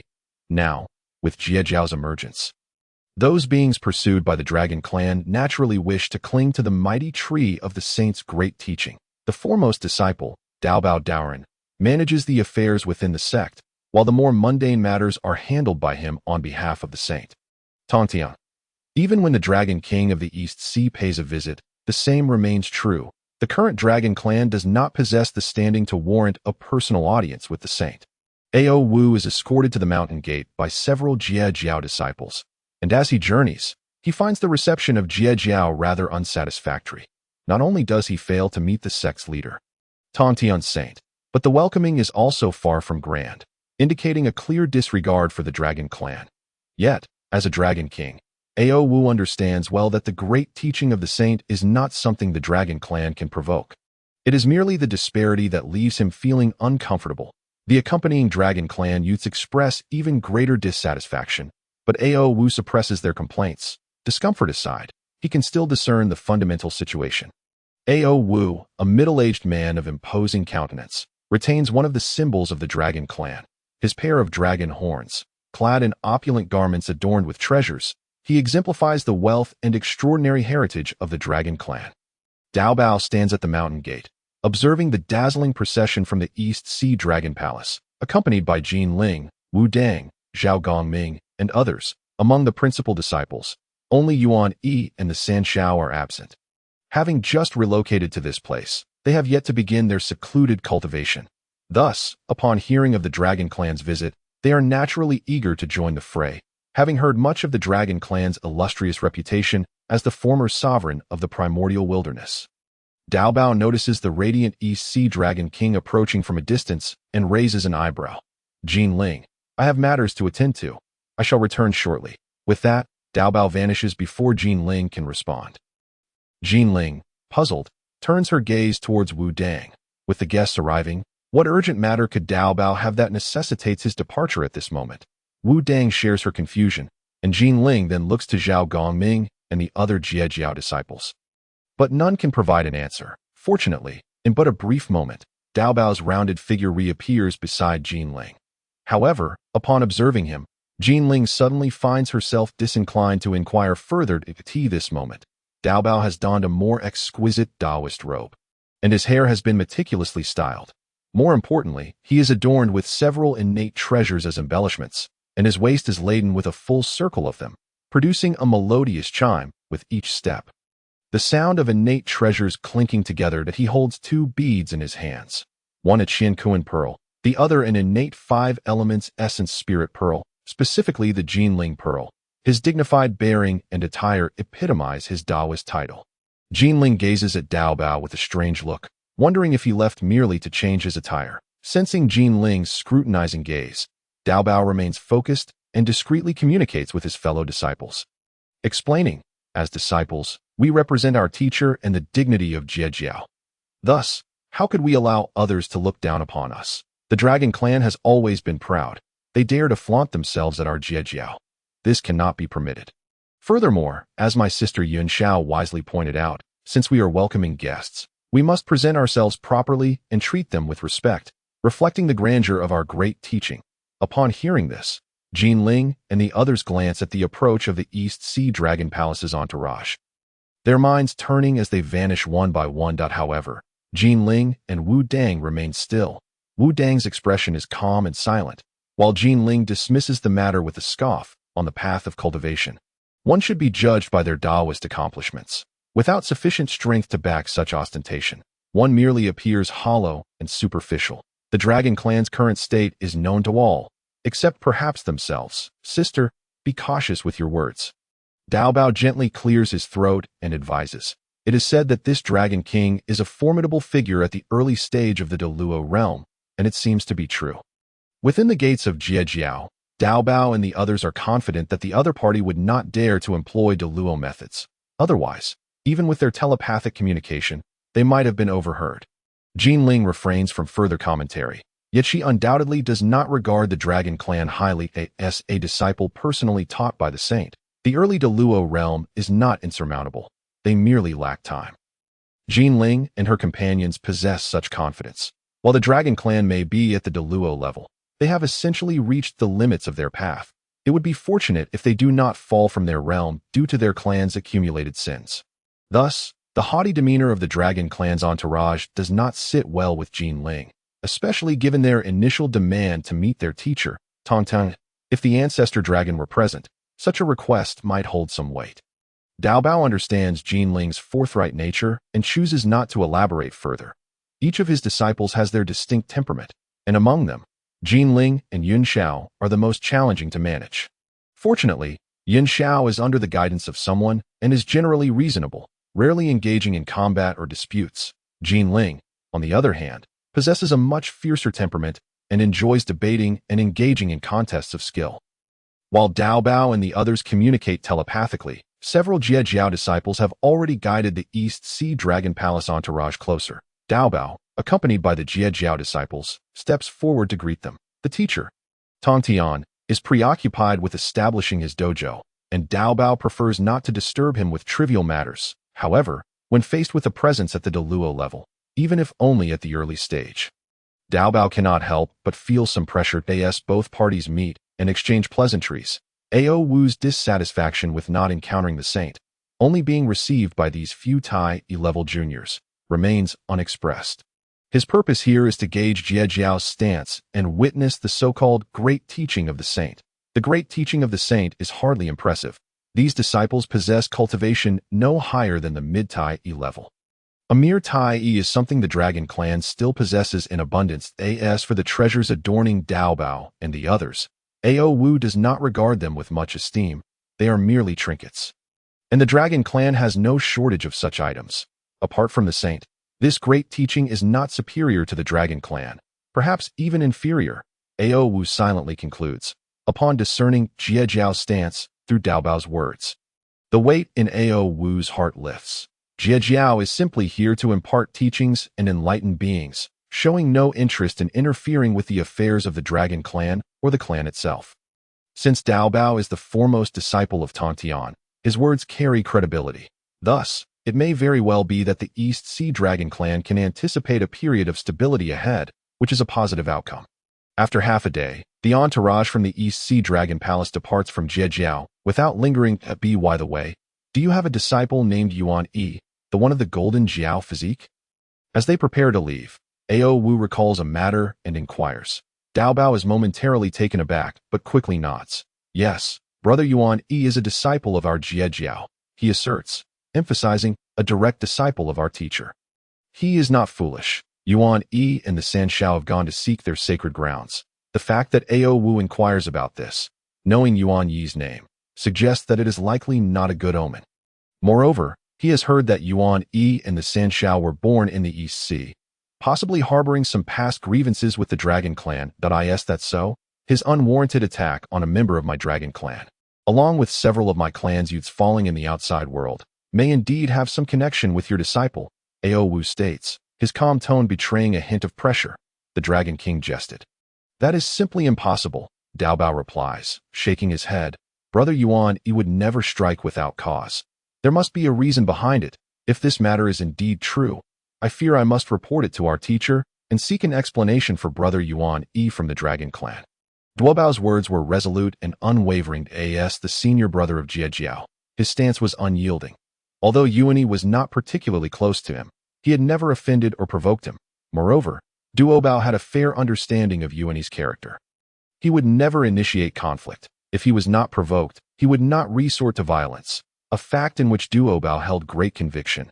Despite being tainted by a trace of malevolent energy, his capacity for killing was minimal. Perhaps only Sanshao possessed even less. Even the disciples under his second master, or those under the master of Xuandu, had, to some extent, taken lives. It was inevitable that it was for this reason that Yuan Yi, with his innate malevolence being minimal, garnered a relatively favorable attitude from the second master. Duobao's words were blunt and assertive, demanding accountability from the dragon clan without waiting for Ao Wu to question him. Thus clearly expressing his position, Ao Wu cast a glance at Duobao, being in Jiao. He dared not act recklessly. This matter, I shall investigate upon my return. If it is indeed as my young friend states, my dragon clan will certainly offer our apologies. That would be for the best. When Yuan Yi returns, I shall inform him, Duobao replied. The visit from the dragon clan did not significantly impact Jiao at this moment. Yuan Yi and his companions were drawing closer to their destination, the birthplace of Sanxiao. Unbeknownst to Yuan Yi, the senior brother Duobao, whom he was not particularly close to, was unhesitatingly defending him in front of the dragon clan's Deluo. The four of them hovered in midair, gazing down at the mist-shrouded immortal island below. According to their teacher Tongtian's spatial calculations, they had successfully located this place, as Yunxiao had mentioned. The immortal island was indeed vast. The home of the three sisters was quite spacious. The island was enveloped in dense mist, concealing it completely with a convergence of celestial energy. Yet to Yuan Yi's eyes, the island appeared rather mundane, ordinary to the point of being unremarkable, while the innate aura of creation was indeed rich, the spiritual energy abundant. Such a level of an immortal island was far too commonplace in the vast expanse of Hongwang. But how could such an ordinary place give rise to the three esteemed beings of Sanxiao? Considering the birthplace of Sanxiao, Yuan Yi felt certain that there must be something peculiar hidden within. His eyes shimmered with golden light, the energies of Yin and Yang swirling as he employed his celestial vision to observe the island. The result, however, yielded nothing. He discerned nothing of significance. Indeed, if a mere Tai could easily unravel the mysteries concealed within, the many innate deities who once resided in the Eastern Sea would surely not have overlooked it. Nor would they have awaited Sanxiao's return to seek it out. This area was already quite close to the vast lands of Hongwang, near the mouth of a grand river, resembling a delta. Yuan Yi gazed upon the rushing rivers. By comparison, the legendary 800-mile Tantian River must pale like a firefly to the brilliance of a full moon. Huanghe. This name was unfamiliar to Yuan Yi. It seemed that such a name did not exist in the current era. Returning to their birthplace, Sanxiao's emotions were somewhat complex. When the denizens of the celestial court scoured the realm for beings to bring into their fold, they too had been discovered, reluctant to be subjugated. The about to transform Yunxiao had no choice but to flee with her two sisters, abandoning their own sanctum. Their decision to avoid the vast lands of Hongwang was not due to desire but necessity. Although this place was close to those innate deities' sanctums, they had to circumvent them and took a southern detour, eventually encountering Yuan Yi. Those individuals had been truly despicable. As fellow innate beings, they had relentlessly pursued them, seizing their sister's sanctum and acting with great arrogance. Reflecting on the harrowing escape, Bixiao's words were laced with resentment. Those individuals had shown no mercy in their actions. If they were unwilling, they would be forcibly captured. With the fall of Dongwang Gong and the disintegration of the celestial court, those beings had all suffered dire consequences. Many would not escape the repercussions, and their fates would not be much better. Perhaps they had already turned to ashes, their paths extinguished. Yuan Yi spoke soothingly. Indeed, it was fortunate that sister led us away. Had we been involved, we might have suffered the same fate. We must also thank our brother for his assistance back then. Yunxiao remarked, gently shaking her head. Otherwise, it would have been difficult for us to escape. Yuan Yi merely smiled, not responding, though he felt that had he not intervened, Sanxiao would have likely faced only minor peril, akin to encountering Zhao Gongming.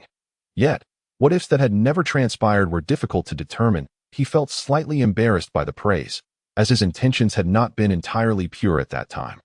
Just then, a sudden surge of killing intent erupted from Qiongxiao, drawing the attention of Yuan Yi and the others that it was the first time Yuan Yi had witnessed Qiongxiao in such a fierce state. At this moment, Qiongxiao's gaze was fixed on the immortal island below, her eyes reflecting a hint of coldness. Noticing the attention from Yuan Yi and the others, Qiongxiao's expression softened slightly as she pointed towards the island.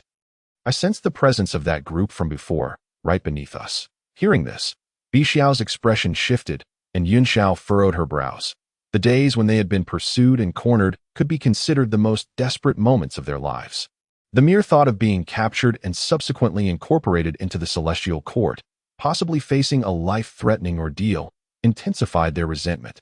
Yuan Yi extended his consciousness downward, probing in the direction Qiongxiao indicated. His cultivation was superior to Qiongxiao's, and upon arrival, he had already roughly assessed the situation of the island. Yet, he did not perceive any familiar energies. Beings like them had excellent memories. Even if they had only met once, Yuan Yi should have recognized them and would not have overlooked it. He did sense life on the island, and among them, there was a faint presence that seemed to reach the Tai realm, though its state appeared rather poor, and the energy was not particularly formidable. He did not take it to heart. It seemed that Qiongxiao was referring to that unstable Tai presence. One of those who discovered our sanctum was indeed her. I never expected she had not perished and was still hiding within our sanctum. Today, we shall settle this matter. Qiongxiao's words were filled with murderous intent. The exquisite innate spiritual treasure, the golden phoenix hairpin, in her hair shimmering with divine light, echoing with the sound of phoenix cries. Brother, please wait here. We sisters shall first tidy up our sanctum before inviting you in. Yin Xiao spoke. Very well. Yuan Yi nodded in agreement. Given the current cultivation of the Sanxiao sisters, there was no need for his concern. Times had changed. When Sanxiao had yet to transform, they could only flee in a state of disarray. Now, even the one with the lowest cultivation, Bixiao, far surpassed their adversaries, not to mention when faced with all three sisters together.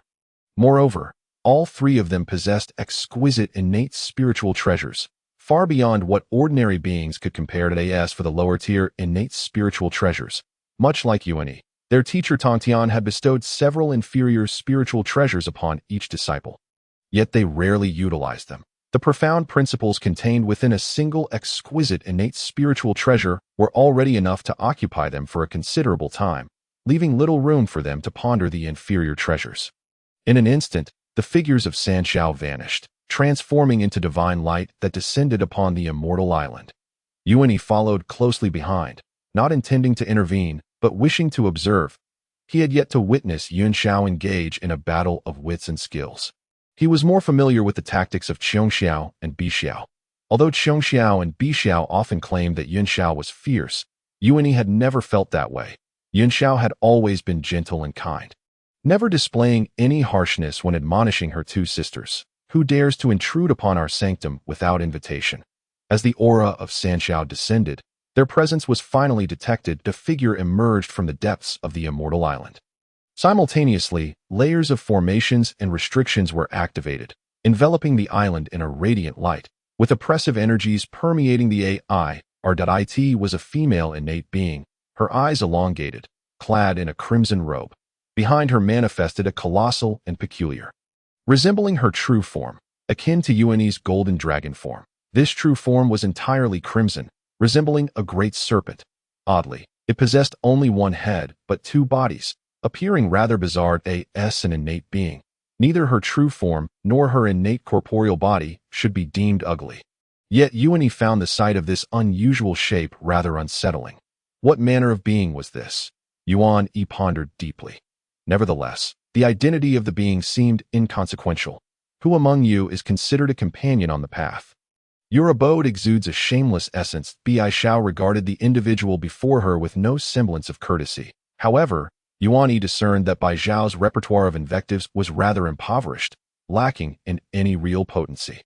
Apart from the accusation of shamelessness, her insults resorted to the most simplistic form of personal attacks, labeling others as ugly. Oh, you still recognize us? Qiongxiao inquired coldly, standing beside Bixiao. You are.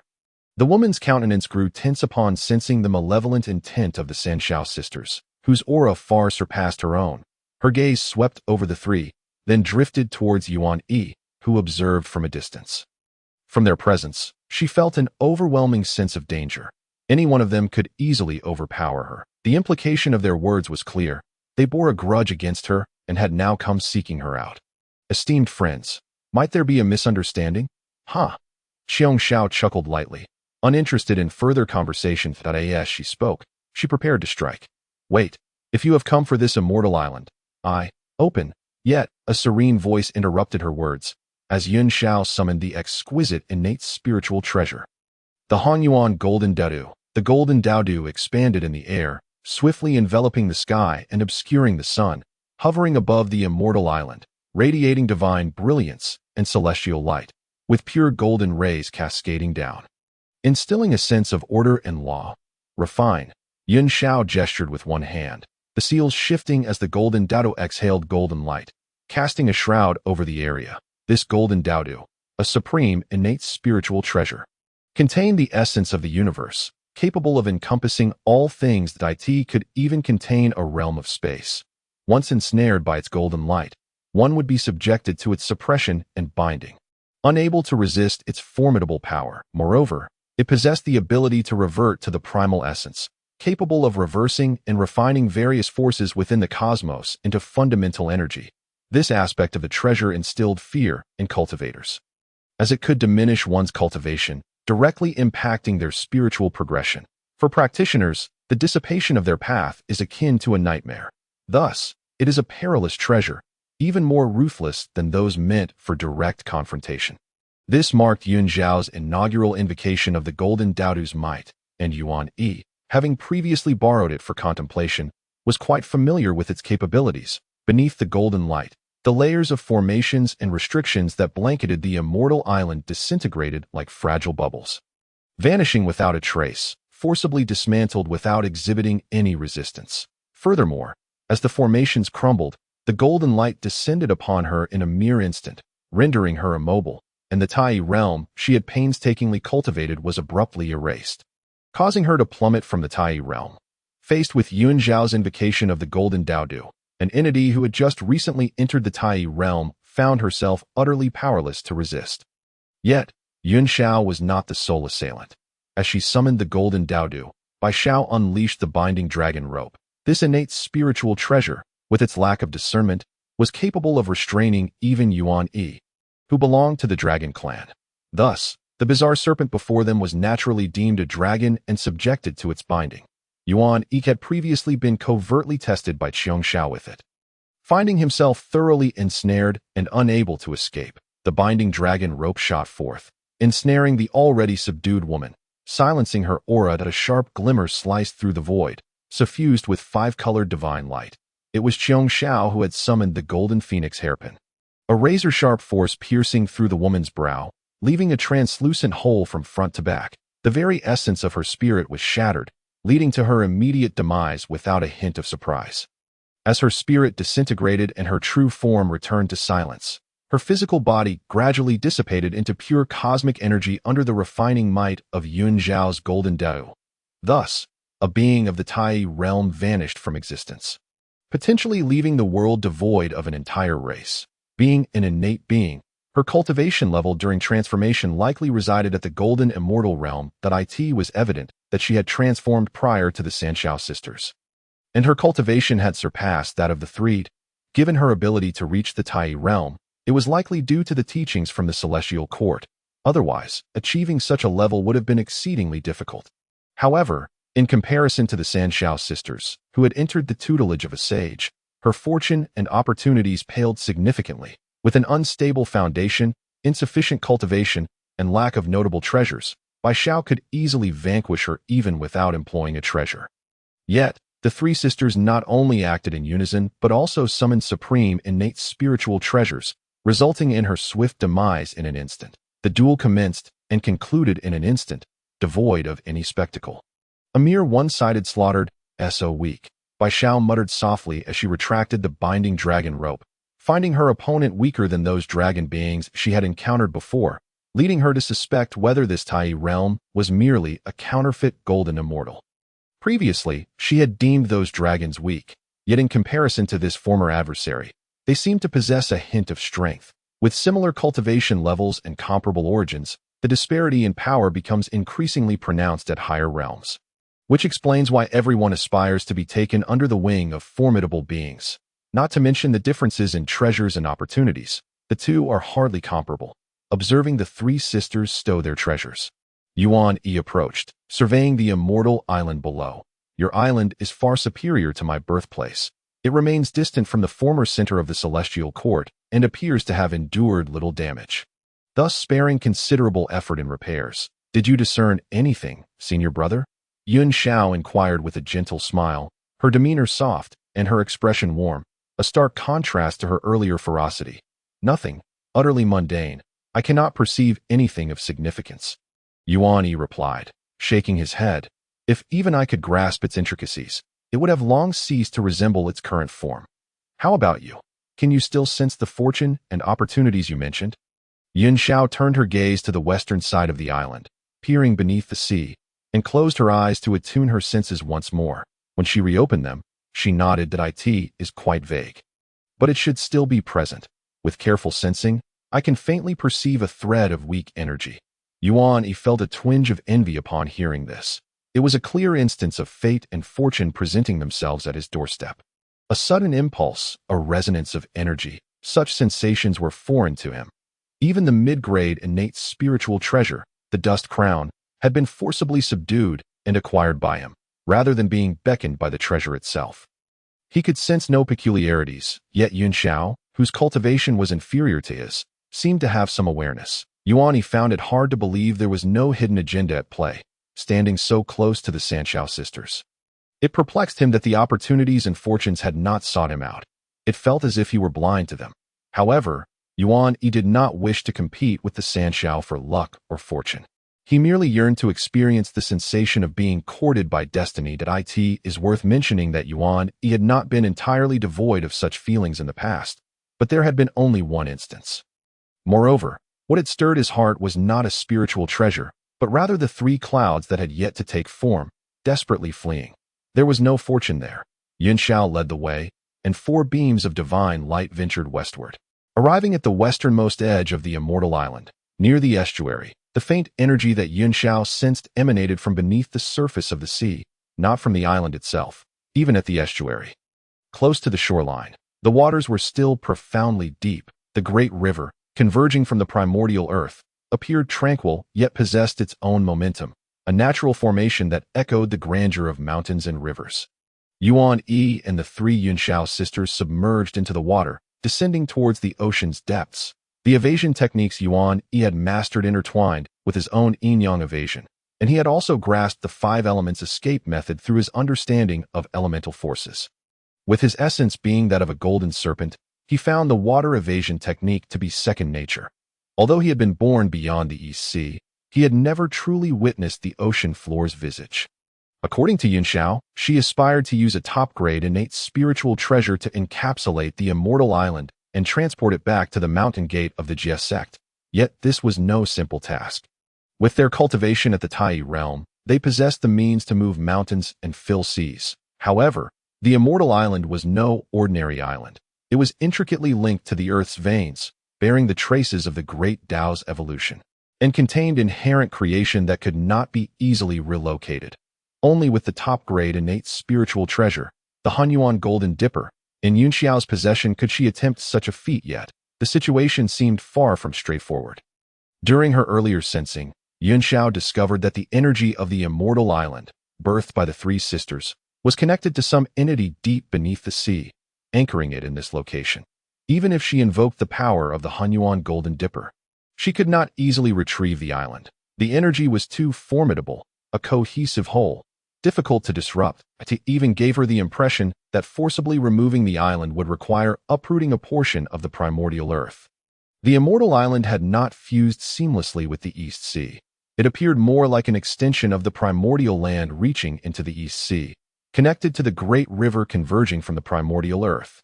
Once they entered the sea, they indeed confirmed this. The surging waters of the great river flowed into the East Sea, and the murky current formed a distinct boundary with the sea water, extending into the East Sea. This was an illusory trace of the great river that did not truly exist, encompassing the location of the immortal island. The slightly turbid waters of the great river gradually settled here, until they completely merged with the East Sea. This turbidity was not mere silt, but rather a dense and pure essence of Earth's turbidity, all settling here, blending with the clarity of the sea water, creating a state of confusion between purity and turbidity, wherein the power of creation was nurtured. Yuan Yi gazed at the sprawling, illusory river before him, increasingly convinced that the creation nurtured here was likely connected to the renowned 9 Curves Yellow River Formation. Looking upward, They were several thousand zhang from the surface of the sea. The ocean floor was not dark. At least, their vision was not hindered. The area around the estuary was barren, the essence of Earth's turbidity mingling with the sea water, producing a chaotic aura that faintly resembled destructive power, unsuitable for the existence of life, exuding a sense of desolation and death. However, as Yuan Yi observed the traces of confusion between clarity and turbidity, his spiritual awareness could not probe within. Any attempt to engage was wholly consumed.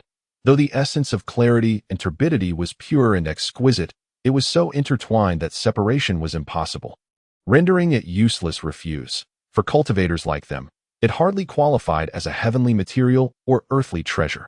Turbid energy nourished the body, while pure energy nourished the spirit, but this amalgam resulted in something that eroded their paths and tainted their primordial spirits. Yuan Yi had envisioned the existence of some formation flags or arrays here, yet it appeared that there was nothing at all. Standing at the edge of the mixed essence, Yuan Yi turned to Yun Xiao, his gaze inquiring. The energy resonance lay within. I can sense it. Brother, be cautious. Yun Xiao replied affirmatively, urging Yuan Yi not to tread lightly into this realm that I in truth. Yuan Yi was not keen on being tainted by this mixed essence. If he were to describe it, it was akin to a mass of sludge, and the scene before him resembled a treacherous mire. Who would wish to become ensnared in it? Xiong Xiao and Bai Xiao evidently shared Yuan Yi's sentiments, their brows furrowing in concern. Though Yun Xiao's expression remained unchanged, no cultivator would willingly allow such a spirit-dissolving substance to sully them. After a moment's contemplation, Yun Xiao produced the Hunyuan Golden Dipper from her possession. Hesitating briefly before speaking, the Hunyuan Golden Dipper possesses the power of returning to the source. It should be able to refine this mixed essence, separating them and opening a path for us. However, my cultivation is insufficient to fully unleash the Dipper's powers, and I fear this gathering has accumulated the sediment of countless epochs. Even though the top-grade innate spiritual treasure can refine this mixed essence, Yun Xiao's level of cultivation may not support it. Brother, I ask you to assist Xiong Xiao and Bai Xiao outside. I will venture in first to investigate before we deliberate further. Upon finishing her words, Yun Xiao activated the Hunyuan Golden Dipper and prepared to step into the depths. The dipper radiated golden light, absorbing the mixed essence ahead, being urged by Yun Xiao to refine it into pure clarity and turbidity, thus creating a small opening in this mire. Yet, the process proved arduous for Yun Xiao, or rather, exceedingly taxing. The newly opened gap was swiftly being filled, returning to a state of mire.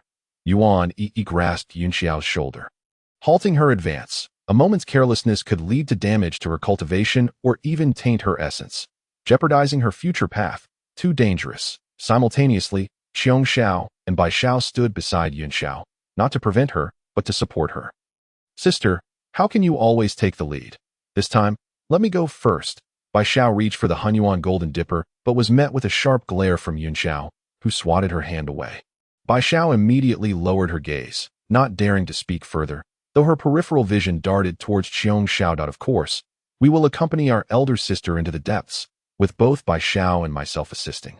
We can better harness the Dipper's powers. Brother, your cultivation is superior. It is best for you to remain outside, ready to assist us should any changes arise. Xiong Xiao stated. At that moment, Yuan Yi's gaze fell upon the mire, and from his waist, the water and fire gourd released swirling energies of Yin and Yang. At this moment, the Yin-Yang essence coalesced into a sword, enveloped in dense and pure malevolent energy, piercing directly into the mixed essence. Enough. Though the chaotic forces of the surrounding Tao were rich, they merely constituted the surface. I shall clear the way. Xiong Xiao and Bai Xiao, help Yun Xiao to activate the Hunyuan Golden Dipper, and we shall enter together. There should be no major issues.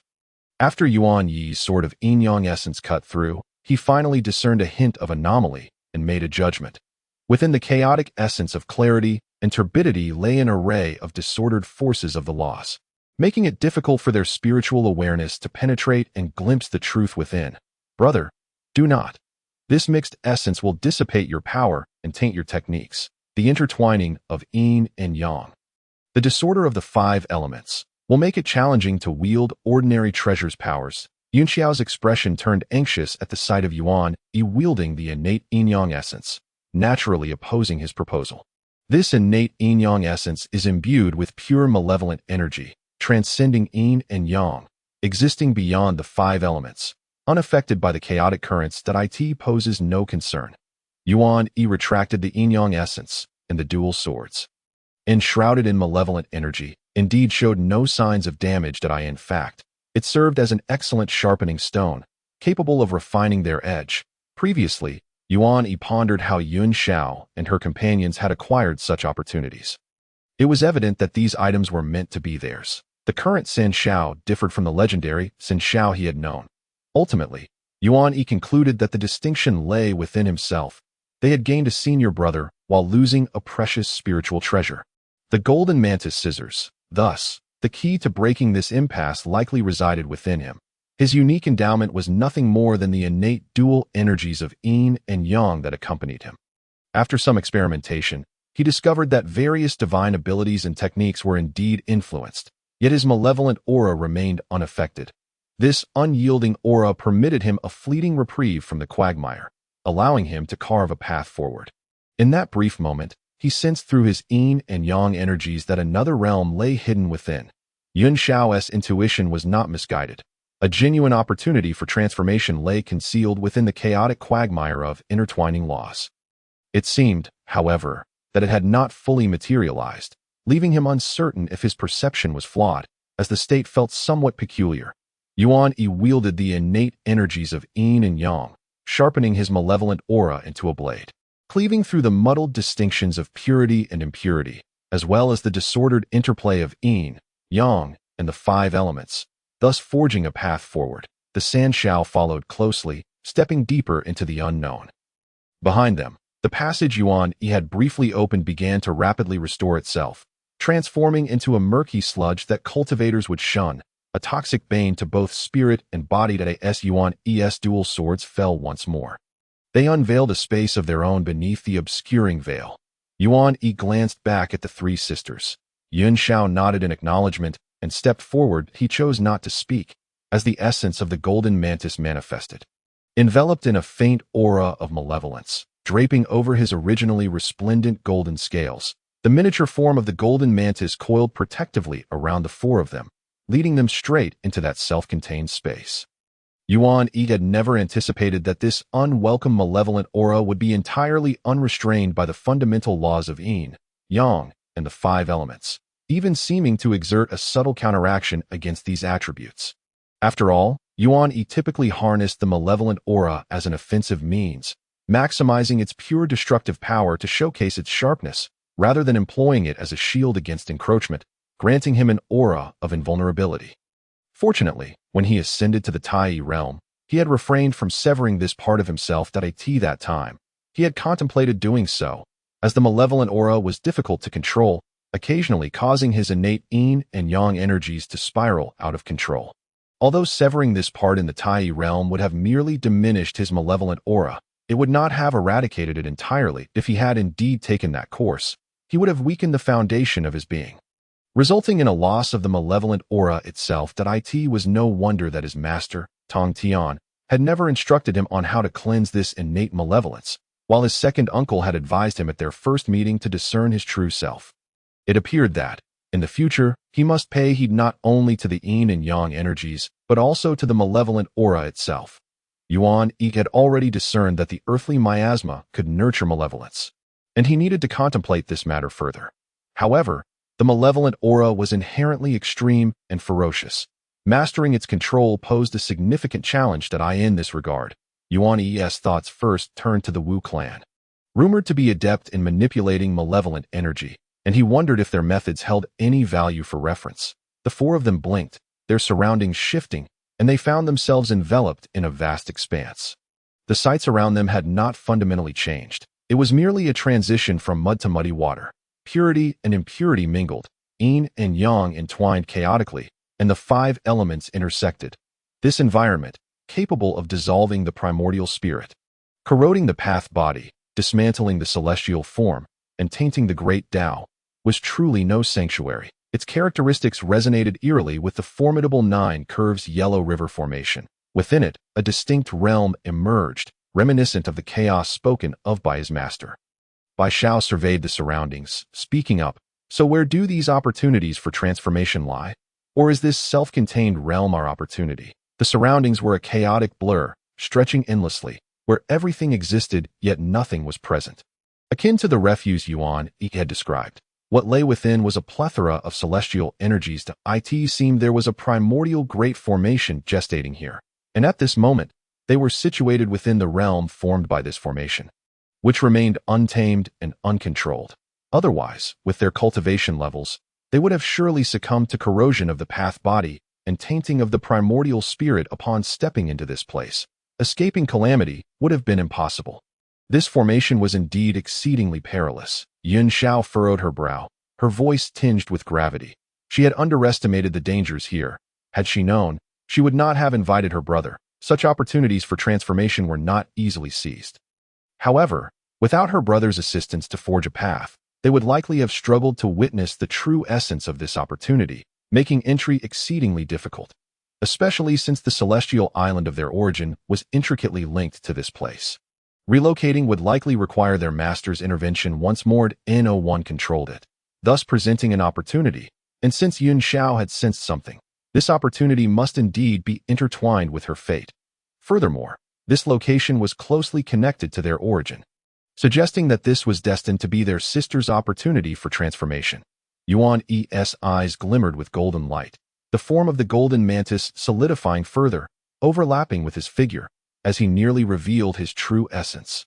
Exerting more effort than he had in any previous contest of wills, that I shall protect you. You should contemplate and seek the means to unravel this formation and see if it can be taken.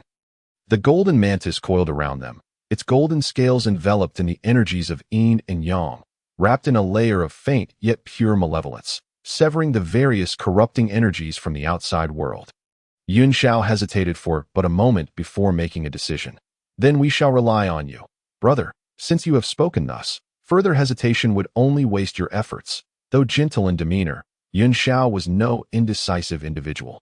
It was rare to witness her brother manifesting his true form, but Bai Xiao, however, restlessly reached out to touch Yuan Yi's golden scales, only to retract her hand when met with a stern gaze. The three sisters settled into a meditative posture, each attempting to decipher the traces of Tao evolving within this disorder. Yuan Yi, too, remained diligent, safeguarding the San Shao, while meticulously contemplating the encompassing state of this chaotic amalgamation. Though not truly chaotic, it is indeed a rarity. Regrettably, the mingling of these pure and turbid energies renders him incapable of absorbing and transforming them, instead inflicting a certain torment upon his golden serpent form. Protected by malevolent energy, he remains unscathed, yet it feels as if he is undergoing a process of tempering. Under the onslaught of various chaotic forces, his scales have grown even more resilient. Simultaneously, the fusion of this malevolent energy within the dualities of Yin and Yang seems to have tightened its bond with his Tao body. It is truly unexpected that a practitioner of divine arts would endure the tribulations typically faced by a physical cultivator. This was something he had never contemplated. With a robust origin and an inherently powerful golden serpent form, he had never consciously honed his abilities beyond nurturing his primordial spirit and Tao body through the energies of Yin and Yang, rendering him superior to his peers in the realm of Tao bodies. Within this chaotic spatial formation, time itself has blurred. The methods to unravel it are not easily discernible. Even in the absence of a master to wield and actively evolve the formation's myriad changes, the stillness of this grand array remains profoundly enigmatic. Here, silence prevails, with the three heavens occasionally awakening to engage in mutual discourse and collaboratively deduce the intricacies of the great formation.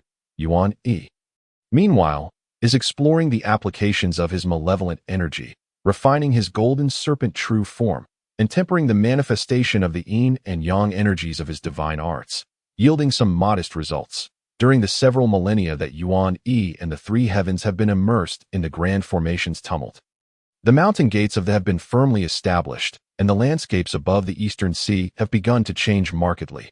Numerous disciples have sought out various spiritual islands, relocating to the vicinity of the mountain gates, gathering countless celestial islands of varying sizes. Meanwhile, many disciples unable to find suitable sanctuaries have chosen to establish their Tao grounds upon the ancient lands adjacent to the eastern sea. the number of disciples is indeed considerable, particularly as an ordinary cultivator tends to occupy an entire spiritual island as their Tao sanctuary. Naturally, there are also many companions residing together, such as Jin Guang and others, who are 10 friends dwelling in one place, sharing a profound bond, inseparable as if they were a single entity. The path of cultivation, with partners to mutually validate and discuss their theories, is immensely beneficial for the advancement of one's cultivation. Especially among the disciples, many delve into the art of formations, where the ability to form an array single-handedly is a rarity. Generally, the more individuals contributing to a grand array, the greater its power. Concurrently, a steady influx of disciples continues to join the Tongtian Shengren has made a public appearance to impart teachings, quickly elevating the standing in the Eastern Sea to a considerable height within a short span. Meanwhile, following the disintegration of the Celestial Court, the Dragon Clan regained control over the Eastern Sea. After the visit of the Eastern Sea Dragon King, Ao Wu, there has been no further activity, and the sea domain has been willingly relinquished. Many have lamented that the Dragon Clan, being the Dragon Clan, displays little inclination to cultivate amicable relations with the nearby grand teachings, and no members of the Dragon Clan have been seen joining this ranks.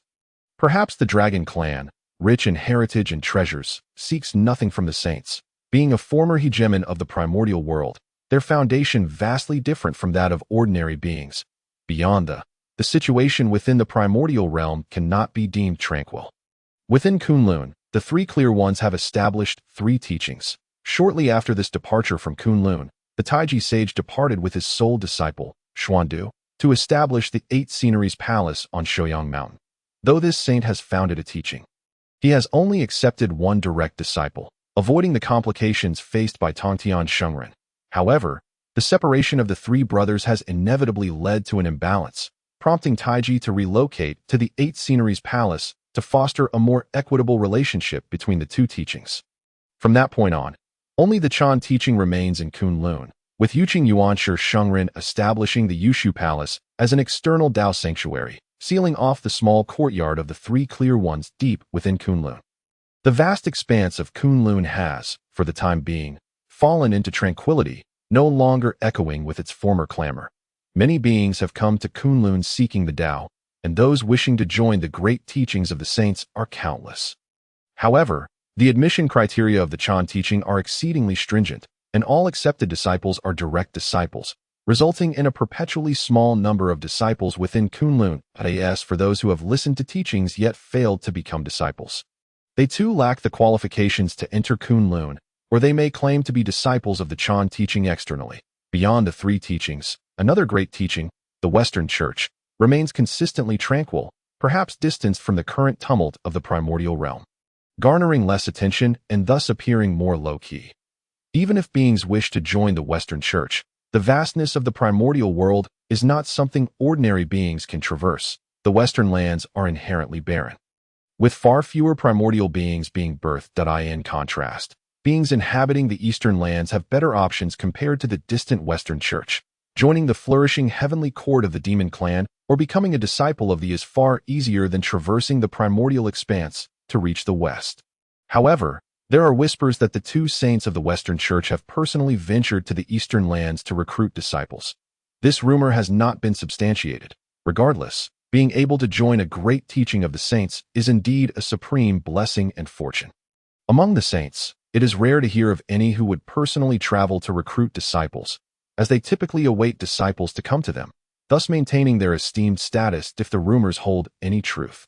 It suggests that the situation of the Western Church is rather dire compared to the other 3 great teachings, being the only one established by 2 saints together, outside the great teachings of the saints. The most attention-grabbing entities are the Heavenly Court and the Demon Clan. Following the celestial marriage of Emperor Jun and the 2 lunar goddesses, Shiha and Changxi, they established the order of Yin and Yang for all beings, harmonizing Yin and Yang to collectively nurture creation. The union of the 2 primordial sources has engendered bloodline descendants. Though they have yet to descend into the world, they have already stirred considerable excitement within the Demon Clan.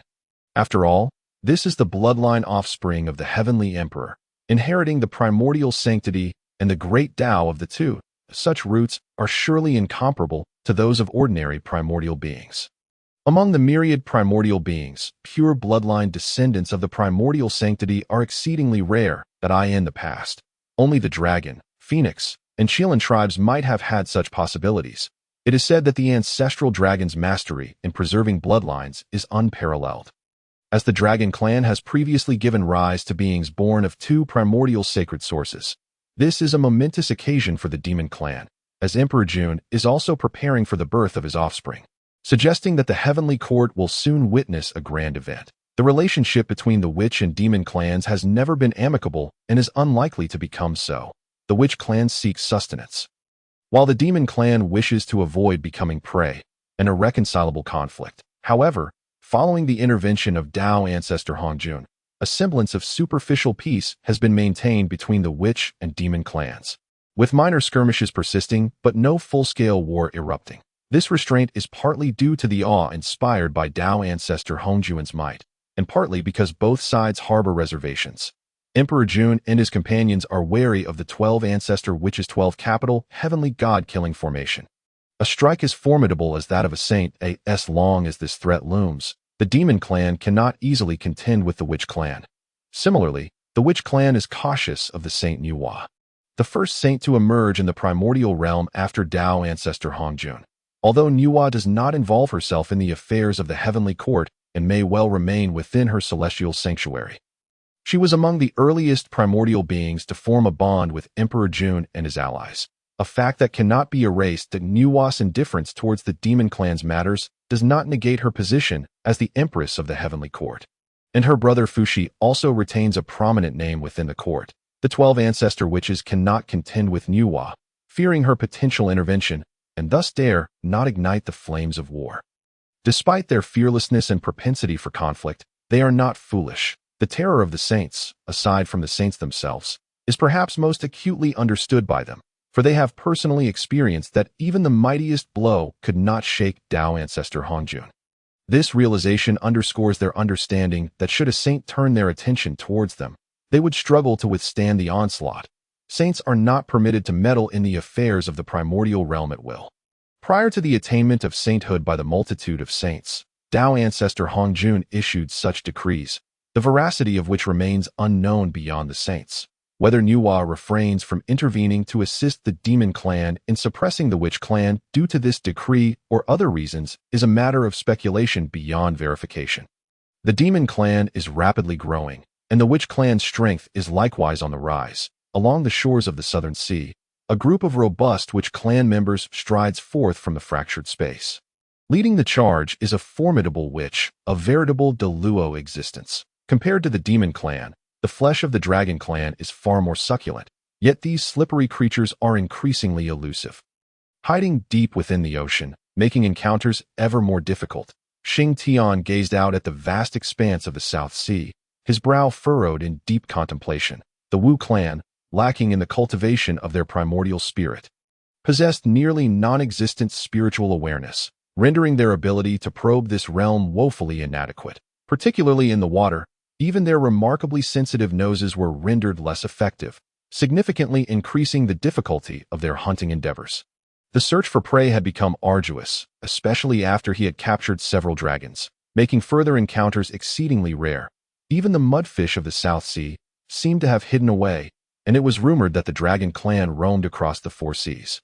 Perhaps it would be prudent to seek out another location. Xing Tian, accompanied by his kin, had scoured the area for quite some time without encountering a single dragon, prompting him to ponder his next course of action. Deep within the South Sea, in the Dragon Palace, the Dragon King of the South Sea was both alarmed and enraged. The audacity of the Wu clan to repeatedly intrude upon the South Sea was insufferable. He could not fathom why this insufferable great Wu had set his sights on the Dragon clan, as they had had no prior dealings.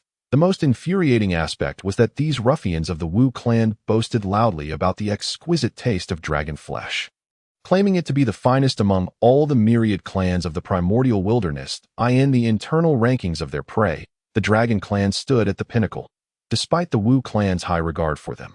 Surpassing countless other demon clans and myriad tribes, the Dragon clan found little cause for celebration. Their renown had spread far and wide, and it was widely known that dragon blood and flesh were rare delicacies.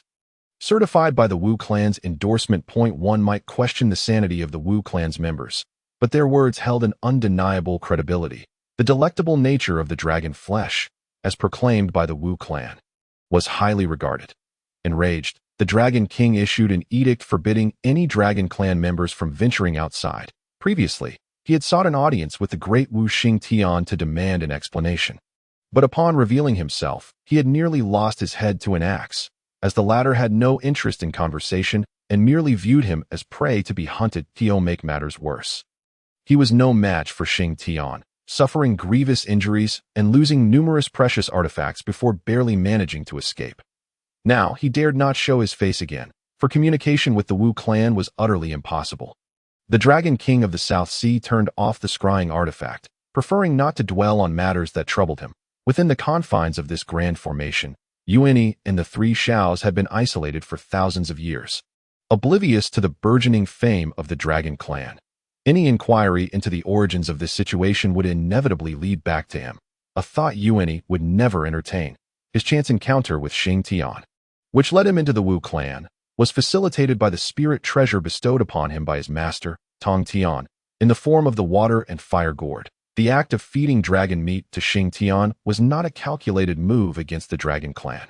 Rather, after he had taken his vows under Tong Tian, he had not given the Dragon Clan much thought. As he had expressed to Qiong Shao, he had suffered no losses previously, and thus saw no reason to settle any scores. The only reason he offered dragon meat to Xingtian was that it was a favored delicacy of the Wu clan, and the deliciousness of dragon flesh was indeed a fact acknowledged by the venerable Hangyun. As the golden serpent coiled around him, Yuan Yi's brilliant golden eyes opened, gazing at the three Xiaos whom he had sheltered. That moment, the three sisters began to awaken in succession, and judging by their expressions, it seemed they had discovered a method to break the formation. The golden serpent's figure dissipated, and Yuan Yi returned to his innate Tao body state, clad in a plain Taoist robe adorned with black stripes, a jade crown securing his hair, and the water and fire gourd suspended at his waist. Only the dual energies of Yin and Yang, shrouded in ominous aura, continued to swirl around him, isolating him from the chaotic energies surrounding them. "Have you found a way to unravel the formation?" Yuan Yi inquired, turning his gaze to Yun Shao. Yun Shao nodded. "After our deliberations, we have formulated some ideas that may be worth a try. We are grateful for your protection." "Senior brother." As she spoke, her gaze swept over Yuan Yi, relieved to find him uninjured, his aura even more refined than before. It seemed the ominous energy had revealed its unique aspects, and her senior brother had likely gained insights from it, which was indeed a joyous occasion. The essence of this formation lay in the interplay of the dual energies of clarity and turbidity, which served as the foundation for various laws of power.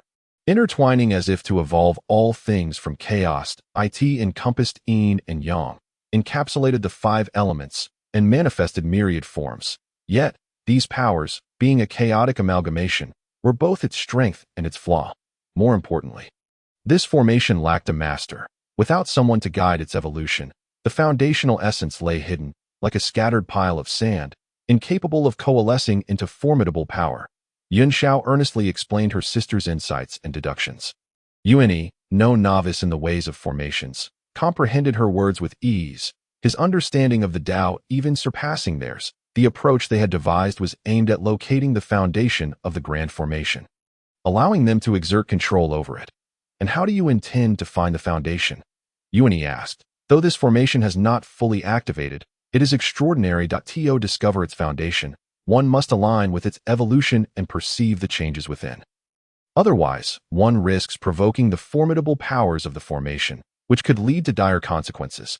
Especially since this grand formation encompasses a multitude of aspects, the complexity of its contained powers makes it challenging to guide them to suitable locations."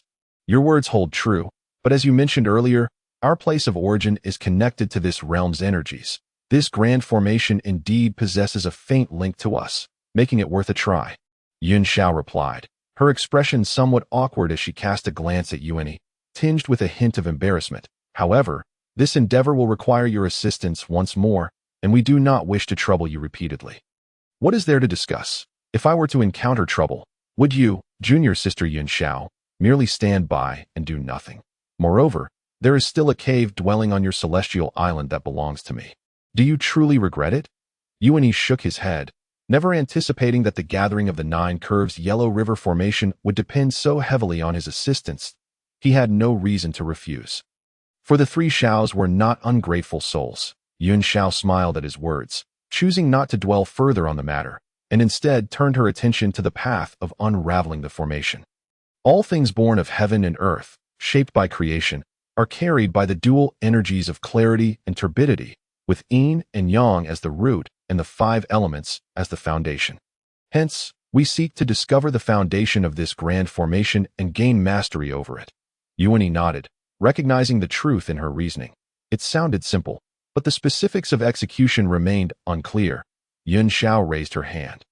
Summoning the supreme innate spirit treasure, the Hunyuan Golden Dipper, which appeared in her grasp, while intricate Taoist runes interwove to form a formation, evolving into myriad manifestations, she placed the Hunyuan Golden Dipper at the heart of the grand formation, causing it to shift and transform.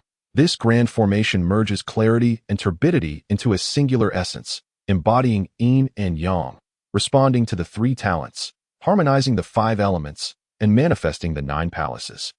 Displaying the essence of the 9 curves that we hypothesize that the supreme innate spirit treasure, the Hunyuan Golden Dipper, can refine the energies of clarity and turbidity, returning to the source and revealing the singular essence of this grand formation to subdue it.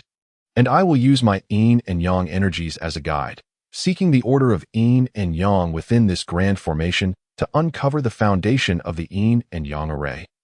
Yuan Yi inquired. Precisely. At this moment, the grand formation lacks a guiding force. With your capabilities, the influence of the Yin and Yang energies here can indeed manifest a certain degree of power, providing an opportunity to locate the convergence of Yin and Yang energies. Yun Xiao confirmed. It is worth a try, Yuan Yi mused, nodding in agreement. Yun Xiao turned to Qiong Xiao and Bai Xiao. As for us 3 sisters, we will leverage the faint connection we possess with this formation to identify the positions of the 3 talents and attempt to guide the changes of the grand formation, ultimately gaining control. To this, both Qiong Xiao and Bai Xiao expressed their agreement. Within this grand formation, the balance of the universe was ever-changing, and the positions of the 3 talents were elusive. Nevertheless, the energies of Yin and Yang, the forces of the 5 elements, and the dual energies of clarity and turbidity would ultimately reveal their points of convergence. Only the positions of the 3 talents, being relative and constantly shifting, remained hidden and intangible. For others to seek them out would be an arduous endeavor. Yet Yuan Yi believed he had a chance to uncover the convergence of Yin and Yang. However, finding the dominant position guiding the evolution of this grand formation, the 3 talents, proved far more elusive. It was precisely because the place of origin of the 3 Xiaos was connected to this realm that they held promise in tracing the path to the ever-shifting positions of the 3 talents. Having reached a decision, the group prepared to take action, seeking the foundation of the formation to master it. This formation is perilous, a rarity in the world. Be cautious, senior brother, Yun Xiao warned. I shall. But you all must be wary of the dissipating magical energies in this place. Yuan Yi replied. Yuan Yi, fortified by the protective energy of the kill, remains impervious to erosion, with minimal consumption of power. However, should he rely on magical prowess for defense, the rate of consumption becomes uncertain. Nevertheless, with the Hunyuan Golden Dipper in hand, Yun Xiao should be able to sustain the 3 sisters for a time while they seek the positions of the 3 talents. Yuan Yi manipulates the dual energies of Yin and Yang to sense the flow of these forces within this spatial realm. This task is far from easy. The chaotic auras present significant interference, and his divine consciousness struggles to function effectively. Yuan Yi can only perceive the fluctuations gradually through the dual energies, capturing their swirling transformations. If he can stabilize the changes in Yin and Yang sooner, it would greatly facilitate the search for the corresponding positions of the 3 talents by the Sanshao sisters. For centuries, Yuan Yi has been painstakingly unraveling the complexities of this endeavor, yet he has yet to establish a clear thread. With his eyes closed, he stands amidst the intertwining energies of black and white, which extend like tendrils in all directions. Suddenly, Yuan Yi's golden eyes snap open as he gazes to his left, a glimmer of joy illuminating his expression. Countless threads retract, with only the Yin and Yang energies in this particular direction being drawn. indicating the path forward at last. He has discovered the convergence of Yin and Yang. Yuan Yi moves his sleeve, carving a path ahead, transforming into a beam of radiant light. He halts at a specific spatial coordinate.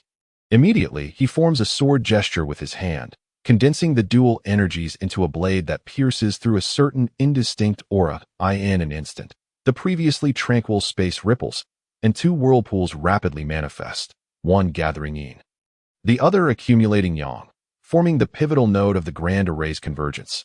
Just as Yuan Yi locks onto the Yin and Yang node, the Jiao sisters also detect the ever-shifting positions of the three talents. Each claiming a distinct quartered it is as if time itself has stagnated, with all transformations of the grand array frozen in place, revealing intricate patterns as the array gradually takes shape. Observing this, Yin Xiao presents the exquisite innate spiritual treasure, the Hunyuan Golden Dipper, directing it toward the intersection of the array's patterns. As reality shifts, winds and clouds surge within the grand array, resembling a mighty river in tumultuous flow. In an instant, the spatial construct of the array collapses, exposing a winding, serpentine illusion of a great river, coiled like a dragon or snake in the void as a beam of golden light descends, entwining around it. As the binding force radiates outward, attempting to ensnare it, Yuan Yi exclaims.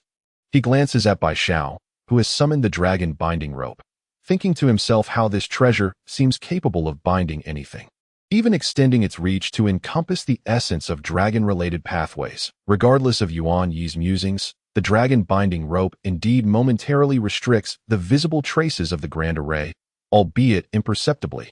This fleeting moment suffices.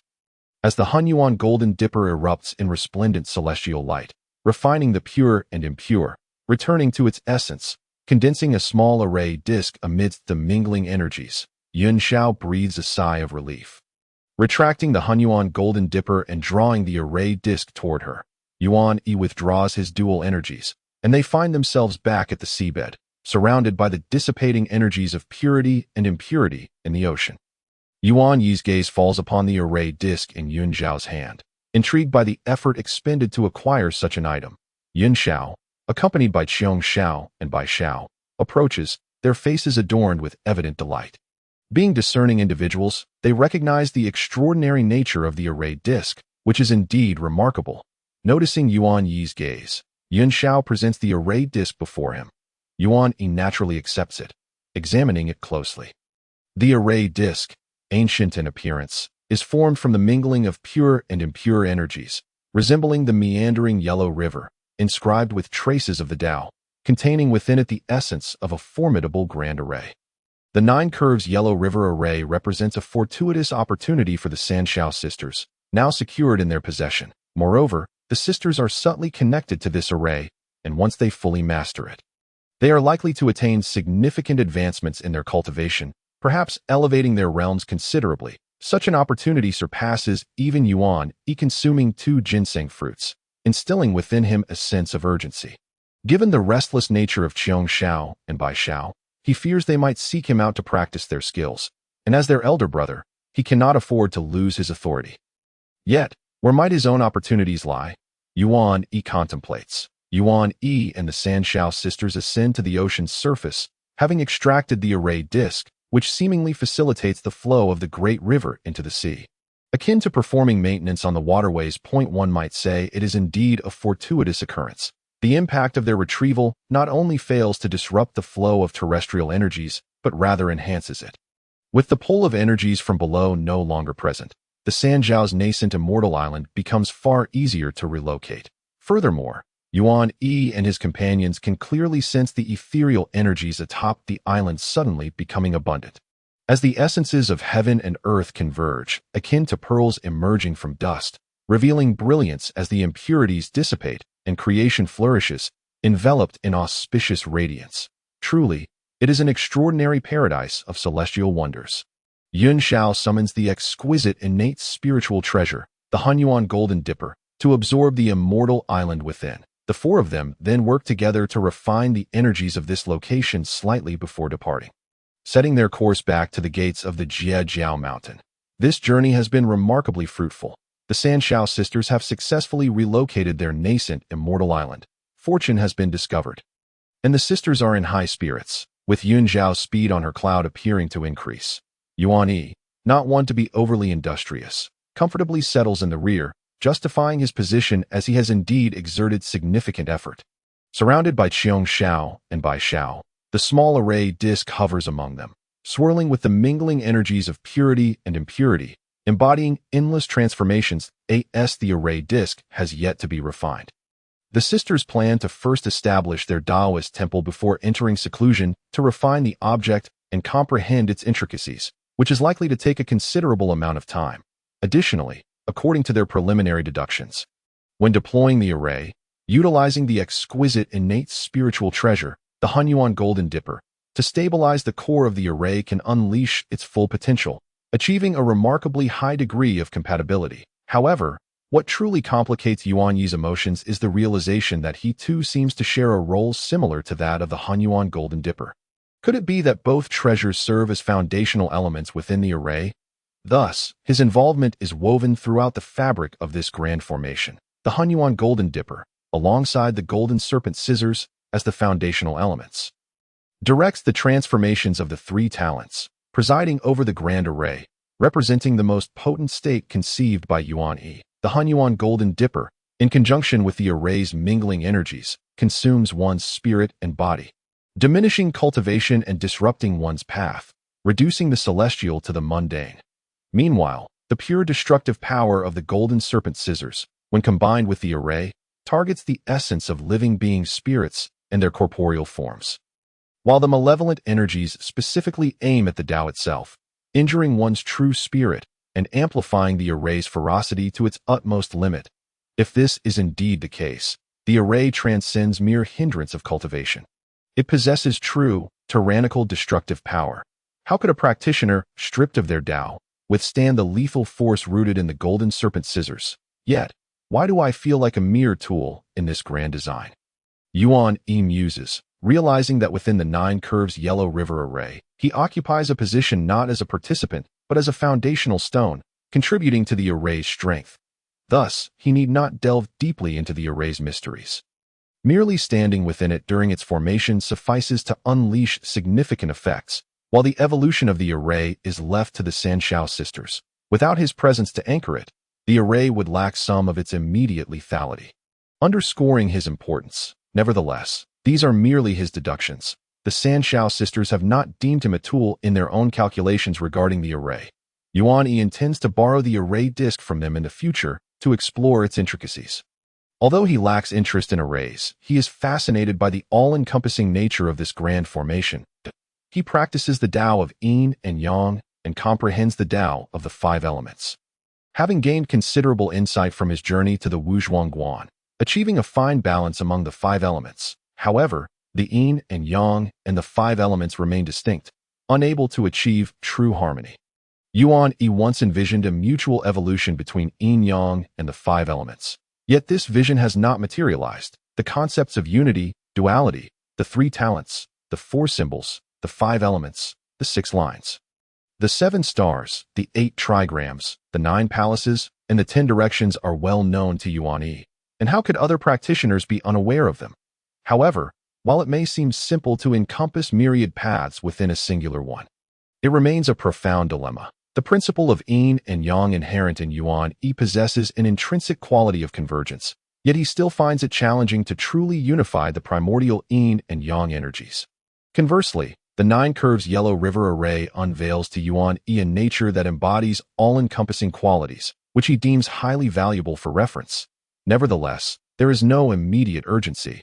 He has more pressing matters to contemplate, particularly the malevolent energy he has long underestimated. After all, it is due to the presence of this malevolent energy that the spiritual essence of the primordial treasures often judges by appearances, leading to a profound misunderstanding of him, even fostering a sense of disdain and reluctance to engage with him. Although his master has bestowed upon him several primordial treasures, including the water and fire gourd, Yuan Yi has indeed verified that the spiritual essence of these treasures is somewhat reluctant to approach him. This has left Yuan Yi with an aversion to the malevolent energy, despite its formidable offensive capabilities. This journey has made him realize that his malevolent energy is far more extraordinary than he had anticipated, unrestrained by the fundamental laws of Yin, Yang, and the five elements, and even possessing a subtle counteracting power, truly a rare find. He intends to return and consult his master regarding this matter to discern his master's perspective. Bai Shao, could you please show me your binding dragon rope once more? Yuan Yi directed his gaze from the formation plate to Bai Shao, who was nearly pressing her face against it. This oblivious yet exquisite primordial treasure is indeed peculiar, a top-tier primordial treasure. It is entirely expected for it to wield immense power and possess the capacity for confinement and suppression. But does its range of counteraction not seem a tad excessive? The degree to which it counters his golden flood dragon, the previously encountered two-headed serpent, and even the Tao traces manifested by the 9 curves yellow river array varies significantly. Specifically, among the three, it is Yuan Yi who is most severely countered. Yuan Yi is no stranger to this, yet he cannot fathom why the binding dragon rope possesses even a slight counteracting power against the Tao traces manifested by the 9 curves yellow river array. Even if this power is merely a feeble trace, it undeniably exists. Alright. Bai Shao paused momentarily upon hearing this, then promptly produced the binding dragon rope and handed it over. The binding dragon rope, a golden cord, was received by Yuan Yi. At this moment, the treasure writhed like a spirit serpent, lifting one end while its spiritual essence exhibited a decidedly unfriendly demeanor towards Yuan. He raised his hand and delivered a slap to it, compelling it to behave that a treasure lacking perceptiveness ought to take a lesson from its master, Bai Shao. She has always been quite proactive in admitting her mistakes, unlike this object, which insists on putting up a show in front of him. Would your master approve of such behavior? Well, knowing Bai Zhao's temperament, she might indeed agree. Yuan Yi's fingers glided over the binding dragon rope as his consciousness permeated it, allowing him to comprehend the profound forces contained within. Observe its primordial Tao traces, and ponder the primordial restrictions therein. When Yuan Yi opened his eyes once more, his gaze fixed upon the seemingly lifeless binding dragon rope in his hand, he was somewhat astonished. I have indeed underestimated you. No, it is more accurate to say I have underestimated the dragon clan, simplifying their ancestral dragons. In the past, in Yuan Yi's understanding, the ancestral dragon, Yuan Feng, and the beginning Qilan.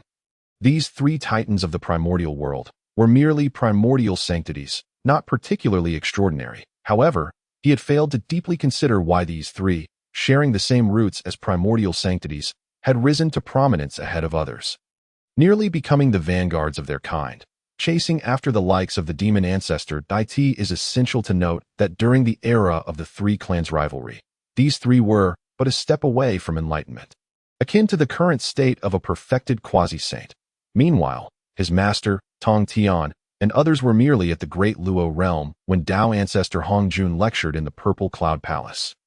Far from the fulfillment of the great Tao, such a disparity is difficult to fathom among those sharing the same roots as primordial sanctities, none of whom are ordinary beings. Finally, they have returned. The voice of Bai Shao reached his ears as Yuan Yi looked ahead, realizing that while he was contemplating the binding dragon rope, Yin Shao had already brought them back to the mountain gate of the senior brother. Where do you think we should establish our Taoist temple? Upon seeing Yuan Yi awaken, Bai Shao approached and inquired. Yuan Yi returned the binding dragon rope to her, saying, such matters should be deliberated upon by you sisters.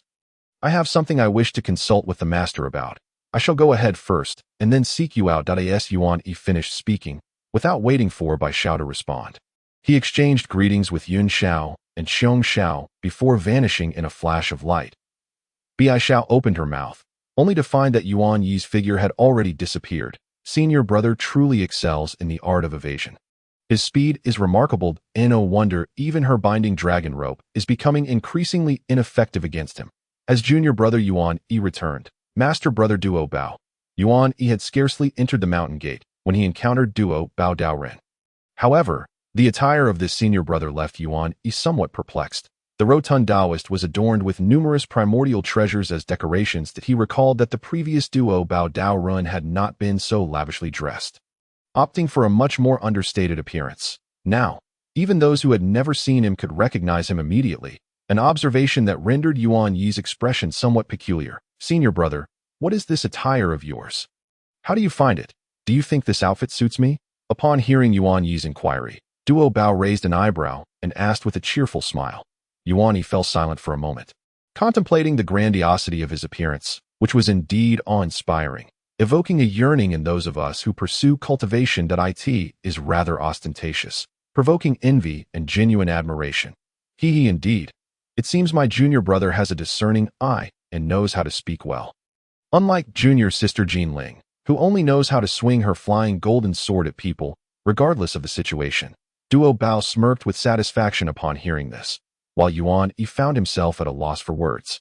As even Jinling would target him, especially now that her cultivation was lower than his. If he were weaker than her, she would likely ignore him and refrain from engaging him in discussions or challenges. By the way, not long ago, the Dragon King of the East China Sea came to our, and he mentioned you, junior brother. Since you were not present, I conveyed this to the master, who instructed you to visit him in the Bai Yao Palace upon your return. The Dragon King of the East China Sea? Yuan Yi furrowed his brow, pondering whether the dragon clan sought him for retribution. He had merely severed a horn from one of their clan members as a warning. He had shown restraint. Even if he had slain those dragons, given his master's temperament, he would not have made a fuss. Moreover, the dragon clan is burdened with karmic debts and poses little threat. Do they dare seek him out, knowing he is a disciple of such audacity? There is no need for concern, junior brother. They are merely dragons. They do not possess the courage to confront a disciple of. If they trouble you, I will accompany you to seek the master's counsel and demand an explanation. Duo Bao clapped Yuan Yi on the shoulder, speaking with a flourish. This left Yuan Yi somewhat nonplussed, as he had not interacted much with this senior brother that in fact, among the inner disciples, he had the least contact with him. Yet, he had to admit that Duo Bao was quite diligent in managing the affairs of. Additionally, as a principal figure, his loyalty was commendable, and the atmosphere within was undoubtedly influenced by both the Master Tong Tian and this senior brother. Thank you, Master Brother. I shall now proceed to see the Master. Go on. Should you encounter any difficulties, do not hesitate to speak up. That we are all fellow disciples, and there is no need for formality. Yuan Yi nodded in acknowledgement and made his way to the Bai Yao Palace. As a direct disciple, the greatest privilege is the ability to proactively visit the Master's abode, Bai Yao Palace, for guidance. Other disciples apart from direct disciples, may only enter upon the Master's summons. Upon returning to, it was inevitable that the Master Tong Tian would be aware of the matter. The Bai Yao Palace exists within an independent space, a realm created anew by the Master through his saintly means. As Yuan Yi approached the vicinity of the Bai Yao Palace's entrance, a great door materialized before him. The door opened, and the Master's steed, the Kuei Niu, ambled out, shaking its head and gesturing with its hooves for him to enter. Yuan Yi performed a bow and stepped into the Bai Yao Palace. Inside the grand hall, a youthful Taoist clad in a purple robe reclined on the Tao platform, scrolls floating before him. Turning of their own accord, not far away, fragrant incense wafted through the air, and a jade pot simmered with spiritual spring water, mingling the aroma of tea with the subtle scent of incense. The Master certainly enjoys a life of leisure. Master, back already? Setting aside the celestial scriptures, Tong Tian rose and surveyed Yuan Yi with a discerning gaze, nodding slightly in acknowledgement. Indeed, it appears that your journey alongside Yun Xiao and the others has borne significant fruit. I am already aware of your past dealings with the Dragon Clan. Given your disposition, I trust you have your own considerations in mind that I shall not pry further. You may address it as you see fit. Yuan Yi was not surprised by his master Tong Tian's attitude. Apart from imparting wisdom, his master rarely intervened directly in the affairs of his disciples, seemingly adopting a stance of passive observation, as if anticipating something. This was merely Yuan Yi's perception. However, since his master had summoned him, it was reasonable to assume there was a matter of importance to discuss. Tong Tian continued, "The reason I called you here today is indeed related to the Dragon Clan. I have deduced certain past connections between you and them, and unexpectedly uncovered some intriguing details." Intriguing details? Related to the Dragon Clan? What might that be, Master? Yuan Yi inquired. The celestial island you were born upon has long since been destroyed by the Dragon Clan. You killed one of their kin, and although they could not locate you, they razed your sanctum, taking with them an item of significance. This situation warrants careful consideration. Yuan Yi's heart stirred. What could possibly have been left behind in his birthplace? It seemed implausible that he had fled in haste, devoid of any possessions, desperate to take whatever he could carry. The place of his birth likely held some extraordinary treasure. He was aware of this fundamental truth. Thus, he had meticulously searched his sanctum multiple times before departing, ensuring there was nothing of value to claim. Unlike Yun Xiao, who had sensed the allure of fortune, he had not entertained the thought of reclaiming his celestial island until now. And it appeared that it was now irretrievably lost to the wrath of the Dragon Clan. Tob, deemed intriguing by his master, suggested that it was indeed something remarkable. Yuan Yi regarded Master Tongtian, awaiting further elaboration. Rising from his seat at the Dao platform, Tongtian descended. Observing this, Yuan Yi approached and retrieved the jade pot simmering with spiritual spring water, preparing to brew tea. Seeing Yuan Yi's actions, Tongtian jested, "I hear from Yin Xiao that her skills in crafting these trifles were learned from you. Yet, I must say, your proficiency appears to fall short of hers." Yuan Yi offered an awkward smile. Yin Xiao was diligent, and she had indeed surpassed him in this regard. Hence, he had seldom engaged in such tasks himself. Feeling slightly embarrassed before his master, Tongtian dismissed the jest and returned to the matter at hand. "Your essence is rooted in the primordial Yin and Yang. Many beings in this world arise from the primordial Yin and Yang, or the five elements, such as Jinling and Wudong, while the convergence of Yin and Yang is rare. You are not unique in this respect. Your essence simply possesses a greater depth. Moreover, your Yin and Yang are merely fragments of the greater Tao of Yin and Yang, not encompassing its entirety. You traverse an extreme path akin to a sword veering off course. Yuan Yi, your true uniqueness lies not in the gathering of primordial Yin and Yang, but rather in the pure malevolence that merges with your essence, the primordial malevolence that you comprehend." Previously unaware, Yuan Yi now grasped the concept. "And do you know the source of this strand of primordial malevolence? What does the master imply?" Yuan Yi paused, contemplating whether his malevolence bore some significant origin. Tongtian accepted the tea Yuan Yi offered and nodded. "Indeed, I had not previously contemplated that this strand of primordial malevolence originated from that particular item. Its influence has enabled you to develop complete spiritual awareness. Truly rare. Perhaps the heavens have not forsaken you, granting you this sliver of opportunity. You are indeed fated to be connected with me. It is an honor to be your disciple, Master. May I inquire what this item is? I have previously mentioned to you that during the era of the Dragon, Phoenix, and Shilin clans, despite the strength of the ancestral dragons and primordial phoenixes, there were individuals whose power surpassed theirs, with the Dao ancestor being one such existence, seated casually at the table in Bio Palace. Tongtian continued, "The title of Dao ancestor emerged after your forebears began imparting teachings in the Zhixiao Palace. In that era, the Dao ancestor was the progenitor of the immortal path. The few who stood alongside him were all founders of their respective paths, including the ancestral dragons. Although the three clans have now faltered and declined, it is undeniable that the ancestral dragons once blazed the trail of the great Dao. Today, the demon race's practice of condensing demon cores draws heavily from the dragon clan's method of forming dragon pearls. However, it must be noted that the demon cultivation method still falls short of the dragon's techniques, as it does not stem from the great Dao established by the likes of Emperor Jun." Yuan Yi asked, "Does this malevolence relate to the three clans?" "No. It is unrelated to the three clans, but connected to another formidable figure of that era, the demon ancestor Lu. He was the most powerful adversary of the Dao ancestor, the founder of the demonic path, and his domain was Mount Shumi. Moreover, the extermination sword array that I wielded was once possessed by the demon ancestor Lu. In the past, Lu set up the extermination sword array on Mount Shumi to duel with the Dao ancestor and his compatriots. The name Extermination of Immortals was aimed at the Dao ancestor, who was the immortal ancestor. Ultimately, the extermination sword array was shattered, leading to Lu's defeat. In his desperation, he ignited the entire western land's ley lines, striving to forcefully attain enlightenment amidst destruction. Yet the Dao ancestor and others intervened, leading to his downfall and sparing the primordial realm from catastrophe." Yuan Yi felt a tightening in his chest. How could he be connected to the demon ancestor Lu? Was he truly so significant? He felt utterly bewildered. Seeming to read his thoughts, Tongtian shook his head. "You do not have a direct connection with the demon ancestor Lu." "Not a direct connection, so there is some relation?"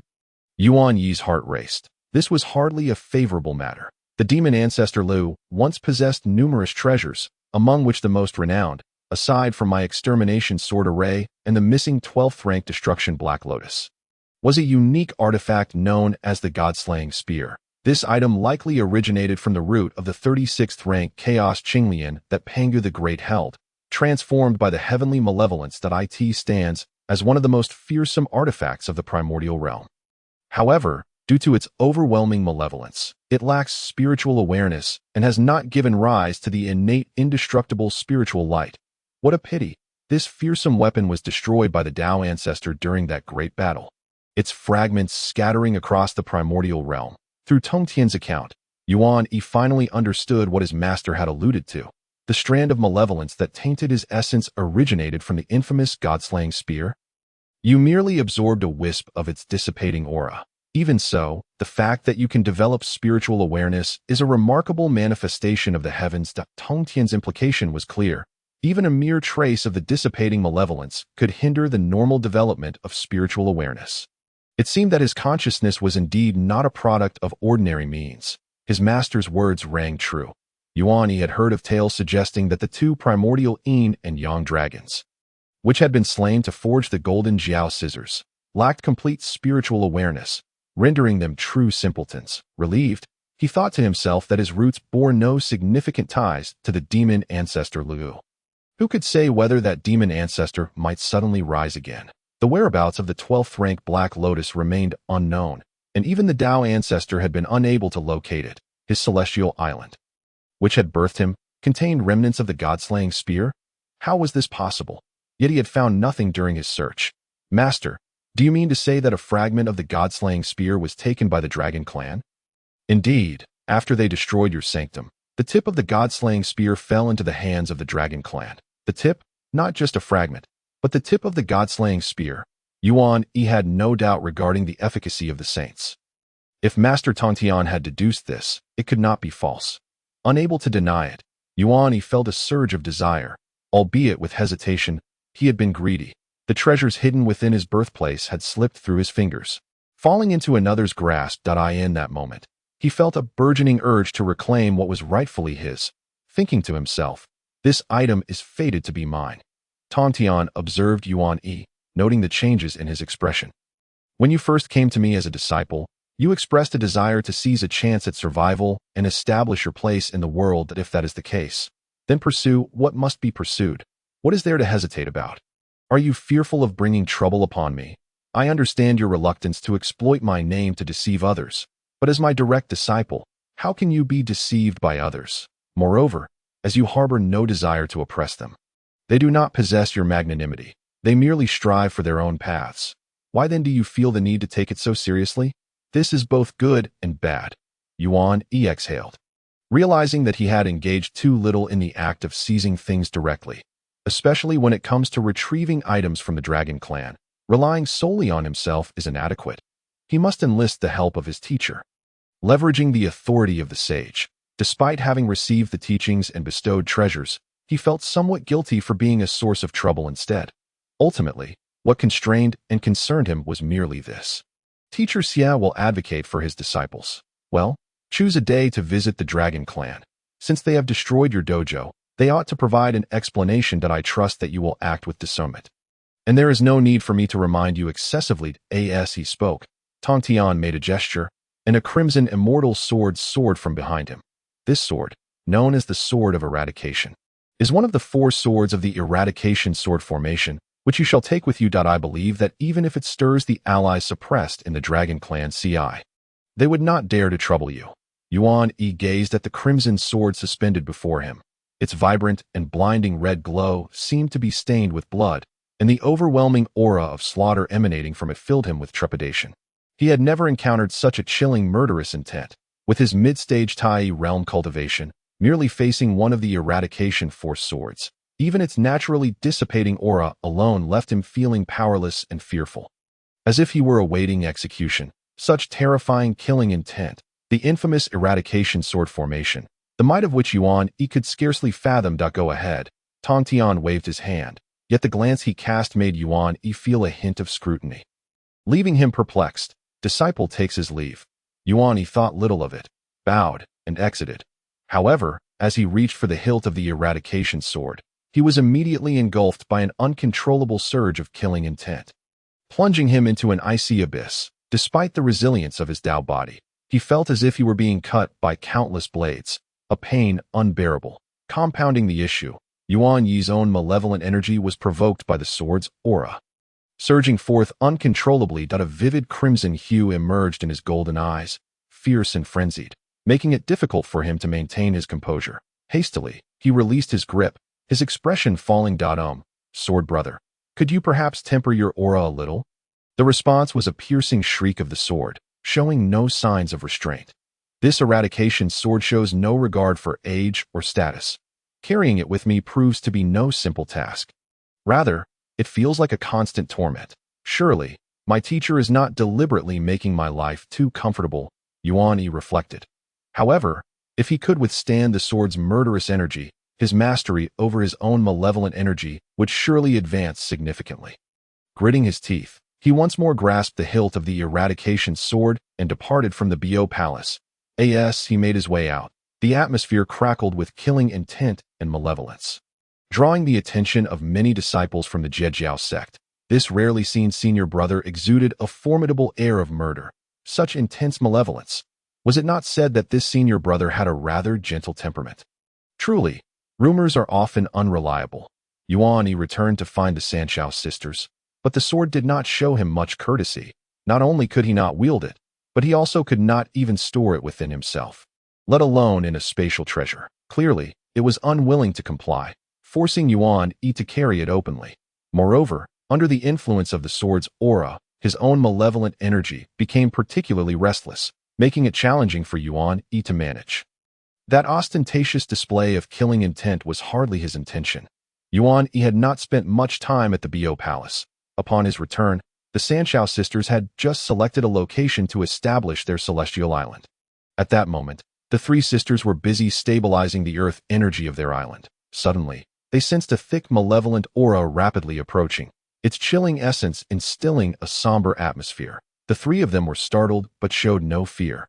After all, this was the sacred ground of the Jiao, near their teacher Tongtian's Biao Palace. Who would dare cause trouble here?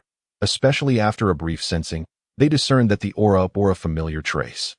Seemingly that of their teacher's eradication sword as direct disciples. They had witnessed the eradication sword formation firsthand and were quite familiar with its essence. Furthermore, entwined within that aura was another familiar presence, their senior brother Yuan Yi. The trio turned to see Yuan Yi, clad in Taoist robes, approaching with the killing sword in hand. Our senior brother not a bit possessed. He appears even more fearsome now, Bai Shao muttered. Shrinking her neck, Dio not speak nonsense. Yun Xiao shot her sister a glare, before leading Qiong Xiao to welcome him. They could see clearly that it was indeed the result of the eradication sword in their senior brother's grasp. Yet, how could their senior brother have borrowed their teacher's eradication sword so casually? The eradication sword formation was a set of innate treasures, and each of the 4 killing swords was a supreme innate spiritual treasure in its own right. When considering the power of a single killing sword, it might not surpass their teacher's Qingping sword. More crucially, the Qingping sword possessed far greater spiritual intelligence than the 4 eradication killing swords, making it easier to control. The 4 killing swords, however, were different. Even with their teacher's guidance, it remained challenging to temper their terrifying murderous aura. Why would their teacher entrust their senior brother with the eradication sword instead of the Qingping sword? This puzzled Yun Xiao. Observing their senior brother's condition, with his golden eyes occasionally flashing crimson, she inquired, "Senior brother, are you all right?" Upon seeing the 3 sisters approach, Yuan Yi merely shook his head and replied helplessly, "It's nothing, just that the temper of this eradication sword is rather difficult, that I need to familiarize myself with it better." "But what transpired?" Yun Xiao asked. "Nothing significant, just that during our absence, the East Sea Dragon King visited our Jiao. I had previously slain some of their kin. Since they have come knocking, my teacher has instructed me to provide them an explanation and to seek one in return," Yuan Yi stated candidly. Revealing the reason, Yun Xiao's brows furrowed. The Dragon Clan. Had they not provoked their senior brother? How dare they come to Jiao to mention this? They truly did not know what was good for them. Bai Shao defended Yuan Yi, while Qiong Xiao remained silent, thoughtfully regarding the eradication sword. Their teacher had sent their senior brother to confront the Dragon Clan with such a killing sword. It was only right. As it had been Yuan Yi who had shown mercy to the Dragon Clan previously.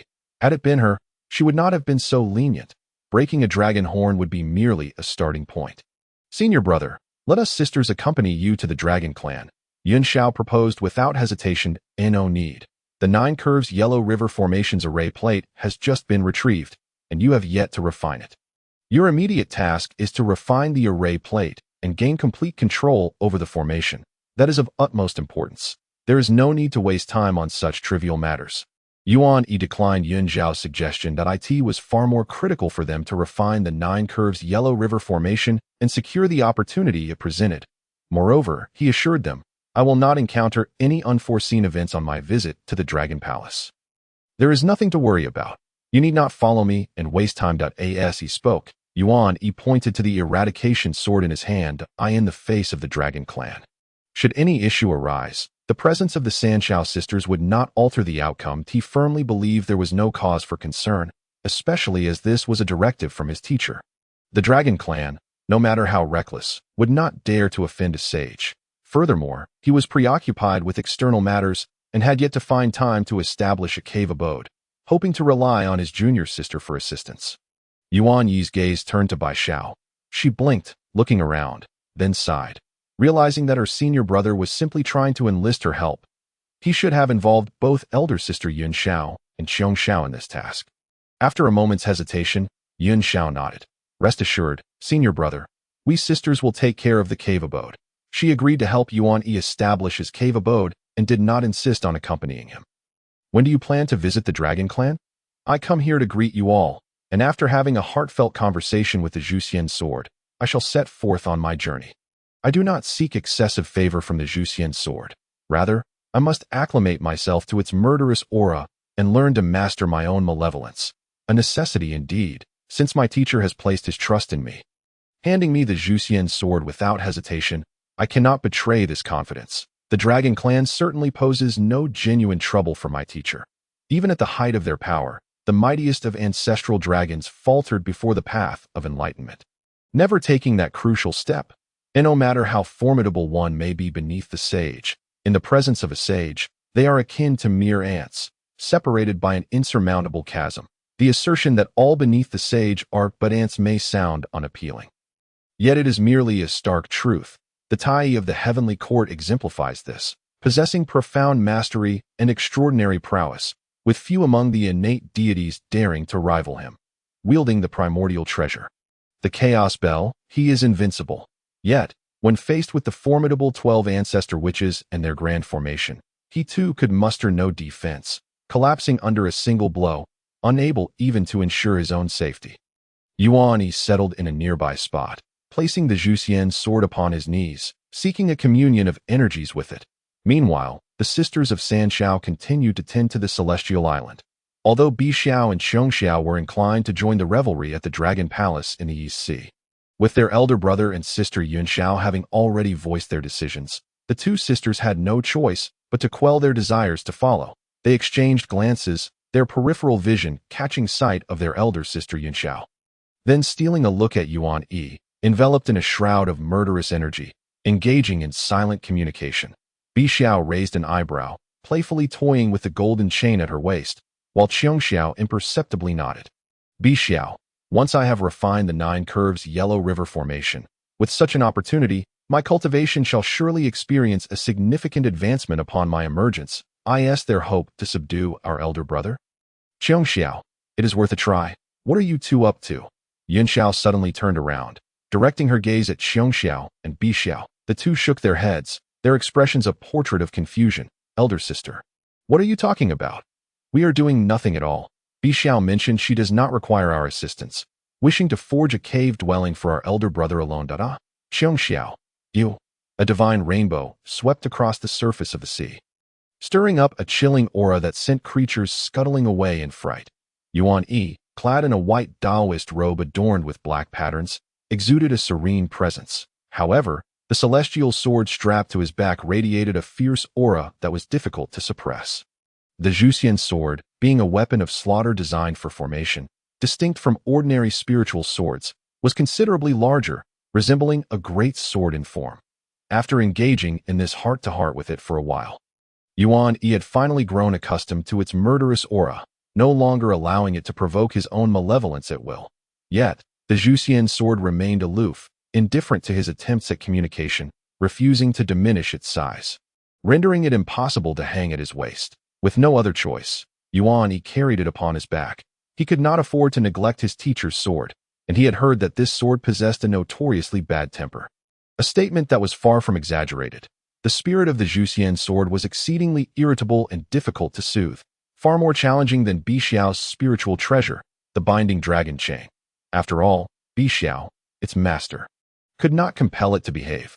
Just as now, the golden chain was secured around Yuan Yi's waist, alone from Bixiao before his departure. Since he was heading to the dragon clan, how could he leave the binding dragon chain behind? While Yuan Yi would not bring Bixiao along, he could certainly take the binding dragon chain with him. That it was imperative that this oblivious spiritual treasure gain a clear understanding of what the dragon clan truly resembled, lest it continue to regard him, a golden dragon, with hostility, mistaking him for a mere reptile. Moreover, Bixiao had an incessant urge to provoke him with the binding dragon chain. Yuan Yi suspected this was the chain's influence. For how else could Bixiao possess such audacity? The dragon embodies one of the fundamental Tao forms since the inception of the world, and the ancestral dragon corresponds to this Tao form, which elucidates why the ancestral dragons, Yuan Feng and others, despite sharing the same innate divine roots, have outpaced many others for nearly an era. Their corresponding Tao forms are extraordinarily distinguished, influencing the Tao forms of many beings across time and space, allowing them to evolve their essence ahead of others and emerge into the world earlier. This also explains why the binding dragon chain is so effective against a wide array of targets. It does not restrain any particular race, but instead targets a manifestation of a grand Tao form, which is that of the dragon. Other races, though devoid of dragon blood and untrained in the dragon's Tao and methods, may possess physical forms that bear some resemblance to the dragon Tao form, thus falling within the spiritual criteria of the binding dragon chain. Yuan Yi also understood that the dragon clan's transformation into dragons originated from this very principle.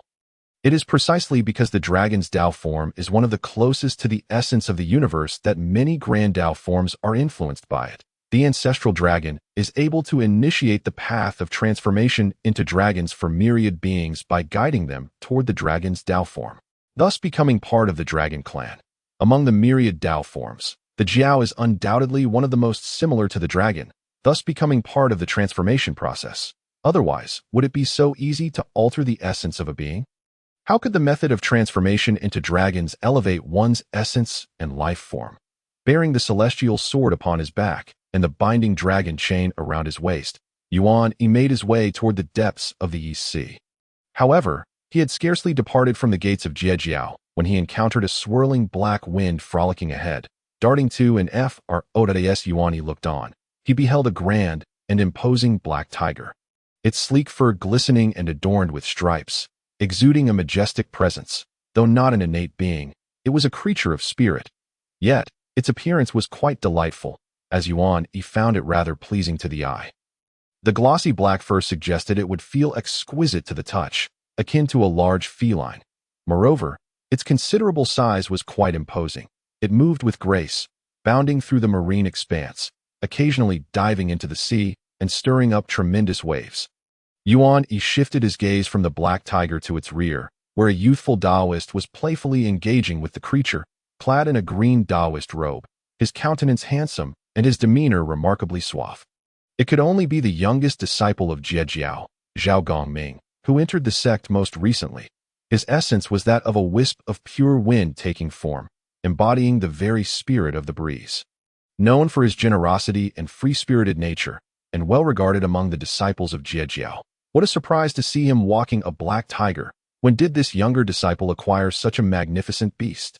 Had he always kept a pet? Yuan Yi pondered as he noticed Zhao Gongming's awareness of his presence. Brother Yuan Yi, where are you headed? Zhao Gongming approached with the black tiger, offering a polite greeting. His gaze unconsciously drifting to the Zhuxian sword upon Yuan Yi's back. I have matters to attend to at the East Sea Dragon Clan, to handle some personal affairs. After returning the greeting, Yuan Yi's attention turned to the black tiger, and he reached out to stroke its forehead. It indeed felt delightful. He had longed to pet a large cat in his previous life, yet had never found the opportunity. "Is this the mount you have acquired?" he inquired. Impressed by its impressive stature, as Yuan Yi approached, the black tiger instinctively bared its teeth, but then quickly settled down, obediently lying down and lowering its massive head. Allowing Yuan Yi to caress it. It dared not resist, even nuzzling its large head against Yuan Yi's palm in a display of submission, requiring no restraint from Zhao Gongming, whether it was Yuan Yi's own aura or the dense murderous energy surrounding him. It instilled fear in the tiger, leaving it with no desire to rebel. This black tiger clearly possessed a high degree of intelligence, far from the uncultivated beasts lacking awareness. "Forgive me, brother, for this unsightly creature." Zhao Gongming chuckled, shaking his head at his tiger's submissive demeanor. "I encountered this fellow while seeking a Taoist site. It appeared quite imposing, so I tamed it. Yet, surprisingly, despite its fierce appearance, it possesses a timid heart, quite the disappointment. A timid disposition indicates a level of intelligence. It knows fear, which is commendable. Moreover, since it serves as a mount, its imposing presence suffices." Yuan Yi playfully tugged on the tiger's ears, marveling at their softness. "You speak true." Hearing Yuan Yi's praise, Zhao Gongming beamed with delight. Indeed, for a mount, an imposing appearance is paramount. He wholeheartedly agreed with his brother Yuan Yi's sentiment. Otherwise, what use would a mount be? Is it not merely for the sake of prestige? "My senior brother ventures to the Dragon Clan, yet is it not in relation to the prior dealings the Dragon Clan had with my? I have heard that the Dragon Clan once inquired about certain matters from senior brother Duobao. Regrettably, at that time, I was in search of a cultivation ground and was not present at the mountain gate. I only heard my fellow disciples mention it, and am not well acquainted with the details." Zhao Gongming then turned his attention to Yuan Yi's journey to the Eastern Sea's Dragon Clan, that he too chose to establish a separate cultivation ground, but could not find a suitable immortal island. Ultimately, he selected a site on the vast primordial earth, near the shores of the Eastern Sea, which is a considerable distance from the mountain gate of. Regarding the Dragon Clan's visit to, he happened to be absent and knows little about it. It is not a matter that requires concealment. When asked by Zhao Gongming, Yuan Yi simply recounted the events. "The Dragon Clan actually sought to hold my senior brother accountable. They still possess such audacity." Zhao Gongming exhibited a rather indifferent, even somewhat disdainful attitude towards the Dragon Clan, which surprised Yuan Yi. My senior brother is unaware. Before entering the teachings of my master, Gongming had resided in the Eastern Sea, which, I might add, is my birthplace. I have heard that both you and Sister Yunxiao once hailed from the Eastern Sea, and now we find ourselves as fellow disciples. It truly is a destined encounter." Zhao Gongming remarked. "No, I could surmise that you were born in the Eastern Sea." Yuan Yi thought to himself, "It seems my junior brother harbors some aversion towards the Dragon Clan. Those rascals have always been arrogant and overbearing. During my time in the Eastern Sea, I was not spared from their harassment. The Dragon Clan treats the entire Eastern Sea as their territory, behaving recklessly and often enslaving and oppressing other beings, as if they were the former sovereigns of heaven and earth. Ironically, when the Eastern King established an immortal court in the Eastern Sea, they could only cower deep within the ocean, not daring to show their faces." Zhao Gongming chuckled, stating that before entering the teachings of the saint, he had not lived a life of ease. The Dragon Clan and the immortal court are colossal entities that ordinary beings cannot resist. It is only due to his unique background and innate talent for evasion that he managed to survive in the Eastern Sea, eventually finding refuge at the Eastern Sea shores and encountering the Saint Tantian, from whom he subsequently became a disciple. "Since my senior brother is heading to the Dragon Clan, would it not be fitting for Gongming to accompany you? Although my cultivation is inferior to yours, the treasure bestowed by our master, the sea-calming pearl, could prove useful. It would also be an opportunity for me to broaden my horizons and witness the extraordinary heritage of the Dragon Clan. Do you all enjoy gathering for such frivolities? Or are you all simply so idle that you cannot find your own matters to attend to?" Yuan Yi replied, somewhat speechless. Before he departed, Xiong Xiao and Bai Xiao had clearly expressed their eagerness to accompany him, though they dared not voice their desires. Furthermore, Duobao and Jin Ling had also sought him out, inquiring if he required assistance, both appearing quite enthusiastic. Duobao even suggested gathering some disciples from to journey together to the Dragon Clan. Yet, Yuan Yi understood well that the matters concerning the Dragon Clan had little to do with his own strength. The stance of Master Tauntaun was sufficient. Therefore, there was no need for a multitude to confront the Dragon Clan. After all, their current cultivation levels were still low, and this era did not belong to them. An influx of people might only complicate matters further, which Yuan Yi was keen to avoid. Thus, he declined the offers of assistance from Duo Bao and Jinling. Now, upon encountering Zhao Gongming, who also expressed a desire to join him in visiting the Dragon Clan, Yuan Yi hesitated. Does my senior brother think Gongming's cultivation is lacking? Noting Yuan Yi's uncertainty, Zhao Gongming inquired with a smile. Who did you learn that from? My senior brother is simply too reasonable that I have had dealings with several brothers from the Chan clan, Zhao Gongming replied proudly. This stout fellow with thick brows and big eyes is not as simple-minded as he appears. Indeed, one should not judge by outward appearances. Since the matter has come to this, Yuan Yi found it difficult to refuse the goodwill of Zhao Gongming. Moreover, having only Zhao Gongming accompany him would not significantly impact the situation. He did not possess the straightforwardness of Sister Jinling. The disciples are willing to assist in times of need, and such a spirit has already begun to take shape. Yuan Yi could not determine whether this was a good or a bad thing. Then let us go together, Yuan Yi agreed, accepting Zhao Gongming's company. Being within, his mindset had indeed shifted. Senior brother, please, Zhao Gongming expressed his delight. Thus, while offering assistance, he genuinely wished to partake in the excitement. But by the way, has your steed been given a name? As they rode forth, Yuan Yi inquired while observing the black giant tiger reveling in the wind. Not yet. I seem to have overlooked that detail. Perhaps senior brother could assist in naming it? Entirely jet black. Such a color is quite rare. How about we call it Little Black? Zhao Gongming paused momentarily, while the black giant tiger let out a plaintive sound, devoid of any of the majesty befitting the king of beasts. Deep within the Eastern Sea, in the crystal palace of the Dragon Clan, the Four Seas Dragon Clan holds the Eastern Sea in high esteem, as it was once the true stronghold of the Dragon Clan.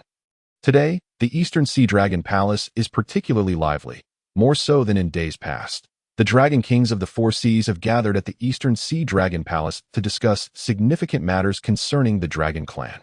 Although it is not yet the time for their regular assembly, the current plight of their clan necessitated an early gathering. Among them, the situation of the Eastern Sea Dragon Palace is arguably the most favorable, as the indeed refrains from interfering in the affairs of the Dragon Clan. Instead, the presence of in the Eastern Sea has instilled a sense of caution within the heavenly court that I in contrast. The circumstances of the other three dragon palaces are rather dire. The South Sea Dragon King, Ao Run, even displayed signs of languor and instability in his aura, having narrowly escaped death from a blow by the great shaman Xingtian. He bears significant injuries. Despite consuming a considerable amount of the Dragon Clan's treasured resources, his wounds remain unhealed. The situations in the West Sea and North Sea are also unfavorable, yet the Western sect has not yet exerted force against the Dragon Clan. While the Demon Clan has not paid the North Sea Dragon Clan much mind, sparing them from total despair. Particularly, both the Western sect and the Heavenly Court are acutely aware of the Dragon Clan's unique heritage. If the Dragon Clan were pushed to desperation, while it may not pose a direct threat to them, it could certainly lead to substantial trouble, resulting in a situation not worth the risk. However, such concerns do not exist for the Shaman clan, who are reckless and unyielding.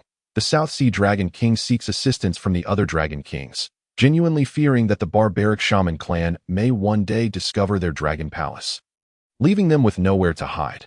Fortunately, the Shaman clan does not cultivate the path of the primordial spirit and cannot divine the heavenly mysteries.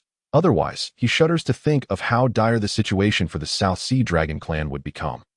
Recently, the great shaman Xingtian, who occasionally roams the South Sea, has inexplicably settled down and has not been seen for quite some time, causing Ao Rin considerable unease.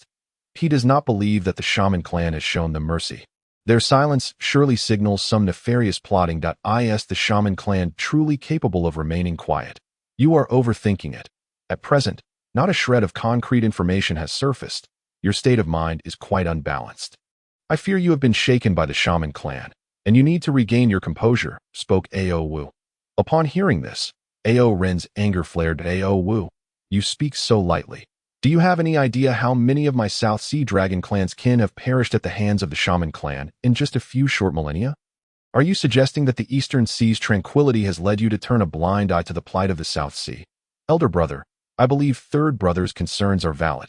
We must devise a plan. The situation for our dragon clan is far from optimistic. We must prepare early, interjected North Sea Dragon King Ao Gui, clearly siding with Ao Rin. West Sea Dragon King Ao Gong remained silent. His silence itself a form of stance. Ao Wu furrowed his brow at this. What do you all mean? What plans should we make? Are you suggesting that our dragon clan seek refuge with the demon clan? Must we humiliate ourselves and allow others to dictate our actions? Whether it be the Western sect or the demon clan, do they truly believe they can force us into submission? Though our dragon clan may be in decline, our ancestors still guard the sea. They are not lost to the void that if they push us too far, can they bear the consequences? I believe you all are simply overthinking this. Once our ancestors break free from their confines, the dragon clan shall rise again. The dragon clan's younger generation is well aware that, despite their current decline, many powerful figures within their lineage remain alive, those who once roared across the primordial world, including their ancestor, the dragon ancestor, who was but a step away from enlightenment. Their heritage remains intact, granting the dragon clan endless opportunities. This is the source of their confidence. If worse comes to worst, they can always retreat to the Dragon Palace. How many entities in the primordial world would dare to act recklessly within the confines of their palace? While the Dragon clan may lack the strength to expand outward, they possess ample confidence to safeguard their own existence. Indeed, even the most revered sages would hesitate to provoke the Dragon clan, for the immense karmic burdens they bear serve both as their prison and their ultimate security. No one wishes to shoulder such weight. This is their assurance. Under the deliberate promotion by the upper echelons of the Dragon clan, this confidence sustains their indomitable spirit, undiminished from times past. Others may refrain from challenging the Dragon clan. Yet the Wu clan poses an uncertain threat. Aaron sighed, remarking, the Wu clan's mindset does not entertain such considerations to them. The Dragon clan is merely the most delectable prey. What of the once mighty sovereign races of the primordial world? What of their tremendous karmic debts? Do they truly concern themselves with these matters? If they did, they would not be the Wu clan. Within the East Sea Dragon Palace, the 4 Sea Dragon Kings are embroiled in heated debates regarding the future of the Dragon clan. Above the East Sea, Yuan Yi, accompanied by his eager junior brother Zhao Gongming and his steed, the Black Tiger, is en route. However, they now face a significant dilemma. Brother, are you unaware of the location of the East Sea Dragon Palace? Zhao Gongming expressed his astonishment. Yuan Yi, somewhat embarrassed, admitted his ignorance. He had never been to the East Sea Dragon Palace. Moreover, as the stronghold of the Dragon clan, it is only natural that its location is shrouded in mystery. A complexity beyond Yuan Yi's current abilities to decipher. The vastness of the East Sea stretches endlessly, and in this expanse, where could one possibly seek the Crystal Palace of the Dragon clan? The two brothers exchanged blank stares, each equally clueless about the whereabouts of the East Sea Dragon Palace. What shall we do now? Zhao Gongming, initially assuming that Yuan Yi, having set out for the East Sea Dragon Palace under their master's instruction, would have everything arranged, was caught off guard by his brother's lack of direction. That I will inquire with someone, Yuan Yi suggested. Facing Zhao Gongming's peculiar gaze, their master had indeed not provided any guidance. Yuan Yi had assumed that such a renowned location would not be difficult to locate. Hence he did not seek clarification beforehand. It was only upon discovering the reality that he realized matters were not so straightforward. The East Sea is vast, and the Crystal Palace conceals its secrets, making it rare to find any being knowledgeable of its whereabouts. That said, figuring out whom to ask for directions posed a problem. It would be absurd to turn back now, having just set out, to seek their master's counsel again. Yuan Yi glanced at the Zhu Xian sword on his back, which remained unresponsive, sensing that his aloof spiritual treasure was unwilling to assist him. Who else might know the location of the East Sea Dragon Palace? Those from the Dragon clan insisted on an explanation. How could they not even provide an address? How could one visit without knowing where to go? Who do you intend to ask, brother? Seeing the expression on Yuan Yi's face, Zhao Gongming refrained from pressing further. He too was unaware of the East Sea Dragon Palace's location, within the Jie Jiao. It seemed only their master possessed precise knowledge. He had not anticipated that his brother had never inquired about this matter. Yuan Yi pondered for a moment, then raised his hand to calculate. I recall a fellow who has been to the East Sea Dragon Palace and should be able to assist us with directions. That he remembered how, during a previous encounter, this individual had been pursued by the Dragon Clan and had mentioned wandering near the East Sea Dragon Palace, which had led to his troubles and subsequent chase. Indeed, he was thinking of that one-legged creature, the Yuan Yi. Unlike the East Sea Dragon Palace, which was difficult to divine, the Yuan Yi clearly lacked the ability to obscure its secrets. Its cultivation level was not on par with Yuan Yi's, and given that Yuan Yi had seen it with his own eyes, he could use its essence as a guide for his calculations.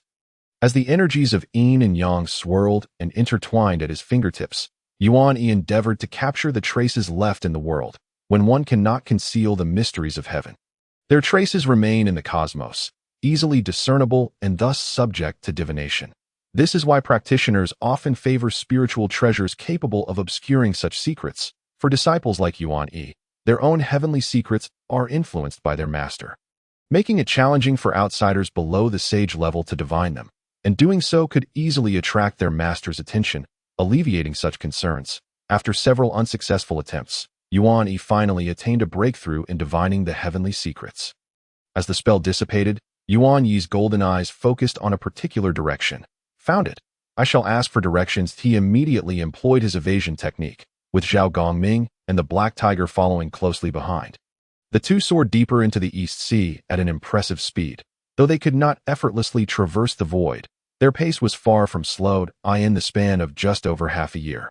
Yuan Yi and Zhao Gongming found themselves hovering above a turbulent expanse of water. There were no celestial islands in sight, only a maelstrom of winds and swirling waters, shrouded in mist, amidst the fog.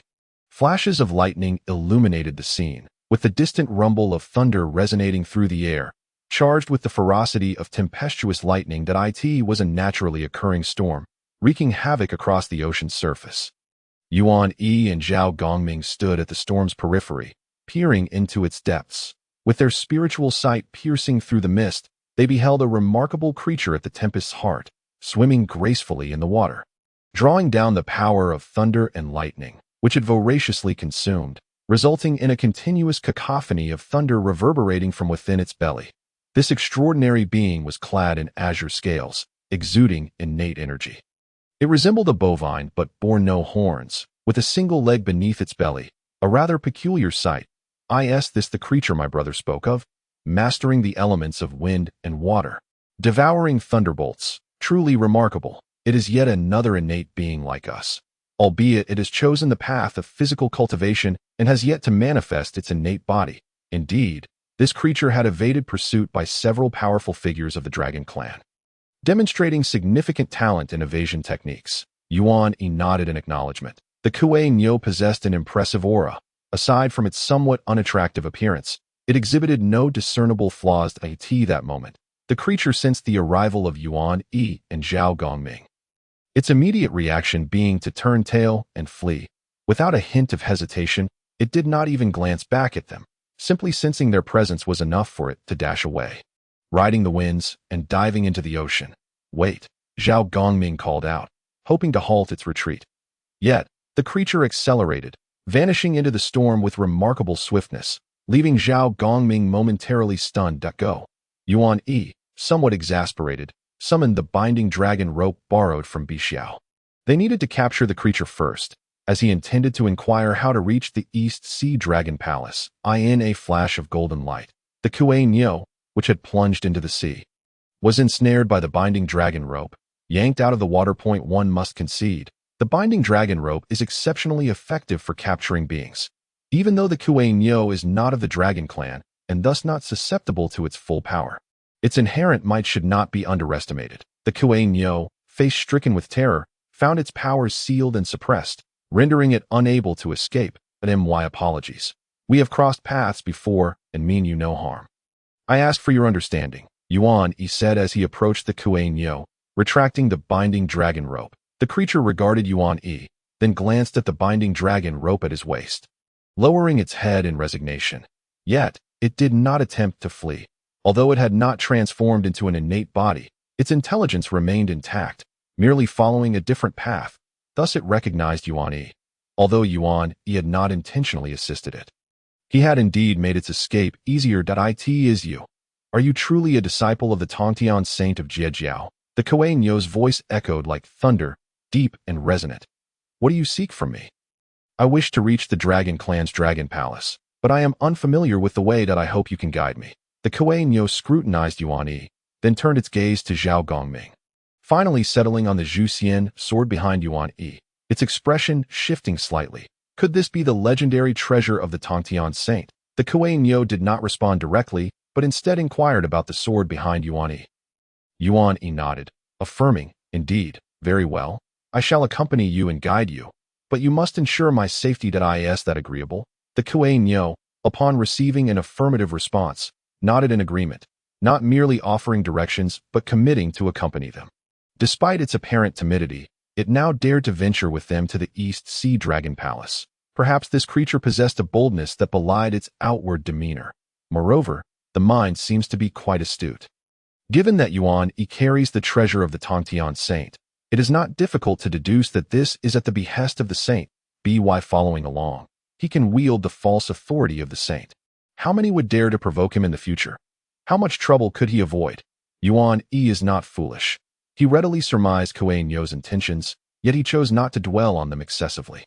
After all, his trip to the Dragon Palace not only involved the Zhuxian sword, a weapon of lethal intent, but also brought along Kuei Nyo, a wanted criminal of the Dragon Clan. Did that not seem rather unfriendly? No matter, he was never one to be particularly amiable, and he was not there to make friends. What the Dragon Clan thought was of no concern to him. Very well. Thus, a simple agreement was reached between the two parties. With Kuei Nyo as their guide, Yuan Yi and Zhao Gongming made their way directly to the East Sea Dragon Palace. As disciples of the Tongtian Saint, Yuan Yi and Zhao Gongming arrived to pay their respects to the East Sea Dragon Clan. Under Kuei Nyo's guidance, they swiftly reached the entrance of the Crystal Palace, the lair of the East Sea Dragon Clan. Dressed in resplendent celestial armors, the aquatic soldiers patrolled the area and intercepted them at the periphery.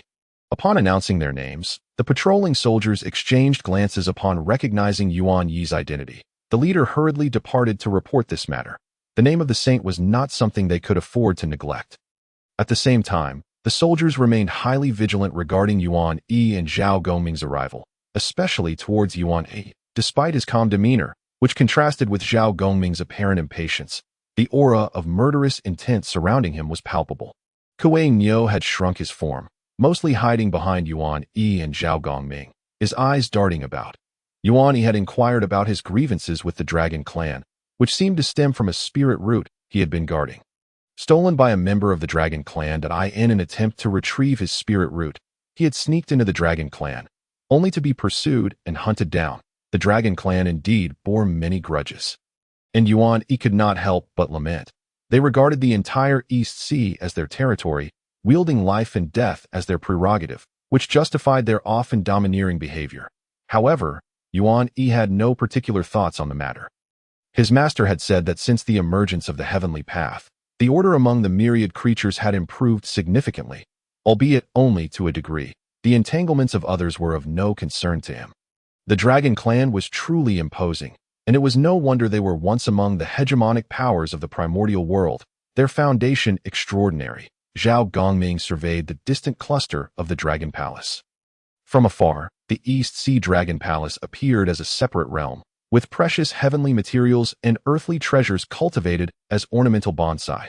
The buildings were opulent and magnificent, adorned with jade towers and enveloped in celestial light. With divine brilliance subtly emanating, the Crystal Palace, standing deep within, was an epitome of grandeur, a perfect amalgamation of majestic atmosphere and exquisite elegance, inscribed with intricate Tao patterns and emanating a vast oppressive aura.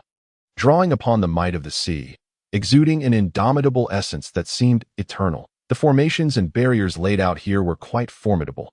Based on Yuan Yi's conjectures, even an ordinary Deluo would find it difficult to shake such a grand array. This was likely due to the current weakness of the Dragon Clan, with fewer strong individuals capable of wielding the full power of such a formation. In their prime, this might have been a formation meant to contend with quasi-saint beings. After all, the East Sea was the stronghold of the entire Dragon Clan, the the birthplace of the ancestral dragon, and thus not to be taken lightly. No wonder the dragon clan remained so arrogant despite their decline. Zhao Gongming's gaze turned toward the dragon palace. His demeanor relaxed, speaking casually.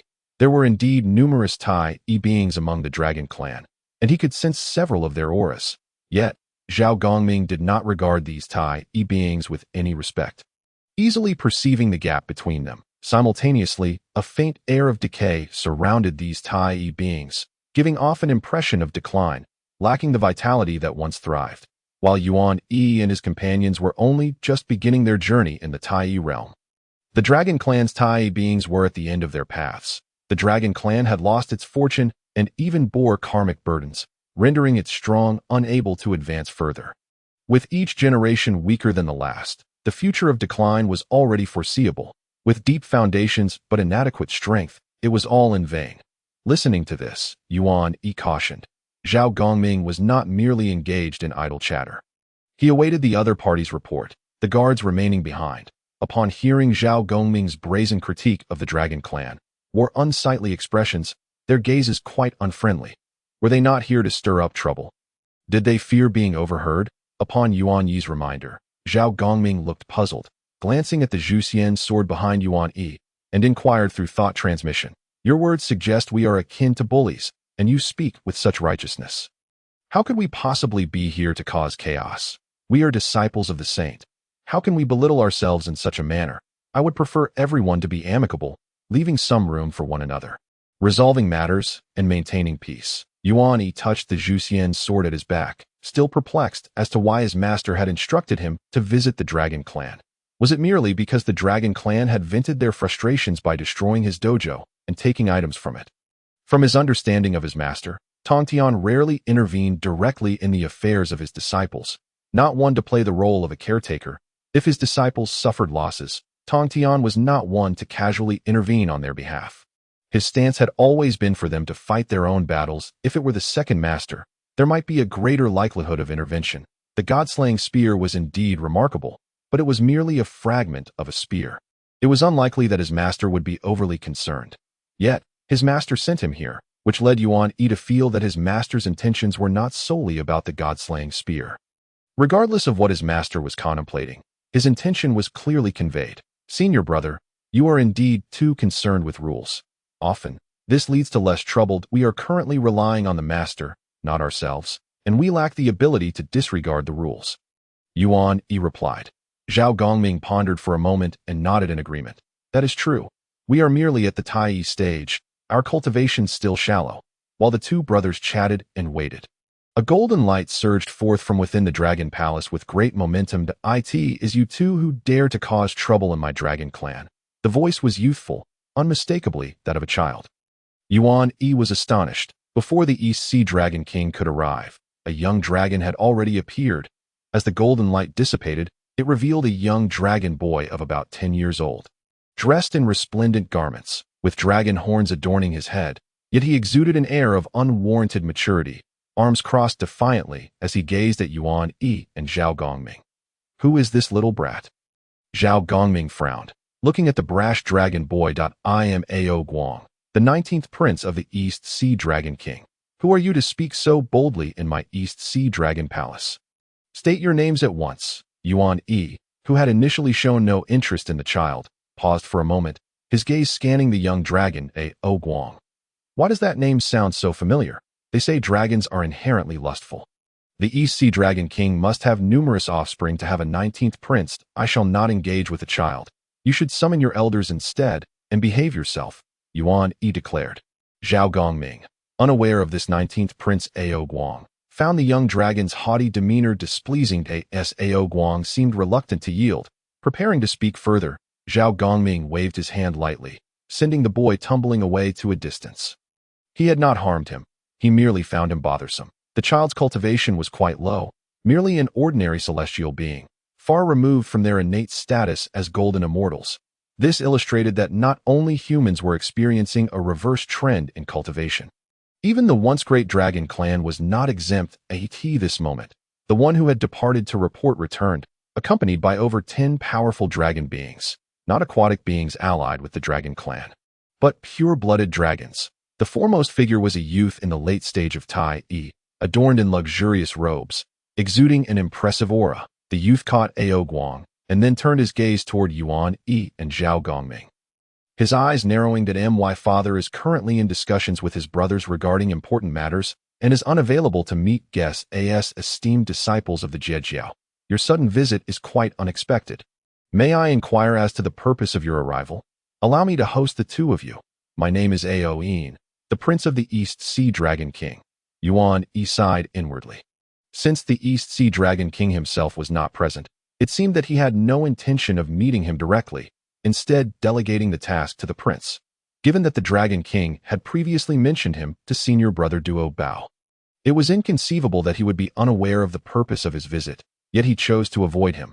The Dragon King had previously inquired about past matters with my senior brother and sought an explanation.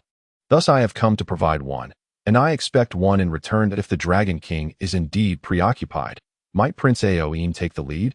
Although Yuan Yi found his master Tong Tian's intentions somewhat perplexing and was dubious about his objectives, he could not have anticipated that the sword of extermination he bore possessed a will of its own. Within the halls of Bo Palace, the master Tong Tian Saint sat casually upon the Dao platform. Before him, a vivid image reflecting the scene deep within the Dragon Palace of the East Sea.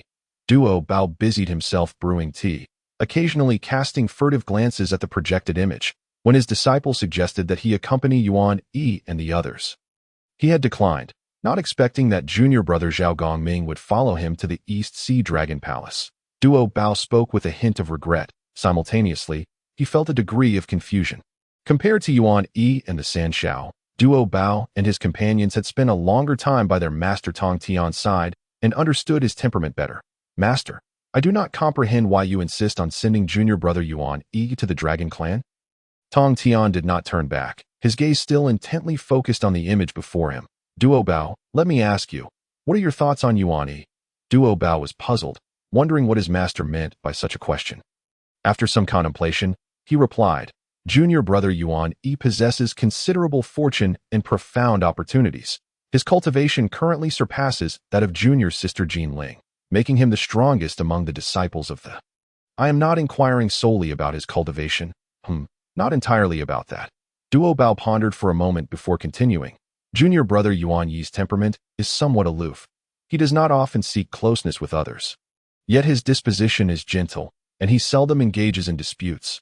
While forming friendships may be challenging, he is not difficult to coexist with, and he prefers to adhere to rules. Tong Tian's gaze shifted, seemingly amused. Indeed, his approach bears some resemblance to your second master, yet his nature is rather languid, akin to your senior brother Xindu, though he is distinctly unlike any disciple of mine.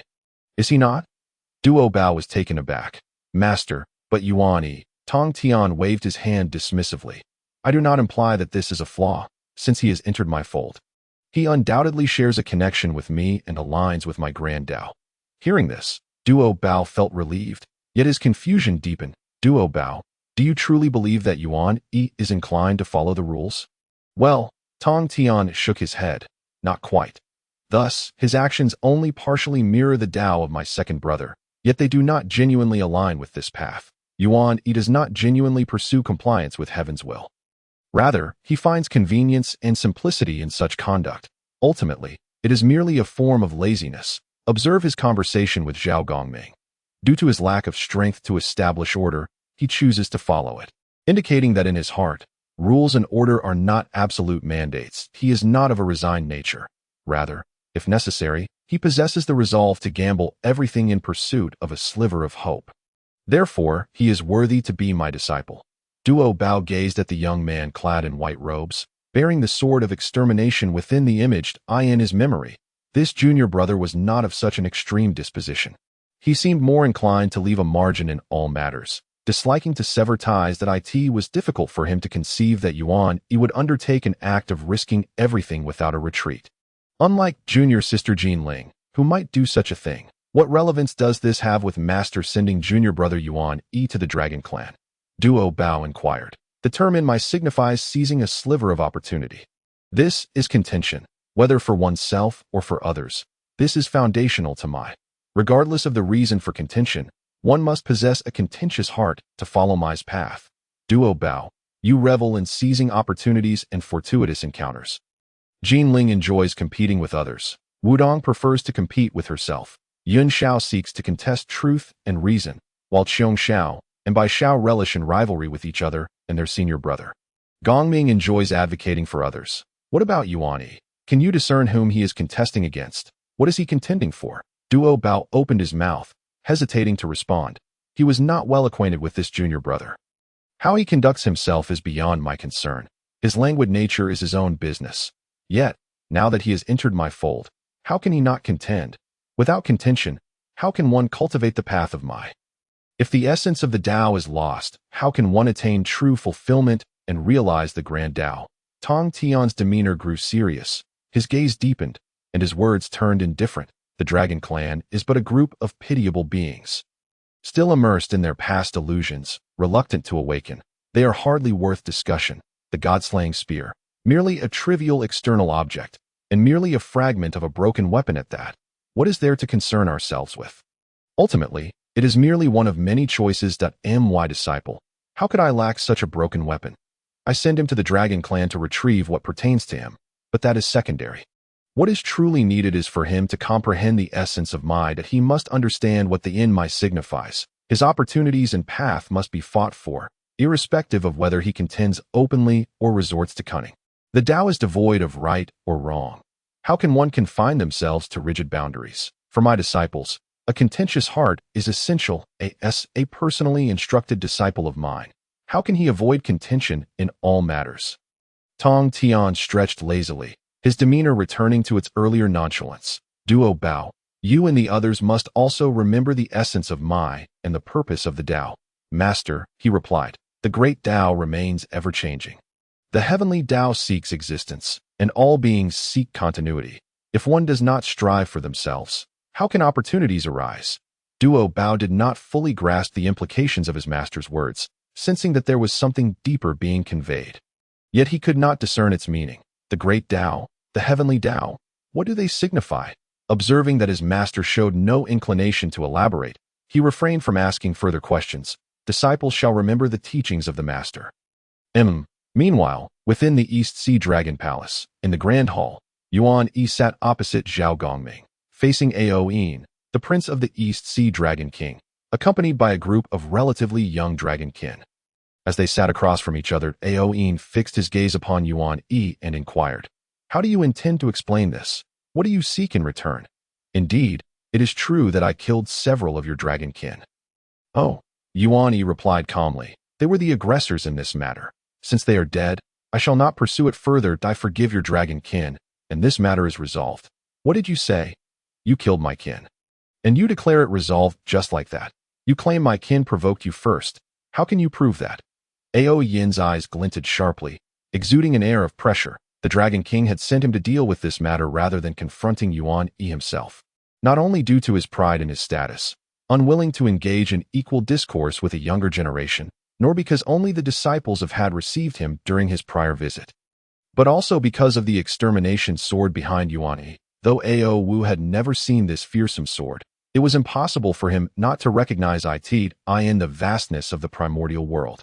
Such a potent weapon could only be counted on one hand. To present himself would only provide an excuse for the other party to bully the weak.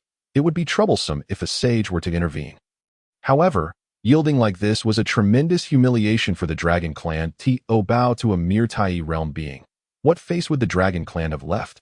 Thus, he had Ao Yin take the stage, ensuring that the matter remained between the younger generations. Surely, a sage could not intervene in a dispute among Tai realm juniors, as it would tarnish their dignity as long as he refrained from bullying the weak. The sage would find it inappropriate to meddle. Ao Wu was quite clear about this. If he could merely repel Yuan Yi and his companions, what could the leader say? Maintaining a prudent balance. The sage could not find fault, and it would merely reflect poorly on this disciple's capabilities. Ao Wu had conducted thorough investigations regarding the temperament and actions of Master Tong Tian, without resolution. What else is there to do? Does the Dragon Clan wish for me to pay with my life? As for proof, why should I need to provide any? The golden irises of Yuan Yi became extraordinarily sharp. swirling with a crimson ominous aura that intertwined with the murderous intent emanating from the Zhuxian sword beside him, resonating faintly with it.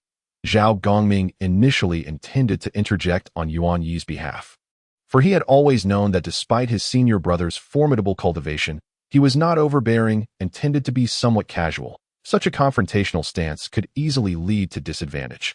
Zhao Gongming was aware that his senior brother's overly gentle temperament could give others the impression of weakness and vulnerability to intimidation. However, Yuan Yi's words took him by surprise. They were anything but gentle, delivered in an eerily calm tone, yet conveying a distinctly domineering and unreasonable sentiment. I am the one who killed, and what do you intend to do about it? What can your dragon clan dare to do? I have not sought an explanation from you, yet you audaciously come to demand one from me. This is my answer to you, regardless of your satisfaction with this response. Since you have requested it, you shall accept it, content or otherwise. Zhao Gongming gazed at Yuan Yi beside him, thinking, did you not say that we were not here to create trouble for the dragon clan? But upon reflection, he realized that if he were in his senior brother's position, he might have acted even more excessively to is death merely an end. His senior brother was certainly more magnanimous. Were it him, he would have insisted on settling the score. Matters could not be so easily brushed aside. Yet, this was a decision for his senior brother to make, and he would remain silent. He merely noted another truth. This Yuan Yi was not always one to act reasonably. He was willing to negotiate when he deemed it appropriate, but when he chose not to, he could be utterly devoid of rationale. Yuan Yi was unaware of Zhao Gongming's thoughts. He understood the moment Ao Yin appeared that his desire to adhere to protocol had only complicated matters. The Eastern Sea Dragon King, Ao Wu, not showing his face, instead sending a prince to haggle with him. What was the intention behind this? Yuan Yi was not one to lean towards the purely innocent. Since a reasonable discussion had become troublesome, Yuan Yi lost interest in engaging in polite discourse. If you do not intend to negotiate properly, then I shall upend the table. For what do I owe you? Ao Yin's countenance darkened. A disciple of a sage acts in such a manner, relying on the name of a sage to perpetrate oppression. My actions are guided by my master's teachings.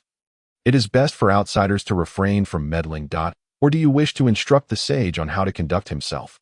Yuan Yi felt the ominous energy within him surging, rendering his words increasingly impolite, as turbulent emotions churned within. Yet, inexplicably, he sensed that his understanding of the great Tao had become clearer, the teachings of his master Tongtian illuminating his path. That I shall not comment on how your dragon clan conducts itself. Nor shall I remind you of the past grievances when your clan wronged me and destroyed my Taoist temple. I have killed a few of your kin. Let this matter be settled. I have no interest in entangling myself with you further. I have given you my explanation. Whether you are satisfied is of no consequence to me. Yuan Yi lightly tapped his fingers on the table, his mind immersed in the swirling, ominous energy that I have said my piece. Now it is time to discuss your matters. After you destroyed my temple, the items you took from it are now mine. Good, good. What a splendid disciple of the sage. A disciple of the, you act so unreasonably, oppressing my dragon clan. Where is the justice in that? Ao Yin's expression was already quite grim. This was entirely contrary to what his father had described. The king had said that Yuan Yi was not fond of conflict and favored reasoned discourse. Yet here was an adversary who had been unreasonable from the outset, aggressive and domineering, even more so than their own clan. According to his father, conversing and bargaining with him without tearing the facade should lead to no trouble, for this person would not initiate conflict. But now, the prince should choose his words wisely. The sage's path, recognized by the heavenly Tao, is indeed the essence of justice. You not only question the sage, but also challenge the utmost fairness of the heavenly Tao. How bold! A mere junior of Tai dares to speak so recklessly about my dragon clan. You have grown impatient with life. Before Ao Yin could speak, a voice imbued with authority resonated from the void, harmonious with the Tao, as if it contained the very will of heaven and earth. Upon its utterance, myriad laws sprang forth. The space around them slightly warped as four figures stepped out, the four Sea Dragon Kings, with the Eastern Sea Dragon King Ao Wu being the first to speak. Yuan Yi rose, gazing at the Eastern Sea Dragon King, his eyes sweeping over the other three. Although he did not recognize the four Sea Dragon Kings, it was unequivocal that it was Ao Wu who had rebuked him. The attire and demeanor of the others suggested similar status. leading him to conjecture that it is a true honor for the esteemed dragon kings to take time from their busy affairs to visit. With your unparalleled Taoist cultivation, I trust you are already aware of my purpose for coming. I wonder how the Dragon King intends to proceed. Do you truly believe that your status as a disciple of the sage grants you immunity from consequence? How dare you act so brazenly within my dragon clan? The Dragon King, a figure of great power, had been aware of past grievances and causality. How could he not perceive the implications? Demanding an explanation indicates that the Dragon King had no intention of engaging in a reasonable discussion from the beginning. What are your intentions? Had you not brought it up, I might not have come today. Since I have come as per your request, why then do you not welcome me and instead avoid me? Yuan Yi sensed an extremely perilous aura, yet this feeling did not instill fear within him. Rather, it ignited a surge of defiance. He had the capital to gamble. What was there to fear? Could the Eastern Sea Dragon King truly do anything to him? He felt emboldened, unwilling to burden his master with every triviality, distinguishing between reluctance and fear. Moreover, Yuan Yi did not consider himself a gentleman to be easily intimidated, nor did he hold reverence for his own reputation. The Eastern Sea Dragon King's desire to exploit past events for leverage was of no concern to him. As for fearing death, that question lay with the Dragon King. Let us wager the Dragon Clan's profound heritage against the sage's capabilities and see who prevails. As Yuan Yi's words fell, an overwhelming wave of pressure surged forth in that moment. He felt as if the heavens were collapsing, time and space unraveling, and all paths of the Tao were collapsing, with various terrifying phenomena reflecting within him and in the world around him. There seemed to be no glimmer of survival left for him, only an abyss of despair. Yet, the next instant, a crisp sound of a sword's cry rang out. Not loud but akin to a gentle breeze sweeping across a lake, rippling forth, unstoppable in the outside world.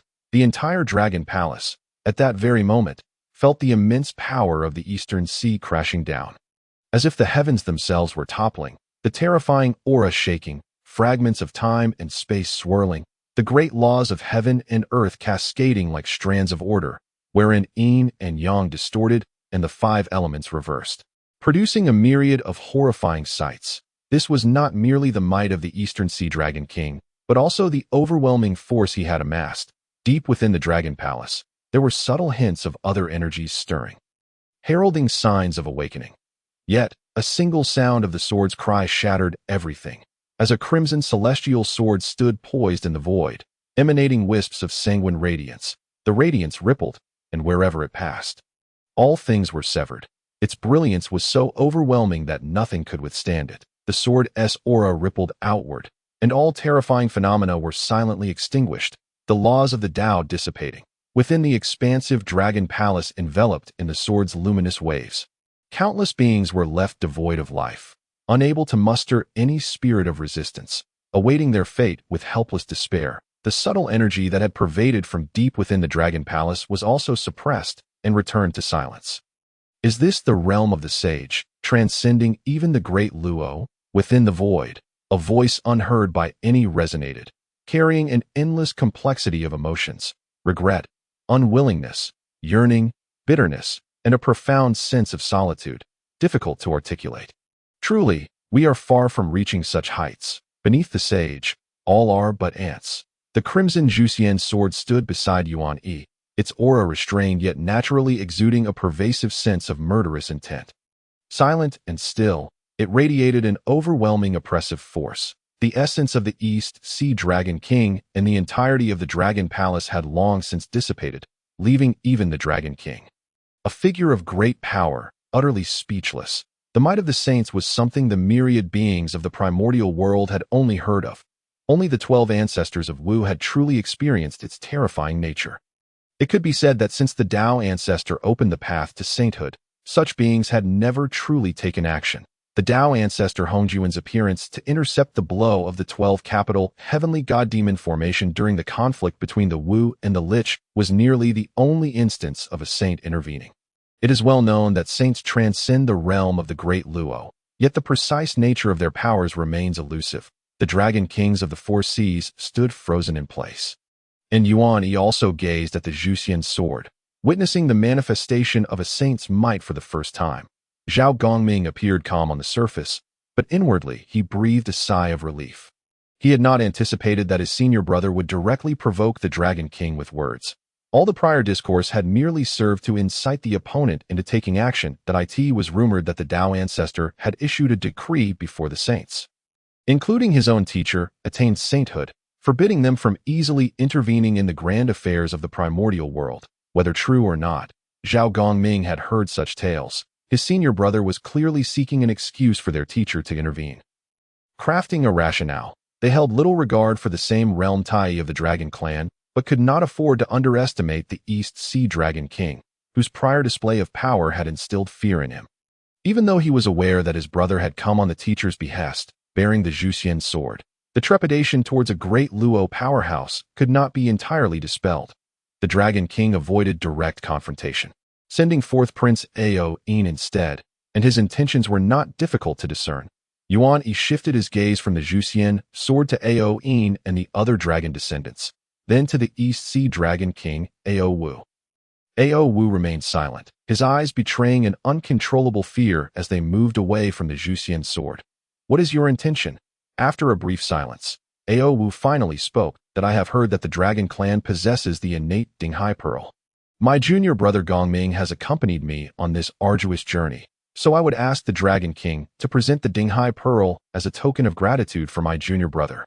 If you wish, I can offer some guidance to Prince Ao Yin." Such audacity. Ao Yin was quite displeased with Yuan Yi's remarks. Yuan Yi was merely at the mid-stage of Tai, while he himself was at the late stage, on the verge of perfection. Yet here he was, speaking of guidance while demanding the Dragon Clan's Dinghai Pearl. Yuan Yi was indeed surprised that the other party did not deny the existence of the Dinghai Pearl, as he had only mentioned it casually. "Wait, do you truly possess the Dinghai Pearl? It is not merely the 24 pieces in Zhao Gongming's possession." Astonishment aside, Yuan Yi chose to disregard Ao Yin. "Either return what was taken from my Taoist grounds, and I shall take my leave, concluding this matter, or as you wish, let him test my abilities, but the Dinghai Pearl must be produced if you cannot guide Ao Yin. Then what shall you do? You will leave and may not set foot in my East Sea Dragon Palace again." Agreed. Yuan Yi did not hesitate to respond. The reason was simple. To him, it was akin to receiving a gift. Moreover, he could not genuinely expect his teacher to intervene to seize treasures from the Dragon Clan. There had to be a proper justification. There was the authentic lineage of the Xianmen, a major saintly teaching, and it still required a semblance of legitimacy. Zhao Gongming, standing by, hesitated to speak, but ultimately chose to remain silent. As for his senior brother's abilities, he was not concerned, even if Prince Ao Yin's cultivation was superior. The East Sea Dragon King no longer spoke further, directly instructing someone to retrieve the fragment of the god-slaying spear and 3 Dinghai pearls from the treasury. He had personally experienced the might of the saints and dared not provoke them further. Since Yuan Yi sought a legitimate cause, if he were outclassed, he could not be blamed. Even the saints would not dare to interject. Relinquishing the items without reluctance was not his desire, yet the Dinghai pearls were merely a few. And while painful, the Dragon Clan's foundation was not something he would overly lament. Soon after, Yuan Yi and Zhao Gongming exited the East Sea Dragon Palace, accompanied by the Black Tiger and Kuang Yo. Zhao Gongming, cradling the 3 Dinghai pearls in his palm, looked at Yuan Yi with gratitude in his eyes. Yuan Yi, carrying the Zhuxian sword, examined a piece no longer than a foot, the spear tip of the god-slaying spear. Broken off, resembling an oversized dagger, entirely black with faint crimson stripes, an aura of ferocity thick and pure, instilling dread. Had it not been for the trace of sword energy from the Zhuxian sword suppressing it, Yuan Yi's own cultivation might not have withstood such a fierce aura. Moreover, although Yuan Yi's essence had been tainted by its malevolent energy, this remnant weapon showed no reaction towards him, unlike the Jioshu Yellow River formation that would resonate with the 3 Shaos. This object was akin to a lifeless thing, devoid of any innate, indestructible spiritual light. In the present day, the damage is so profound that even the slightest innate spiritual essence is on the verge of dissipating, leaving little to no spirituality to speak of. That it is no wonder that Yuan Yi, despite having some connection to it, has not experienced even the faintest resonance from the very beginning. That it is indeed a pity that without the indestructible innate luminescence, The lack of spirituality has deprived it of the inherent quality of an innate spiritual treasure that remains unscathed as long as the Tao endures. Such an extraordinary origin has suffered such degradation. As he stowed away the fragment of the god-slaying spear, Yuan Yi felt the familiar texture of the dragon-binding rope at his waist. This innate spiritual treasure, which had previously shown indifference towards him, now seemed to exhibit a markedly improved disposition. Its intent towards him softened considerably. Perhaps it was due to Yuan Yi having recently opened its eyes by binding a true dragon, allowing it to discern who truly belongs to the dragon lineage. In the hands of Bai Xiao, it had yet to bind a dragon, rendering the dragon-binding rope somewhat of a misnomer.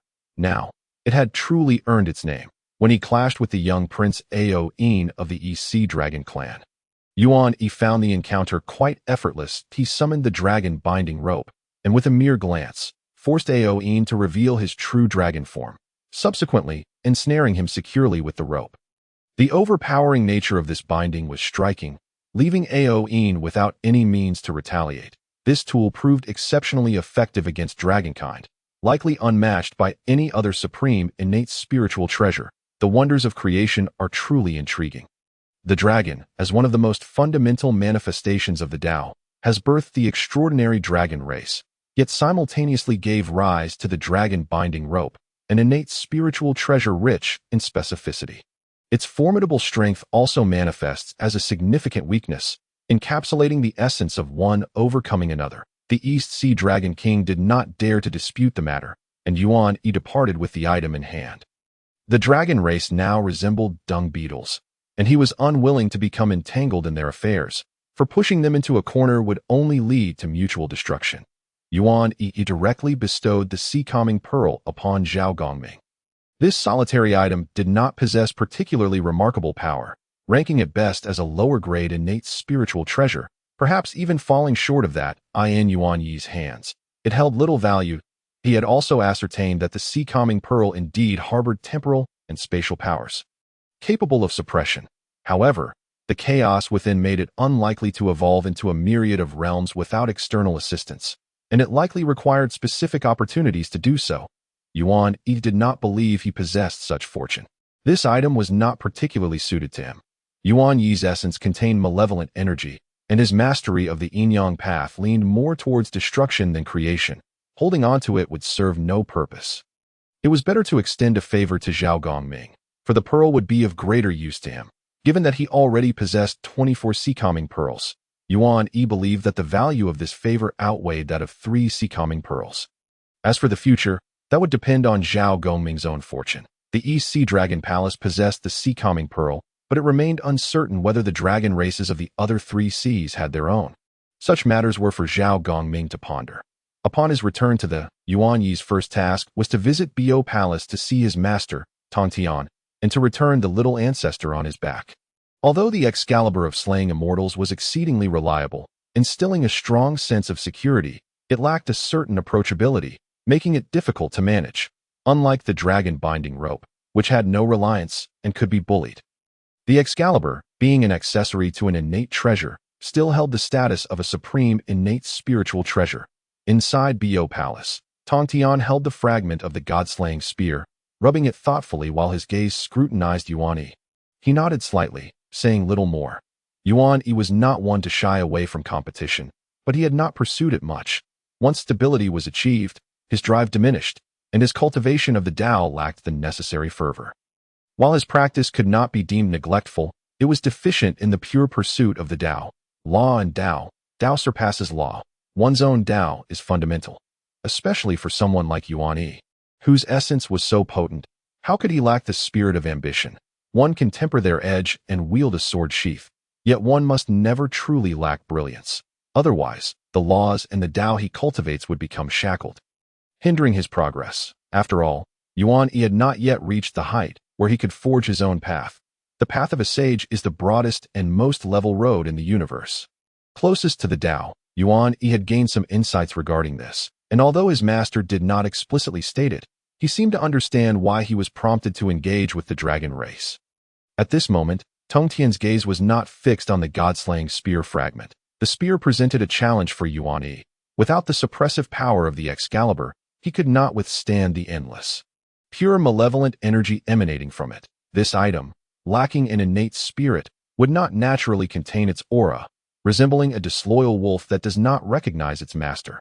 Unlike ordinary spiritual treasures, it posed significant difficulties for Yuan Yi to manage. Noticing Yuan Yi's somewhat expectant expression, Tong Tian shook his head and turned his attention back to the god-slaying spear fragment. Although it was merely a fragment, it constituted the sharpest tip of the spear. With its spirit nearly dissipated, yet it had not completely vanished. If it were the entire god-slaying spear, it would not necessarily be a good fortune for him. He would not be able to bear it. This fragment of the god-slaying spear was broken, and aside from the difficulty in locating the remaining pieces, even if his master were to divine it, there would be no definitive news, even if one were to gather the remnants. Without the indestructible innate luminescence, the god-slaying spear could not restore itself. The god-slaying spear had, indeed, become impossible to manifest in this world again. Yuan Yi felt a twinge of disappointment upon hearing this. He had considered this possibility, for the famed name of the god-slaying spear was undeniably alluring. However, he quickly found solace in the thought that such a nearly innate treasure was not easily acquired. Yet, he was left wondering how to appropriately utilize this fragment of the god-slaying spear. According to his master, he could potentially refine this fragment into a new spiritual treasure, particularly since it still retained a trace of innate spirituality. If he skillfully managed the malevolent energy, it might allow that faint trace of innate spirituality to grow. Although the likelihood was slim, there remained a genuine possibility of birthing true indestructible innate luminescence. After all, the origins of this item were indeed extraordinary, and innate spirituality was a rare find. His master's implication was clear. Using this fragment of the god-slaying spear and its innate spirituality as materials might yield a genuine innate treasure with its own spirit.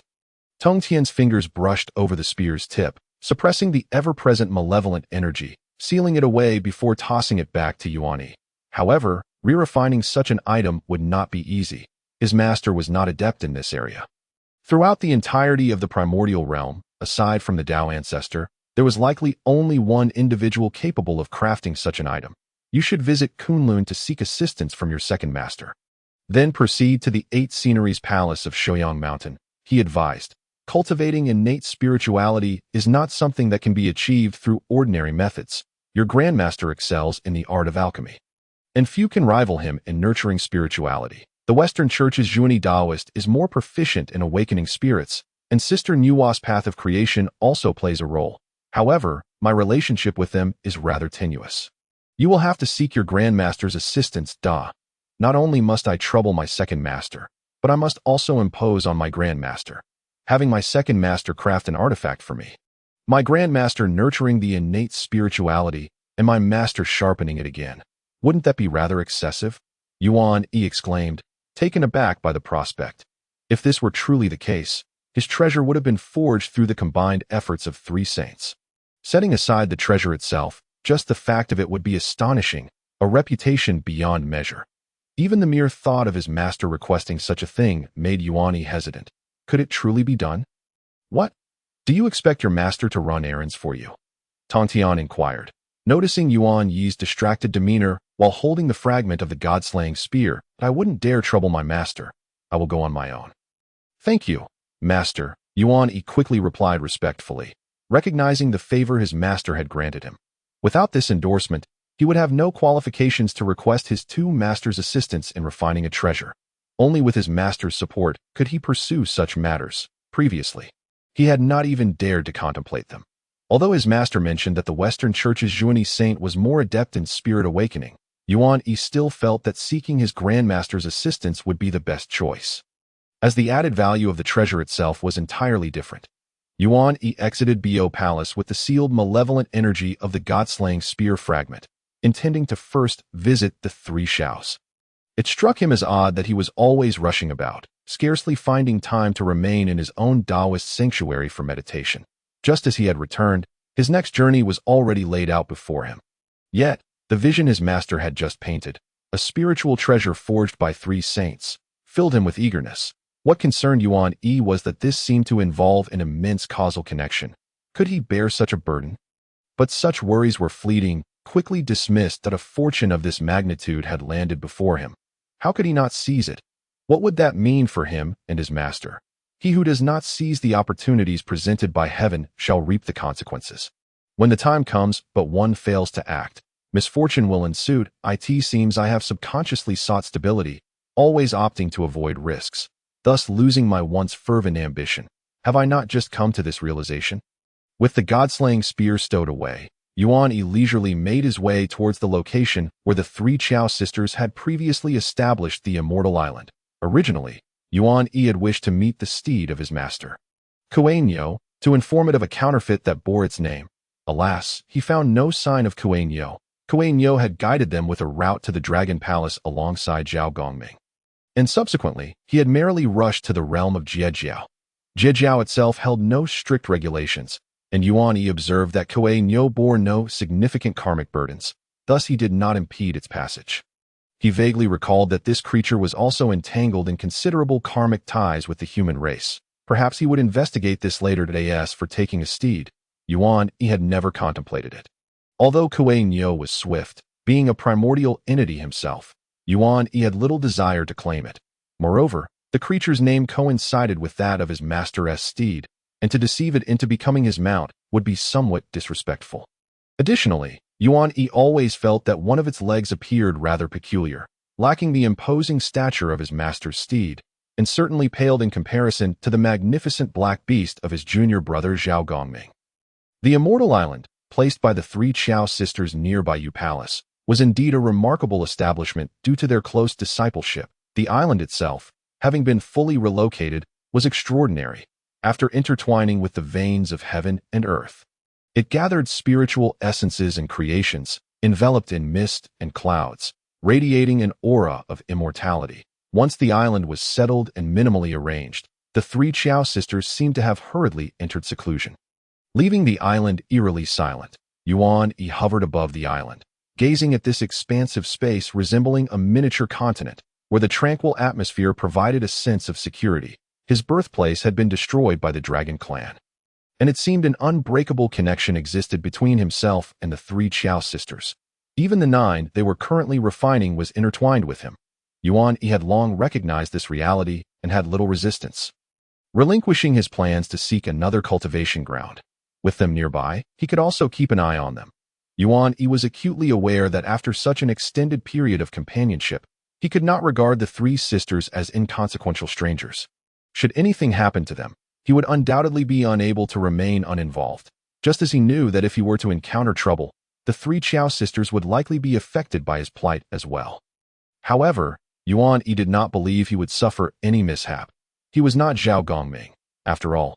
Furthermore, his master had recently spoken favorably of him, crafting a Dan Shu Tai Quan of the three teachings, thus providing him an additional layer of assurance. Yuan Yi visited the cave dwelling of the three Jiao sisters, confirming that they were indeed in seclusion. He placed the dragon binding rope inside and chose not to disturb them further. The urgency of their seclusion might indicate they had found a breakthrough opportunity. The sisters had not yet exhausted the medicinal power of the ginseng fruits sealed within them, combined with the fortuitous nine, and finding a chance to break through should not prove difficult. After strolling around the immortal island, he took the liberty of slightly enhancing some hastily arranged formations and also fetched spiritual wood to construct a few palatial pavilions, forming courtyards that he spent considerable time planting the spiritual fruit trees he had brought from Kunlun Mountain in suitable locations. Engaging in these trivial tasks also served as a form of cultivation for him, aiding in the control of his own malevolent energy that he dared not allow himself to be tainted by the aura of the god-slaying spear. He could scarcely endure the malevolent energy, and any treasures forged from the materials of the spear would likely be equally challenging to master. Should he succeed in crafting a spiritual treasure but find himself helpless to wield it, such a scenario would be far from amusing. Moreover, when seeking assistance from his second master uncle, it was imperative to leave a favorable impression.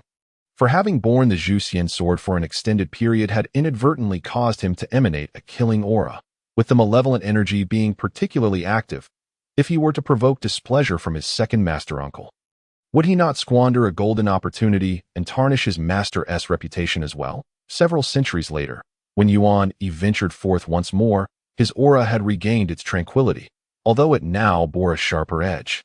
It was no longer an uncontrollable killing intent. The three Jiao sisters remained in seclusion, and Yuan Yi left a message before departing. The East Sea and Kunlun Mountain were separated by an expanse of endless space, and traversing it at the Tai realm level would undoubtedly consume a considerable amount of time. However, after the construction of the Jiao Mountain Gate, his master, the Saint of Tongtian, personally intervened to forge a spatial portal within Jiao, essentially a teleportation array that allowed for crossing through the void. Crafted by the power of a saint, particularly one as adept in formations as this saint, the array possessed sufficient might to enable one to traverse a significant portion of the vast wilderness. The array opened once every millennium and was situated on an island that was among the most bustling locations within Jiao, which explained why it had not been placed nearby Yu Palace. This island was named Jiao Island, where several disciples, assigned by Brother Duo Bao to oversee the array, resided to cultivate and manage the area, although Yuan Yi was unfamiliar with these guardians. Their names were somewhat recognizable to him, for they were among the legendary 10 Heavenly Lords, known for having created the 10 Absolute Array. The 10 shared a close bond, cultivating together for many years, forming one of the most notable groups within Jiao. Individually, they might not stand out, but together, they were considered exceptional. Otherwise, Brother Duo Bao would not have tasked them with this responsibility. Leading the group was Qin Wan, a tall man with a gentle demeanor, serving as the elder brother among the 10, the only female among them. Jing Guang donned radiant golden celestial robes, appearing quite dazzling. She was easily mistaken for Jin Ling, one of the close disciples, yet her aura was distinctly different. Jing Guang lacked the heroic spirit and sharpness of Jin Ling, her demeanor far softer, with the only similarity being her golden attire. Yuan Yi returned their greetings, committing their names to memory to avoid failing to recognize them in the future. Brother Yuan Yi, the 10 approached in unison, 9 men and 1 woman, revealing themselves as the 10 heavenly lords stationed at Jiao Island to guard the array. Qin Tianjun, Zhao Tianjun, Dong Tianjun, Yuan Tianjun, and Jin Guang Shimu. Qin Wan, the foremost among them, inquired, Brother Yuan Yi, do you intend to venture out? Yuan Yi nodded, I wish to travel to Kunlun. The opening of the array should be imminent. Correct? Brother must still wait for some time. However, if there is urgency, you may. No need. I am not in haste. I shall adhere to the predetermined schedule. Yuan Yi declined Qin Wan's proposal for special privileges, deeming it unnecessary. After a brief hesitation, Qin Wan chose not to press the matter further, instead inviting Yuan Yi to rest with them. How about brother taking a moment to rest with us? It is a rare opportunity, and we would be delighted to host you. I apologize for the intrusion, Yuan Yi replied. Nonsense, brother, please, they urged him warmly. Yuan Yi followed Qin Wan and the others to their cave dwelling, where a considerable number of guests were already gathered. Guarding the Golden Jiao Island and managing the Grand Formation, it was evident that these 10 individuals enjoyed a commendable reputation and extensive connections. Yuan Yi observed their discussions and exchanges of insights, which were quite lively. The array skills demonstrated by Qin Wan and his companions were indeed remarkable, although they could not compare to the 3 Jiao sisters. They certainly surpassed Yuan Yi, who had not delved deeply into the art of formations. Though the principles of the Tao may be interconnected, each domain possesses its own expertise and strengths. The period Qin Wan referred to as a short, while actually spanned several years. However, this distinction was negligible to them. On this day, the Grand Formation on Golden Jiao Island was activated, and Yuan Yi entered the array alongside those disciples of the who were preparing to venture out. The formation emitted a radiant glow, enveloping everyone within it, a protective barrier that allowed them to traverse the void. Without such a defense, their cultivation levels could not withstand the laws governing the expanse of the void. Currently, the formation directly connected only to Kunlun, and its activations were infrequent. Others primarily determined their own spatial coordinates, using the power of the formation to traverse the void, but the distances they could pinpoint were limited. Consequently, the transmission area that the formation could cover was not particularly vast. For the return journey, one needed to use a specially crafted jade talisman to actively connect with the formation when it was activated. Such talismans were scarce, though Yuan Yi and his fellow disciples had a few. For most people, this formation served only as a one-way passage, and very few utilized the return jade talismans that a multitude of figures vanished into the formation. its brilliance dimming as it gathered the essence of heaven and earth for the next activation. Stepping through the rift in space, Yuan Yi emerged and discerned his surroundings, finding himself not far from Kunlun Mountain. Why was there no direct connection to Kunlun? The had relocated from Kunlun precisely because there were too many disciples, making it a place of unrest that it was improbable that the disciples of would be allowed to freely traverse to Kunlun. Even if the two sects held formal discussions, it would certainly not be conducted through clandestine transmissions. Having left Kunlun Mountain less than 10,000 years ago, he found himself returning, in comparison to their perception of time. This was hardly a lengthy interval. Navigating the familiar path to the gates of Kunlun Mountain, he found a figure waiting there, clad in a flowing Taoist robe, with white hair and beard, yet showing no signs of aging. This was the quintessential visage of youthful wisdom, belonging to his senior apprentice brother, Nanji. Due to his naturally youthful appearance, he bore the elegant title of Nanji Xianwing, having entered Kunlun Mountain even before Yuan Yi and the three Shaos. Junior brother Yuan Yi, you have arrived, Nanji greeted. Yuan Yi acknowledged his senior brother. It seemed that Nanji had been waiting for him, which surprised Yuan Yi. The master is already aware of your arrival in Kunlun and has specifically sent me to welcome you into the mountain, Nanji said with a smile. Their interactions had not been infrequent, and familiarity had bred a sense of camaraderie, for there had been only a handful of individuals within Kunlun at that time. The three sects were essentially one family. Even though they established their own gates, their lineage remained unchanged. Thank you for your kindness, senior brother, Yuan Yi replied, following Nanji through the gates of Kunlun Mountain. Making their way directly towards the main peak. Along the way, the two engaged in casual conversation. Yuan Yi shared some updates regarding the East Sea, while also gleaning information about the from Nanji. For instance, he learned that all 12 immortals had now entered the fold, along with notable figures from legends, including Nanji himself and the renowned master Yuan Yi from Lingbao Mountain. Of course, at present, Yuan Yi had yet to achieve the status of master at Lingbao Mountain. There had been significant changes. Yuan Yi walked alongside Nanji upon the jade steps of Kunlun. He noted that these steps had not existed before. They now extended from the foot of the mountain into the clouds, leading directly to the Jade Void Palace. The surrounding spiritual peaks had clearly undergone meticulous reorganization, exuding a sense of order and grandeur. While there are some changes, certain aspects remain unchanged, Nanji remarked, gesturing towards the heights of Kunlun. Just then, a resonant and majestic bell tolled, its melodious sound reverberating through the hearts of those present, echoing the familiar chimes of the past. However, it seemed the bell ringer had changed. Initially, it was Nanji who struck the bell, but now it must be Guangqing as they ascended Kunlun. The imposing and solemn Jade Void Palace rose before them. Shrouded in auspicious mist, with ethereal lights flickering, the sacred script inscribed on the plaque emanated a saintly aura, likely crafted by his second master, Yuan Shi Tianzun. Its structured, ancient design stood in stark contrast to the flamboyant style of his teacher. Tong Tian, Yuan Yi entered the Jade Void Palace with Nanji and beheld the Yuqing saint seated atop the Dao platform, Yuan Shi Tianzun. Indeed, his demeanor was markedly different from that of his teacher, who typically reclined casually on the platform, rarely adopting a posture of solemnity. After adjusting his attire, Yuan Yi respectfully bowed. That I am already aware of the matter at hand. Please retrieve the remnants of the weapon for me to examine. Yuan Shi spoke before Yuan Yi could articulate his intentions. Without hesitation, Yuan Yi produced the sealed fragment of the god-slaying spear and presented it as the spear flew towards Yuan Shi. A fingertip from the master broke the seal. Instantly, a torrent of ominous energy surged forth, overwhelming in its intensity. Yuan Shi scrutinized the broken tip of the god-slaying spear before glancing at Yuan Yi, his brow furrowing slightly. This is indeed an object of tremendous malevolence, forged from the innate malevolence of heaven and earth. While Tong Tian entrusted me to refine this for you, the nature of this malevolence will only yield another dread artifact, if refined. Not to mention, the innate malevolence is challenging to eradicate that if you were to discard it, it would diminish its power. A regrettable loss, be cautious not to let it influence you. Excessive malevolence can harm both others and oneself. Disrupting the harmony of heaven, he advised, I shall bear your words in mind. Thanks to your guidance, Master, Yuan Yi replied, nodding in understanding.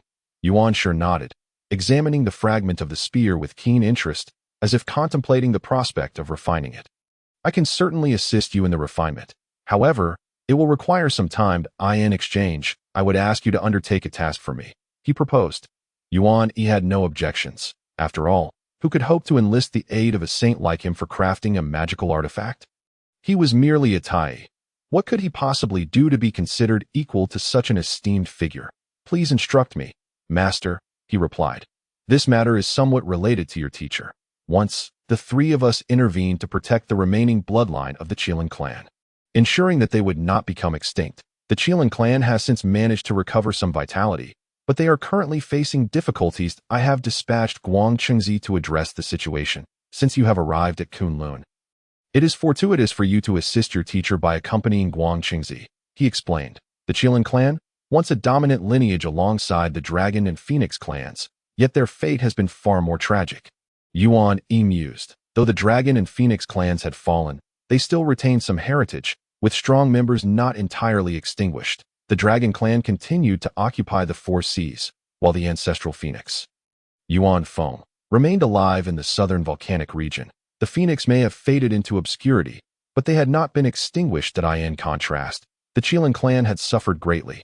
Their ancestor had fallen, and they were the most diminutive of the clans, nearly facing extinction themselves. Their heritage had long been lost, and they had undeniably sunk to the depths of decline. In fact, their strength paled in comparison to many current demon clans, showcasing their dire plight.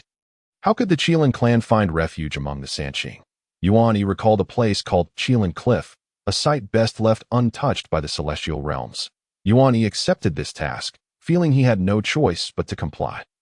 Moreover, for one of the once mighty clans, Yuan Yi harbored considerable curiosity. He had already encountered the Dragon clan, yet he was astonished to find himself so soon in the presence of the Qilin clan. It was said that Qilin Cliff was formed from the remnants of the Tao body left behind after the fall of the ancestral Qilin, but the truth of this remained uncertain. After bidding farewell to the Antarctic immortal at the Jade Void Palace, Yuan Yi harnessed the escape light and followed the guidance to the ancestral grounds of the Qilin clan, Qilin Cliff. It was unclear what circumstances had befallen the Qilin clan that rendered his second master uncle unable to intervene, while disciples of the Chan sect, including Guang Qingzi, had all proceeded there, leaving only the Antarctic immortal to attend to matters within the palace. Two streaks of escape light descended, revealing the figures of Yuan Yi and Guang Qingzi. Yuan Yi stood before a towering cliff, his golden eyes gazing upward. The cliff loomed thousands of feet high, piercing the azure expanse, and a heavy, oppressive aura enveloped the area, causing even someone of his Tai realm to feel a weighty burden. This place was indeed the ancestral land of the Qilin clan, Qilin Cliff. Yuan Yi sensed the profound Tao energy permeating the area. In his perception, it gathered like an endless sea of Tao traces, exuding a magnificent momentum, as if it were intertwined with the very earth itself, casting an indomitable presence over the landscape. Standing here, confronted by such overwhelming pressure, one might feel as though they were facing the primordial earth itself. Should one refine the energy here, it could potentially yield a formidable spiritual treasure akin to the heaven-toppling seal. After all, the profoundness of Qilin Cliff inherently possessed considerable suppressive power, Yuan Yi mused. Having witnessed the Dragon Palace in the East Sea, today he also beheld the ancestral grounds of the Qilin clan. One could truly say that it was worthy of its reputation as a former sovereign clan of the world. Indeed, it was extraordinary. Among the three clans, the Dragon clan was renowned for its mastery of the Tao of Water, enjoying unparalleled advantages in this regard. The Phoenix clan, on the other hand, was esteemed for its command of the Tao of Fire, remaining unmatched to this day. However, this did not imply that the Dragon clan confined itself solely to the Tao of Water, nor that the Phoenix clan only dabbled in fire. In truth, practitioners of the immortal path seldom pursued extremes, often embracing multiple Tao principles, particularly among the Golden Immortals, who had transcended mortality and coexisted with the Tao. Many had attained a state of perfection in their understanding of a singular Tao principle. As one ascended to the Tai realm, they began to construct a unique Tao of their own. Yuan Yi, for instance, was building his own Tao upon the foundation of Yin and Yang, with aspirations to incorporate the 5 elements into his personal doctrine. The Qilin clan, too, possessed various branches, embodying all 5 elements. Yet the earthborn Qilin was regarded as the most esteemed. This was due to the profound mastery of the clan's progenitor in this particular Dao, which had resulted in an exceptionally strong inheritance. Naturally, they were not referred to as Earth Qilin, but rather as the Earth Qilin clan. The influence of ancestral Dao upon these bloodline-based clans was immeasurable, to the extent that, in certain respects, bloodline inheritance determined their innate talents. Yuan Yi gazed at the Qilin cliff before him, which was adorned with Dao traces woven naturally into formations, providing a remarkably secure sanctuary. He certainly did not feel capable of recklessly intruding here. Although the presence was not as formidable as that of the Dragon Clan's palace, it was still not to be underestimated. What incidents could possibly befall the Qilin clan under such protection? Or rather, what could a mid-stage Tai realm practitioner like himself accomplish here? With Guang Qingzi leading the way, the two entered Qilin Cliff, intending to first meet with the other disciples of the Chan sect present. Upon announcing their names to the guards of the Qilin clan and confirming their identities, they were met with utmost courtesy, as the guards humbly escorted them into the mountains, displaying no hint of disdain. This surprised Yuan Yi, as the Dragon clan had not exhibited such demeanor. Even when faced with their own esteemed disciples, they maintained a sense of superiority. According to senior brother Duobao, when the Dragon King Ao Wu visited he did so with great fanfare. Even if he appeared to be tempering his demeanor, it was hardly restrained. In contrast, the Qilin clan, once one of the three great clans, displayed an entirely different attitude. At least, Yuan Yi did not perceive any arrogance among its members. Perhaps this was a reflection of circumstances being stronger than individuals. It seemed that the Qilin clan was the only one among the three that actively sought refuge from outsiders. Even adopting a subservient stance, the decision to collectively rely on others demonstrated considerable audacity. Guided by a member of the Qilin clan, Yuan Yi and Guang Qingzi ventured deeper into Qilin Cliff. Although it bore the name Cliff, it was, in fact, a vast expanse of mountains, with Qilin Cliff as its center, encompassing a boundless space filled with the essence of the cosmos. As Yuan Yi sensed the Tao traces along the way, he realized that the energy of the Earth's veins converged here, marking it as a rare celestial paradise. Soon, Yuan Yi encountered several Chan sect disciples who were already present, some familiar faces among them, while others were new to him. This one was a direct disciple of his master, the esteemed brother of Yuan Yi. Guang Qingzi introduced him to the unfamiliar Chan disciples, saying, "This is brother Huanglong. And this one is junior brother Zhu Lusan. Over here is junior brother Puxin." The newcomers acknowledged Yuan Yi, who returned their greetings. He was well acquainted with these names. Huanglong, often humorously referred to as the Three-Nose Master, was indeed a person of great fortune, surviving numerous calamities. Although his title contained the character dragon, he was not of true draconic lineage but rather an innate being, donned in a bright yellow Taoist robe. With a distinctly angular visage and a gentle, unassuming aura, while not a genuine dragon and lacking the bloodline and Dao inheritance, his Dao form was undoubtedly beloved by true dragons, especially the dragon-binding rope. Zhu Lusun was more memorable to Yuan Yi for his disciple, Tu Xingxuan, who was small yet robust, exuding a calm demeanor. Puxian, on the other hand, bore no distinct characteristics, appearing quite ordinary. Guang Qingzi, Qi Jingzi, Dao Xing, Zhu Lusun, Wenshu, Puxian, Sihong, Tai, Yuding, Qingxiu, Lingbao, Huanglong, along with the Antarctic Immortal and Yun Zhongzi, comprised the current cadre of direct disciples of the Chan sect. Thus, what incident could have befallen the Qilin clan that led them to seek assistance from Kunlun? After the exchange of greetings, everyone took their seats, and Yuan Yi finally spoke up. What has transpired? As glances were exchanged among the group, it was Qi Jingzi who responded.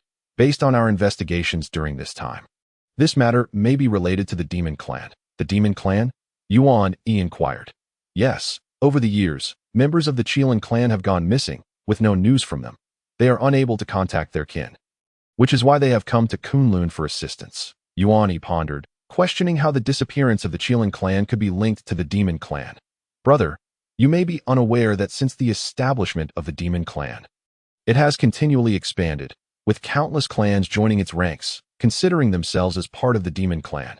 However, some clans, like the once mighty clans of the Primordial era, dragons, phoenixes, and Qilins, have never identified themselves as demons. Yet, The overwhelming power of the demon clan leaves ordinary clans with little recourse against them. Although the Qilin clan has fallen, it still retains some foundation. Thus, powerful beings of the demon clan cannot easily breach Qilin Cliff.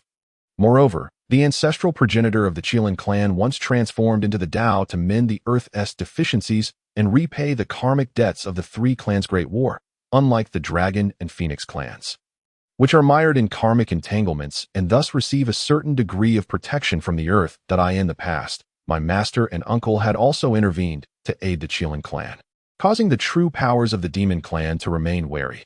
Yuan Yi understood the implications. Qi Jingzi and the others suspected that the demon clan coveted the Qilin clan, which had led to these incidents. Among the three clans, the Qilin clan possessed the thinnest foundation, having long been the weakest of the three, with its powerful members having all perished, including the ancestral Qilin, who had transcended, while this left the Qilin clan with minimal burdens from the Great War. Having been compensated by the ancestral Qilin and several powerful beings, their remaining lineage's foundation was still incomparable to that of the Dragon and Phoenix clans. Geographical factors compounded the issue, while the Dragon clan concealed itself within the ocean, and the Phoenix clan retreated to the south of the unyielding mountain range, where the immortal volcano resided. These regions were where the influence of the demon clan was weakest. Only the Qilin clan, situated near the unyielding mountain, naturally became a target for the demon clan. Despite their decline, other clans had yet to rise. At this stage, unless an innate divine being intervened, few could provoke the Qilin clan. The demon clan South Celestial Court could be one, and the witch clan could be another. However, according to Qi Jingzi, those who had gone missing had not perished, they were still alive and likely had been captured, which essentially ruled out the involvement of the witch clan. The witch clan did not leave any survivors when hunting. How could they allow anyone to remain alive? According to Qi Jingzi, it is likely that those who covertly conspired against the Qilin clan belonged to the Yao tribe. After their investigations, they uncovered traces of Yao activity, and not just from a single clan. Despite employing various methods to probe deeper, they have yet to ascertain the whereabouts of the Qilin descendants.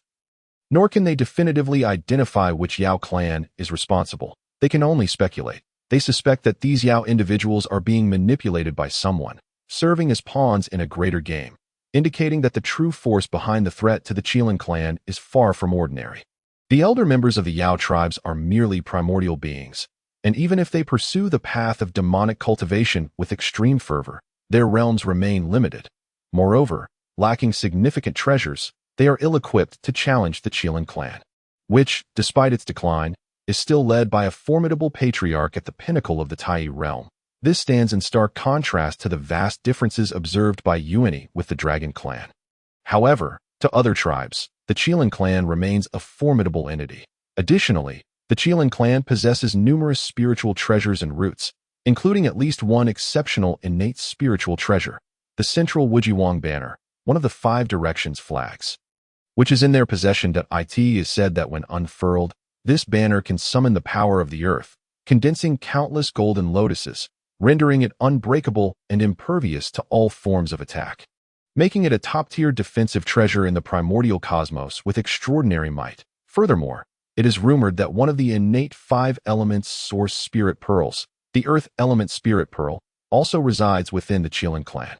With these 2 protective treasures, coupled with the sanctuary of Qilin Cliff, the clan is not threatened by any force short of a powerful Deluo existence. Although the Qilin clan has undergone transformation, its foundational strength remains substantial. In earlier times, there were indeed those among the innate divine beings who coveted the Qilin clan, but lacking sufficient power while possessing such a plethora of innate spiritual treasures. It is no wonder they attracted envy. The Qilin clan, having not been ensnared by karmic retribution, now finds itself devoid of even a single Deluo entity, and this situation is not without reason. However, the Sanqing had previously extended their assistance to the Qilin clan. Now that all 3 members of the Sanqing have attained sainthood, any aggression toward the Qilin clan, which once enjoyed their protection, would inevitably deter certain individuals.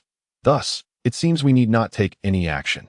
Merely remaining with the Qilin clan for a time will suffice to demonstrate the willingness of our masters to continue their guardianship over them. Or should we capture some Yao individuals, compelling those behind the scenes to reveal themselves or retreat, leaving the matter to our masters? Yuan Yi pondered the purpose of his second master summoning him. Yet the situation appeared less complex than anticipated. They were merely present as a backdrop for the Qilin clan, to showcase to the Yao tribe that the Qilin clan has support, warning them not to overreach. Yuan Yi even suspected that his second master was aware of who was targeting the Qilin clan. How many matters in this world can a saint fully discern? It seems rather inappropriate, as we are, after all, the authentic lineage of the Xianmin and a great saintly sect. All these speculations are merely conjectures on our part, and acting on them without due consideration may violate our principles. Guangqingzi did not dismiss the group's conjectures, but hesitated regarding Yuan Yi's proposal to Yuan Yi. This was of little consequence. The simpler the matter, the better. However, he felt that he and Guangqingzi were not the key to resolving the issue. If they did not engage directly, the matter would remain unresolved, which would not bode well for the Qilin clan. Subsequently, after meeting with the patriarch of the Qilin clan, Yuan Yi and his companions departed from Qilin Cliff to various locations, seeking traces of the missing members of the Qilin clan. Their investigation was straightforward, merely inquiring among the surrounding Yao tribes one by one, leveraging their identities as direct disciples of the saintly teachings. Their aim was not truly to locate the Qilin members, but to convey to the Yao tribe, or perhaps to a certain individual or individuals, that they were assisting the Qilin clan in searching for their lost kin. Including Yuan Yi, a total of 14 individuals dispersed, each undertaking their own missions across different regions. Deep within the ancestral land of the Qilin clan, the patriarch convened with several elder members, gathering golden lotuses to envelop the space, shielding it from the heaven's secrets. Patriarch, are you truly resolved to proceed in this manner? One elder hesitated, his expression conflicted. The patriarch's decision was exceedingly difficult for the entire Qilin clan to accept. We truly have no other path to take. None, the Qilin patriarch replied, shaking his head without a hint of hesitation. You are all aware of how many of our kin have suffered in the shadows. The former glory of the Qilin clan has long become a death knell that invites external covetousness. Time alone cannot resolve our plight. If we remain cooped up in this ancestral land, clinging to survival, the day of our resurgence will never come. The assembly fell into silence. They had once believed that, given time and the substantial foundation left by their ancestors, they could indeed rise again. However, the reality was that they could not. The powerful beings who coveted the Qilin clan would never allow them to rise unimpeded or grant them such an opportunity. You all know that the reason those individuals have not brazenly acted against our clan is not due to any fear of us. If it were otherwise, they would have taken ruthless action against us without hesitation. No ancestral land could shield us from their wrath, and all we would face is the annihilation of our clan. After the three-clan war, the Qilin clan fell into silence, opting for low profile. Yet some calamities cannot be avoided by mere discretion. They had no other refuge. If they left the ancestral land, the consequences would be even more dire. Their ancestors and the strong members of their clan had purged their karmic burdens at the cost of their own transformations, leaving them with the hope of gathering fortune anew and rising again. Yet they lacked the capability to seize that hope. Moreover, the covetousness of others toward the Qilin clan had not diminished with the passage of time. Even now, it was evident that someone was probing the Qilin clan to see if there were still those willing to offer protection.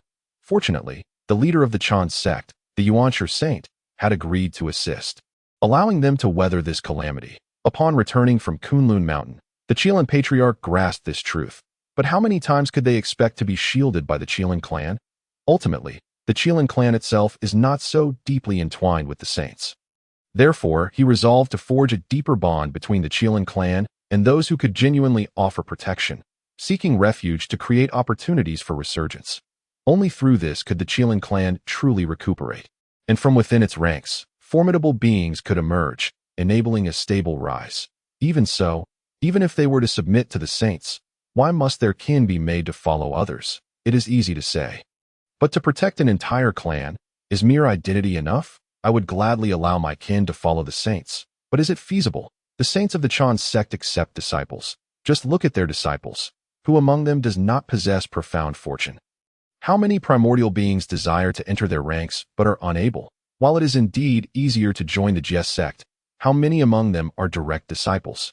If one is merely an ordinary external disciple among the myriad, can that truly safeguard the Qilin clan? Do not underestimate the status of a direct disciple of a saint. Though they may not yet be powerful, they have time and opportunities at their disposal. Given time, they are destined to become the most formidable existences in the primordial cosmos, a fact beyond dispute. Do not focus solely on their present state. The tone of the Qilan patriarch was notably serious and complex. His decision, while deemed the best option for the Qilan clan, was ultimately not something to take pride in. To speak of following is, in essence, to reduce oneself to a mere apprentice or mount. These are the only two possibilities. As for switching allegiance to the Western sect, merely harboring such thoughts signifies a voluntary relinquishment of the protection afforded by the Chan sect saints, before they even reached the Western lands. Those who covet the Qilan clan would be sufficient to ensure the clan's complete eradication. If fortunate, perhaps they might retain their lives, only to become enslaved by others, if that is the case. It is better for us to make our own choices. Even the worst outcomes would not lead us to that point. Others remained silent. They were beings who had lived through long ages, possessing not only intellect, but also considerable insight into the bloodshed of the primordial world. There was no doubt about seeking protection from the saints, but how to do so became a significant dilemma they faced. No, the greatest challenge they confronted was themselves, whether they could set aside their pride, and to what extent they could lower it if they could enable the younger generation to follow the saints. That would be ideal, but the possibility of achieving that was slim. As for becoming mounts for the saints, frankly speaking, would they even be deemed worthy? Lacking that fortune, they would not even qualify to approach. Thus, the Qilan patriarch turned his gaze toward the direct disciples of those saints. While the saints may overlook the Qilan clan, these yet-to-mature disciples present an opportunity for connection, should they wait for their growth. It is feared that the Qilan clan will have no opportunity left. Establishing profound connections with the disciples of the sage indirectly forges a significant relationship with the sage himself, which is precisely what he seeks. Initially, only the direct disciples of the Chan religion had arrived, but now, a disciple of the Jia religion has also come, presenting two threads of opportunity before him. The missing clansmen remain unaccounted for. Yet the outcome of this matter is becoming apparent. Or rather, it can be said that when the primordial supreme being expressed his stance, the matter had already reached its conclusion. The leader of the Qilan clan is contemplating the future of their lineage and how to secure opportunities for its continuation. Within a temporarily established independent space, the heavenly mechanisms are concealed, and the aura is severed. A figure sits cross-legged, adorned in a golden robe decorated with black stripes, with a divine semblance manifesting behind him. Embodying the duality of Yin and Yang, and stirring the winds and waters, creating myriad phenomena. This is Kunpeng, the master of monsters, a formidable being at the quasi-saint level, among the few powerful entities in the vast primordial world. Kunpeng gazes at the 10 or so figures kneeling before him, his brow slightly furrowed, remaining silent. Compared to the last summoning of these clan leaders, fewer have come this time. He knows full well where they have gone and who is responsible. The notion of inexplicable disappearances is non-existent. They have been stealthily captured by that Jia disciple along with several Chan disciples. Such matters cannot escape his notice. Rather, it seems to be a spectacle intended for his observation.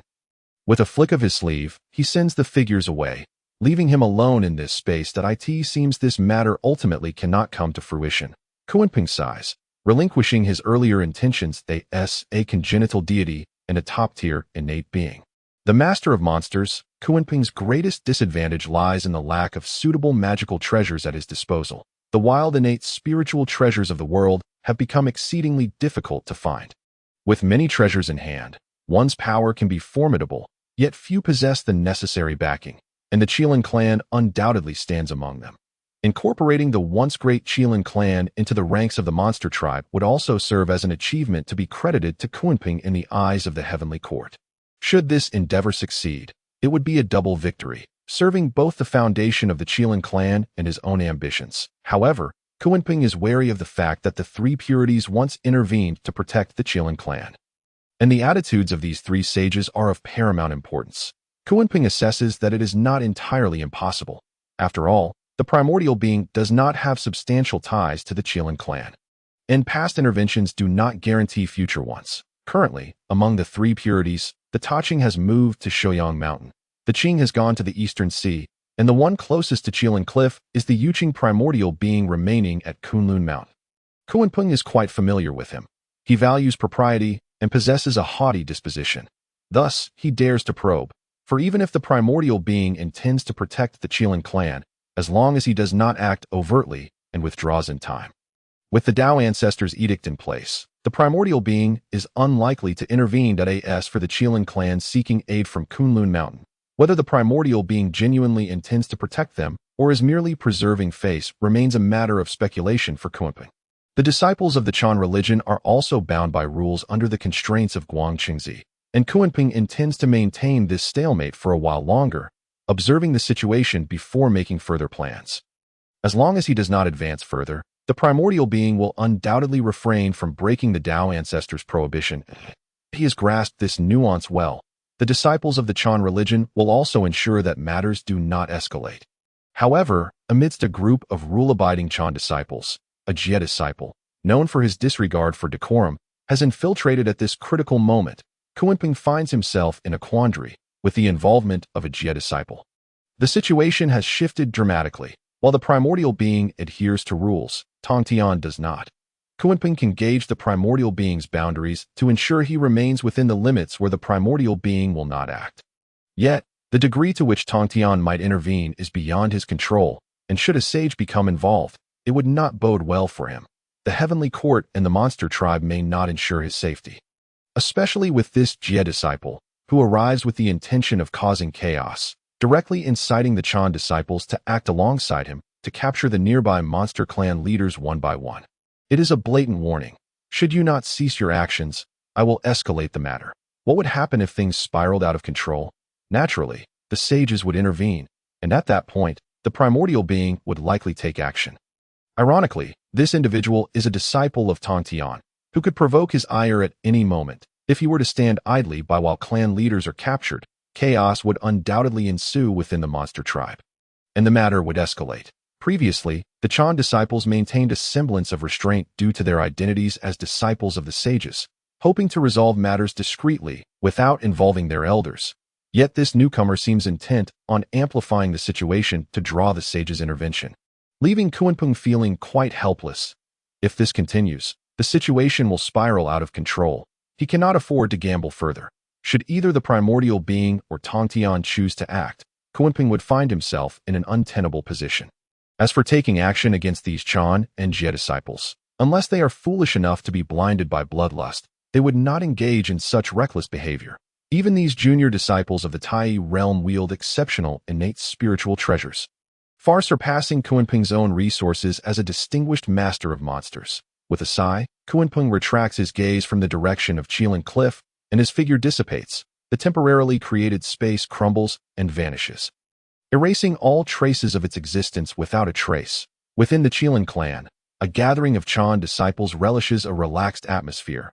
In recent days, those who had previously gone missing from the Qilin clan have been gradually found, as if they had merely lost their way, retaining no memory whatsoever. All traces have been wiped clean, creating the illusion that the Qilin clan had merely experienced a false alarm. Nothing of consequence occurred here. However, Yuan Yi and the clan leader of the Qilin clan are acutely aware that this was the probing individual pulling back, abandoning their plans against the Qilin clan. Yuan Yi is neither surprised nor unsurprised by this outcome. His second uncle's directive was evidently a clear indication to protect the Qilin clan. The cautious manner in which the other party conducted their probing, even refraining from harming a single Qilin clansman, clearly reflects their deep-seated reservations. They are not reckless individuals unafraid of facing the sages. With this in mind, Yuan Yi harbors no reservations. If you secretly capture people, I shall do the same, knowing full well that you are the one behind it. Just as you are aware of my involvement, should enough people be captured and the situation escalate, it would be impossible to conceal. Would you dare to let matters progress to that extent? Clearly, the answer is no. The other party chose to withdraw. Yuan Yi is curious about which member of the monster tribe covets the Qilin clan, ultimately remaining unseen and decisively retracting their actions. Thus, the matter concludes quietly, and the crisis facing the Qilin clan dissipates. The captured monster clan members are rendered useless. Yuan Yi and the others release them, for keeping them serves no purpose, with the other party retracting their actions. They cannot afford to instigate further trouble within the monster tribe, the ancestral land of the Qilin clan. Qilin Cliff, Yuan Yi examines an unusual beast before him, his gaze filled with scrutiny. Having been captured, this creature stubbornly refuses to leave, which is quite peculiar. The beast squats on the ground, resembling a leopard but with a crimson coat, a single horn upon its face, a pair of wings. And most bizarrely, 5 tails resembling feathers. Its 5 tails sway about, exuding a fearsome demeanor yet displaying a sycophantic attitude. This is one of the monster captives captured by Yuan Yi, its roots being that of a congenital being. Yuan Yi feels he should have some recollection of it, as if he has encountered its description before.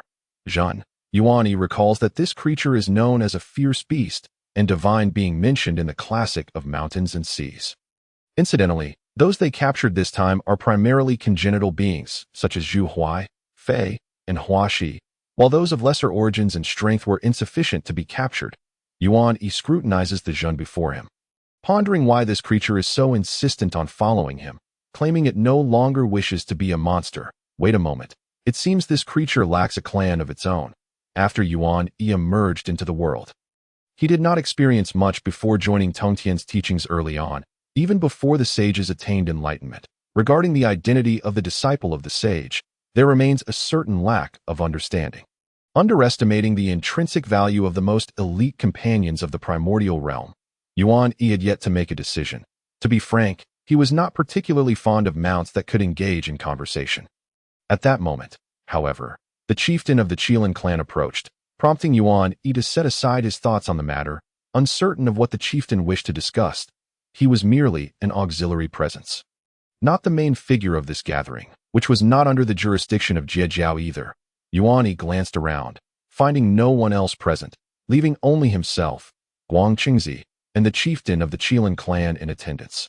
Yuan Yi and Guang Qingzi sat on one side, while the chieftain occupied the other, with a table between them that bore 2 jade boxes, both emanating a rich primordial aura, causing Yuan Yi to raise an eyebrow. A brief exchange of glances with Guang Qingzi went unnoticed, as Yuan Yi chose not to speak. This matter was primarily at the behest of the Chan school, with Guang Qingzi as the principal actor. He was merely a helper and understood the importance of not overshadowing the main host. What could the chieftain possibly mean? We are merely acting on our master's orders to assist the Qilin clan, and there is no need for such formalities.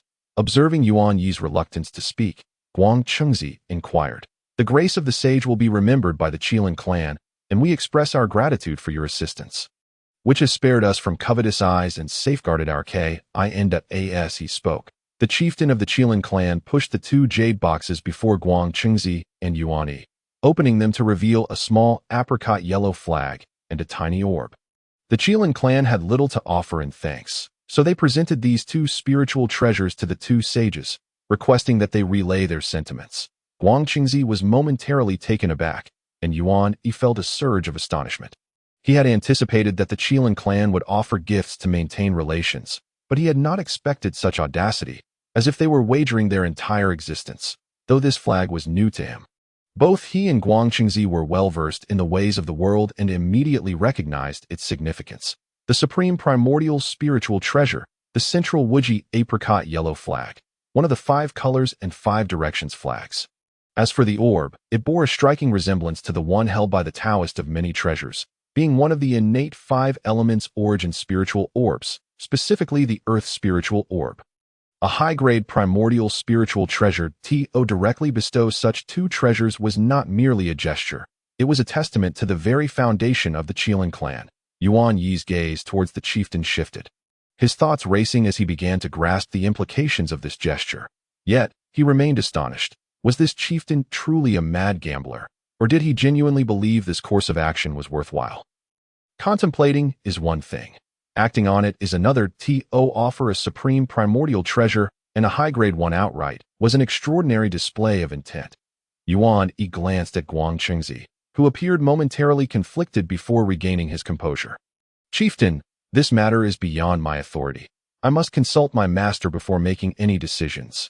Guang Qingzi, though stern in nature, was no fool. He had understood the chieftain's intentions. The Qilin clan was effectively offering their very foundation as a tribute to his master. Accepting such a gift would signify a commitment to protect the Qilin clan, transitioning from an external helper to a genuine guardian, thereby deepening their bond.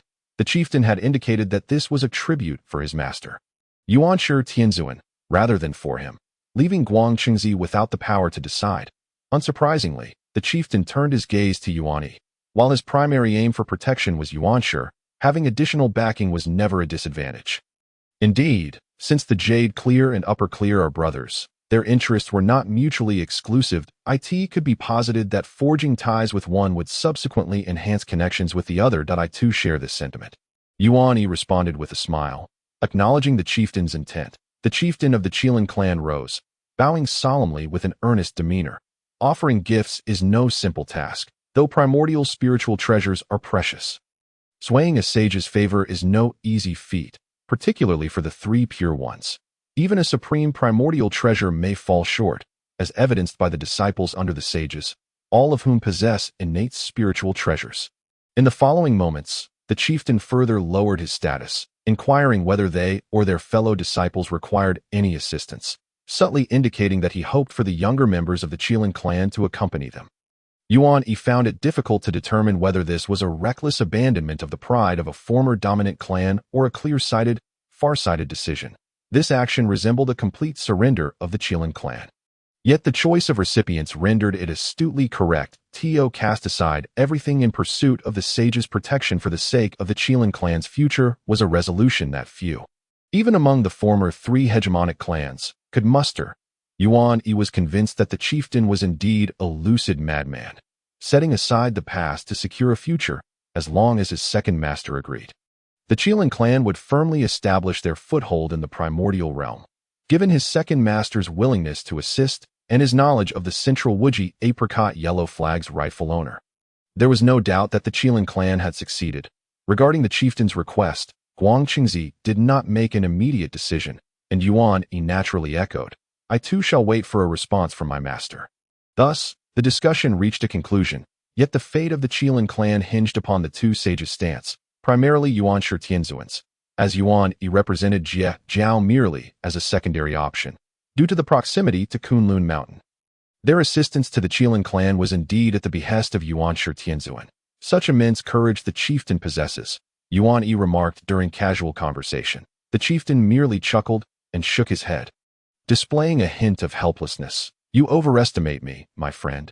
It is not courage, but merely the exigencies of the situation, seeking the survival of our clan, that I recently visited the Dragon Palace in the Eastern Sea. Witnessing the profound heritage of the Dragon clan, once the sovereigns of heaven and earth. How could our Qilin clan compare to them? In the past, it was so. Now, it remains so, no matter how precious the spiritual treasures. They cannot protect our clan if we are not vigilant. Rather, they might attract covetousness, leading to our annihilation. If not for your timely arrival, the situation would not have resolved as smoothly." Yuan Yi nodded in agreement. The Qilin clan indeed had a promising future. Under the protection of the sages, although their current fortune was not manifest, they bore no burdens of karma, and their prospects for gathering fortune appeared bright.